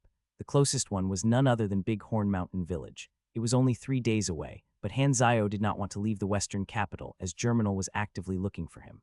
While keeping track of the influx of posts on the forums, Hanzairo came across a thread created by a player called Sleepy Winter. It was a post about the benefits of exploration. Hanzairo knew who Sleepy Winter was, a legendary pro gamer who was quite active in public forums. He liked to discuss strategies and create guides. He was a good man, handsome beside the point, and naturally had a huge fan base. In the Chinese server, he had ranked consistently amongst the top 30. Hanzairo himself had only ever peaked at 47th, and during a period of time, he even fell out of the top 100. That lesson that he had learnt then was to stay away from girls if you want to succeed. Once, he had shared his thoughts regarding this with the 28-year-old owner of the convenience store below his apartment building, who he was on friendly terms with. The bachelor had laughed him off. "Cool story, bro," he said, "but I'd rather have a girl." To which Hanzairo had replied, "But which girl would have you?" That was the day that Hanzairo lost his special discount at that store. The rankings were not based purely on combat. In Galaxy, there were all kinds of competitions apart from fighting, from treasure hunts to monster killing, and even races. As Hanzairo had taken on a number of revenge assignments from other players, his combat ability was quite polished. Unfortunately, he had lacked in other areas such as trash talking. He never forgot to practice it though. After reading the thread, Hanzairo had guessed that there would probably be a few players who would make it to the western capital. As such, over the past few days, he had spent some time keeping an eye out for any at the city entrance. He was able to spot the party of 4 easily as their names were to Hanzao's surprise clearly displayed over their heads. Furthermore, 3 of their names were those of famous people. Hanzao was not sure if the reason he could see their names was that he, too, had an interface. Nevertheless, it was a good thing. Just like how players could see the names of NPCs, Hanzao could recognize them on sight. The reason that he had decided to make direct contact with a player was to test out his NPC functions. "Brave adventurer, do you have time to help me?" A standard line for a quest giver. Frenzied Sword's eyes widened. To think that I'd get the chance to interact with a high-level NPC this soon. This place is the best. He replied as calmly as he could, "I am willing to help. I need a loaf of bread. Can you find one?" A confirmation window popped up as soon as Hanzao asked the question. "Do you wish to issue a quest to Frenzied Sword? YN. It really works? Hold on, why are there automated prompts for an NPC function? Maybe I can automate my own actions too." Hanzao narrowed his eyes. Now was not the time to worry about those questions. Yes, a window appeared along with some messages. "Please set the requirements and rewards for the mission. The amount of experience that you can hand out is limited based on your level, rank, influence, and myth. Note, you can choose to give objects that you possess ownership of as rewards, money, items, experience, skills, etc." Window was split into 2 sections. On the left side was a drop-down menu that allowed Hanzao to select the quest type. There were a ton of quest types to choose from. On the right side was for inputting the rewards. There were 2 lines, maximum reward and daily reward limit. The maximum reward was currently set to 11,600 experience points. It also seemed to be provided by the system, meaning that Hanzao would not have need to fork any out of his own pocket. Daily reward limit referred to the amount of experience reward that Hanzao could issue out in a day. Currently, it was fixed at 5 times the maximum, reward 5x 11,600, equal 58,000. As Hanzao tested the settings out, he discovered a limitation. If the current maximum reward did not meet the minimum amount required for a quest, he would not be able to issue it a rank a quest, such as destroying the germinal organization would require a rank a reward. Hanzao's maximum reward of 11,600 meant that he could only issue E-rank quests. D-rank quests required a reward of at least 30,000 exp. The reward criteria also seemed to differ among the different quest types. No further messages popped up to explain this, so it seemed like Hanzao would have to figure it out on his own through trial and error. Hanzao tried to issue himself a quest, but it failed. If only I could have some of that sweet experience. Although he now had the ability to hand out experience like water, he himself was only earning about 20,000 to 30,000 exp a day. Of course, there was no way that he would help someone else. Seems like I could use this to my advantage, though. Hanzao's eyes began to twinkle. It was possible to use this function to manipulate players into doing his bidding. After all, players would do any quest if the reward was high enough. Hanzao suddenly had an epiphany. I have to increase my maximum reward. In most games, it was the key, high-level NPCs who gave the hardest missions and the highest rewards. The quest function system made perfect sense. Hanzao issued a regular mission to Frenzied Sword. Frenzied Sword stared at the mission window with his mouth agape. What kind of high-level NPC would ask for a loaf of bread and reward only one? Hold on. He could just be testing me. Frenzied Sword recalled that in some of the games he had played before, there were indeed quests like this.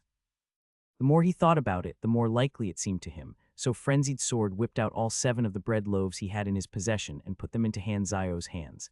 "This is all the bread I have," he added sincerely. Hanzao was stunned. What's going on? Are gamers these days so excessive with doing quests? Nonetheless, a completion dialogue popped up when Hanzao received the bread.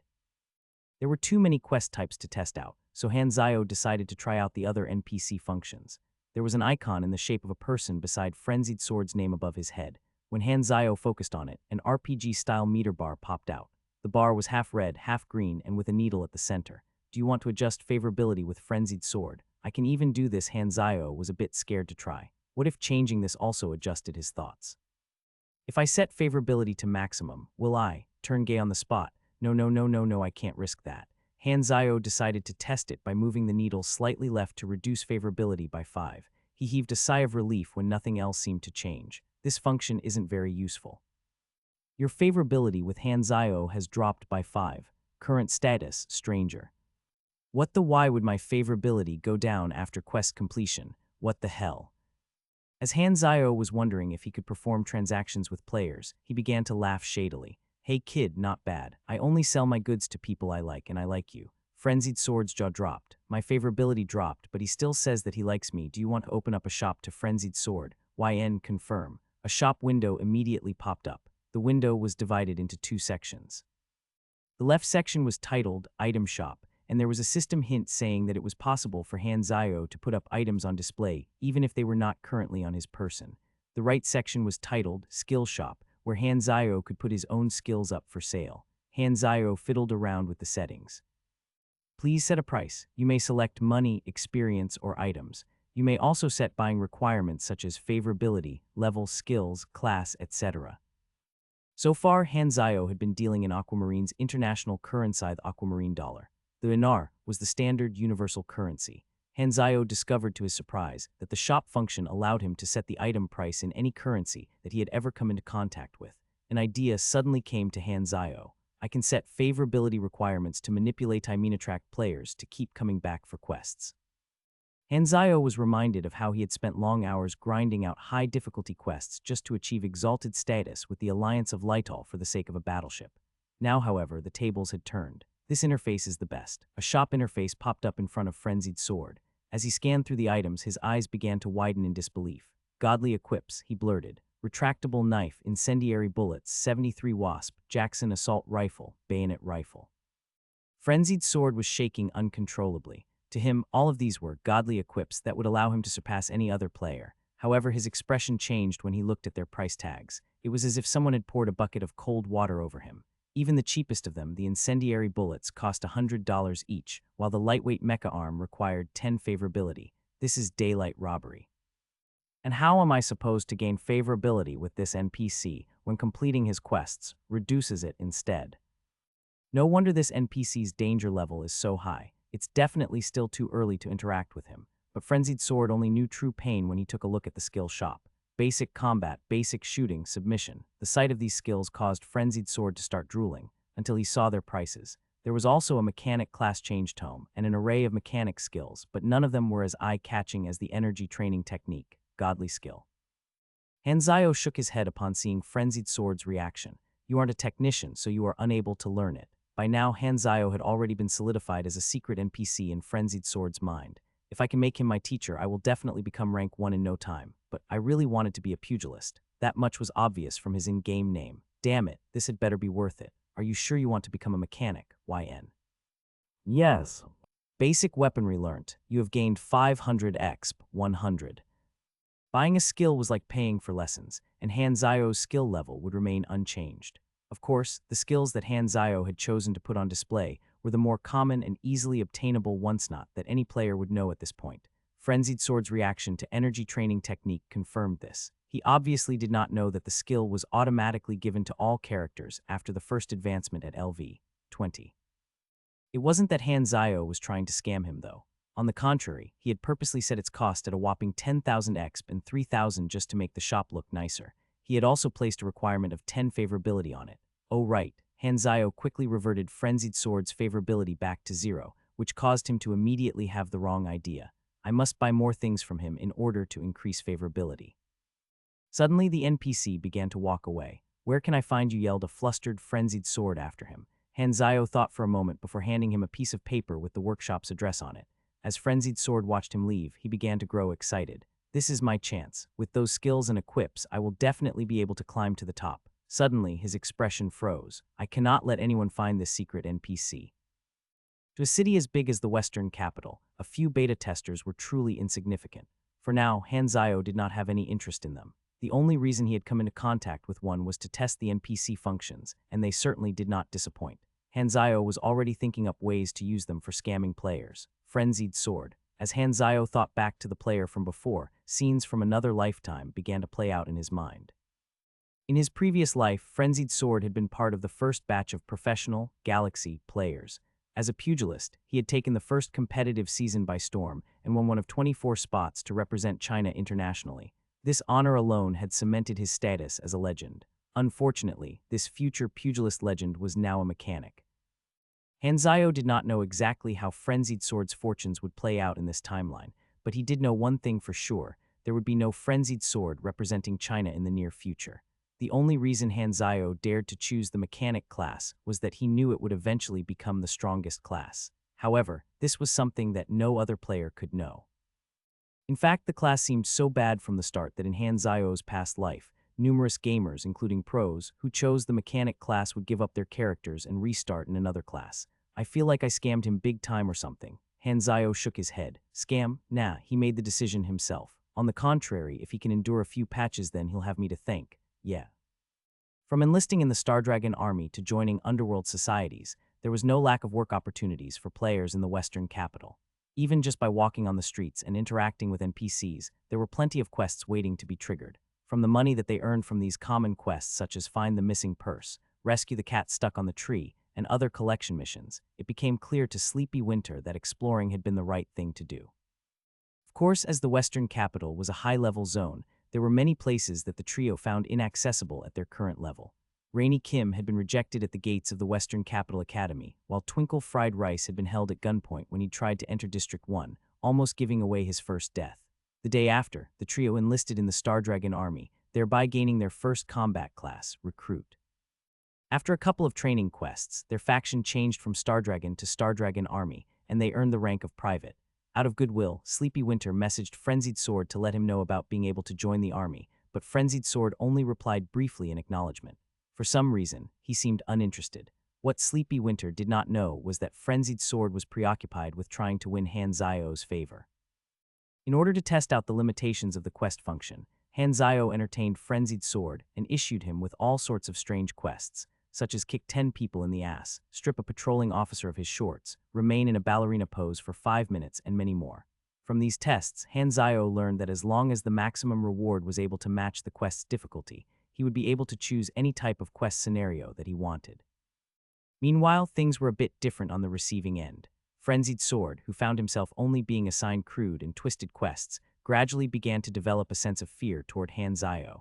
Nonetheless, he religiously completed all of the quests, as the experience that Hanzayo rewarded him with was several times more than the standard reward. That alone was enough for him to ignore his own morals. The quests allowed him to level up rapidly, and he used the earnings themselves to learn more basic skills from Hanzayo. The beta test might have been unexpected for Hanzayo, but overall, it did not do much to disrupt his plans. The beta players were simply too scattered and few in number to have much influence on their respective starting planets. 12 days was not enough time for them to level up significantly. It would take longer for a breeze to develop into a storm. In the long haul, however, the influx of players would be like a gold mine to Hanzayo. Helping to strengthen Frenzied Sword was only the first step. Soon, his progress would definitely catch the attention of the other players and his own association. His association would certainly capitalize on it and release information on this secret NPC in order to gain popularity.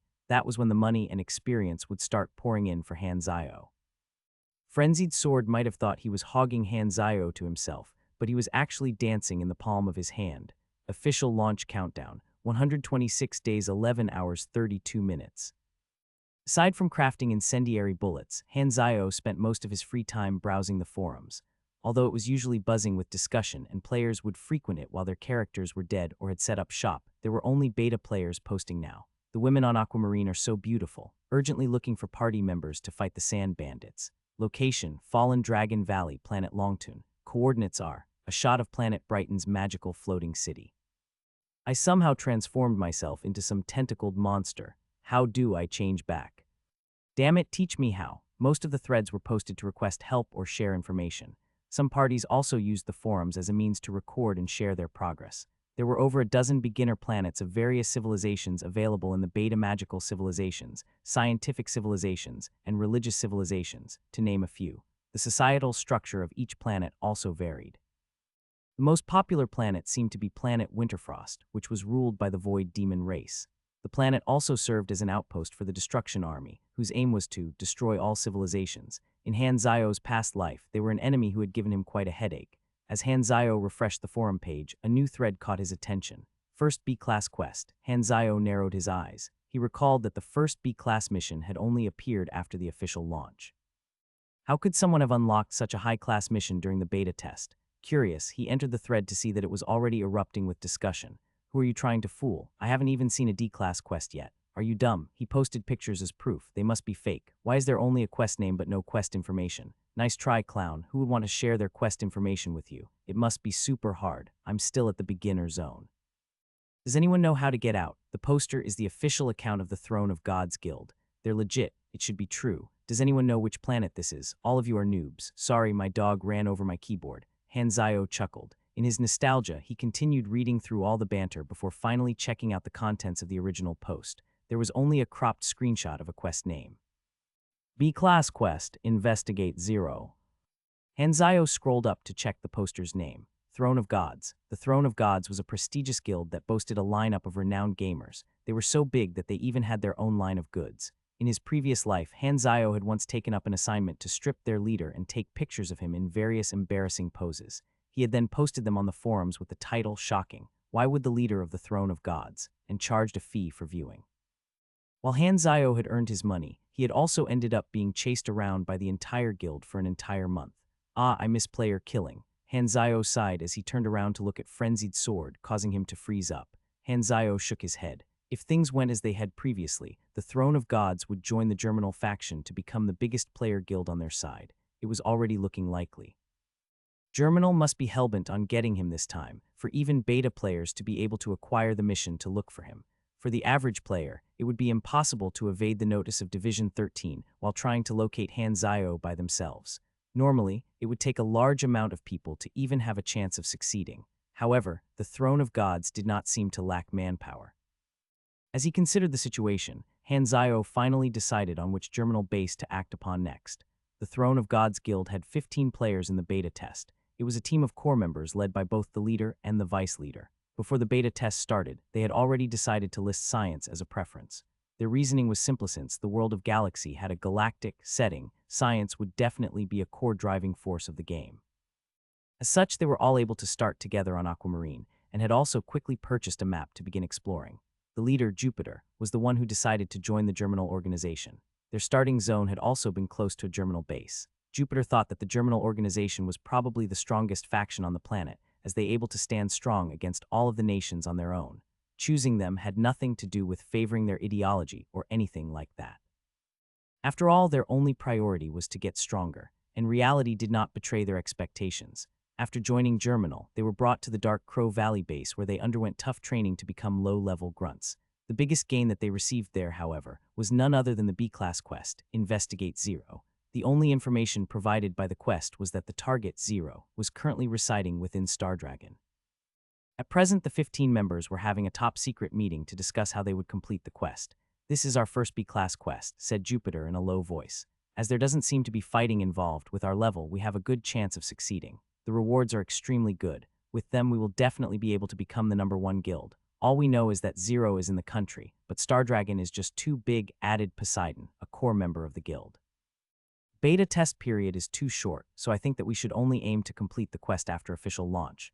Now, we should just do some preliminary investigation." Everyone nodded in agreement. The quest information only tells us that 0 is an enemy of the Germinal organization. If we manage to kill him, will there be a bonus reward? Nice thinking, as expected of our leader. But that would most likely be a class difficulty, pointed out Poseidon. There's no impossible quest in a game. We just have to find the way, answered Jupiter matter-of-factly. The official launch is 1 week after the end of this beta test. During this period of time, we will also have to discuss the matter with the rest of the guild. In any case, added Shiva, the vice leader, with the backing of our gaming organization, we're the ones with the highest chance of completing this quest. That is true, agreed Jupiter. It would be faster if we made use of the other players, suggested Poseidon. Jupiter's eyes lit up. Good idea. Let's release 0's face and put up a reward for any valuable leads. Rich guilds had their way of doing things.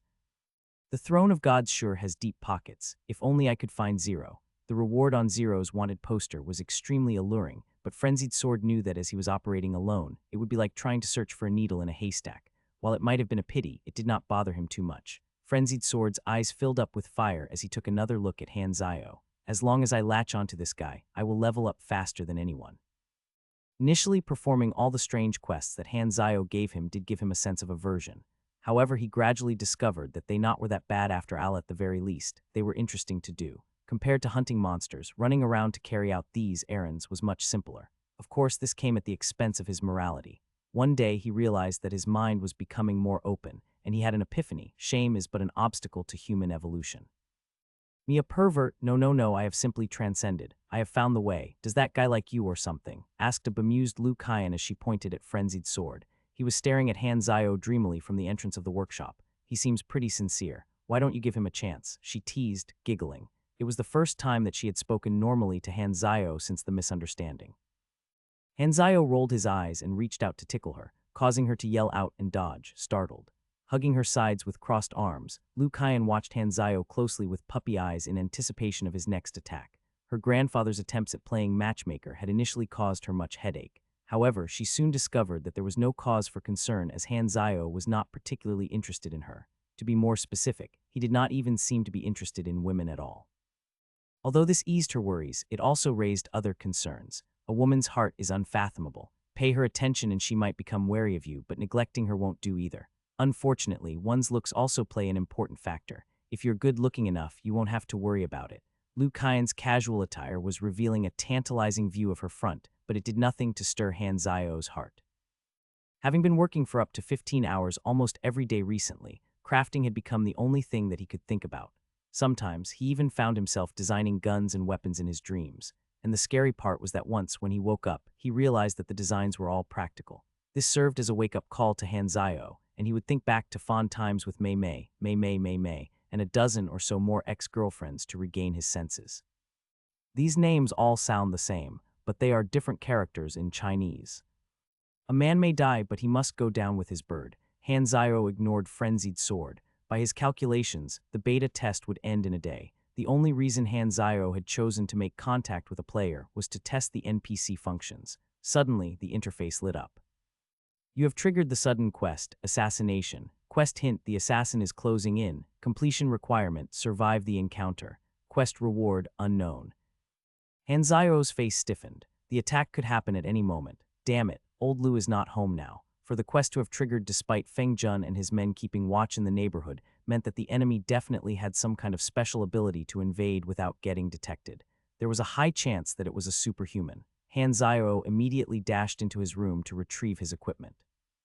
It was vital to avoid dragging old Lu and Lu Kaiyan into the mix, as it could jeopardize his plans to unlock the hidden scenario that he had come here for all along.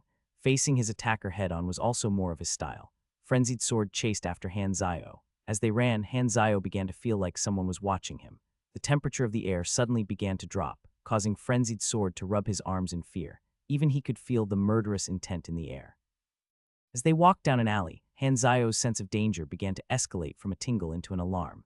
Darkness was already creeping upon the unknowing pair. Before they realized it, they were transported into a world devoid of sight and sound. Strangely, however, this pitch-black darkness made Hanzayo feel extremely safe and comfortable, as though he were back in his mother's womb. All that remained was an overwhelming allure to fall into eternal slumber. An illusion. Hanzayo forced his eyes open. You are under the attack of an illusion. As your INT is higher than 50, you are able to resist its effects. The darkness around Hanzayo began to shatter as the effects of the illusion faded. As Hanzayo regained his senses, he discovered that there was a man standing 5 meters away with a gun pointed directly at him. The assassin was wearing a victorious smirk. Click, he pulled the trigger. Hanzayo's eyes widened. How am I supposed to dodge a shot at point-blank range? People often say that time slows down in the face of danger. What happened next was on a whole new level. In the face of imminent death, the world around Hanzayo suddenly began to slow down. The expression of panic on Hanzayo's face was replaced by a look of absolute coolness, as his mind cast aside all unnecessary thoughts and emotions in order to process the situation. It's not over yet. The flow of time resumed. In the very instant that the bullet left the barrel, Hanzayo activated Strafe, causing his entire body to seemingly fade and reappear. Strafe's effect allowed the user to move anywhere within a 3-meter radius, but it was not exactly instant. While any movement using Strafe would seem extremely fast, moving a shorter distance would be even faster.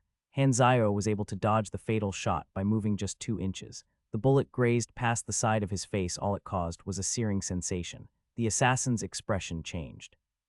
How could he have dodged my sure kill shot? With his illusory powers, Norsa had successfully carried out over 100 assassinations for the Germinal organization.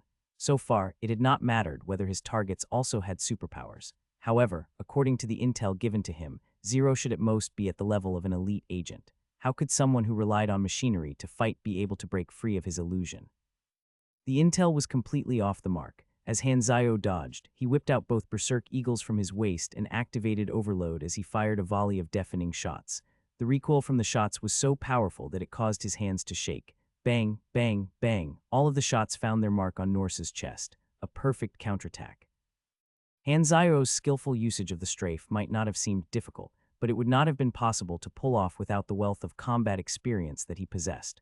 Norsa began to stagger backwards. He had used energy to protect his body, otherwise he would have been shredded to bits. Coughing up a mouthful of blood, he immediately summoned whatever energy he had left to back up and flee. Hanzayo narrowed his eyes and gave pursuit as he loaded a gun up with incendiary ammo to fire a shot in the direction of Norsa's escape. The ensuing sea of fire forced Norsa to stop in his tracks. Gritting his teeth, he turned around to face Hanzayo. Norsa's eyes began to glow with a mysterious seven-colored aura. You are under the attack of an illusion. As your INT is higher than 50, you are able to resist its effects. Bang! Hanzayo unhesitatingly fired a single, precise shot that drilled a hole through the assassin's throat. Norsa clutched his neck in horror. My illusory powers have never failed me. Why is he unaffected? Hanzayo strode forward to smack Norsa onto the ground with both guns. He then pressed them against his chest, pinning him to the ground. Bang! The sound of the shot was dull. As the incendiary bullet penetrated Norsa's body, his internal organs were immediately set ablaze. He began to flail his limbs, wildly but only for a moment. You have killed the Germinal Organization Executor, Norsa LV, 25 superhuman, earning 7,500 exp. You have completed the sudden quest, Assassination. You have been rewarded with a character summoning card. Hanzayo steadied his breath. Blood had stained his mask and was dripping down his face onto the floor. It was silent, apart from the crackle of the flames. Norsa's death freed frenzied sword from the illusion. His jaw dropped upon noticing the aftermath of the battle. What the hell just happened here? Fengjun arrived late to the party with his team of fully equipped field agents.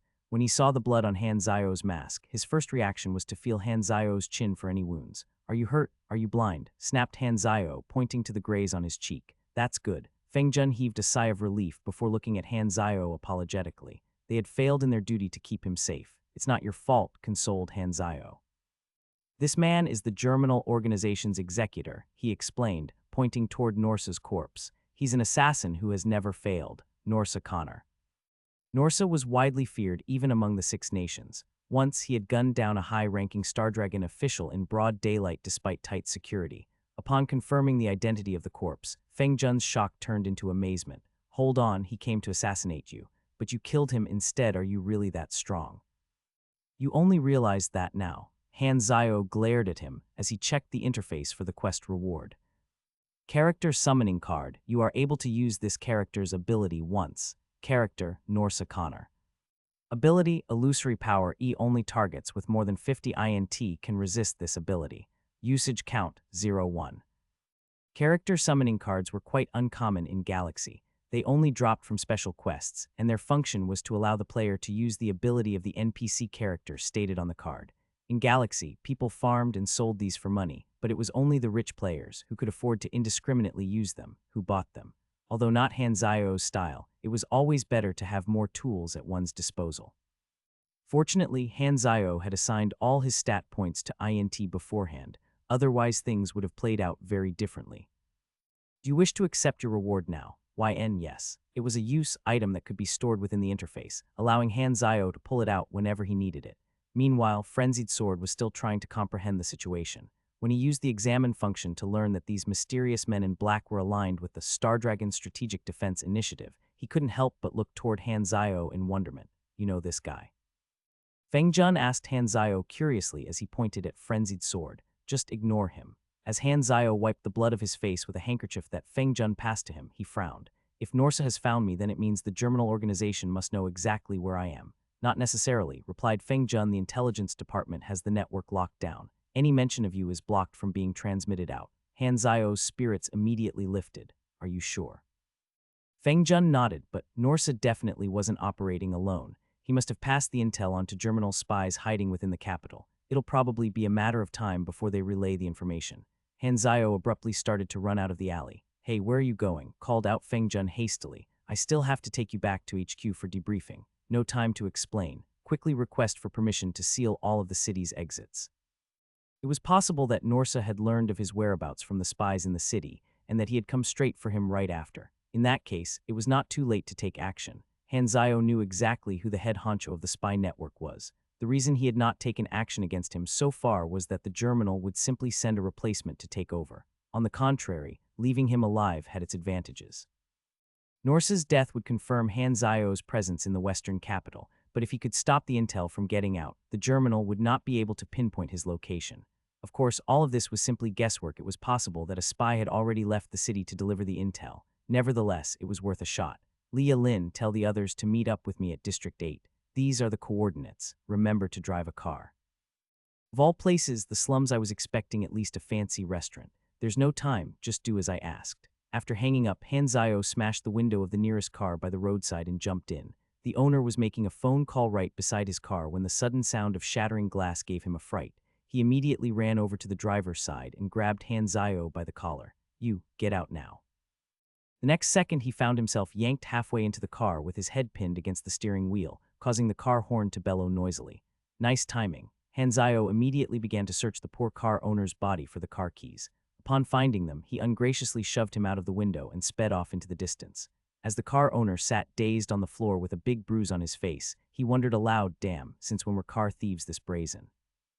As Han Zio weaved through traffic at high speed, he soon noticed the wail of a police siren. The car in front, stop right now, yelled the traffic police officer on his motorbike. Han Zio tossed the car owner's driving license out of the window and yelled back, deduct as many points as you like. The officer ended up tailing Han Zio all the way to District 8, where Han Zio quickly got off and began to stride off in big steps. The persistent police officer ran up to him to block his path.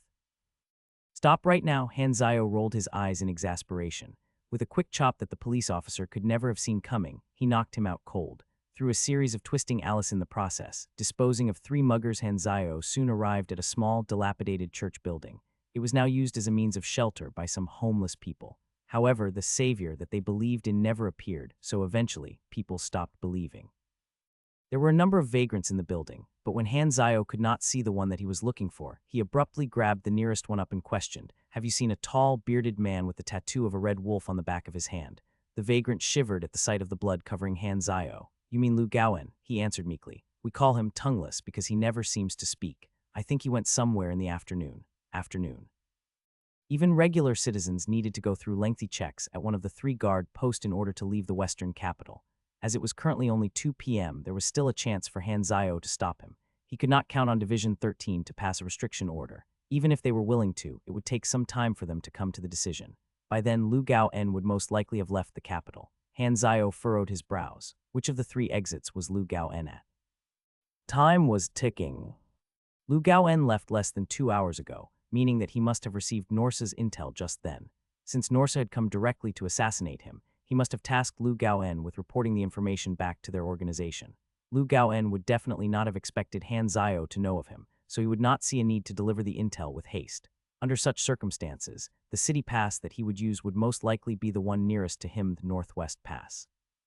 However, it was still possible that he would choose to use either of the further passes. There was no way to tell. Han Zio, we're here. What did you call us here for? An emergency mission. One of Germinal's spies here acquired some important information. There's a chance that he hasn't left the city yet, but he could be at any of the 3 passes. Leah Lin wiped the playful smile off her face upon hearing the severity of the situation. Do you have a picture of him? She asked.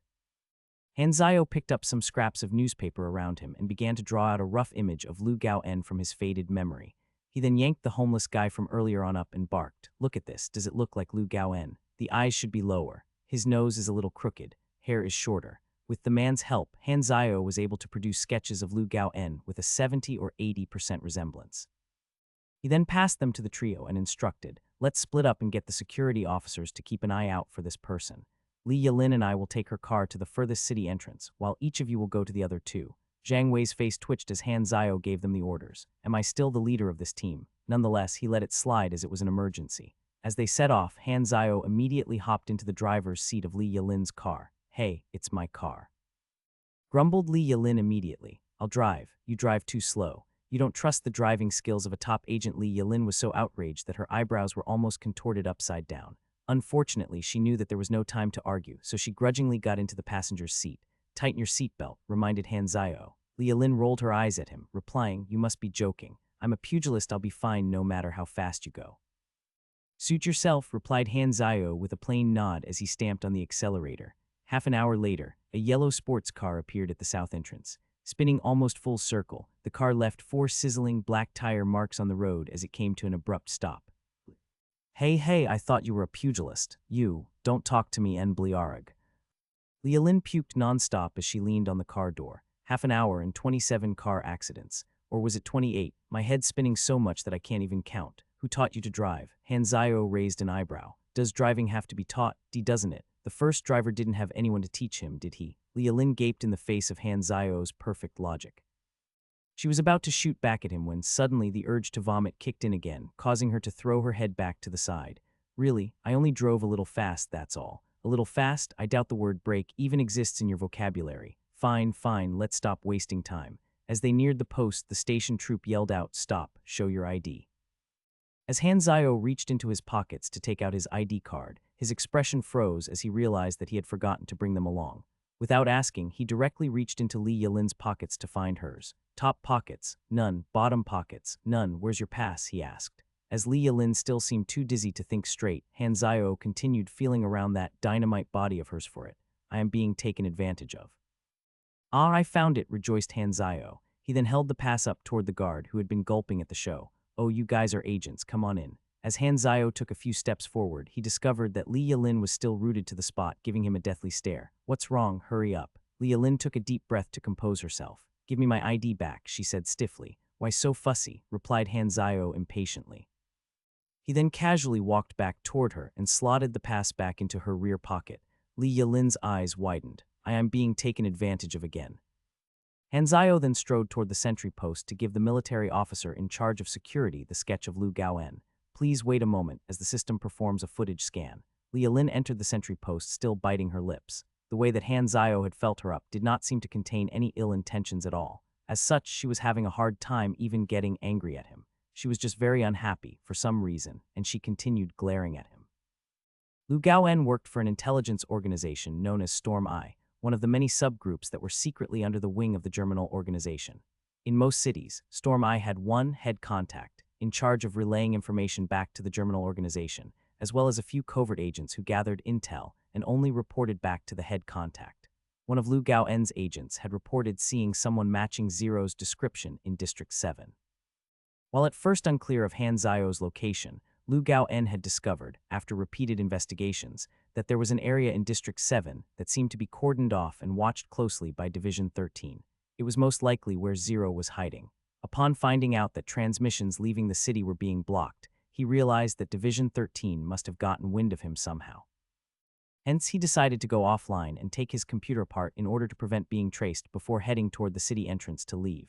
At present, Lu Gaoen was blended in with a crowd of people approaching one of the city's entrances.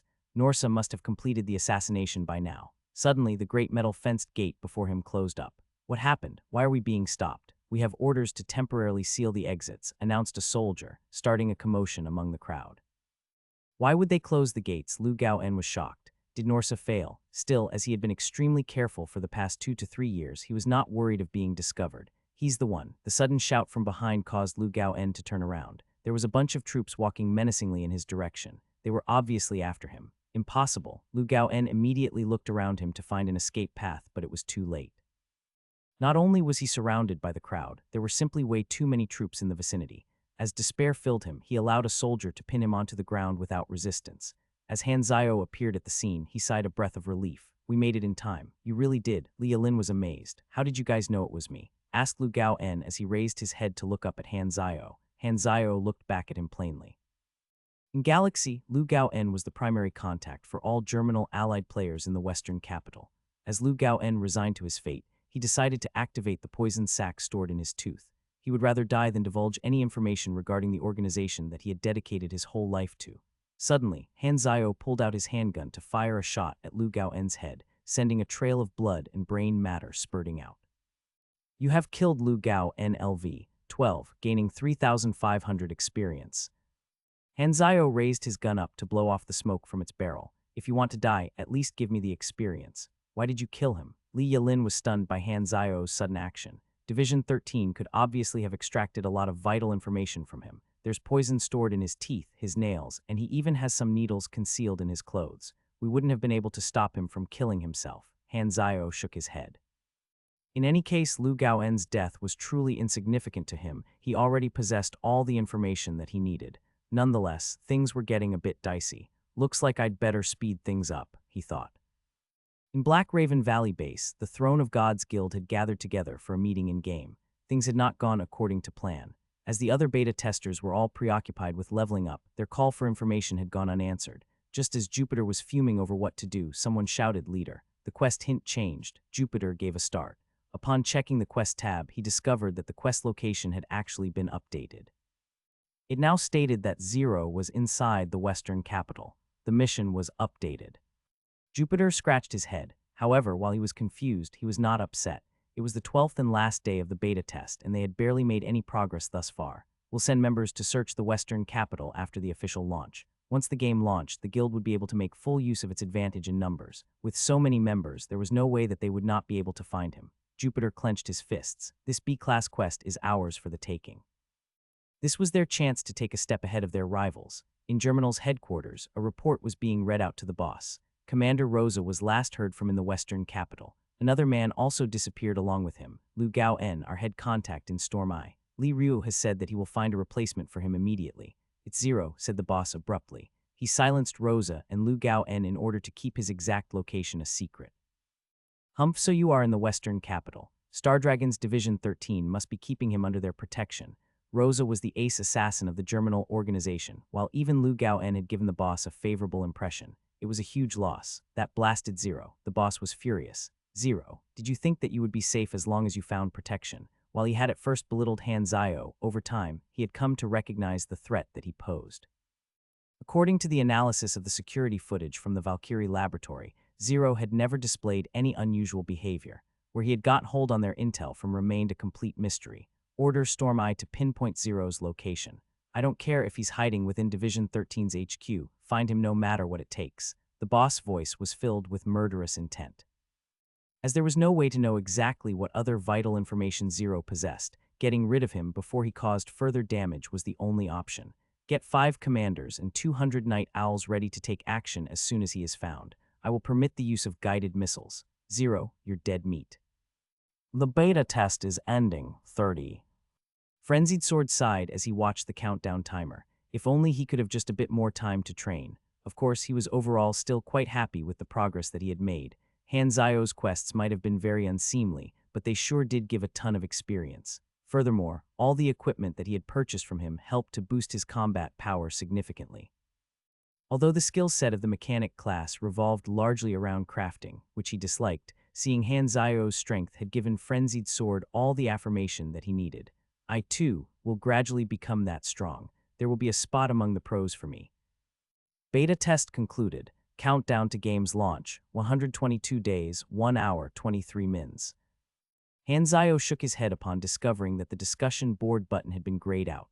"Looks like I was right. The amount of time between version changes in the real world is not synced with my current time." "Why are you shaking your head?" asked Gu Hui suddenly. "I wonder what other information you possess." Han Zio was currently inside a conference room back at Division 13's headquarters. There were 3 big shots seated in front of him: Gu Hui, the division director, as well as the 2 heads of the intelligence department and the secret ops department. Division 13 had known all along that Han Zio must possess some degree of combat ability, but he had completely exceeded their wildest imaginations. Yet, what was more perplexing was the degree of ease at which he had been able to single out Lu Gao-en. Lu Gao-en had been operating from within the city for over 2 years without ever leaving a trace.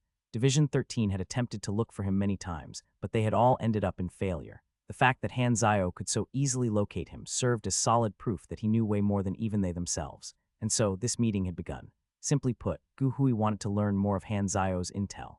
Breaking out of his daze, Han Zio stroked his chin as he evaded the question. "My location is now exposed. Germinal might not know exactly where I live, but they will definitely send even more killers into the city." Gu Hui furrowed his brows. Although unsatisfied with Han Zio's reply, he followed Han Zio's lead. "Then what do you intend to do? There's no more need for hide and seek. I want to participate in the next operation. It's too dangerous," protested a livid Gu Hui. "If you show yourself, that will only give them the chance to take action." Han Zio faked a call. "Can we talk alone?" The 2 department heads exchanged exasperated glances. "Do we seem that untrustworthy?" Han Zio glanced at his surroundings before whispering, "I can change my appearance." Gu Hui was visibly shocked. "You have superpowers." Han Zio shook his head. "I can create a gadget that allows me to alter my looks, so there's no way that they will be able to find me." A skin mask, not a bad idea, thought Gu Hui. However, Hanzayo sounded as though he meant something more advanced than a simple skin mask that Division 13 already employed. Even if you use a mask, it's still too risky. You will have to take it off eventually. The corner of Hanzayo's lips curled up. My mask is more convenient than that. All right, then show it to me before I approve. There were two reasons behind why Hanzayo wanted in on the action. The first was, of course, for the experience. The second was that he did not want to remain cooped up inside the Western capital. This was the only way that he would be able to participate in more incidents. Ever since the assassination attempt, Hanzayo had been spending a lot of time thinking about his next move. The Black Raven Valley base was situated near the border of Hesla, one of the 6 nations. It was a major base on a completely different scale from the 3 sites that Division 13 had taken action on previously. Not only were the security and defenses extremely tight, the commander of the base was a superhuman. He was known as the Sword Phantom, Pan Quang, a pugilist close to reaching D level. Near Black Raven Valley was a gathering spot for many wanderers known as Black Raven Village Town. It was a beginner starting zone. Hanzayo planned to destroy Black Raven Valley base as it would prevent a substantial number of new players from joining the Germinal organization simply because of the base's proximity. This idea had occurred to him upon discovering the Throne of God's post, after which he had given it some proper thought and became fond of it. It was not only an act of revenge toward the Germinal boss, but it was also a preemptive strike that would have unseen but deadly impacts. Hanzayo grinned with glee at the prospect. Near Hesla's border, Guhui slammed the desk. We will need to get in touch with them before making a decision. I await your decision, declared Hanzayo as he took his leave.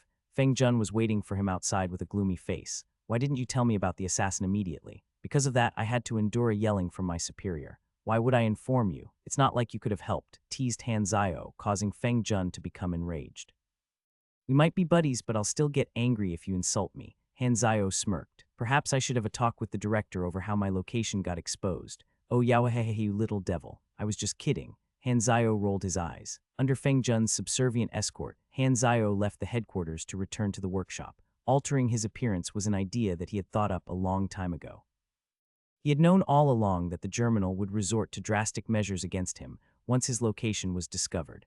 As it was more likely than not that the operation would be passed, Hanzayo also needed to prepare new equipment.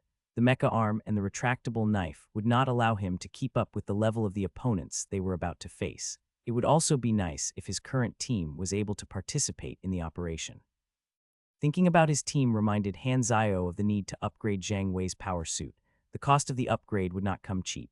As Hanzayo stroked his eyebrows, he searched through his memories for blueprints suitable for this mission. Looks like it's time to learn a bunch more stuff. Suddenly, someone knocked the door. It was old Lou, with a chicken leg in one hand and beer in the other. Little brat, what are you doing here?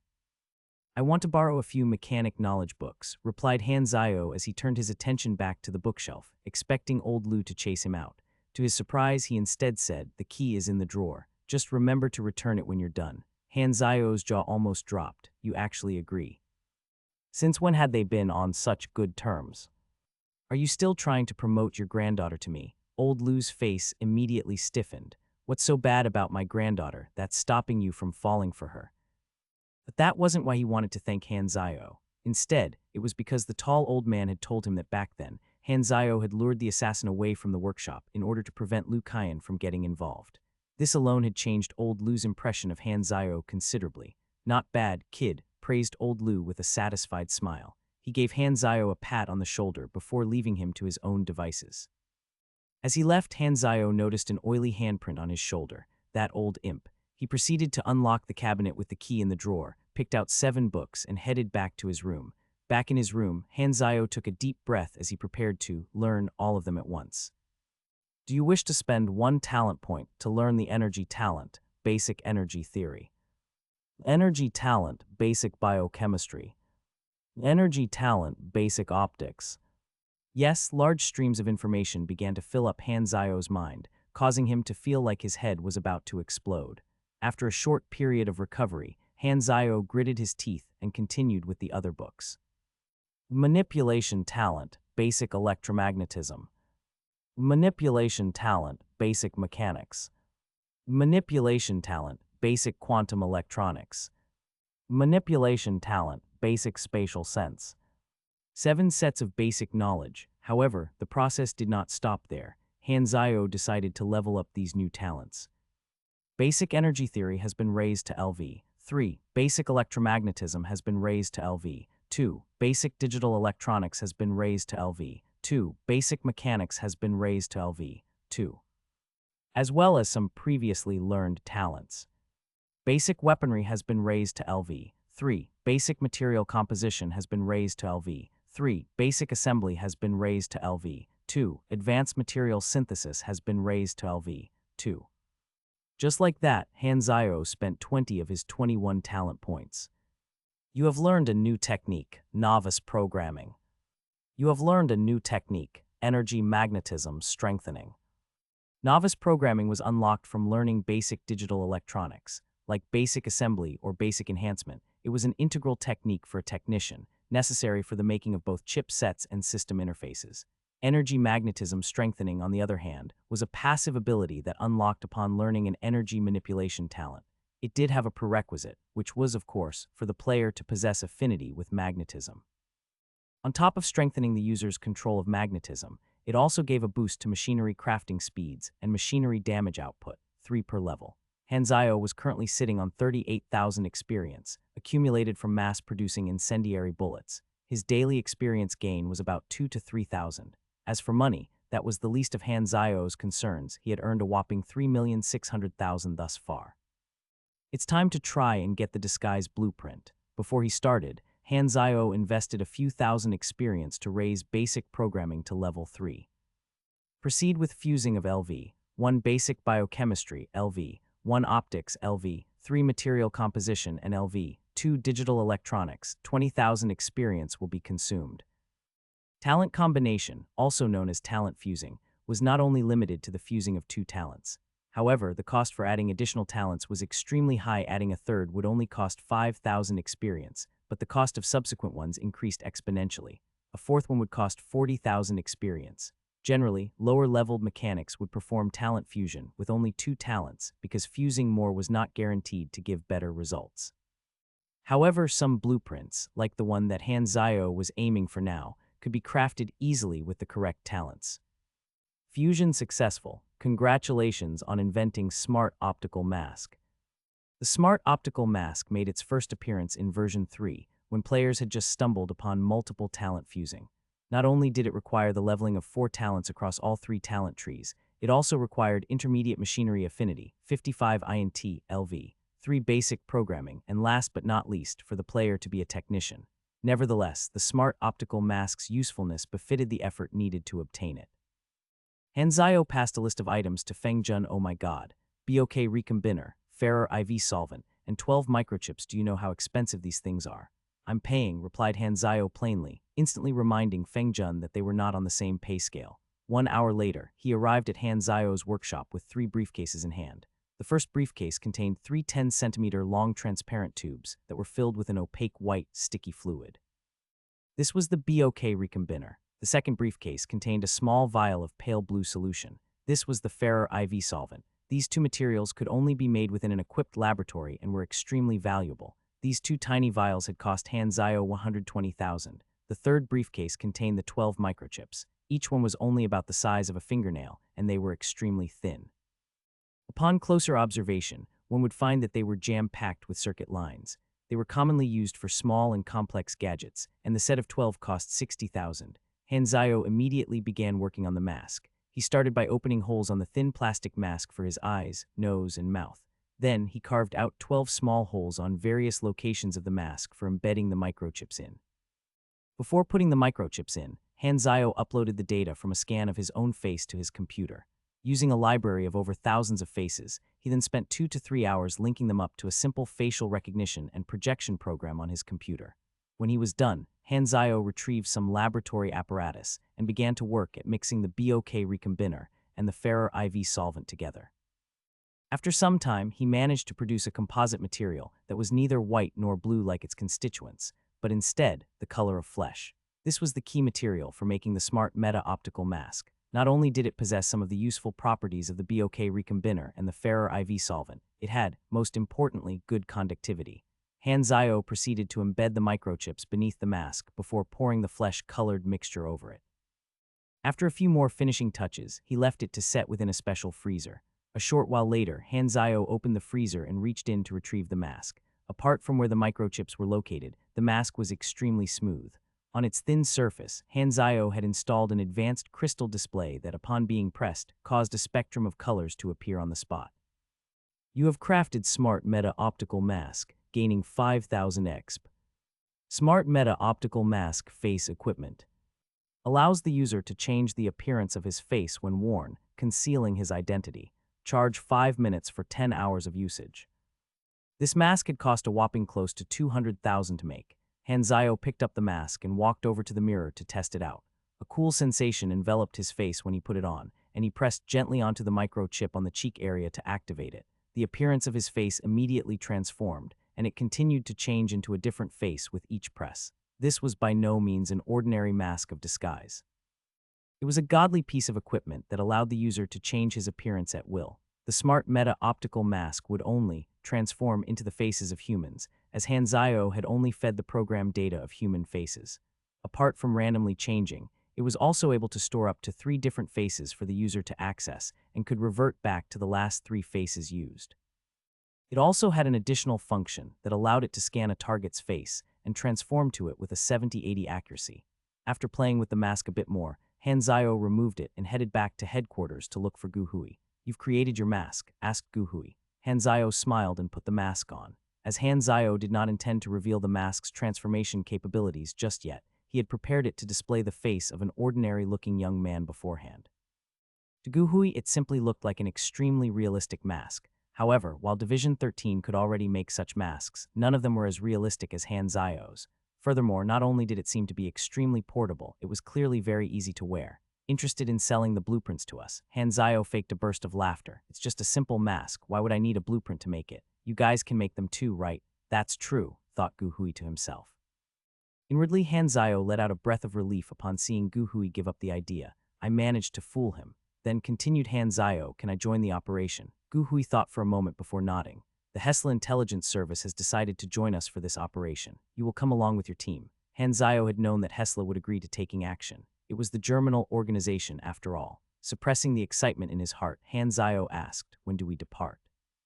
"There's no rush. It will take some time to arrange our forces. Plus, we will both have to work on a proper strategy first. It'll most likely be half a month before deployment." "Half a month," thought Hanzayo. "That will be enough time for me to finish up my equipment." Back in his workshop, Hanzayo wrote his goals down on paper. 1. To obtain even more rare blueprints. 2. To purchase a vehicle for his team. As a logistics personnel, a vehicle equipped with all the maintenance and crafting tools he needed would be invaluable. 3. To upgrade the fighter suit. So much to do. One at a time, I guess. Hanzayo shook his head. The most important thing was still to raise his own combat ability. There were a few ways to do this. The first and most important way, in Hanzayo's opinion, would be to improve his defensive capabilities. After all, survival was key. The second was to enhance his long-range defensive capabilities. For this, Hanzayo planned to enhance his Berserk Eagles. While Hanzayo did prefer fighting from a distance, close combat ability was still important on the battlefield, so he also planned to upgrade the mecha arm. As for mobility, the Swallow gliders that had been collecting dust in his inventory were finally going to see use. As the terrain around the Black Raven Valley base was extremely rough, they might end up proving invaluable to have. Hanzayo also decided to prepare a little something in the event that the battle did not go their way, a little something explosive. After giving it quick thought, Hanzayo scribbled down another list of materials for Feng Jun to help him procure. The total cost of the items on the list cost around another 300,000. Feng Jun found himself growing more and more exasperated at Hanzayo, but fortunately for him, the higher-ups had known before that Hanzayo would be a pain to deal with, so they had given him a raise. For the sake of his 25,000 monthly wage, plus insurance, he relented to act as Hanzayo's errand boy. Feng Jun sighed as he looked up to the sky dramatically. "With great power comes great responsibility, I guess." Feng Jun immediately got the items delivered to Hanzayo, prompting Hanzayo to sarcastically praise him for being an exemplary worker. He joked that he would shower him with a pennant, among other rewards, causing Feng Jun to roll his eyes. After teasing him, Hanzayo returned to his workroom to begin work on his equipment. Having leveled up both basic weaponry and basic mechanical engineering, the effectiveness of Hanzayo's enhancement was now much higher than before. He took out the 2 Berserk Eagles and began to perform modifications on them, upgrading them with better materials and spare parts. "My days of poverty are long gone. I'm a rich man now." With Hanzayo's proficiency in modifications, the process was completed in no time. Berserk Eagle Enhanced. Grade Uncommon. Base stats damage 7487. Fire rate 1.5s. Magazine capacity 8. Range 50 million. Power output 45s. Prerequisite SLV 3 precise shot. Stat bonus +2 dexterity. Length 0.21 million. Weight 19 kg. Additional effect backfire. The recoil of this gun is extremely powerful, requiring 30 STR to overcome. Additional effect high impact when attacking, 10 chance to deal bonus 15 damage if the target is within effective range. Additional effect dual shot. This gun has been modified with the capability to fire up to 2 bullets per shot, 20 damage penalty. Tooltip, come on, we all know what gun this is based on. Desert Cough. With Hanzayo's current skill levels, there was a 30-40 chance of upgrading a common equipment to uncommon when performing enhancement. Although Hanzayo was now the proud owner of 2 uncommon guns, they came with the prerequisite of LV, 3 precise shot. Even though this prerequisite did not prevent Hanzayo from wielding them, it would cause their effectiveness to be greatly diminished. Shaking his head in exasperation, Hanzayo inputted some experience to raise precise shot to LV, 3, which gave him an additional 3 accuracy and 4 critical chance. As you have achieved LV, 8 in basic shooting and LV, 3 in precise shot, you may learn one of the following 3 advanced skills: sniping, gunfighting, suppression. For the first time, Hanzayo found himself in a dilemma over which skill to pick. Although shooting skills were essential to canon masters, they were also important for technicians. The 3 abilities displayed before Hanzayo clearly represented different styles of combat. As the Berserk Eagle was made for close combat, gunfighting would make for a logical choice. However, Hanzayo also needed to think further ahead. Hanzayo scratched his head as he thought about it. I'll have to work alone sooner or later anyway, plus it's better for me to keep myself far from danger, unlike a player who doesn't have to worry about his life. For me, sniping is the best option. In Hanzayo's previous life, the dazzling and breathtaking style of gunfighting was a popular choice among players, and even professional canon masters would learn it just for the cool factor. However, as a pragmatist, Hanzayo could hardly give 2 hoots. Who cares about looking good during combat? It's not like I'm doing this to see the stream chat praise me. At this thought, the great technician Han finally made his decision. You have learned an advanced skill, sniping LV, 1 + 4 fatal shot + 5 shooting range. Hanzayo nodded in satisfaction. Done. Next, Hanzayo crafted the Swallow gliders, earning 1,500 experience in the process. He also modified them to give them the retractability of the retractable knife. Indeed, the good thing about being able to actually learn knowledge in this life was that Hanzayo could implement concepts and technology from his blueprints into other inventions. With the added retractability, they could now be worn on the back like a parachute before deployment. Once activated, the 1.2 million long wings would extend out to allow the user to freely glide in the air. After the gliders, Hanzayo proceeded to work on his close combat gear. The mecha arm actually formed a set with the mecha leg, and their blueprints were obtainable through the same combination of talents. They were also necessary parts for creating an exoframe. However, that would require advanced knowledge, and Hanzayo did not even have the necessary skills to craft a proper mecha leg yet. At best, he would be able to craft one that could travel long distances, but it would lack the mechanisms that allowed for nimble movements. Hanzayo planned to upgrade the mecha arm by making it lighter and smaller. While making it smaller would cause it to lose some power, Hanzayo had something in mind to compensate for it. Do you wish to proceed with talent fusion? LV, 3 basic weaponry plus LV, 2 basic assembly plus LV, 2 basic mechanics. This fusion will cost you 15,000 experience. Fusion success. Congratulations, you have discovered air motor. While first try, Hanzayo rejoiced. This particular combination of talent could yield quite a number of different blueprints, and he had not expected to obtain it using so little experience. The air motor converted compressed air into vibrational kinetic energy that, when harnessed as a weapon, could essentially bypass the armor of normal armor to cause direct damage. Hanzayo spent a good half a day working on the mecha arm. He refitted it to slim it down, but also lengthened it to cover the entire arm. He also reinforced its casing with platinum to cover up its internal mechanics, giving it a huge durability boost. When he was done, the mecha arm looked vastly different from its crude form. From before, it was now a shiny, silver metallic arm. Lightweight mecha arm, left motor enhanced. Grade average white. Base stats damage 30-48. Defense 10-13. Power level 33. Durability 470. Prerequisite S 24 SDR. Bonus stats 2 attack speed. Length 0.87 million. Weight 5.2 kg. Additional bonus plus 7 SDR. Additional effect, vibration every 15 seconds. Your attacks inflict an additional 2345 direct damage onto the target. Ignores defense. Additional effect, increased durability. Tooltip, realistic looking. Although it was only an average ranked piece of equipment, Hanzao's modifications had given it 3 useful additional effects. So far, all the upgrades that Hanzao had given his gear were nothing too fancy, but now he was about to craft something special, something specialized for a technician. Hanzao took a deep breath. Amitabha, God, please let me get that blueprint in one try. This fusion is just too expensive. Do you wish to proceed with Talent Fusion? LV. 2. Advanced Material Composition plus LV. 2. Basic Magnetism plus LV. 2. Basic Assembly. This fusion will cost you 70,000 experience. The amount of experience required for fusing higher-level talents did not simply increase linearly. An advanced talent or knowledge cost 50,000 more experience to fuse than a basic one. Moreover, fusing a basic talent with an advanced talent also caused the base cost of the basic talent itself to increase, rising from 5,000 to 10,000. If even higher-level talents were to be used, the fusion costs would skyrocket further. Confirm. Hanzao stared at the fusion window with bated breath. Fusion success. Congratulations, you have discovered magnetism armor. Hanzao jumped up with joy. This was the blueprint that he had been aiming to get, and it was actually something that a player at Hanzao's current level should not be able to possess.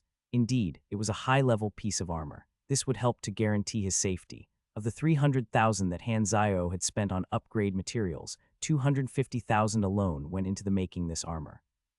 As it was an advanced blueprint, it was much more complex to craft than a basic one, so even Hanzao, who possessed the required knowledge to craft it, needed to spend an entire hour just to fully understand the blueprint's contents.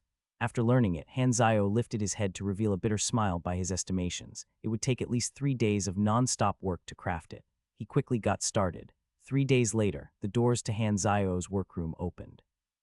Out came a tired Hanzao with listless eyes and dark bags under his eyes. He looked as though he were in a daze, as if he didn't even know who or even where he was. In fact, looking at him, one might wonder if he had just woken up from a beating.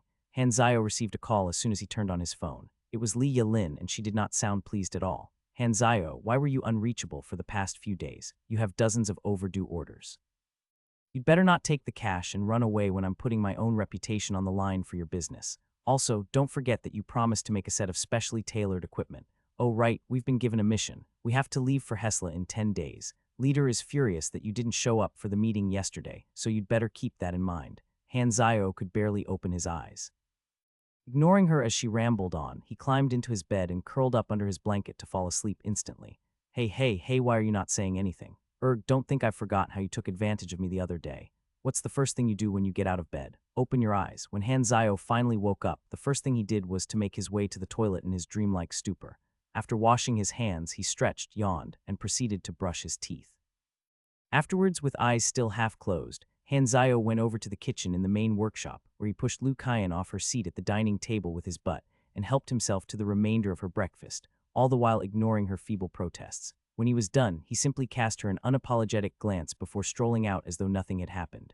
Ah, such carefreeness reminds me of when I was young, reminisced old Lu aloud as he stroked his head.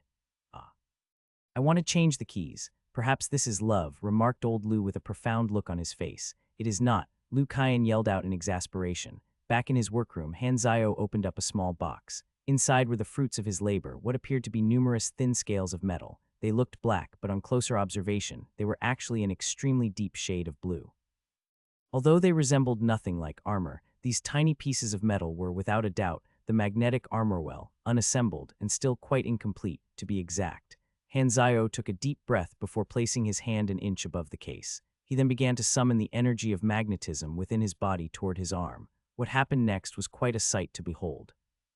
The metal scales began vibrating in response to Hanzao's magnetism, and in the next second, they actually started flying toward his palm as though they were being sucked in. Upon coming into contact with Hanzao's skin, they seemed to come alive and began dancing up and around his arm energetically. as though they were live fish.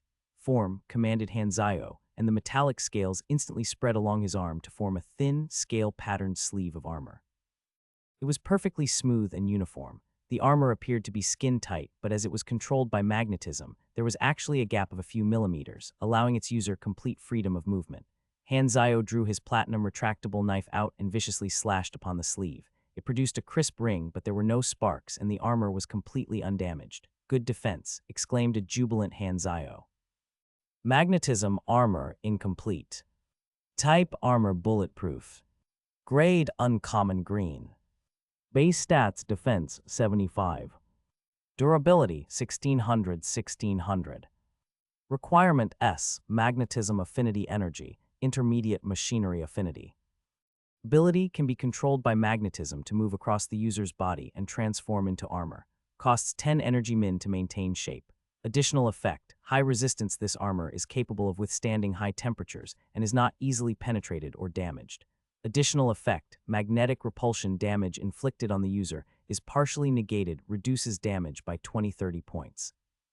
Additional effect, unique magnetic field. When worn, envelopes the user in a magnetic field that attracts electricity. Tooltip, a friendly reminder: don't use this on a rainy day.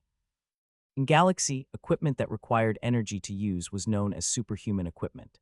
The material used to make the metallic scales of the magnetism armor was an exceedingly rare, naturally occurring metal. Not even Division 13 possessed much of it in their inventory, and 250,000 was only enough for Hanzayo to make a partial version that could at best cover his entire back. Nevertheless, although the theory behind the magnetic armor was simple, crafting it was an entirely different matter. Even if Hanzayo did possess enough resources, he would still not be able to craft the complete version, not with his current level of expertise in both knowledge and skill.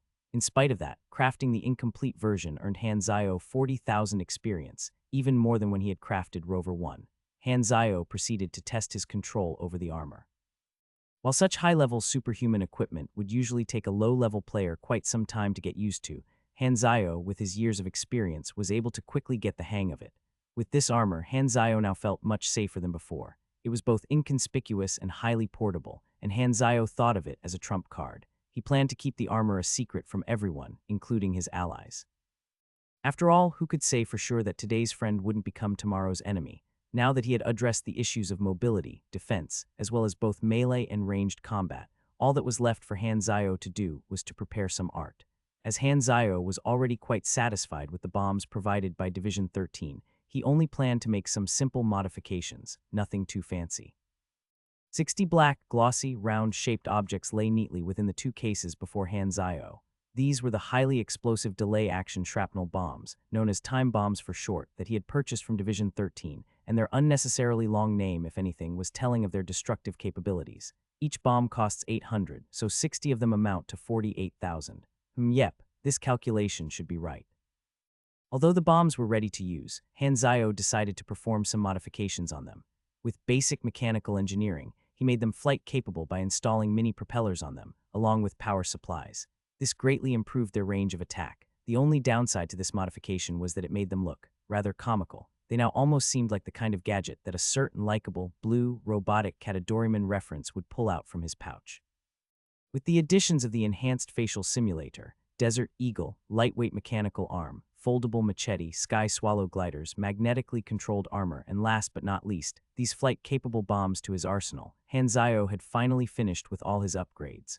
Although Division 13 would definitely still provide them with more equipment, at Hanzayo's current level, his gear could be said to be semi-godly already. He was currently without a doubt the strongest person in his level range. This equipment will suffice. Hanzayo crossed out personal upgrades on his to-do list. The next line read transport vehicles. Creating an entire vehicle from scratch would take too much time, so it was better for Hanzayo to directly purchase one from Division 13 and then perform modifications on it. Quality-wise, Division 13 would definitely not disappoint. After spending some time looking at the available options, Hanzayo decided that a detachable cargo truck would best suit their needs. It would act as a mobile warehouse and a workshop logistics vehicle for the team. Hanzayo could buy the truck with either money or exchange reputation points for it, which was essentially requesting that Division 13 give him the truck. Currently, he had a whopping 2.8 million to spare. Already, the money-spending ability of the mechanic class was starting to shine through. Of course, none of this would have been possible without Hanzao's prior experience that helped him in accumulating money. Without happily spending all their money and getting used to living paycheck to paycheck, one could never become an excellent mechanic. Nonetheless, he decided to pay with reputation points. That's what they were meant for, after all. In comparison, paying with money would set him back an unnecessary 800,000. Hanzao rang Feng Jun up. Give me the vehicle. How long will it take for you to deliver it to my place? I will need to pick it up from the military factory. About 2 hours. Feng Jun's punctuality was proven time, and again exactly 2 hours later, Feng Jun arrived at Hanzao's doorstep in the very truck. A problem immediately presented itself. The truck was too big to enter the garage. Hanzao and Feng Jun stared at each other, dumbfounded. They had carefully accounted for every single detail except for this issue. What now? How about you guys expand the garage for me? Come on, do you think that engineering department staff have that much free time to spare? As Hanzao rubbed his chin, his eyes suddenly lit up. Didn't you bring in an undercover squad to watch over this district? Where are they now? Be more rational, jackass. Don't you think we are grabbing too much attention? Hanzao looked away from Feng Jun and began to size up the military truck. It was 4 meters tall, 3.5 meters wide, and attached with an 11 meters long container that extended beyond the width of the front of the truck itself. What attention-grabbing? I don't think so. Hanzao was not at all flustered when bullshitting. Only the blind would not see such a huge truck. Feng Jun basically spouted saliva all over Hanzao's face. What is with the saliva spitting when you speak? Hanzao grabbed Feng Jun's sleeve, wiped his face, and said with a look of disdain, not that I am criticizing you, but the volume of saliva that came out of your mouth is huge. Old Man Lu walked out at this moment and exclaimed, what a huge truck. Why don't we just demolish the whole garage? Hanzao's eyes glittered. Get lost, Old Man Lu scolded sulkily. He then rubbed the bald area on his head and pondered for a moment before he dug out a key from his pocket and threw it to Hanzao. I have a garage a few blocks away. I will lend it to you. Hanzao was utterly shocked. So generous. Old Man Lu, are you on wrong medicine today? Get lost. Old Man Lu was swearing again. He then pushed them away as they were blocking his way, and he walked out for a leisurely stroll. Hanzao drove the truck and arrived at the garage 10 minutes later. Blur. Hello, do you really have to do that? Feng Jun's face was as pale as a sheet as he leaned out the car window. He waved his hands hysterically while he continued vomiting. Hanzao could not understand what Feng Jun was trying to convey. Does he mean that he will not sit in my car ever again, or is he saying that I don't have to care how he feels? Hanzao shook his head and threw the unimportant question to the back of his head. After he sent the nauseated Feng Jun away, he began modifying the heavy military truck. He checked every inch of the truck and found no hidden cameras or bugs. Products made by the military factory were of excellent quality. The truck was equipped with numerous parts, including 10 cylinders and turbochargers, which enhanced its horsepower. It could move at a top speed of 135 km/h. The truck had 5 heavy-duty slip-free tires on each side. The cargo compartment was large, and it could contain quite a few pieces of equipment. Hanzao wanted to modify it into a small workshop, so he needed to move the workshop equipment up. The base plate of the truck was modified for multi-terrain use, with parts like spring suspension and air-damping suspension, which allowed the truck to move smoothly on bad terrain. The truck was also equipped with an anti-sliding gadget, which would prevent small vehicles from sliding under the truck. The movie scenes of protagonists driving sports car under the villain's car to fight would never happen with this truck. Hold on, why am I naturally picturing myself as the villain? The driving cabin was not at all small, it could easily fit 6 people. It was equipped with a 10-gear gearshift, so there was a suitable gear for any type of movement. Hanzao checked the airbags. There were 8 of them.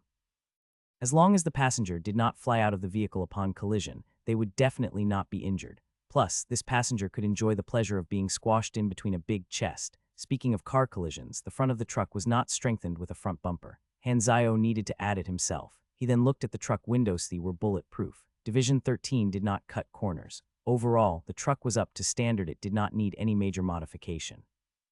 Hanzao decided to add a few nitro boost cylinders to the truck for additional thrust. The thought of having a nitro boost for the truck already excited Hanzao greatly. His truck could be the ultimate king of the road. Hanzao started modifying the truck. The inside of the cargo compartment was made into a small-scale workshop.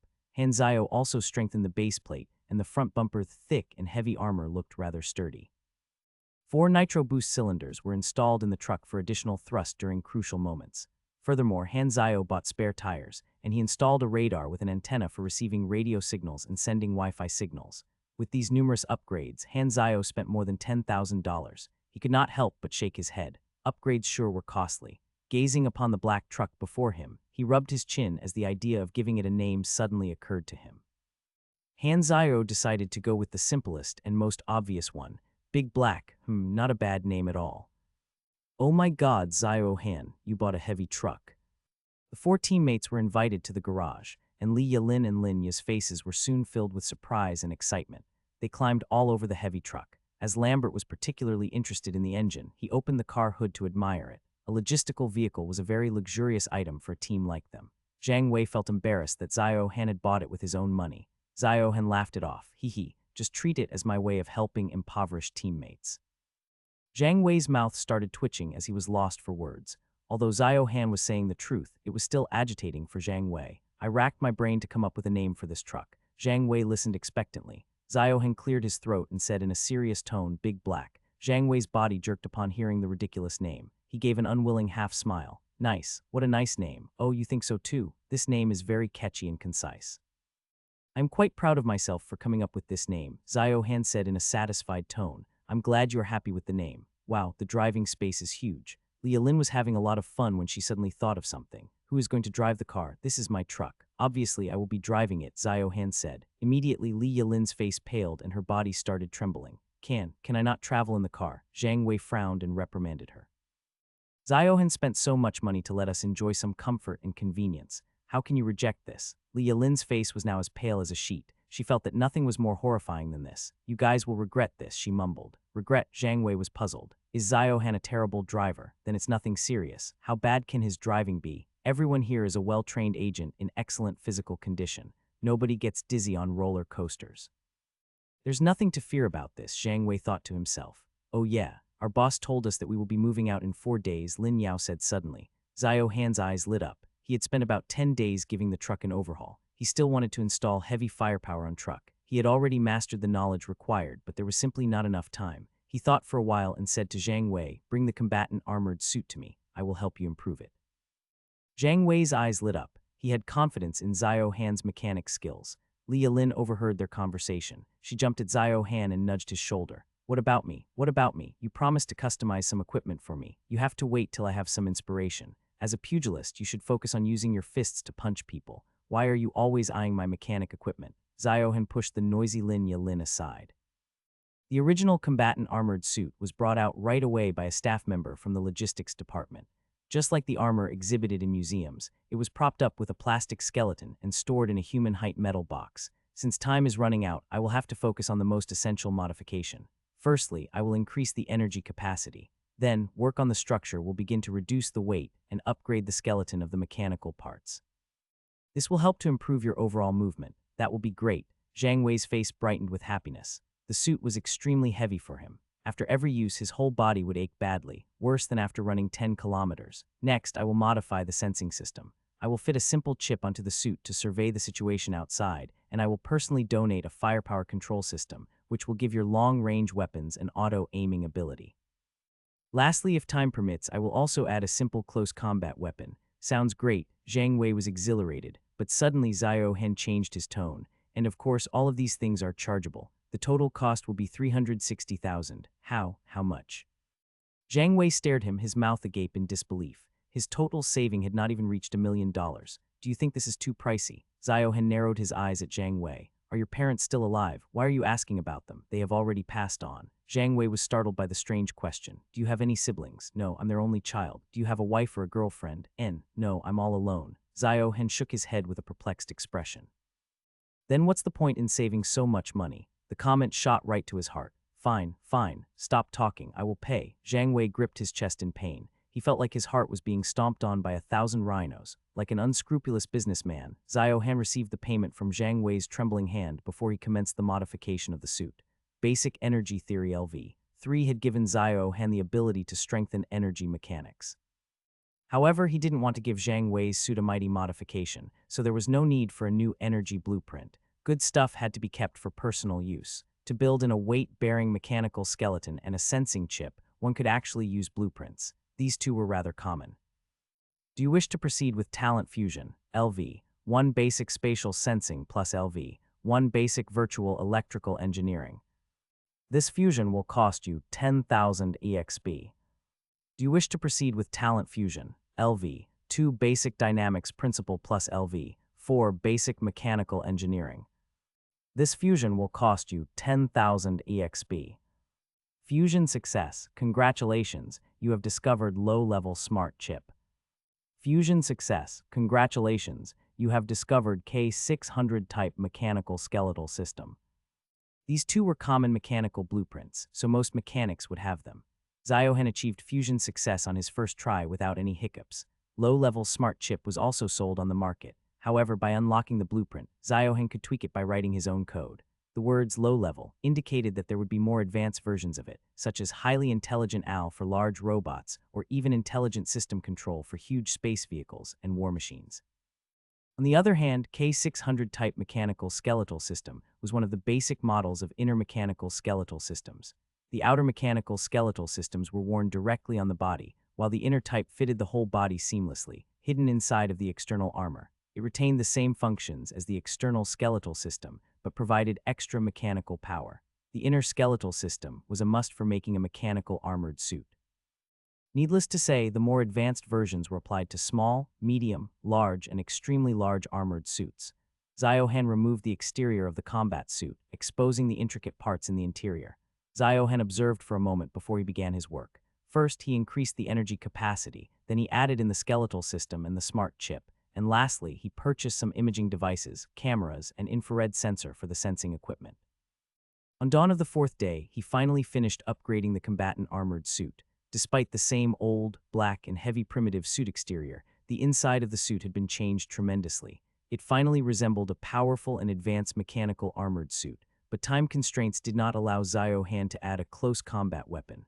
Ziohen was not bothered by it. Not delivering the promised product after payment was not new to him. He had already delayed the delivery of a high-explosive gunpowder for more than half a month. Ziohen yawned and looked at his interface. Combatant armored suit, deriving progress 2. Retro derivation of equipment was one of the methods for mechanics to obtain blueprints. The requirements were very stringent because the progress would usually halt when they could not fulfill the preset conditions. Sometimes, just as the progress reached 30, it would sometimes ask for INT to reach XX before it could continue the derivation. Furthermore, even when the progress reached 100, a huge amount of EXP would have to be consumed in order to officially master the blueprint. The core of the combatant armored suit was part of the advanced mechanic knowledge heavy machine modification. When the progress bar reached 50, it looked like this knowledge would be required. Since the blueprint for the suit was not essential for Ziohen, he was not bothered with that. It was move-out day. The team of 4 gathered in the garage. Lin Yao looked at the computer screen and said suddenly, the department has gathered. The gathering point is the East Sentry Post. Okay, let's board the truck.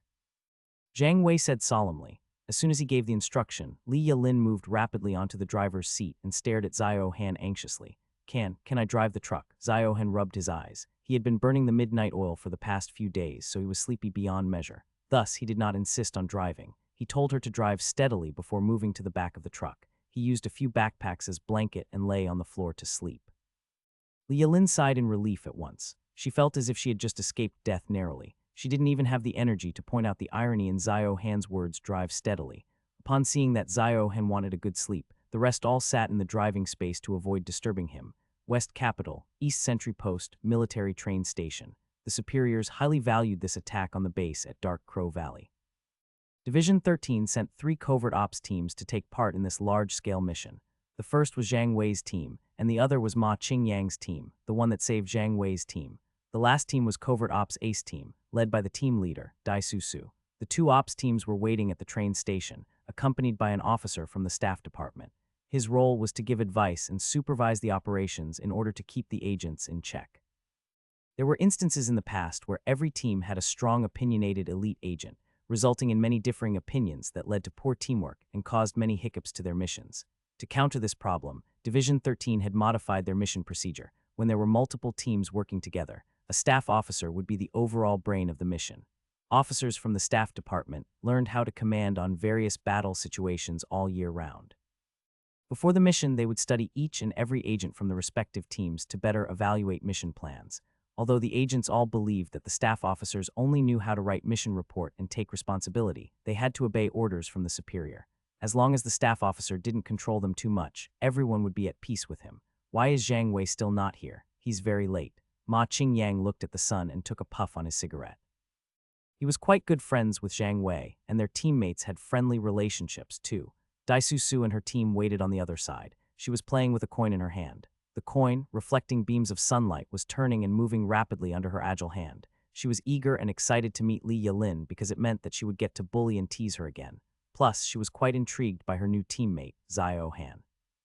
The leading staff officer, Chi Baijia, rubbed his good-looking brows. His eyes were irritated by the flickering reflections of sunlight from the coin. He had no choice but to turn his face toward the other side. A loud engine sound traveled from afar. Everyone could hear the huge horsepower of the incoming vehicle. They felt the floor shaking as the vehicle got closer. Chi Baijia looked up at the source of the sound and saw a gigantic and ferocious military truck approaching. Ma Qingyang flicked his cigarette butt off and crushed it with his heel. Daisusu clenched her fingers tight, gripping the coin in her palm. Chi Baijia adjusted his collar. They are here. Big Black slowly came to halt. Zhang Wei and his team alighted from the front of the vehicle. Chi Baijia saluted and introduced himself. I am Chi Baijia, the staff officer who will be leading this mission. Greetings, happy to be working with you. Zhang Wei nodded. Then he turned his head and smiled at Ma Qingyang heartily while giving Ma Qingyang a big hug. On the other side, Lin Yao's eyes glittered upon seeing Daisusu, his gaze tightly locked onto her. He waved his arm shyly. Hello, Su Sujai.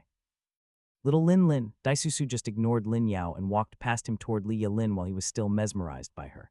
She pinched Li Yalin's cheeks. Tusk. You have grown prettier since the last time I saw you. Screw off. We are not that close. Li Yalin frowned and shoved Daisusu's annoying hand away. Daisusu was not bothered by it. She scanned around and asked curiously, where is your mechanic? Where is he hiding? Li Yalin crossed her arms in front of her chest. She gave a cold look and refused to answer.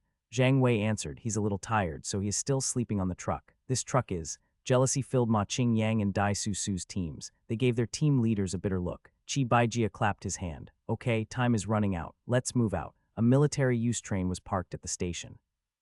Instead of transporting the items using airplanes or regular cars, 40 well-trained field personnel are loading boxes of firearms and ammunition onto the train.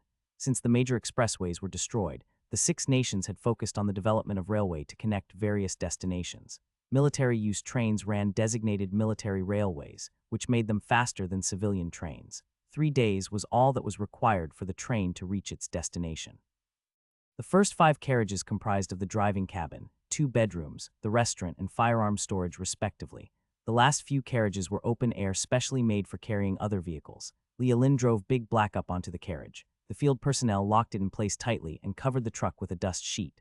Once everyone had boarded the train, it moved off. The train radiated under the fierce sunlight and drove into the dangerous and treacherous forested fields. Hanzio woke up soon after he felt the vibration of the train. The ceiling of the carriage was installed with lamps that illuminated the room under a soft white light.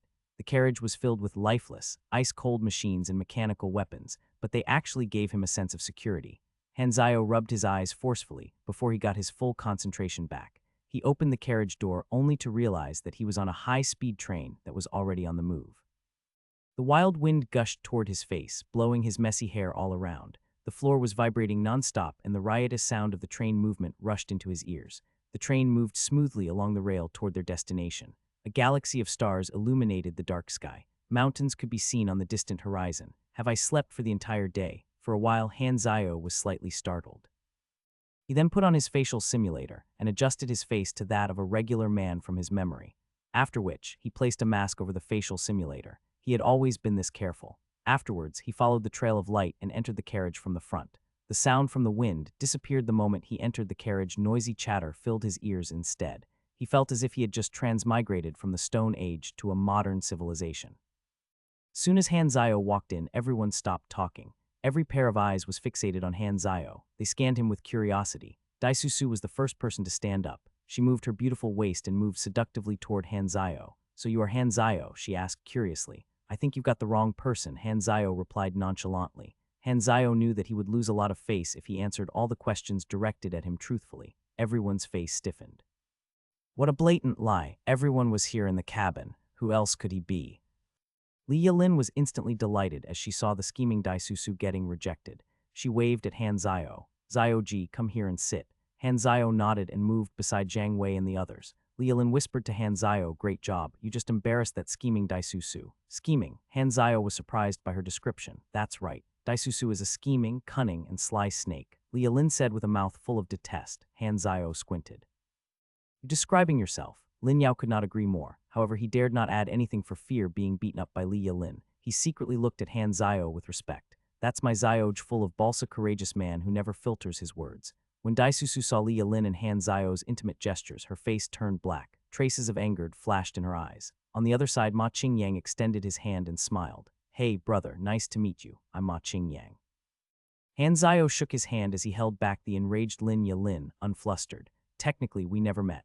Ma Qingyang was dumbfounded. He surveyed around Han Zio's mask, not knowing whether to laugh or cry. Oh, you are right. Qi Baijia clapped his hand. Since everyone is here, I will now explain the details of this mission.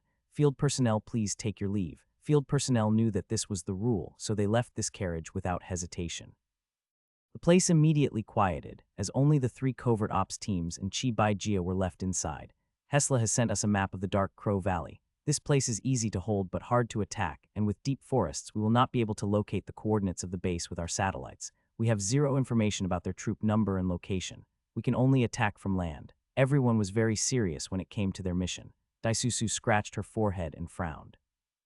This sounds like a heavily guarded best. Is it possible for Hesla's troops to storm the base on the ground? They refused. Qi Baijia shook his head. Everyone understood the reason. As long as Hesla could take down the enemy with 2/3 of their effort, they would never deploy their full strength. Furthermore, when there was too little information about enemies' power and location, Hesla would not allow its troops to go in prematurely for fear of suffering too many casualties. The covert ops department would be brought in to do the dirty work like such an infiltration. Li Yalin grumbled, then where is the infiltrating point? Qi Baijia pointed at a spot on the map. On the west side of the valley, there is a large town called Crow's Forest. The fact that they have the courage to build a town near a base of the Germinal organization suggests that the 2 parties are colluding. Therefore, there must be a few scouts from the valley base stationed in the town. This is our opportunity to obtain crucial intelligence, and according to intelligence from the higher-ups, there are 3 noteworthy enemies from the Dark Crow Valley base. Qi Baijia gave out a folder of information sheets to everyone. As everyone was reading through the sheets, he summarized the gist of the information. Pan Quanget of the base, 35 years old, Asian, E+ pugilistes, one of the Germinal organization's executive officers. His weapon is a blade, nicknamed Blade Soul. His last recorded feat was 3 years ago, when he defeated 12 Theseus agents at the border alone. 4 of them were superhumans. The page showed an emotionless man. He looked like any ordinary man but gave off an extremely fierce vibe. Jai Jai, deputy head male, 29 years old, mixed Asian and Caucasian, limited information. We only know that he seems to be a relative of the leader of the Wind Eye organization, Jai Nuo. Dormund, captain of the security force, 43, from Raylan. He specializes in different firearms, and he is an extremely elite special agent. He used to lead a whole night owl squad. Doubt filled Ma Qingyang's face. I thought we did not have much information regarding the internal situation of the base. Where did all this detailed information come from? Everyone was wondering the same thing. Qi Baijia shook his head. Not sure. The higher-up said it was classified. Everybody stopped their questioning. Han Zio pricked up his ears slightly. The source of this intel is sitting right beside you guys. Qi Baijia added more pointers for everyone to take note. Suddenly his tone changed. For this combined exercise, Hesla will be sending teams of agents from the intelligence department. They will move with us when we meet at the rendezvous point. Zhang Wei's expression became unnatural, and he questioned, agents from 2 countries working on this mission together. Qi Baijia was feeling embarrassed and coughed. Yes, that was just courting trouble. Hesla was unsatisfied with the intel from Stardragon. Also, they didn't want to expend much of their own force, so they requested that Division 13 deploy manpower for this mission. The agents looked at one another with unease. The relationship between the 2 countries were rather stale. The agents even seemed hostile toward one another. It seemed like the mission would turn out to be a flop. None of this intel was useful for Han Zio. He yawned and looked out of the window. He squinted after he caught sight of something. He immediately interrupted the discussion and shouted, "We are under attack by beasts." Everyone was stunned and could not react. The train vibrated violently, causing the agent to almost fall. At the same time, there was a loud and horrible cry from the field personnel in the back carriage.